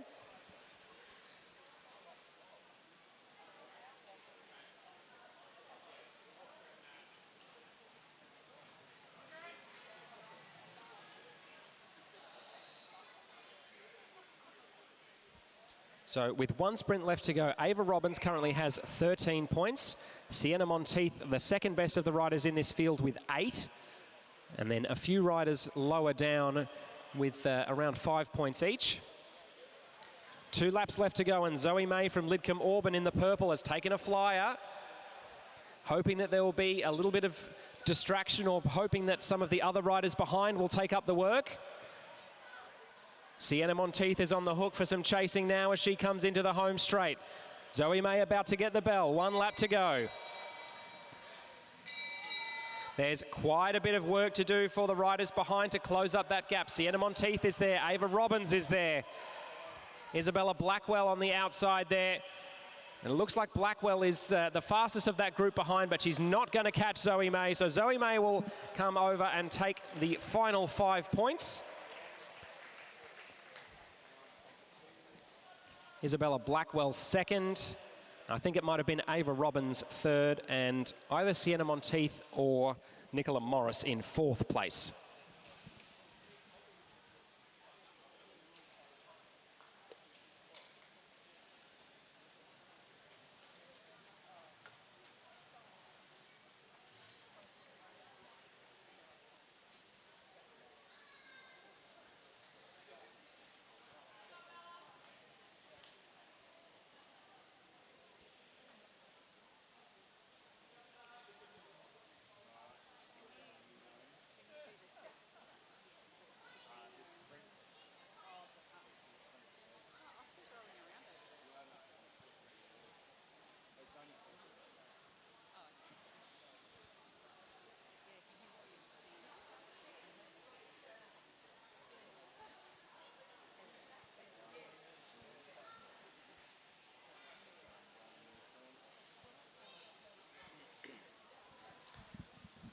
Next onto the track is our second group of under-17 girls who'll be competing in the points race.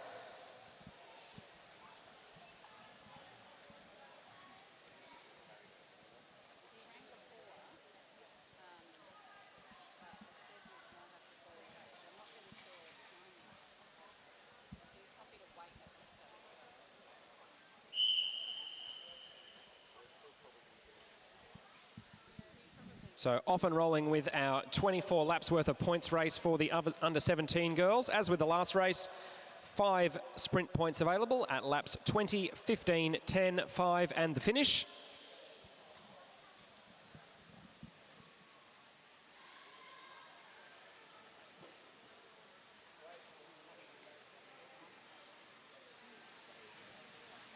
And that is April Paddy from Balmoral, who's wasted no time heading to the front and making sure the pace is nice and high.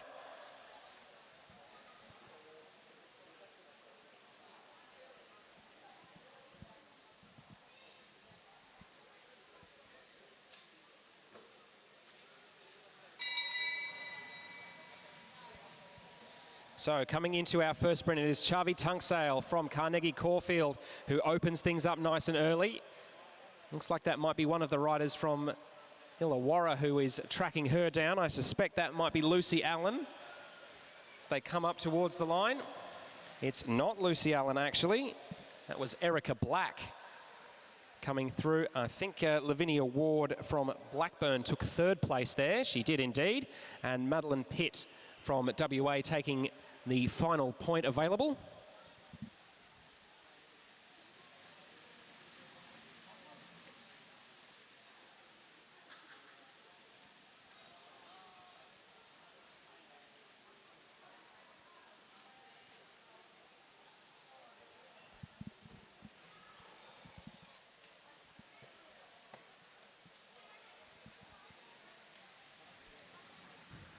So 18 laps to go for our main field.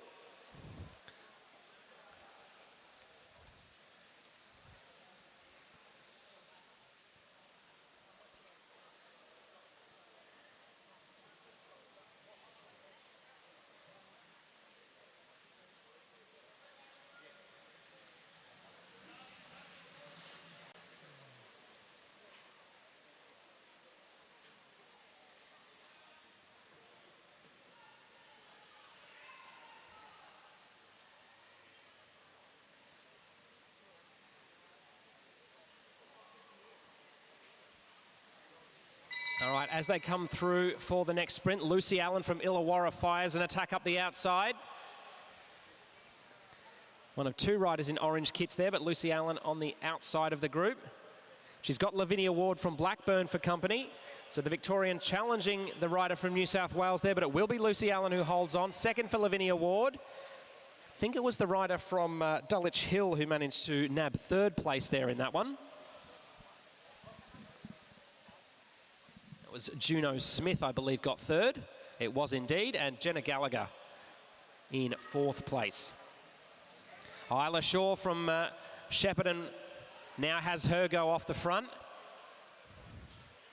There are 3.5 laps until the next sprint, so this is a bit of a gamble from the rider from Shep.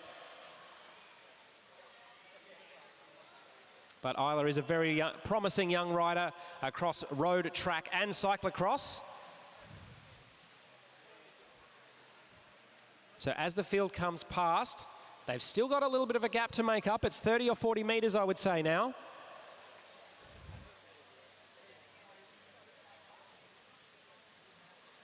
Isla Shaw's trying to get to 5 points the hard way as the call, back yourself, comes in from the sidelines.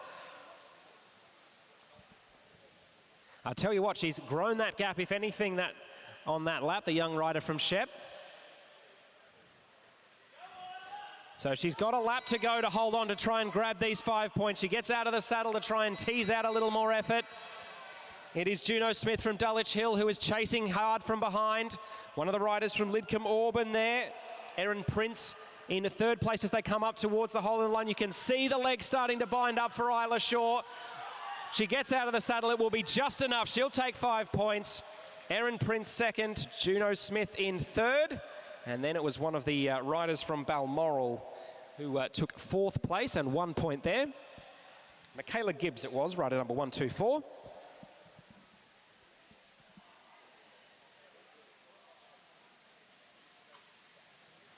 So 9 laps to go for our leaders now.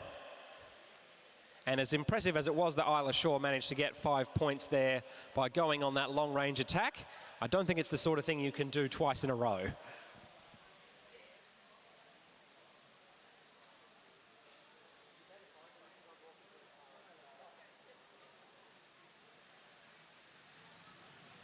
So it is now Buckley, Chloe Buckley from Cairns Cycling Club, the other rider in the black and green, wearing the black helmet, who tests the field now. Lavinia Ward with the black helmet and the black, white and red of Blackburn, also there and thereabouts.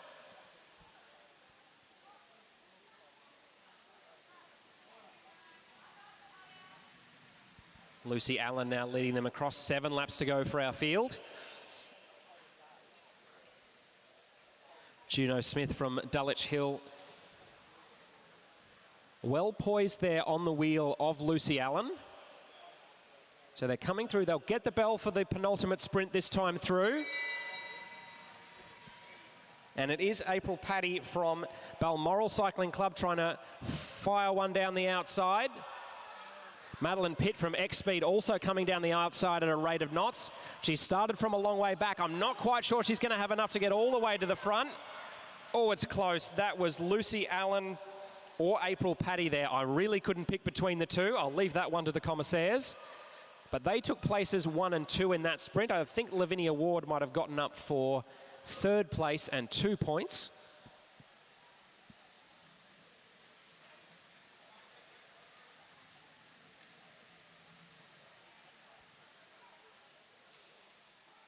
And just 1 sprint left to go.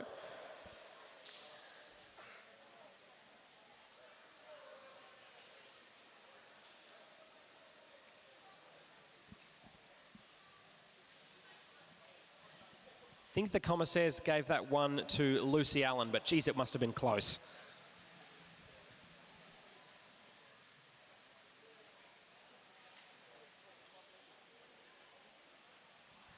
So our main bunch of 10 riders will be contesting that final sprint. Unfortunately, despite all the magnificent efforts they've put in this evening, there are only 4 point scoring spots available in that last sprint in this points race. So 2 laps to go. Michaela Gibbs from Balmoral gains a bit of steam as she goes high on the track there, the rider in the blue. Thinks about an attack, but decides to put it away for the time being. Back up out of the saddle and dropping down now. Trying to take a flyer with just over a lap to go. Lucy Allen from Illawarra right there with her. Lavinia Ward into third place. Maddie Pitt in fourth. Then it's the rider from Lidcombe Auburn. That's Erin Prince is in fifth and coming around quickly on the outside. It looks like it's Erin Prince who is well positioned here, but she still has a long way to go to get past Michaela Gibbs as they come up towards the line. Very close indeed. I think it was Erin Prince from Lidcombe Auburn who just managed to get the win there.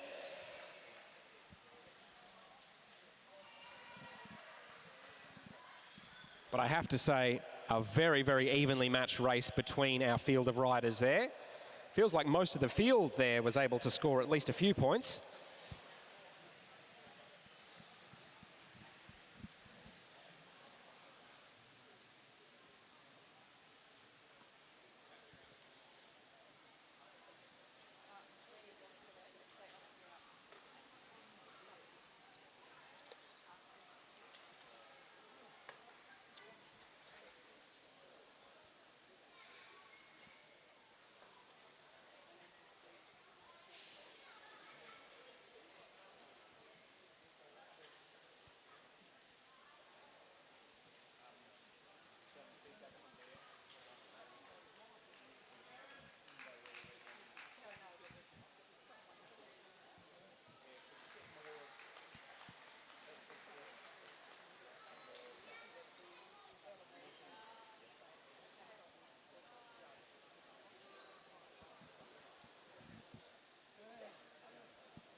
Okay, moving on now. Our next events will be our third and fourth place ride-offs for the elite men's sprint.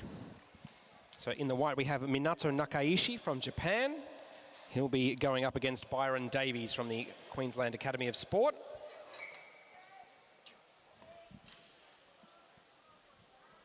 As with the semi-finals, this will be a best of three. So this is the first of three races. They'll come back later in the evening for a bit more racing action.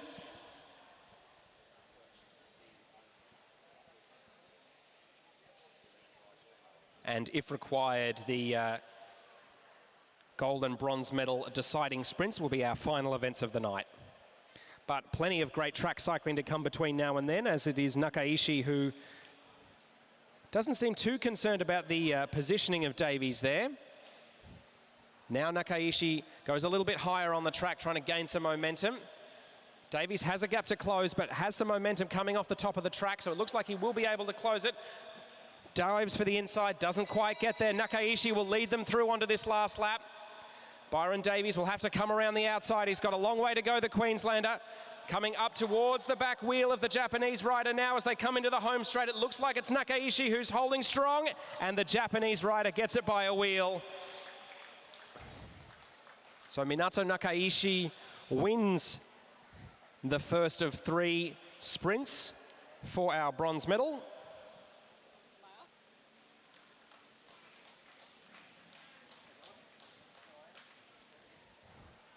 .29 seconds for that final 200 metres, if you don't mind.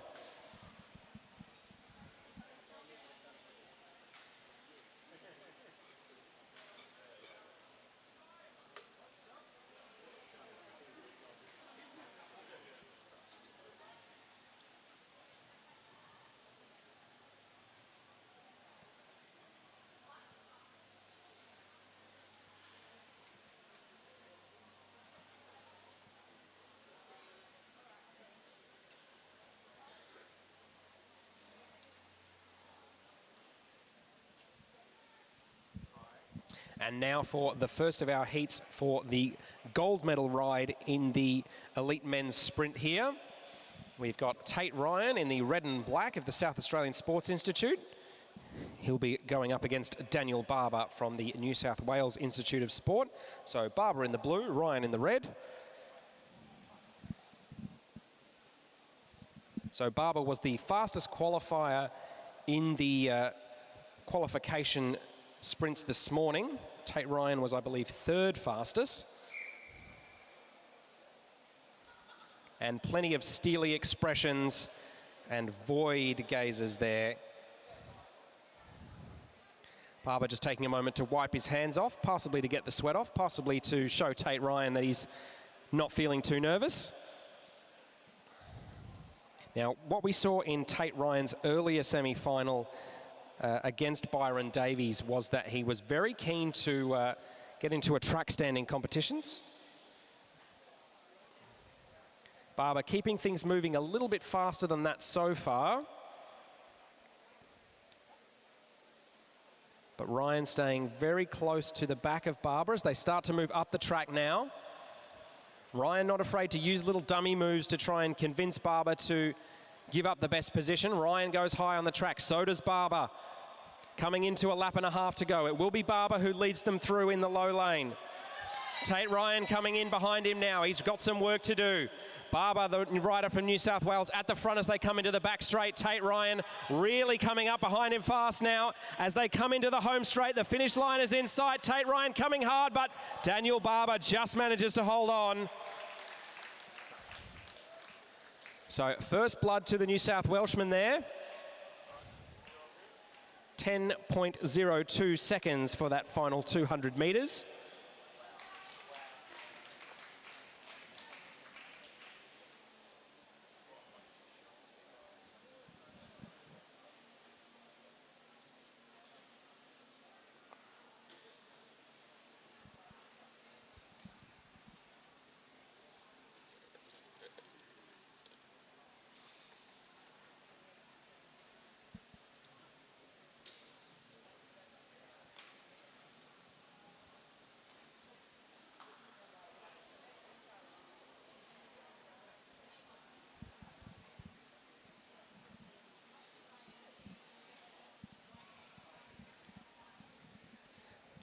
So next up, the first of our heats for the elite women's sprint bronze medal ride. Two riders from the Queensland Academy of Sport. Number 125 in the all black helmet is Kalinda Robinson, and she'll be up against her teammate Sophie Watts in the blue helmet.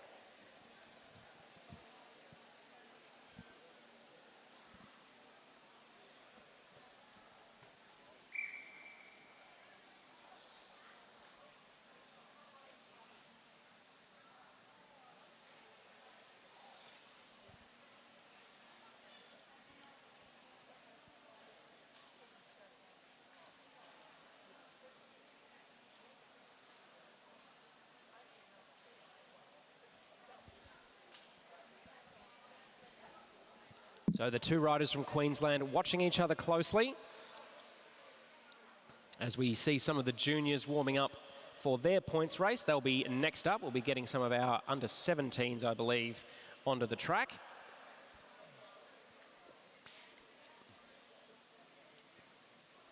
So Kalinda Robinson taking the low line at the moment in the helmet with some blue, taking the higher side for the time being.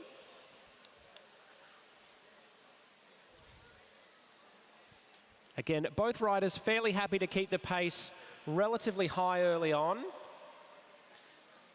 Kalinda Robinson leaving the door open a little bit for Sophie Watts there, trying to tempt her to come underneath.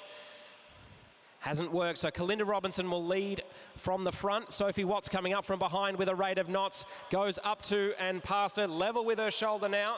Sophie Watts coming with a great turn of speed here, and it will be Sophie Watts who wins the first heat for that bronze medal ride in the elite women's sprint. 11.76 those riders clocked in their last 200.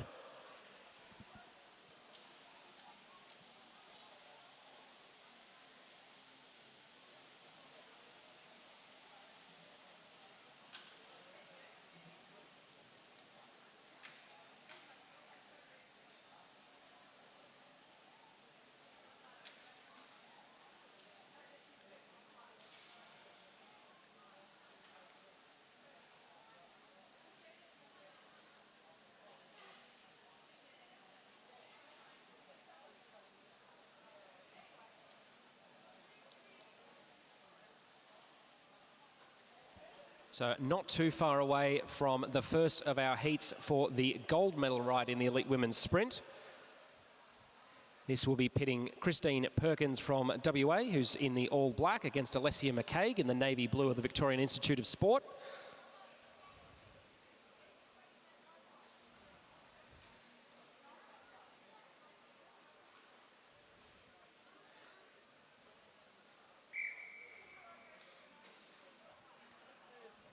There aren't too many surnames more important to the history of recent Australian track racing than Perkins and McCaig. So it will be Christine Perkins who leads them out. Alessia McCaig happy to stay nice and close on the low side of the track for the time being. Starts to move up now.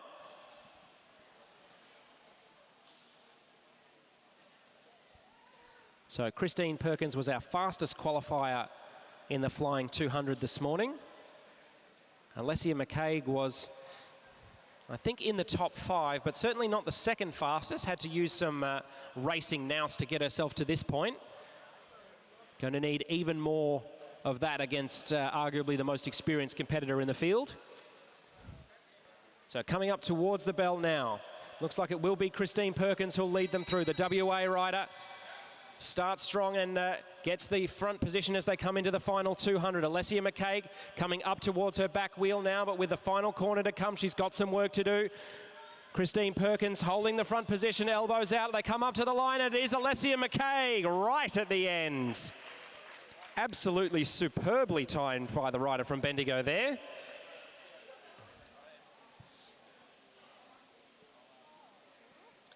So she takes the first heat of 3 in this gold medal sprint.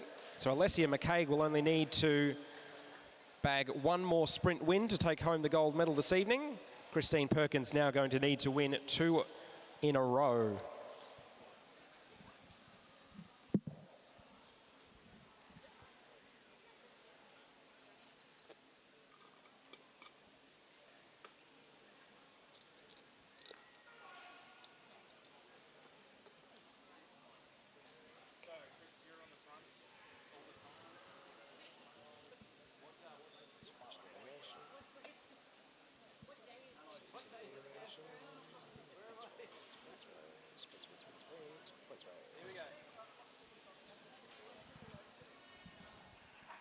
All right, next event up on track is event 39A, the under-17 boys points race.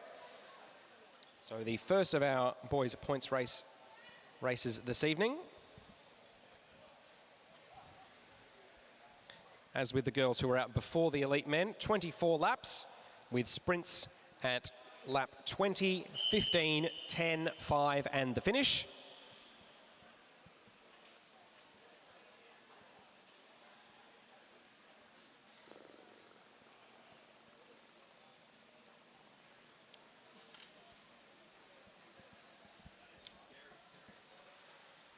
And also, if you look towards the rear of the field, you can see in the purple shorts that unfortunately I think have a little hole in them now. George Mulhern is back in the field after his earlier tumble, as is Max Woodruff in the pink jersey from Launceston City, the rider that he tangled with. So good to see that those 2 riders aren't too badly harmed.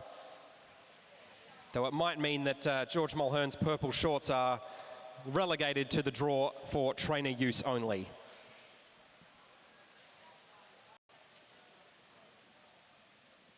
So 3 riders have taken a flyer here as they come in to take the bell for their first sprint. So Flynn Kessel is the rider in second place there from Blackburn Cycling Club. One of the riders from Neo, I think that might be Luca Zucchiati, in third spot at the moment. But as they come up towards the line, it will be rider number, I think that was rider number 226, Jet Petts, who took that sprint. Not 100% sure.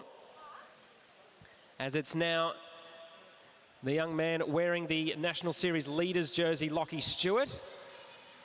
It was indeed Jet Petts who took the sprint win the first time around. He's being followed around by his shadow from the Tempo race, Oscar Schoff. And it looks like that's Gabrielle Jakobsen, rider number 248 from Illawarra in the orange, who's joined them in that front three. Luca Zucchiati from Neo trying to close back up.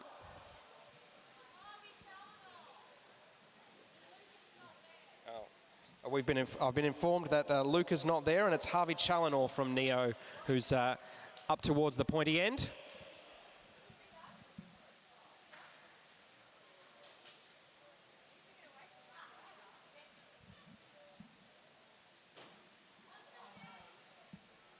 So it is now Max Woodruff from Launceston City who's stolen a bit of a lead over the rest of the field. Looks like he's probably going to mop up 5 points here, but the minor placings are well and truly up for grabs as Lockie Stewart and Oscar Schoff battle for position down the back straight. And it will be Lockie Stewart from Alpine Cycling Club coming up towards the line there now. So 5 points there for Max Woodruff from Launceston, 3 for Lockie Stewart, 2 for Oscar Schoff. Now the real challenge for Max Woodruff is to try and catch the flying Oscar Schoff and Lockie Stewart as they come past. Felix Crossman from Balmoral also trying to close the gap there. Harvey Challenor there and thereabouts.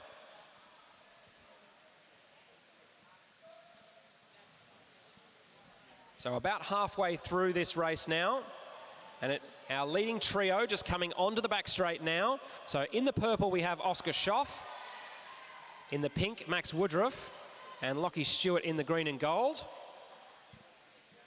And I think that's Felix Crossman from Balmoral in the blue jersey with the white sleeves who's joined up with them. It is indeed.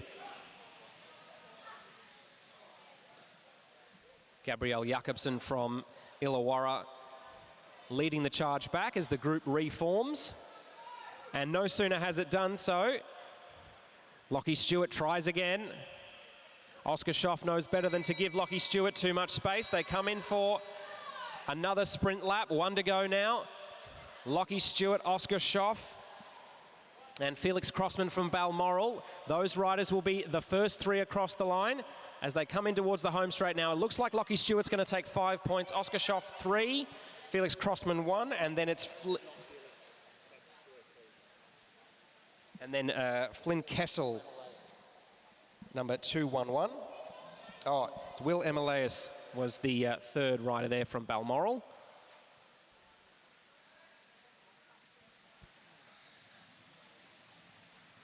So 9 laps to go for our leaders now.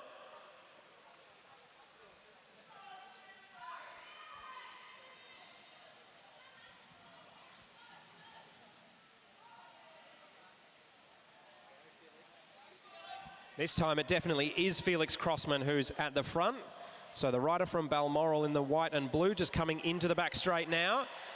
He's going to have to hold this solo effort for another 3 laps to cash in 5 points. So he's working hard, but he's got a good little gap here to give up to the field and still cross the line in first. And unsurprisingly, it's Lockie Stewart and Oscar Schoff who are taking up the cudgel of chasing. One of the riders there from Blackburn as well. I think that might be Flynn Kessel towards the front there. Felix Crossman still looking strong with 2 laps to go until that penultimate sprint.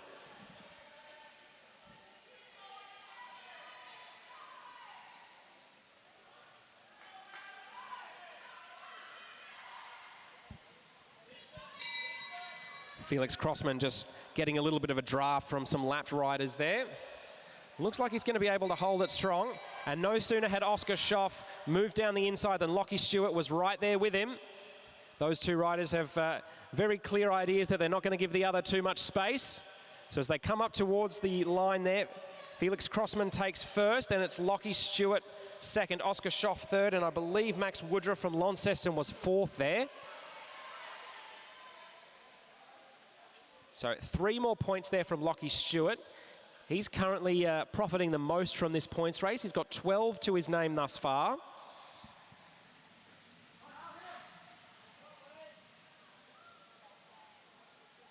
Three laps left in this points race now. Everyone suffering, everyone on the limit.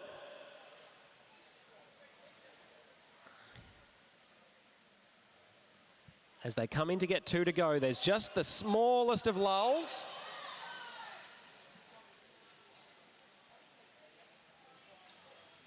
Seth Harrison from South Coast Cycling Club at the front now, but I believe he's a lap down.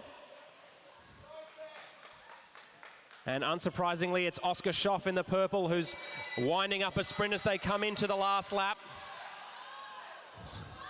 Oh, very close there between Lockie Stewart and Felix Crossman. Lockie Stewart coming around the outside there in the white helmet.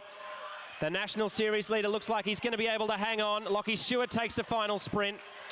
Very close on the line for second and third between Oscar Schoff and Felix Crossman.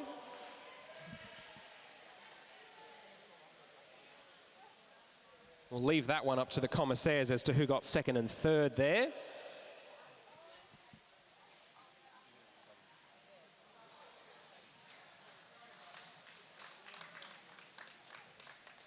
Lockie Stewart just apologising to Felix Crossman there for a little bit of contact at the start of that last lap. Thankfully, everyone was able to keep it upright, and it's nothing that can't be excused with a bit of a pat on the back and a word of apology afterwards.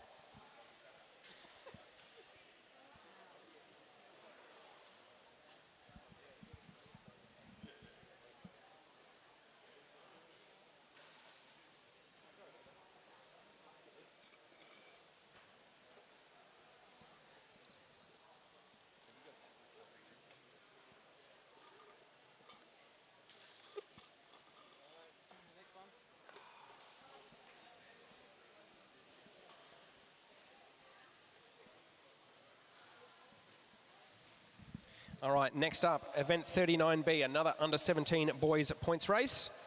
Riders making their way onto the track now as their compatriots are just starting the cool-down process. Cool-down being a relative term, given that I'm guessing it's still more than 30 degrees inside Darebin International Sports Centre at the moment.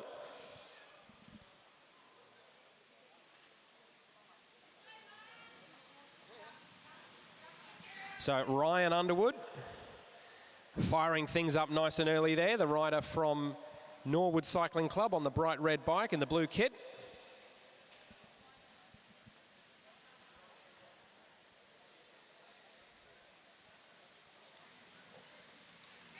He's got rider 231 Will Peace and Xavier Farmilo from Mount Gambier Cycling Club for company. Lachlan Ermert in the black and red of Blackburn Cycling Club. Moving up into second place now as they come in and get the first bell before their first sprint of 5. Cooper Dunlop there in the black, moving around the outside now. Benjamin Cade from Whyalla Cycling Club challenging him on the outside. So Cooper Dunlop on the inside from WA. Benjamin Cade will settle for second, the South Australian. So Cooper Dunlop gets 5. Benjamin Cade third. Lachlan Ermert gets third place and 2 points. And then I think it was Xavier Farmilo from Mount Gambier who got 4th place and 1 point in that opening sprint.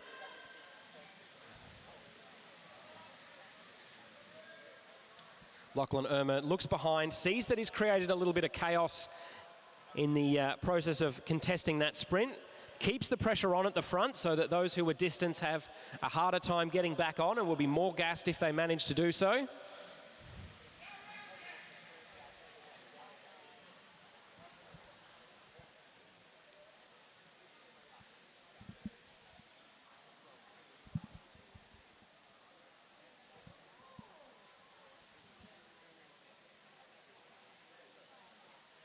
So pace starting to ease a little bit now. Rider number 207, Bodhi Dusha from Balmoral in the bright red helmet and the blue kit there. Helmet beautifully colour matched to his bike.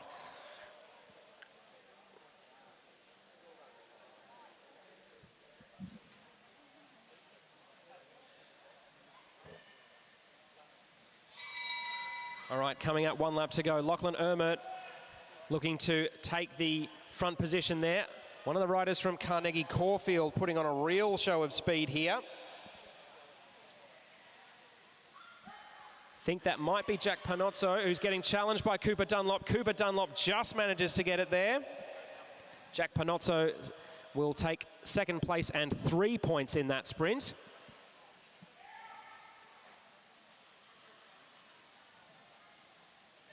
Archie Martin, grabbing fourth place as Benjamin Kane from Whyalla Cycling Club takes third and 2 points.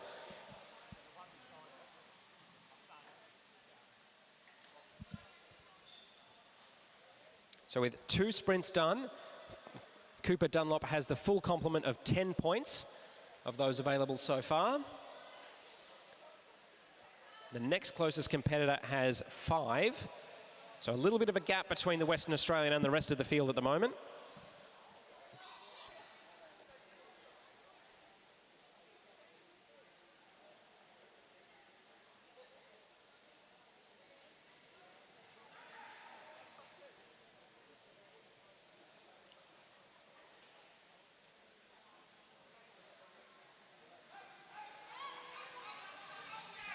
All right, 2 laps until the next sprint. Jackson McDonald from Viking Cycling Club. 1 red shoulder, 1 white, moving up the outside there. He had a very strong finish to one of his earlier races today, so it wouldn't surprise me at all if he's going to try and get into the pointy end now. As they come in for their 3rd sprint of 5. It's Benjamin Cade who leads them down the back straight on the inside. Looks like he's getting challenged on the outside again by Cooper Dunlop. So the Western Australian comes through, makes it 3 from 3.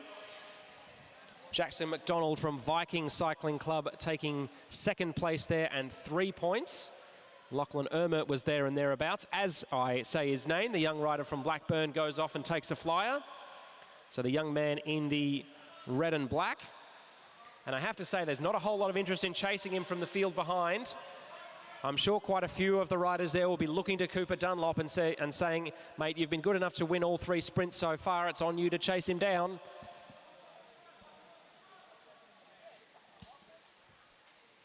But the lead for Lockie Ermert is nearly a full 100 metres now.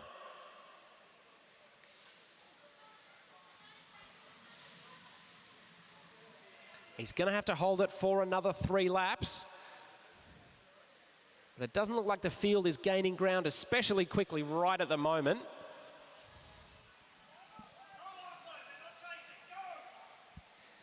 The word comes from over the side of the farriers. Go Lachlan, they're not chasing.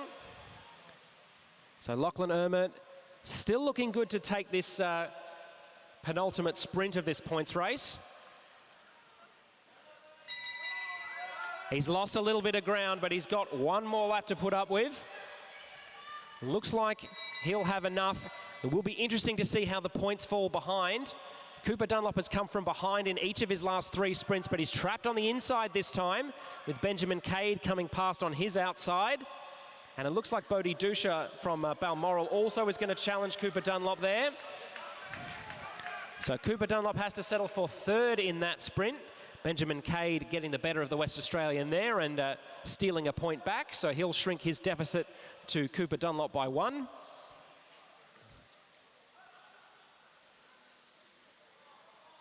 Lachlan Ermert just checking over the shoulder there. And now there's a flyer from rider number 242. That's Archie Martin from Carnegie Caulfield, looking to repeat the trick. Lachlan Ermert asks his legs for 1 more effort to try and get back across and contest this last sprint. It's a big effort for the young man from Blackburn, but he's just about holding on to the slipstream of Archie Martin. As further back, it is Jackson McDonald of Viking Cycling Club and Benjamin Cade from Whyalla, who are 3rd and 4th on the track at the moment. So 2 pairs of riders at the front. All will be encouraged to work with their partner because they can all get points if they work together. There's no use waiting. Jack Panozzo in the main field has noticed the danger. Now chasing down his teammate from Carnegie Caulfield. So coming into 1 lap to go, Lachlan Ermert still in a position to win 2 sprints in a row here. The legs are tired though. Archie Martin comes out past him on the outside, so the rider with the fluoro helmet is looking good. And it looks like that's Jack Panozzo from Carnegie Caulfield. So it looks like Carnegie Caulfield will go 1-2 in this last sprint. Jack Panozzo just gets his teammate Archie Martin and takes that final sprint. I'm sure that won't be mentioned at a training session later. Then I believe it was Benjamin Cade in third place taking 2 points, and Lachlan Ermert, after a very, very valiant effort indeed, trying to stay away for those last 10 laps, coming across the line in fourth.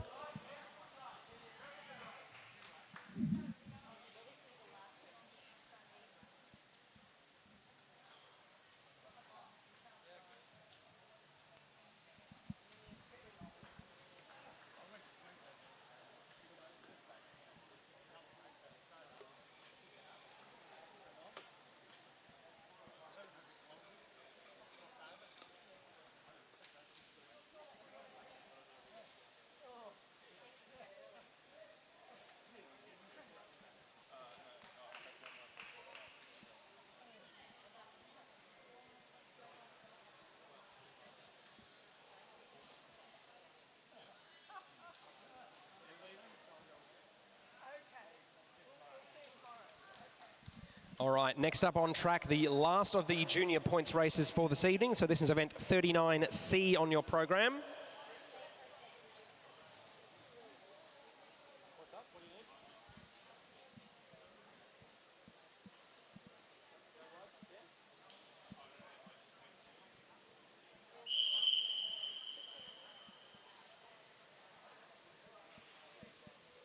So all riders getting started now as it's Sid Natira from Hobart Wheelers in the navy blue and white who winds it up.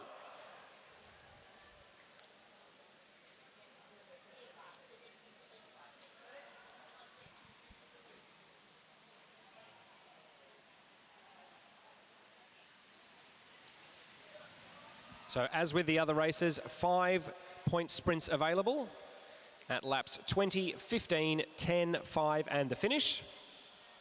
Points awarded to the first 4 riders over the line. 5 points for first, 3 points for second, 2 points for third, 1 point for fourth.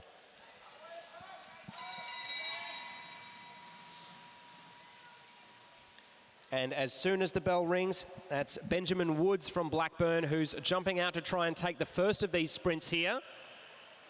So the young rider in the black and red looks like he'll grab the first 5 points on offer.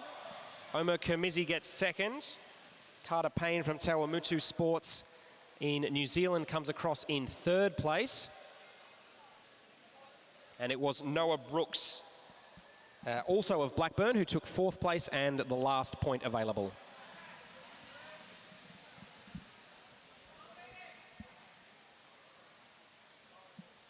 Liam Underwood just moving towards the front of affairs. He tried to move from a long way out in the tempo race. Don't think he's going to be quite so lucky to have that particular lightning strike twice.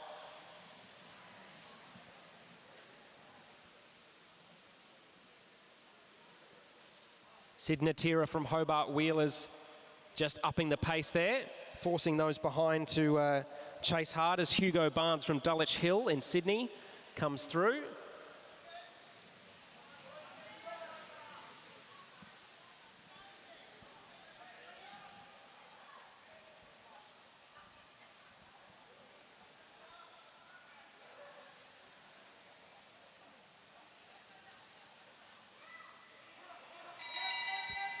So coming into our next sprint, leading them through, it is rider number 229, Harrison Lace from South Coast Cycling Club. So the young man from South Australia coming up towards the line, he'll get 5 points. Carter Payne from Tawamutu will get 3 for second. I think Omer Kermizi managed to get third place there and the 2 points that come with it.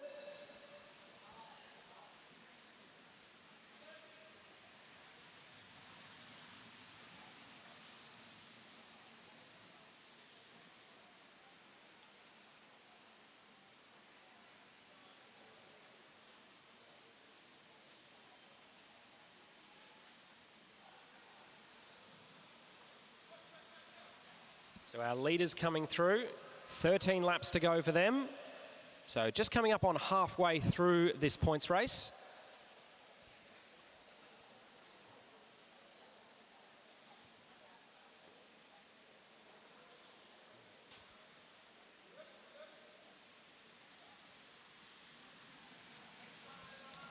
The rider for Dulwich Hill, Hugo Barnes, there in the red at the front of the pack, swings up the track and lets the New Zealander, Carter Payne, have a turn.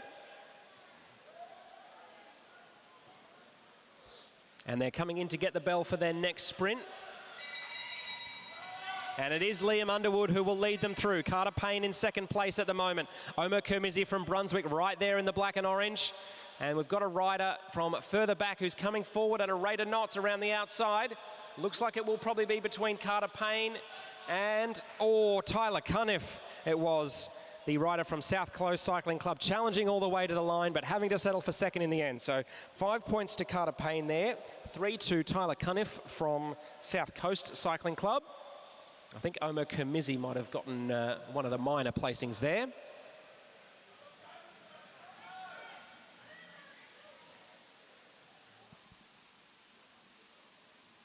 So it was Liam Underwood from Norwood Cycling Club who got 2 points there, and Omer Kermizi came across the line in fourth. So 8 laps and 2 sprints left to go for this last of the junior points races this evening. From this point on, it will be all seniors. So presumably so that the youths can go home and get an early bedtime.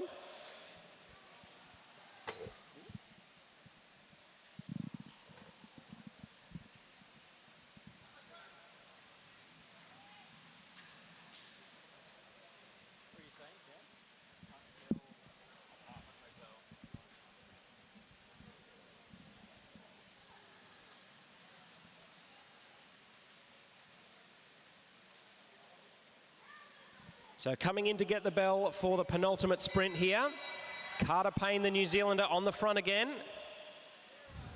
Being challenged on the outside, Omer Kermizi from Brunswick starting to move up. So the young man in the orange there, Liam Underwood, right with him. Carter Payne, not to be disrespected, comes through, and he will take another 5 points there. So this has been a very strong points race so far from Carter Payne. So that'll move him up to 15 points total. 3 for Omer Kermizi will take him up to 9, I believe. So the young rider from Brunswick faring the second best of the riders in this race at the moment.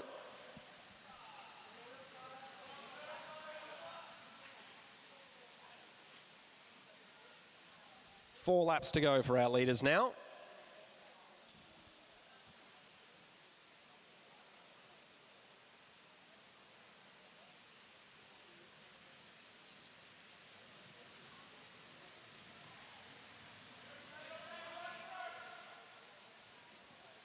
We've got 4 riders who are a lap down in the back straight now. Then it's the main field.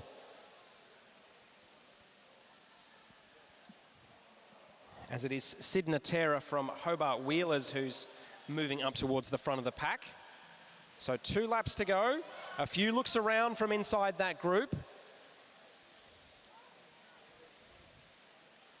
Carter Payne a little bit far back, wants to move himself up, so he flies around the top of the banking there. So the New Zealander able to maintain good position by using the lap riders almost as a roadblock. Liam Underwood challenging him on the outside, but it is the New Zealander Carter Payne who moves clear now. Coming into the home straight, he is being challenged from behind, but I think Carter Payne's going to hang on. He will indeed. Tyler Cunniff takes second place and 2 points. I think it might have been Omer Kermizi who got third and 2 points. And then I think it was Harrison Lace who got the last of the available points there.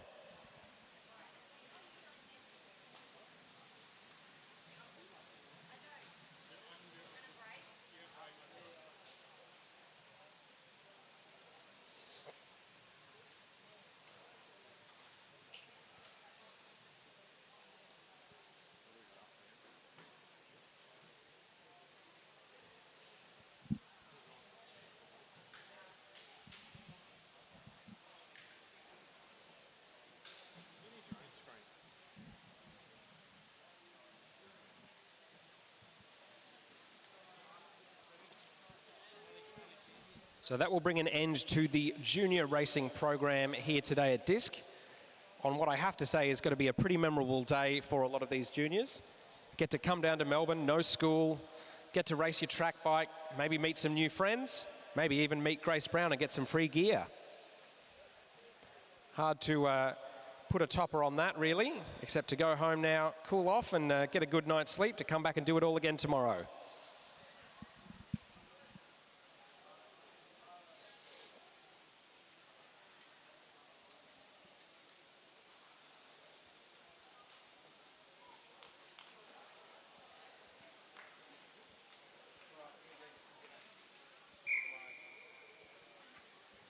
So next up is the second heat for our elite men's bronze medal sprint.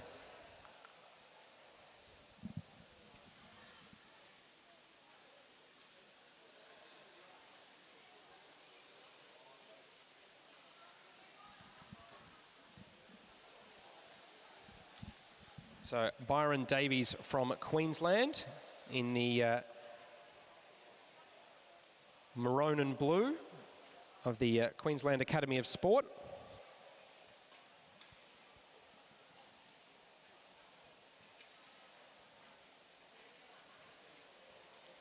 And it is Nakaishi from Japan who will be challenging him.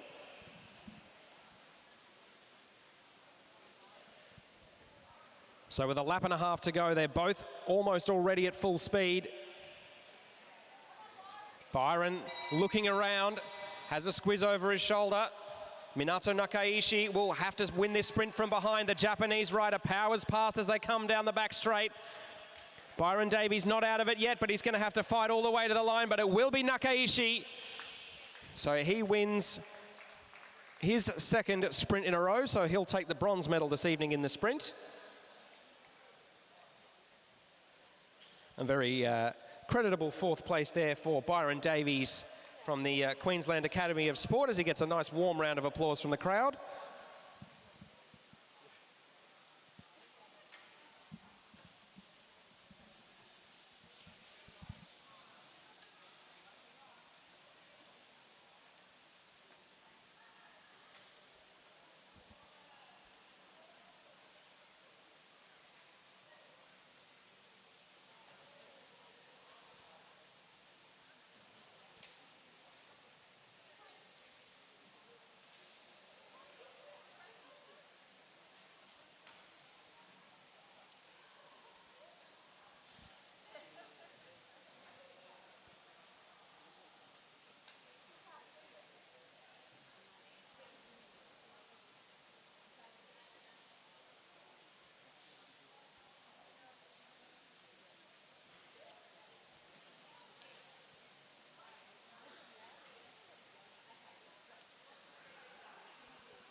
So next up, our second race in the men's elite sprint final. So it will be Daniel Barber in the blue of New South Wales versus Tate Ryan in the red of the South Australian Sports Institute. So Barber won their first meeting about 45 minutes ago.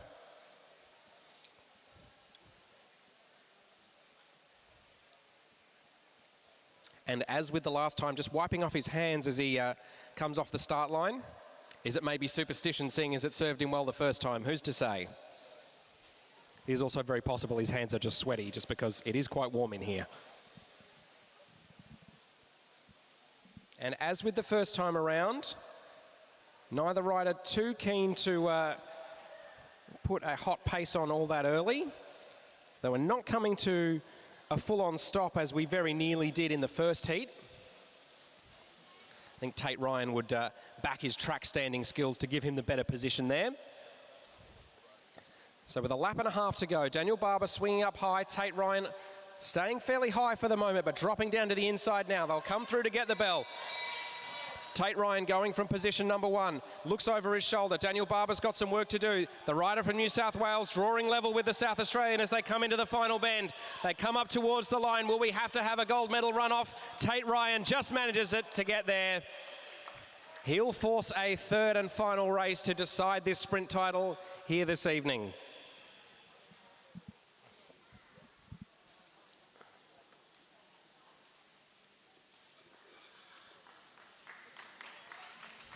So a very competitive race between two quite evenly matched riders there. Seems only fitting that we'll need a third and final race to decide a winner. Sean's got the keys.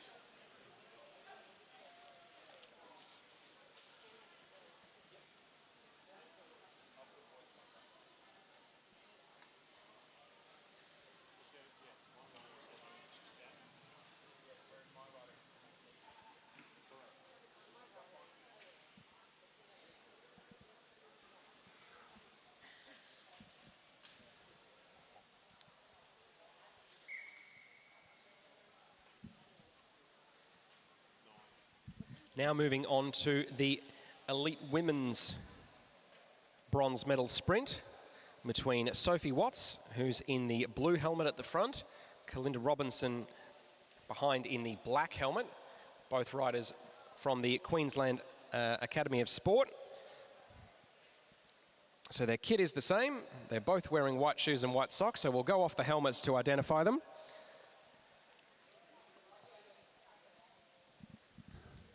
Sophie Watts did win that first sprint earlier on. Some really good tactical nous was shown earlier by Kalinda Robinson to get her to this point. Be interesting to see what her tactics are here. Both riders moving high up the track. Watts wanting to deny Robinson a chance to accelerate down off the banking and gain a bit of an extra advantage. Watts going high. She's got the early running. Sophie Watts looks in a strong position as they come into the back straight. Kalinda Robinson is in the slipstream though and beginning to close up. She's got some work to do, but it looks like Watts is going to be able to hang on. Robinson challenging late, but it will be Sophie Watts who wins her second sprint in a row and the bronze. So congrats to Sophie Watts from the Queensland Academy of Sport. She'll take the bronze medal here in the elite women's sprint.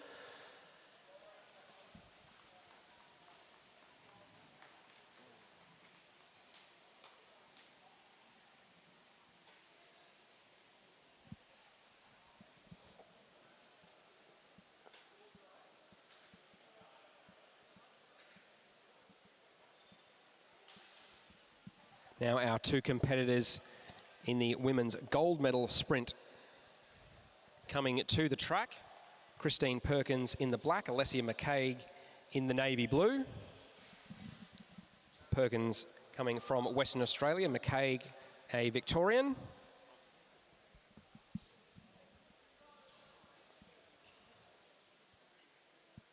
So it was McCaig who won their first meeting earlier in the night. So the rider from Bendigo has a chance to seal the gold with another win here.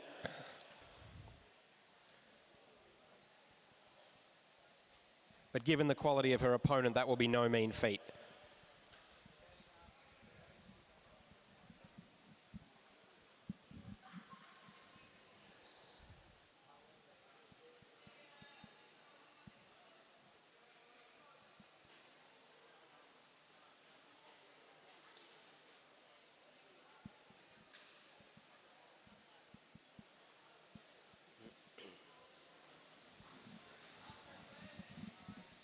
McCaig keeping the pace high, keeping front position on the track. She'll probably want to try and force Perkins high here if she can. Perkins looking to dive down the inside. McCaig alive to the possibility. Perkins muscles her way past on the outside. McCaig not giving up yet though, the rider from Bendigo. Just about drawing level as they come into the back straight now. McCaig might just be edging ahead. And it will be Alessia McCaig who wins the women's sprint crown here tonight. 2 straight victories for the Victorian rider means that she'll take home the gold. A round of applause for Christine Perkins, who will take home the silver. An excellent race from both competitors there.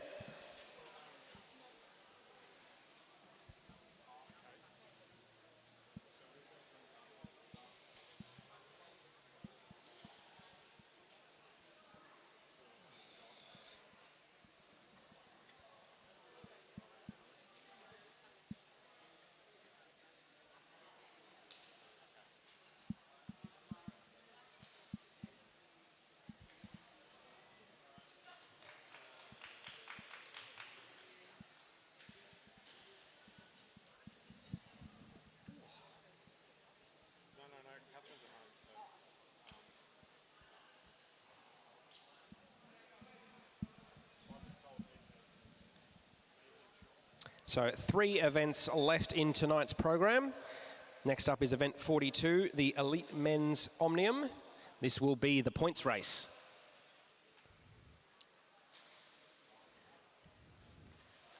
So the last event in this UCI C2 Omnium for this evening.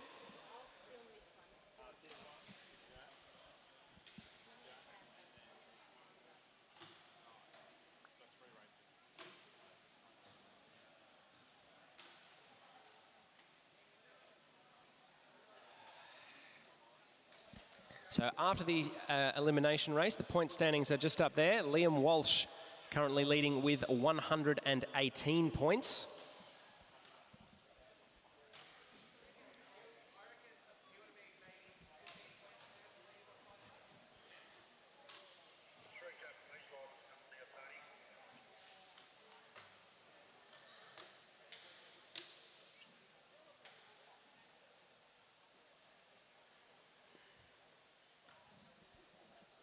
Then Naoki Kojima in second place, 116 points. So those two will probably be keeping a very close eye on each other over the 100 laps of this Elite Men's points race.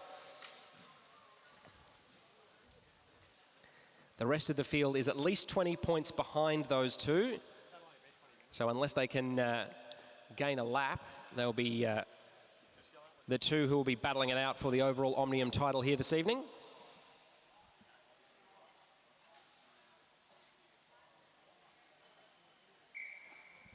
All right,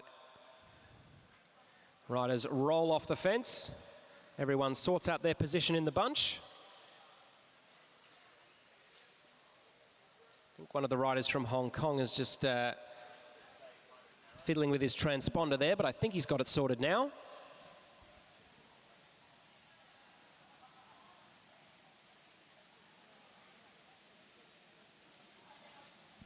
So we'll have to have a bit of a pause until all the riders are together in one bunch. So the rider coming across is Chin Yun Mo from Hong Kong.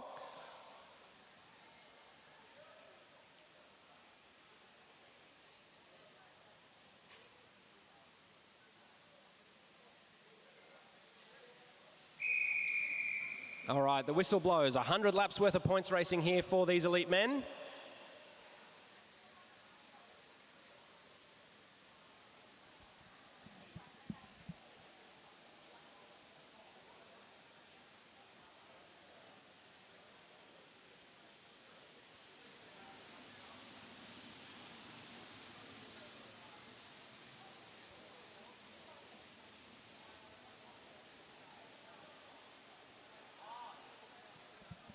So sprints every 10 laps in this points race. Obviously, with the riders having to cover more total laps of the track, it only makes sense that we spread the number of sprints out a little bit as well.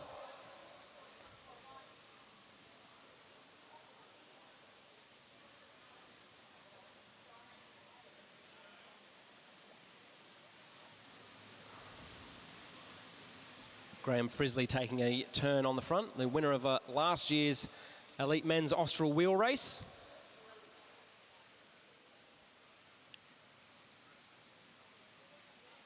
And plenty of pace going on early. One thing's for sure is these elite men will not want to hang around. They'll want to try and get to these point sprints as quickly as they can.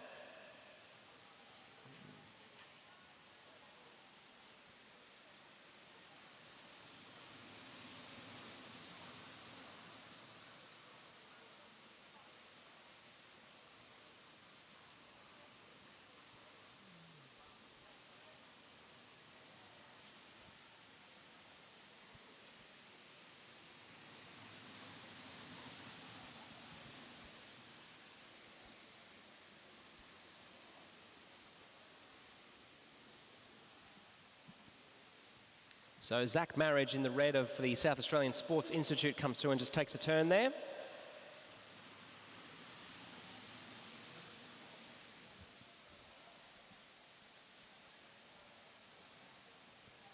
A good indicator of the pace that these riders are setting early on is that no one's turn at the front is lasting more than a handful of seconds. An indication that by the time most riders get to the front, they're pretty keen to let someone else take a swing at it. And just like that, Zach Marriage finds himself on the front again. So the rider in the red from South Australia currently sitting in 11th place overall with 62 points. Coming into the first sprint now. And unsurprisingly, that looks like it's Liam Walsh, who's jumped out early. The rider from the Queensland Academy of Sport coming up towards the line now. He will take 5 points.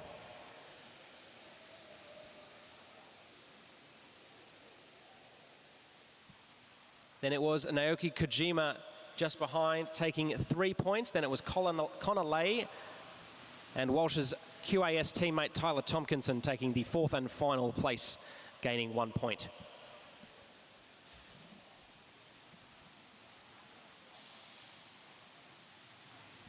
Bit of a flyer being taken now by Declan Trezise, also from QAS, and one of the Japanese riders there.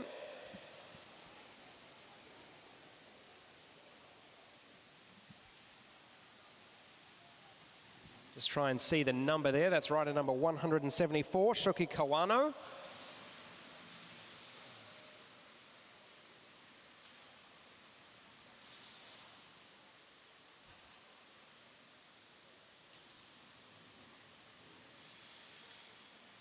So Declan Trezise currently sitting in 7th place overall on 78 points. Shoki Kawano currently in 12th on 58.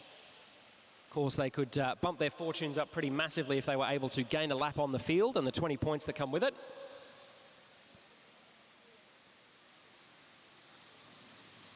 So their lead almost half a lap now for our leading pair.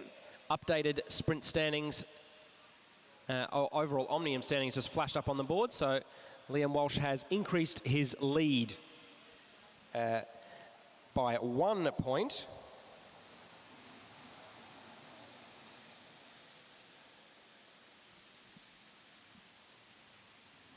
Over Naoki Kojima.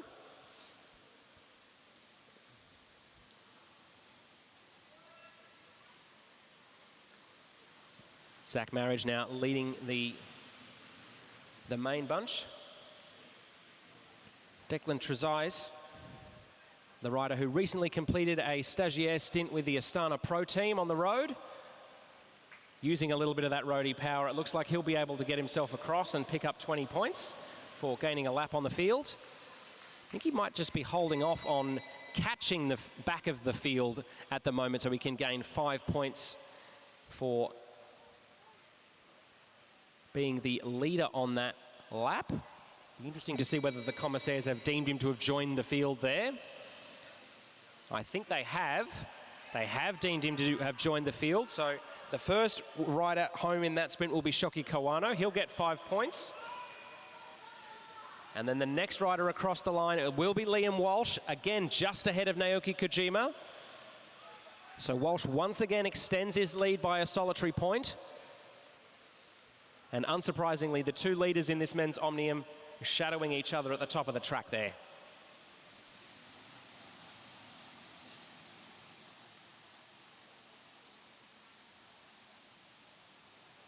So by gaining that lap, Declan Trezise has bumped himself all the way up to 3rd on 98 points.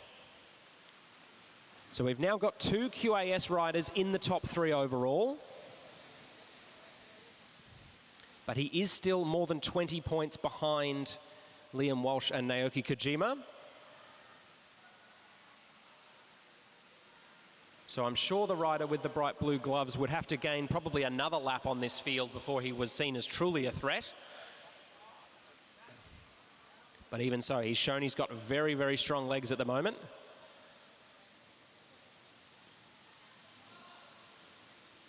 Looks like it's now one of the riders from Hong Kong who has taken a flyer along with one of the QAS riders in the maroon and blue. We'll grab some numbers as they come past the commentary position and the finish line.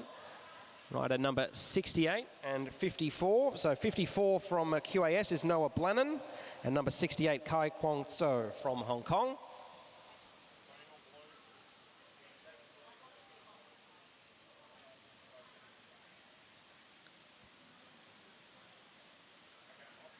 Noah Blannon pulls his colours in. Kai Kwong So still persisting out the front. Wouldn't say he's putting in maximum effort at the moment, knowing that the next sprint is 4 laps away. He perhaps doesn't like his chances of being able to make it there in one go, or perhaps fears he'd utterly cook himself if he did.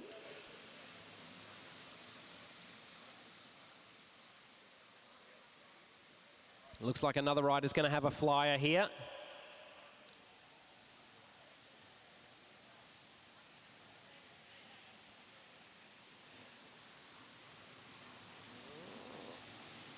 And that is Oliver Watson-Palmer, number 111 from New Zealand. At the front now, and it is Declan Trezise and Connor Lay who are chasing him down. So he's got a good lead over the field, probably 20 metres with a lap to go until the next sprint. The bunch is closing quickly on Oliver Watson-Palmer, but I think he might just have enough gas in the tank to make it over. He does indeed. So he'll grab 5 points, 3 for John Carter there, 2 for Mitchell Fitzsimmons from New Zealand. I think it might have been, it was Tyler Tompkinson who grabbed the 4th and final point there.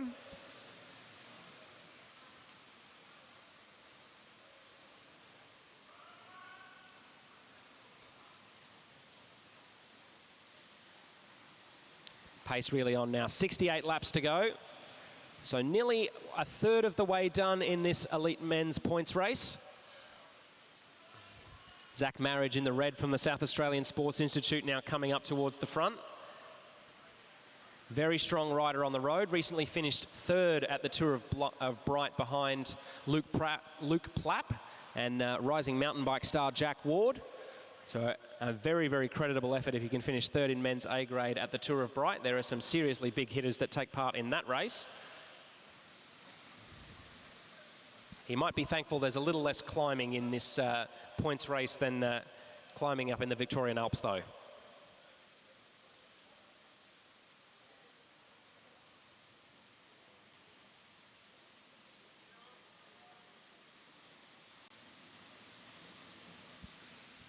So Liam Walsh now leading the bunch. He swings out of the way. Another rider for Keish Parkoop also there. Walsh's teammate Declan Trezise just ahead of him on the high side of the track now as they come in towards the line again. 64 laps to go now.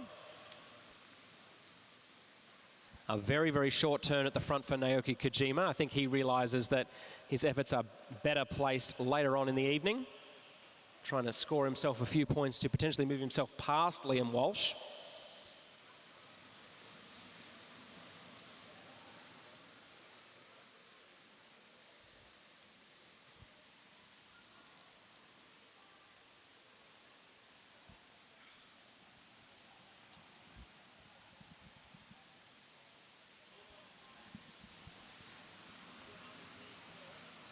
Connor Lay now at the front of affairs in the black and gold. Recent member of the Olympic champion team pursuit squad. Have to imagine that riding high power with lots of riders in your wheel is something he's quite used to. As Walsh and Kojima are challenging from behind here. A little bit of a squeeze as they try and come past Lay there. Looks like it will be Liam Walsh. Once again extends his lead.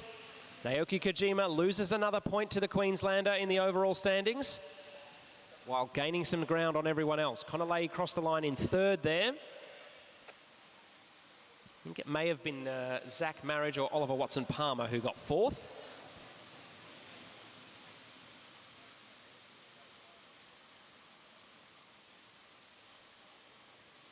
And it was Oliver Watson-Palmer taking the last point available.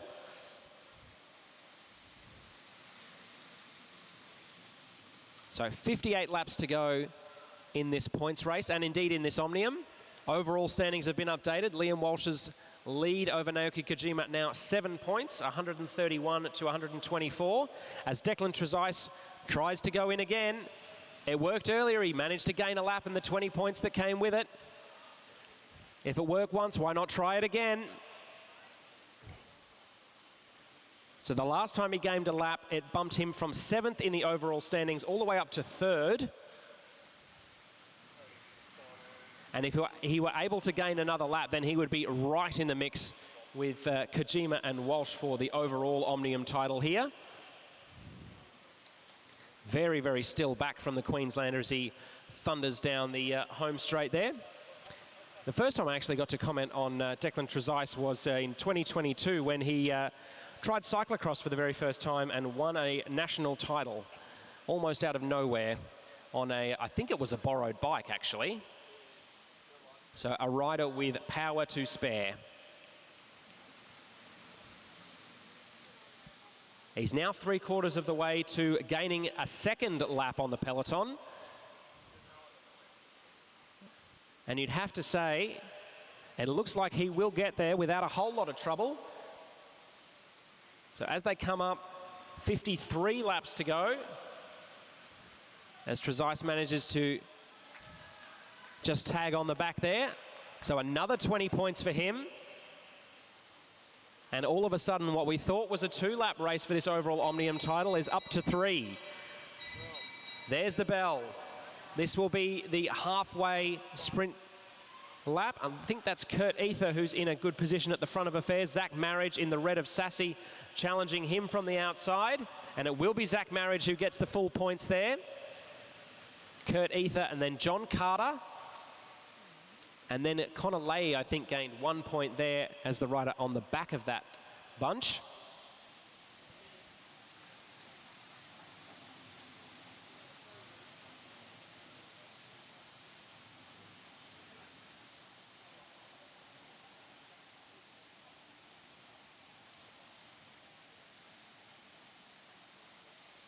So updated standings after that last sprint. Declan Trezise still in 3rd place, but now only 7 points between him and first. His teammate Liam Walsh.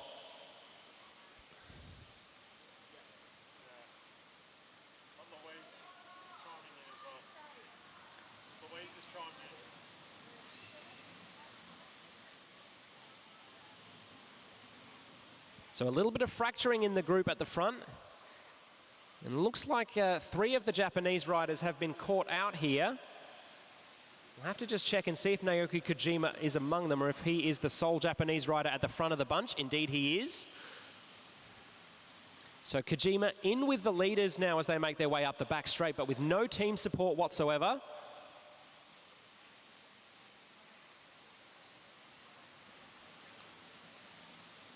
One of the riders there from Hong Kong.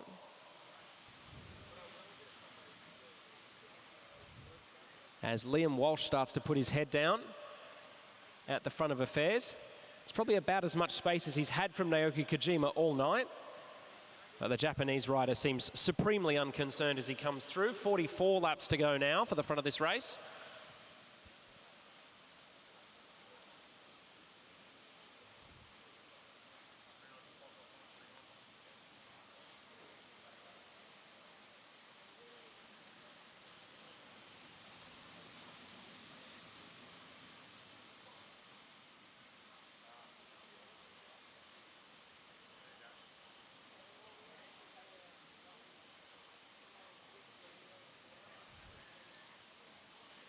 So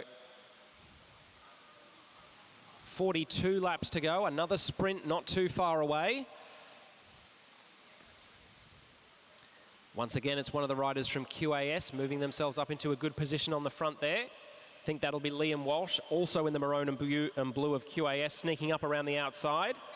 He checks over his shoulder to see if his Japanese shadow is there, and Naoki Kojima is indeed right there. Naoki Kojima gets a real jump on Liam Walsh that time. I think Kojima might be able to peg back a point or two. Walsh is going to have to pull out something special to get past him here. And, oh, that was very close indeed. Going to have to go to the commissaires to see who won that one. 3rd and 4th place divided between Oliver Watson-Palmer and Zach Marriage there.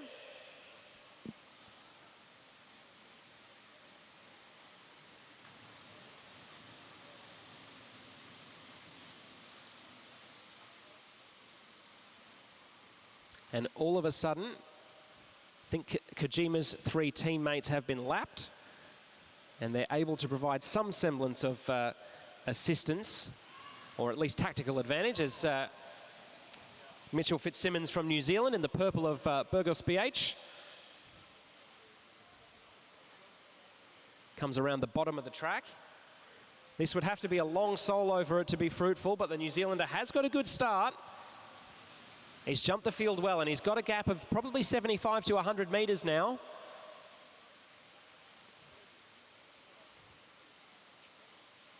But 8 laps solo against this field is a long way to go. He might even be trying to cash in a bonus lap to move himself up the standings as one of the Hong Kong riders. That's Chin Yin Mo from Hong Kong is now looking to accelerate up to his rear wheel.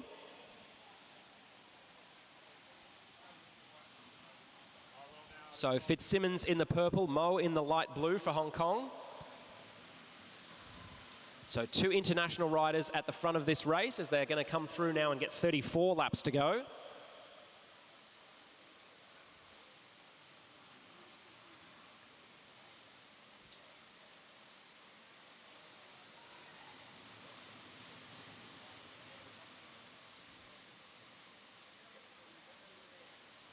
I must say I was a little sceptical of Mitchell Fitzsimmons' chances of surviving to the next sprint, but with 3 laps to go now, he's looking pretty good for making it. As is Chin Yin Mo, the rider from Hong Kong, who's now come up to join him at the front of affairs. A few riders taking quite short turns on the front of the main bunch. Connor Lay leads them high there, the rider in the black and gold. And a break down the inside of the track. I think that'll be Naoki Kojima. Indeed it is, with Liam Walsh right there beside him. Those 2 riders following each other everywhere. Walsh fires down the inside to try and catch up to the 2 riders on the lead lap. There's 1 rider in that group of 3 from Hong Kong who has been lapped and isn't considered in the lead of the race. So the first 2 places in this sprint, 5 and 3 points, will go to, looks like that'll be Mitchell Fitzsimmons and then Chin Yin Mo. Then it will be Connor Lay, and Naoki Kojima grabs the last point there, so he closes the gap back to Walsh by 1. 30 laps to go now.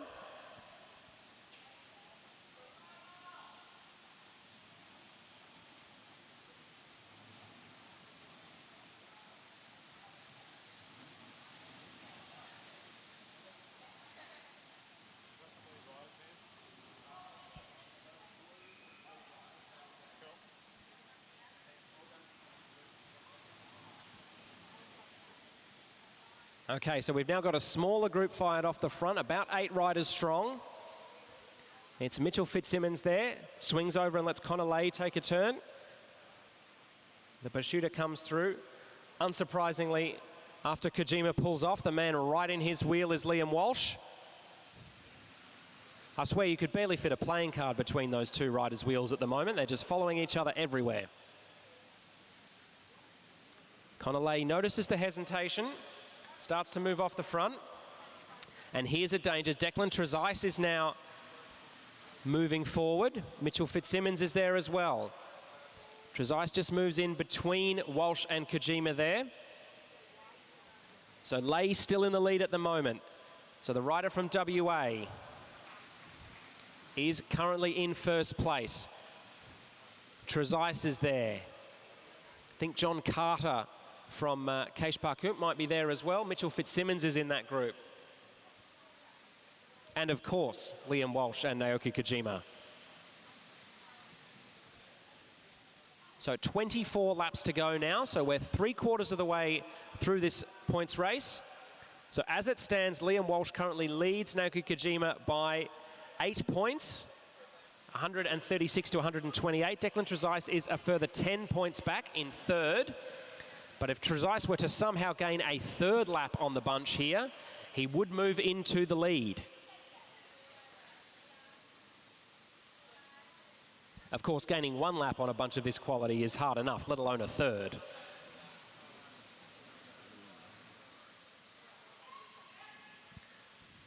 Bit of hesitation as riders go up the high side of the track. Connor Lay spots his chance. So coming through. Gets the bell, 1 more lap to the next sprint. Looks like Connor Lay is going to be unchallenged for first place and the 5 points that go with that.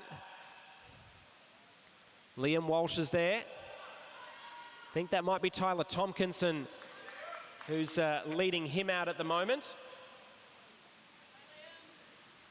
Liam Walsh just speeds past his Queensland teammate, says thanks very much for the lead out.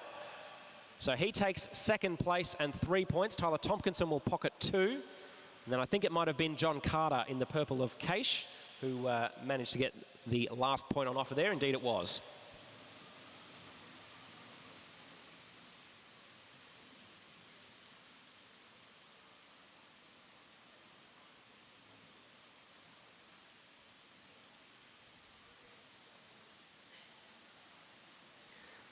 Liam Walsh trying to gain a little bit of a march over the rest of the field, and especially Kojima. So Walsh would have extended his lead to, I believe, 9 or 10 points with that last sprint. And he's sitting comfortably in the wheel of his QAS teammate Declan Trezise at the moment. Zach Marriage in the red of South Australian Sports Institute. Right up near the pointy ends. They're going to come through now. 16 laps to go as that front group is getting smaller and smaller.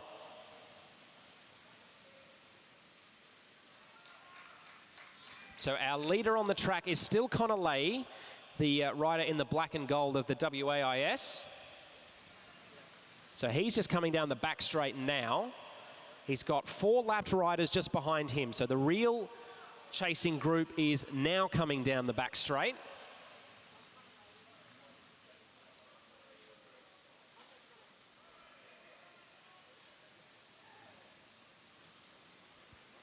Mitchell Fitzsimmons, the Kiwi in the purple, coming to the front now. Liam Walsh not letting that move get too much oxygen. And Connor Leahy about 50 to 75 metres away from making the junction and gaining 20 points for himself. That would bump the Olympic gold medalist from the team pursuit up into the top 5, I believe.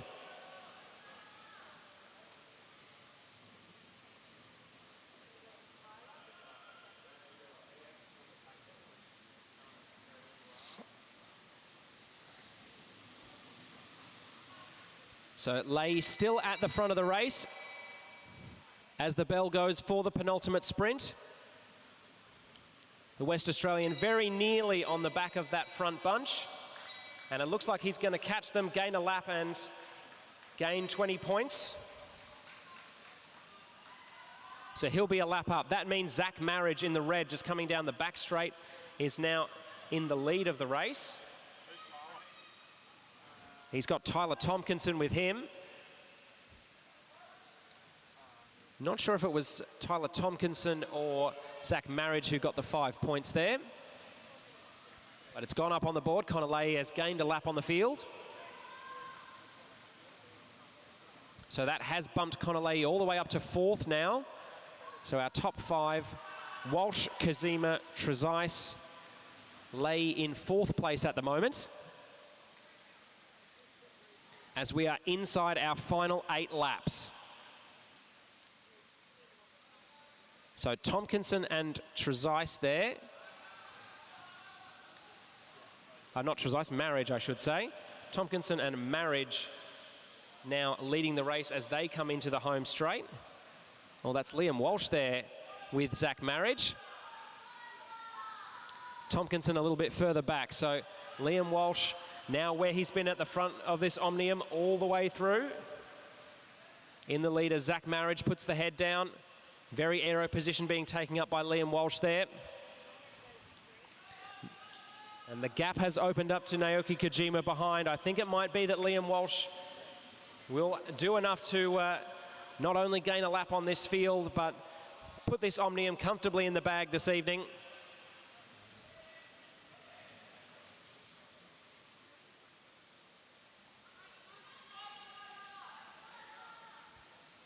So Marriage and Walsh will gain a lap now. So 20 points for each of them, and that means that Tyler Tompkinson, the QAS rider, who is just coming into the back straight now, is now the leader on the track.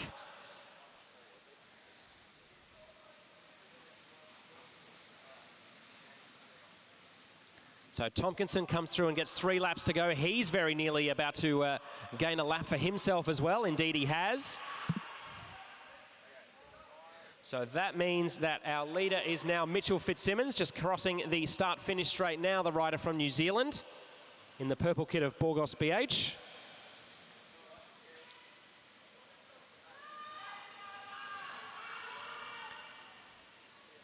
So he'll come through and get the bell now. Double points for the final sprint. So Mitchell Fitzsimmons might be able to get himself 10 points here. Declan Trezise now challenging Liam Walsh on the back straight there. So it looks like he might be able to snag a few points for himself. Not sure if that will move him too far up the leaderboard, but he'll take second place. Connor Leahy gets third. And Naoki Kojima will take fourth place in that final sprint.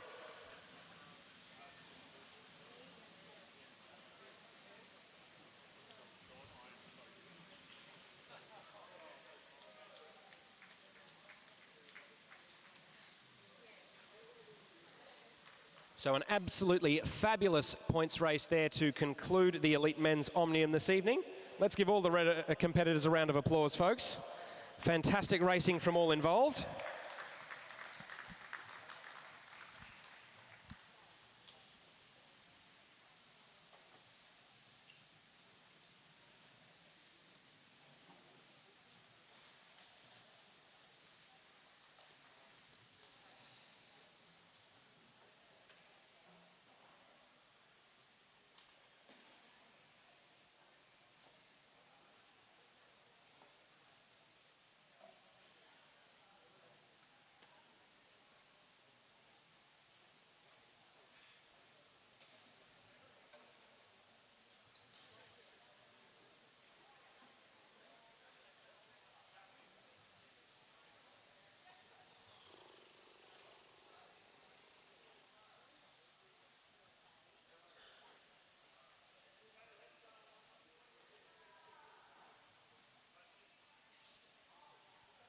When in doubt, just look at the marshal who's pointing at the leader.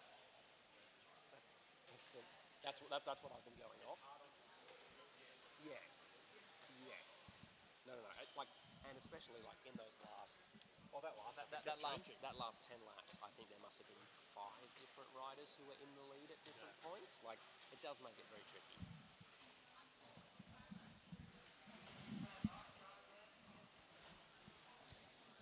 So as the points race for our Elite Men's Omnium, and indeed the entire Men's Omnium has wound down, we'll have our Elite Women taking to the track.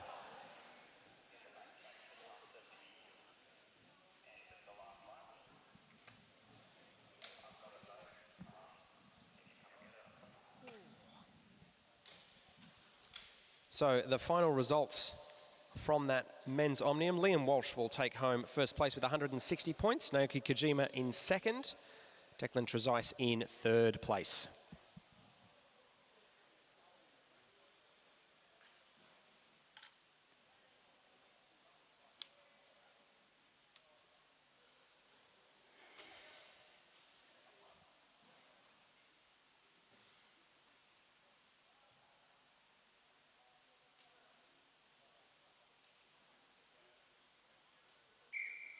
All right, rolling and underway for this Elite Women's points race. The final result in their Omnium, the final race in their Omnium today. The results are about half an hour away, I would say.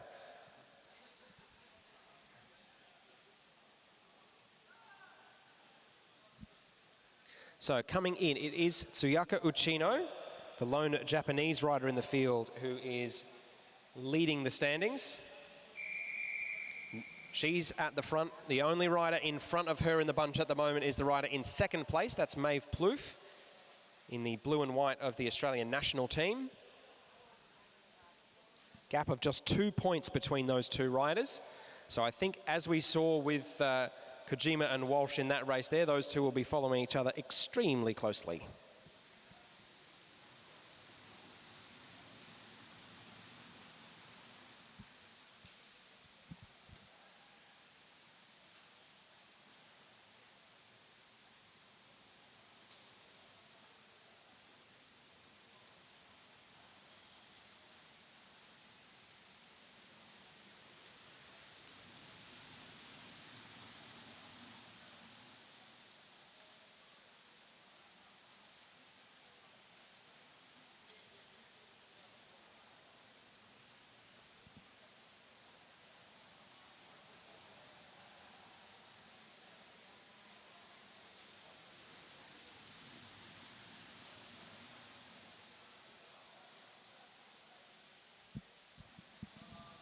So 3 laps done of our 80.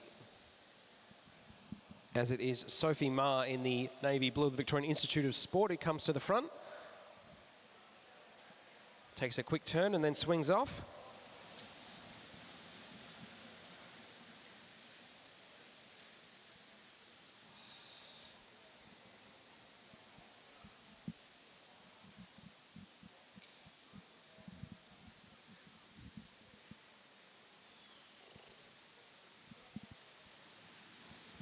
Claudia Marks in the blue and yellow of the ACT Institute of Sport. And the rider in 3rd place overall, Sherwing Lee from Hong Kong, in the bright blue jersey with the white helmet, just coming to the top of the track now.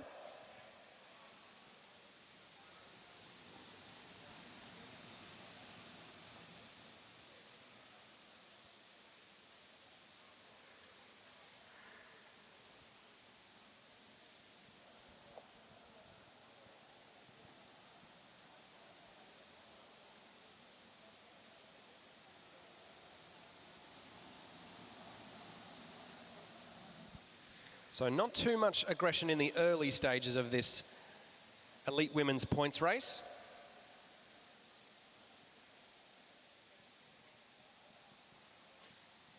At the conclusion of this event, we will have one more race, which will be the 3rd and final heat for the women's sprint bronze medal between Sophie Watts and Kalinda Robertson.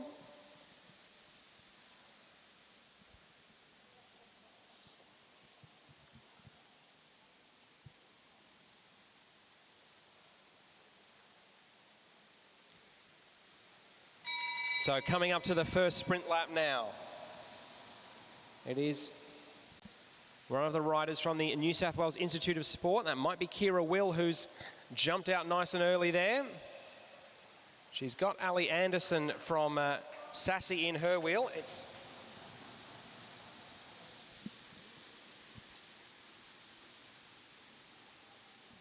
So that was Nicole Duncan who got that initial sprint point. So she'll take 5 points home in her back pocket, hoping to grow that total a whole lot between now and the end of the race. So before the start of this race, Nicole Duncan was just at the bottom of the top 10 in the standings for this Omnium.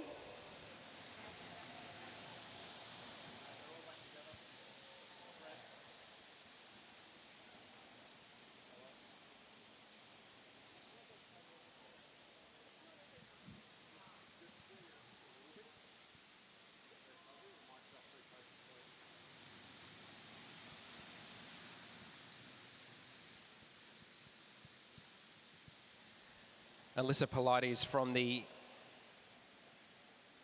Victorian Institute of Sport just tucked in the pack there as her teammate Sophie Ma on the bright yellow look bike.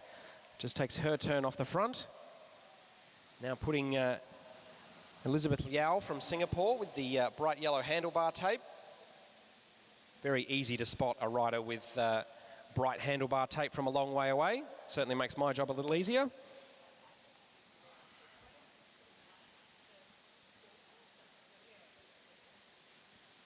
So 15 laps down in this 80-lap points race.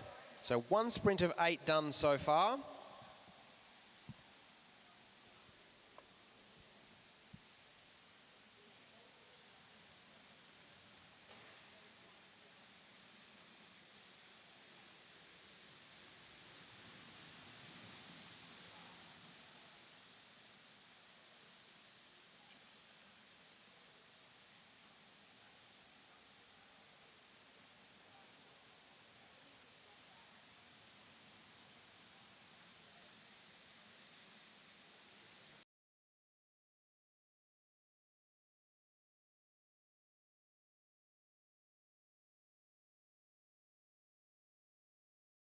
Now a couple of laps away, as it's Claudia Marks who takes the lead of the bunch.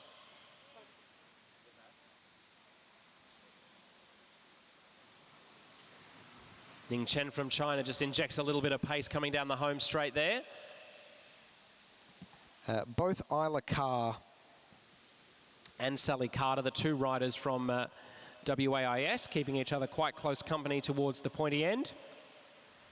As it's now Odette Lynch in the pale green who leads them through. Claudia Marks challenging on the outside there. Maeve Plouffe also in a good position. As they come down the back straight, it's Marks who leads them into the last turn, the rider from the ACT Institute of Sport. Suyaka Uchino challenging Maeve Plouffe up on the line. Oh, close one there. I think it might have been Maeve Plouffe by about the width of a rim there, getting second place. So that would be 3 points for Plouffe and 2 for Uchino. If that's the way that it's come through as the commissaires have judged it, then that will mean that the gap at the top of the standings has shrunk to 1 point.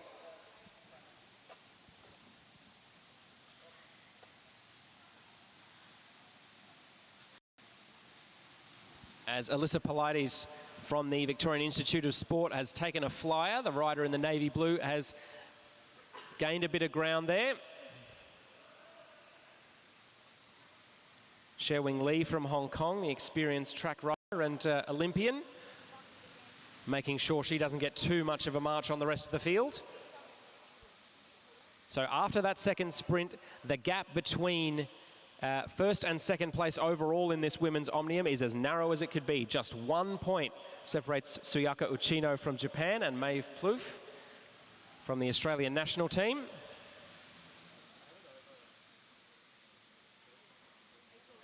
So at the moment, the Japanese rider leads 116 points to 115.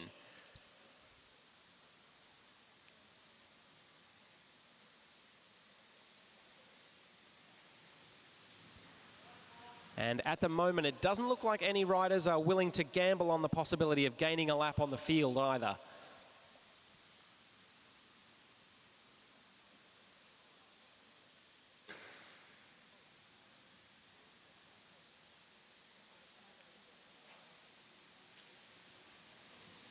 Claudia Marks, winner of that first sprint, now leading them through.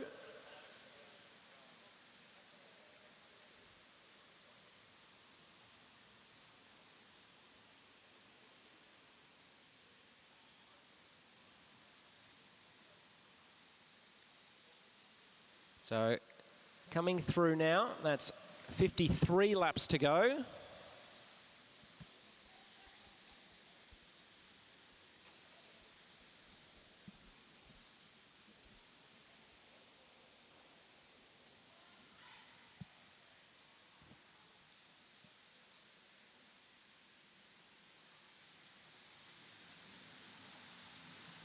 Plenty of riders eyeing each other off, the bunch tightly packed together here.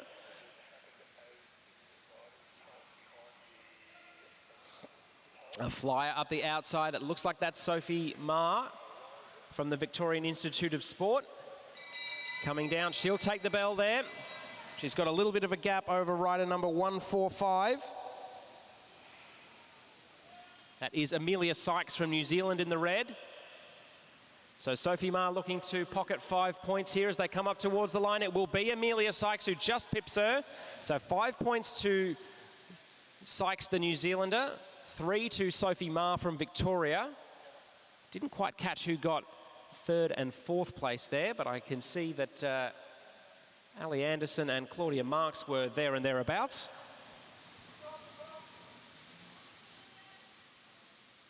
And now it looks like the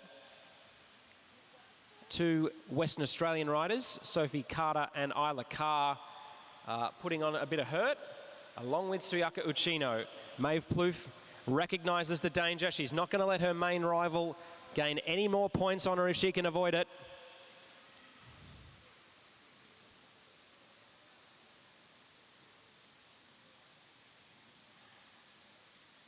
And just like that, the gap closes down. And Maeve Plouffe can exhale, if only ever so briefly. So after that last sprint, Uchino's lead is back up to 2 points because Uchino managed to cross the line fourth. So she now leads 117 points to 115. As some of the structure at the start of this race is starting to break down a little bit, riders much more happy to try and take flyers, try and gain a lap on the field. And powering it up the inside of the track there, that's Sophie Edwards in the national team kit wearing the black hat with the white stripe on it. I say hat, I do mean helmet. I realise it's a helmet. So she's got 5 laps to try and hold on to get to the next sprint point. She might also be trying to gain a lap. Sophie Edwards was a member of the Olympic team pursuit squad for the Australians in Paris.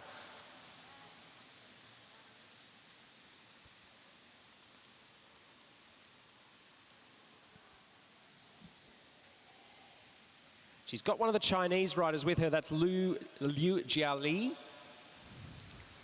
So those two swapping turns. And perhaps most concerningly for the riders behind, Xie Wingli, the rider from Hong Kong in the light blue jersey and the white helmet, is now up to 2nd place on the track. There's a little bit of a gap in terms of points between her, Tsuyaka Uchino, and Maeve Plouffe, but they certainly won't want to give her any more space than is absolutely necessary, and they certainly wouldn't want to let her gain a lap.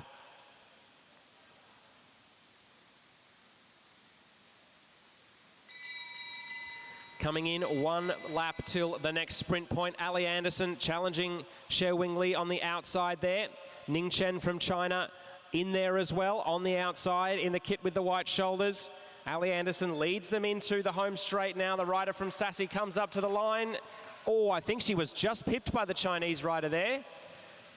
So I think Ning Chen got 5 points there. Ali Anderson will take 3. I think 2 there for Xie Wingli. And possibly Odette Lynch in the pale green got 1 point in that sprint.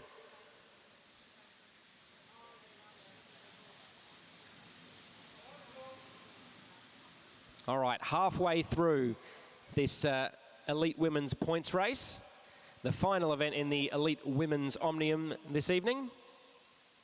It's been an absolute cracker of a day's racing here at Disc. We hope you'll come back and join us for tomorrow, whether you're here in person or watching on the live stream or even a competitor. Just go home and watch some of your highlights in your hotel room. I won't tell anyone.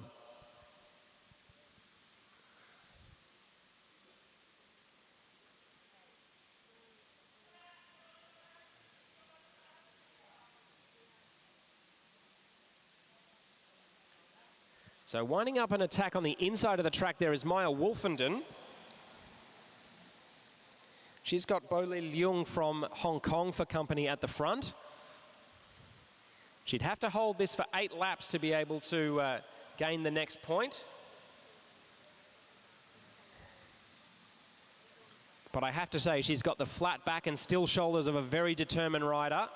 And she's already got 100 metres over a pretty disinterested field now. I think some of the structure has come out of some of these riders.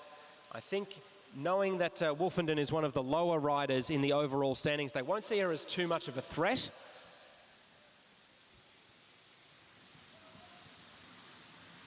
So it could be that she's allowed a little more leeway than she might be if she was right up at the pointy end. For a relatively young rider, I would have described Maya Wolfenden's racing style today as unafraid, fearless. She has not been afraid to get her elbows sharp and get herself right into the thick of the action.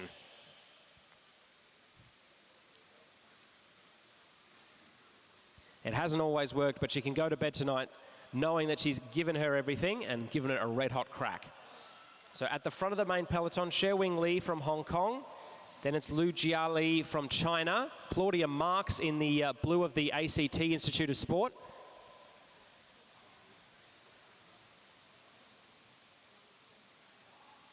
Then the next rider in the red with the black helmet is, I think that's Elizabeth Liao from Singapore. It is, so she's 4th in that main bunch.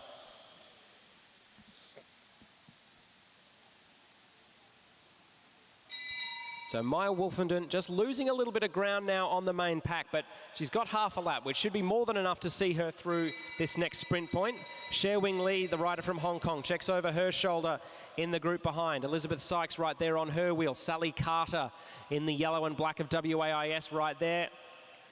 And it looks like that is Maeve Plouffe, who's 4th in that. No, that's Sophie Edwards, who will just miss out on the points there.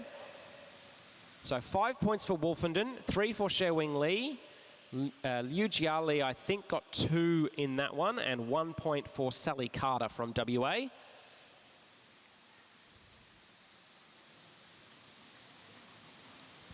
Wolfenden still in the lead of the race, but swinging up the track, perhaps acknowledging that she's run out of gas, at least for the time being. But if you're going to try something, it may as well work. So she's got 5 points for her trouble. Kira Will now from the New South Wales Institute of Sport on the front of affairs. Sophie Edwards from the Australian national team, originally from South Australia, just checks over her shoulder. And if you just look towards the top of the track and spy the Japanese jersey of Tsuyaka Uchino, right on her wheel, Maeve Plouffe. Still just 2 points dividing those riders in the overall standings.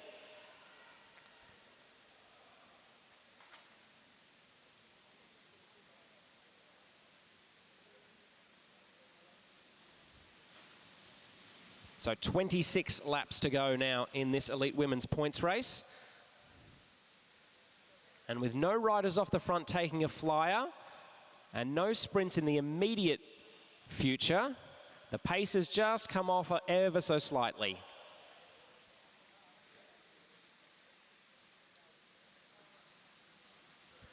So much so that Maya Wolfenden, who was off the back, now finds herself on the front.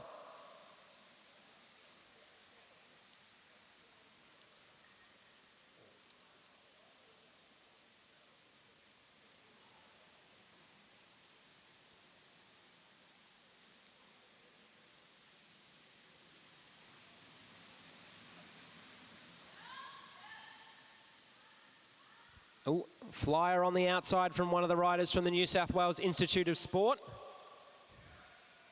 This will be Kira Will or Nicole Duncan who's taken a chance here. It is Kira Will, rider number 182, who's jumped out the front. Odette Lynch in the pale green of Keishna Stromo. Quick to try and close that down. But Kira Will has got the will at the moment. She's got, I'd say, 100 metres easily on the field. So she could be in a real chance of being the first rider to gain a lap, given that she will get the bell for the next sprint the next time she comes through the line. She should at least get 5 points in the overall standings, but I'm sure she'd be a lot happier going home from the 20 points of a gained lap.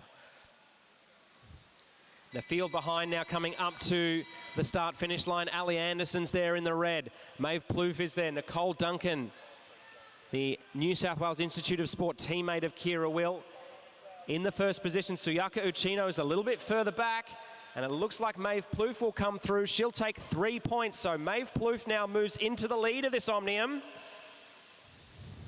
So the rider from the Australian national team gaining 3 points there to Uchino's none.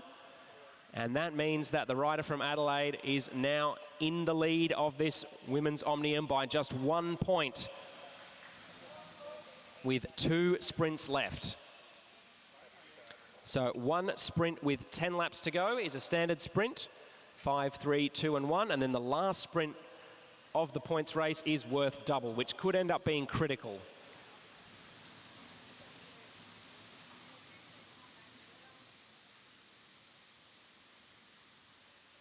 Looks like Kira Will has now been reabsorbed. Not quite successful in gaining a lap, but she did manage to gain herself 5 points, so that'll move her up the table a little bit. And it looks like a coordinated attack from the 2 Chinese riders. Liu Jiali is the rider in the red helmet at the front. Ning Chen in the white helmet and the jersey with the white shoulders tucked in just behind her. Just behind them, it's the 2 West Australian teammates, Isla Carr and Sally Carter. Carr at the front in the blue helmet, Carter in the white helmet. And they've got one of the Victorian Institute of Sport riders for company. It looks like that is Sophie Ma, sorry. Sophie Ma and Isla Carr in that front group of 5 now. Sophie Edwards, teammate of Maeve Plouffe, now moving towards the front. So that would make it a front group of 6 riders as they come through 14 laps to go. Ali Anderson now trying to close the gap there with one of the riders from Singapore. I think that will be Valencia Tan who's keeping her company. So 6 riders in that front group at the moment. Sophie Edwards now comes through and takes a turn on the front. Alyssa Pilates keeps the pace on the low side of the track as they come up the back straight now.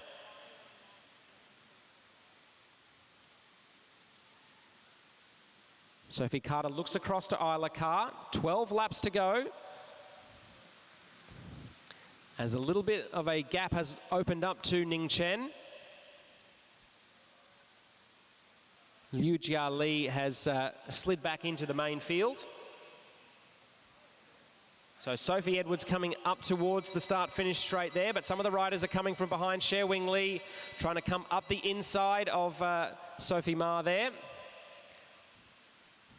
So Lee looks like she'll come through and take 5 points for the penultimate sprint, being challenged there by Odette Lynch in the pale green.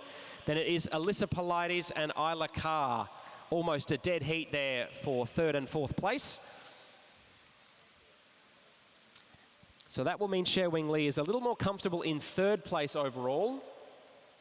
But I don't think she'll be able to challenge Plouffe and Uccino for the top 2 steps of the podium unless she can gain a lap here in these last 10.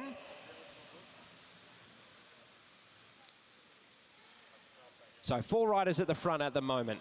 Coming through on the low side of the track in the navy blue of the Victorian Institute of Sport. That's Alyssa Pilates. Now at the front, Sophie Edwards in the Australian national team kit. Odette Lynch there in the pale green. And Sherwing Lee from Hong Kong. None of those 4 looking to really thrash themselves to try and hold off a charging bunch with just 8 laps to go. Happy to let themselves be reabsorbed, let the cards reshuffle, and see if they can get a more friendly hand as they come in towards the double point sprint that will conclude the race this evening.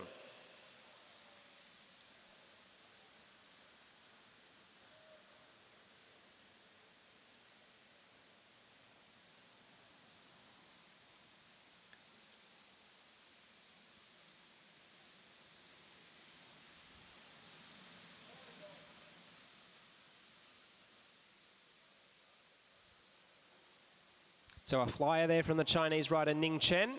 And actually, as I just checked the scoreboard, Tsuyaka Uccino and Maeve Plouffe are a dead heat, 118 points each. So it will all be decided by their positioning in this final sprint. The whole Omnium is going to come down to one final sprint at the end. And perhaps unsurprisingly, Uccino's right at the front of the pack with Plouffe on her wheel. I think you'd probably need a hammer and a chisel to get Maeve Plouffe out of her slipstream at the moment. Meanwhile, at the front, Ning Chen looking strong at the lead of the race in the back straight. Winding it up a little bit further now. Sherwing Lee from Hong Kong moves past Sophie Ma and into the lead of that chasing group. 3 laps to go for the main bunch. Plouffe now nailed onto the back wheel of Uccino. If neither rider happened to score in this last sprint, which I think is perhaps unlikely, we would go to a countback. We'd leave it in the hands of the commissaires. Off the top of my head, I believe it would be dictated by their positioning in that final sprint. Ning Chen's put in a great effort to get to this position in the field. Will she be able to hold it on for one more lap and get double points? The Chinese rider thrashing herself there. Nicole Duncan charging from behind. The battle for the overall between Uccino and Plouffe. They're coming down the back straight now. It looks like Uccino's got a lead. Maeve Plouffe has got to challenge the Japanese rider here if she wants to come away with the overall win. Coming up to the finish line now, and it will be Tsuyaka Uccino. Second in that sprint behind Nicole Duncan, but earning just enough points to mean that she takes the overall title just ahead of Maeve Plouffe. The whole Omnium came down to about half a wheel there. An absolutely fantastic competition between some of these riders. Just a gentle hand raise of appreciation there from Tsuyaka Uccino. and indeed a cracker of a points race from all involved.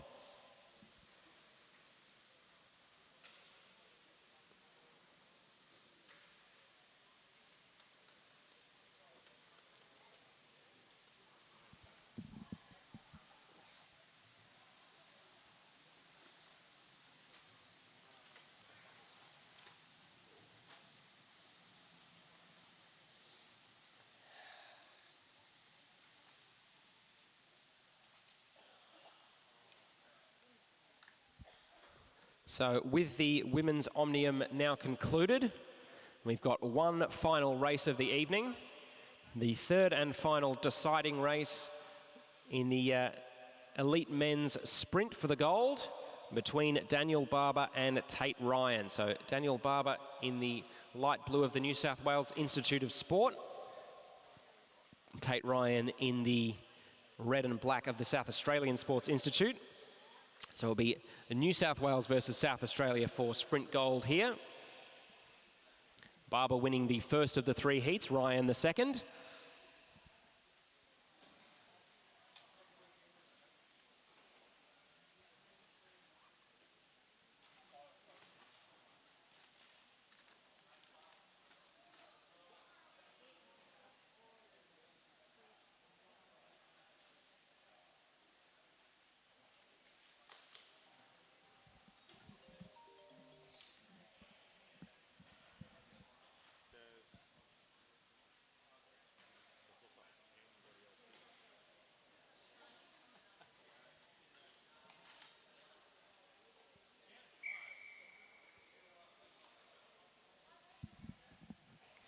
All right, our final race of the day here at Disc. It's been an absolutely fantastic day's racing here. That's had a little bit of everything. We've had some fantastic sprinting, some cracking points races. The juniors have starred on the boards. Grace Brown was here giving away kit to the young kids, which we love to see. And now it's one race left between Tate Ryan and Daniel Barber to take men's elite sprint gold.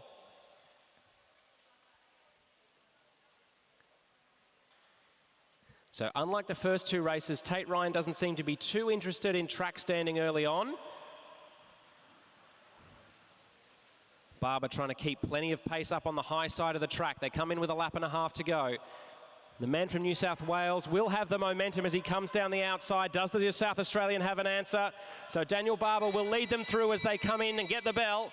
So Daniel Barber, he was the fastest qualifier all day, but will Tate Ryan have enough to come over the top? They come into the final straight now. Tate Ryan just drawing level with him. Almost there, and a throw to the line, and it's Daniel Barber who just gets it. The New South Welshman takes victory and the sprint gold medal this evening.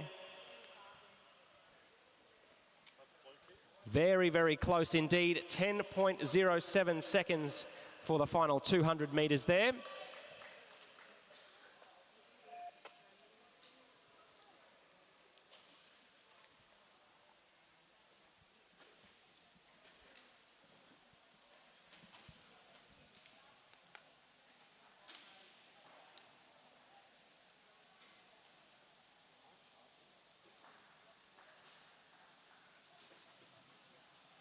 And always great to see a handshake between the two riders post-race. Hard to come to many conclusions other than they both gave it absolutely everything they had, with the rider from New South Wales coming out on top in the end.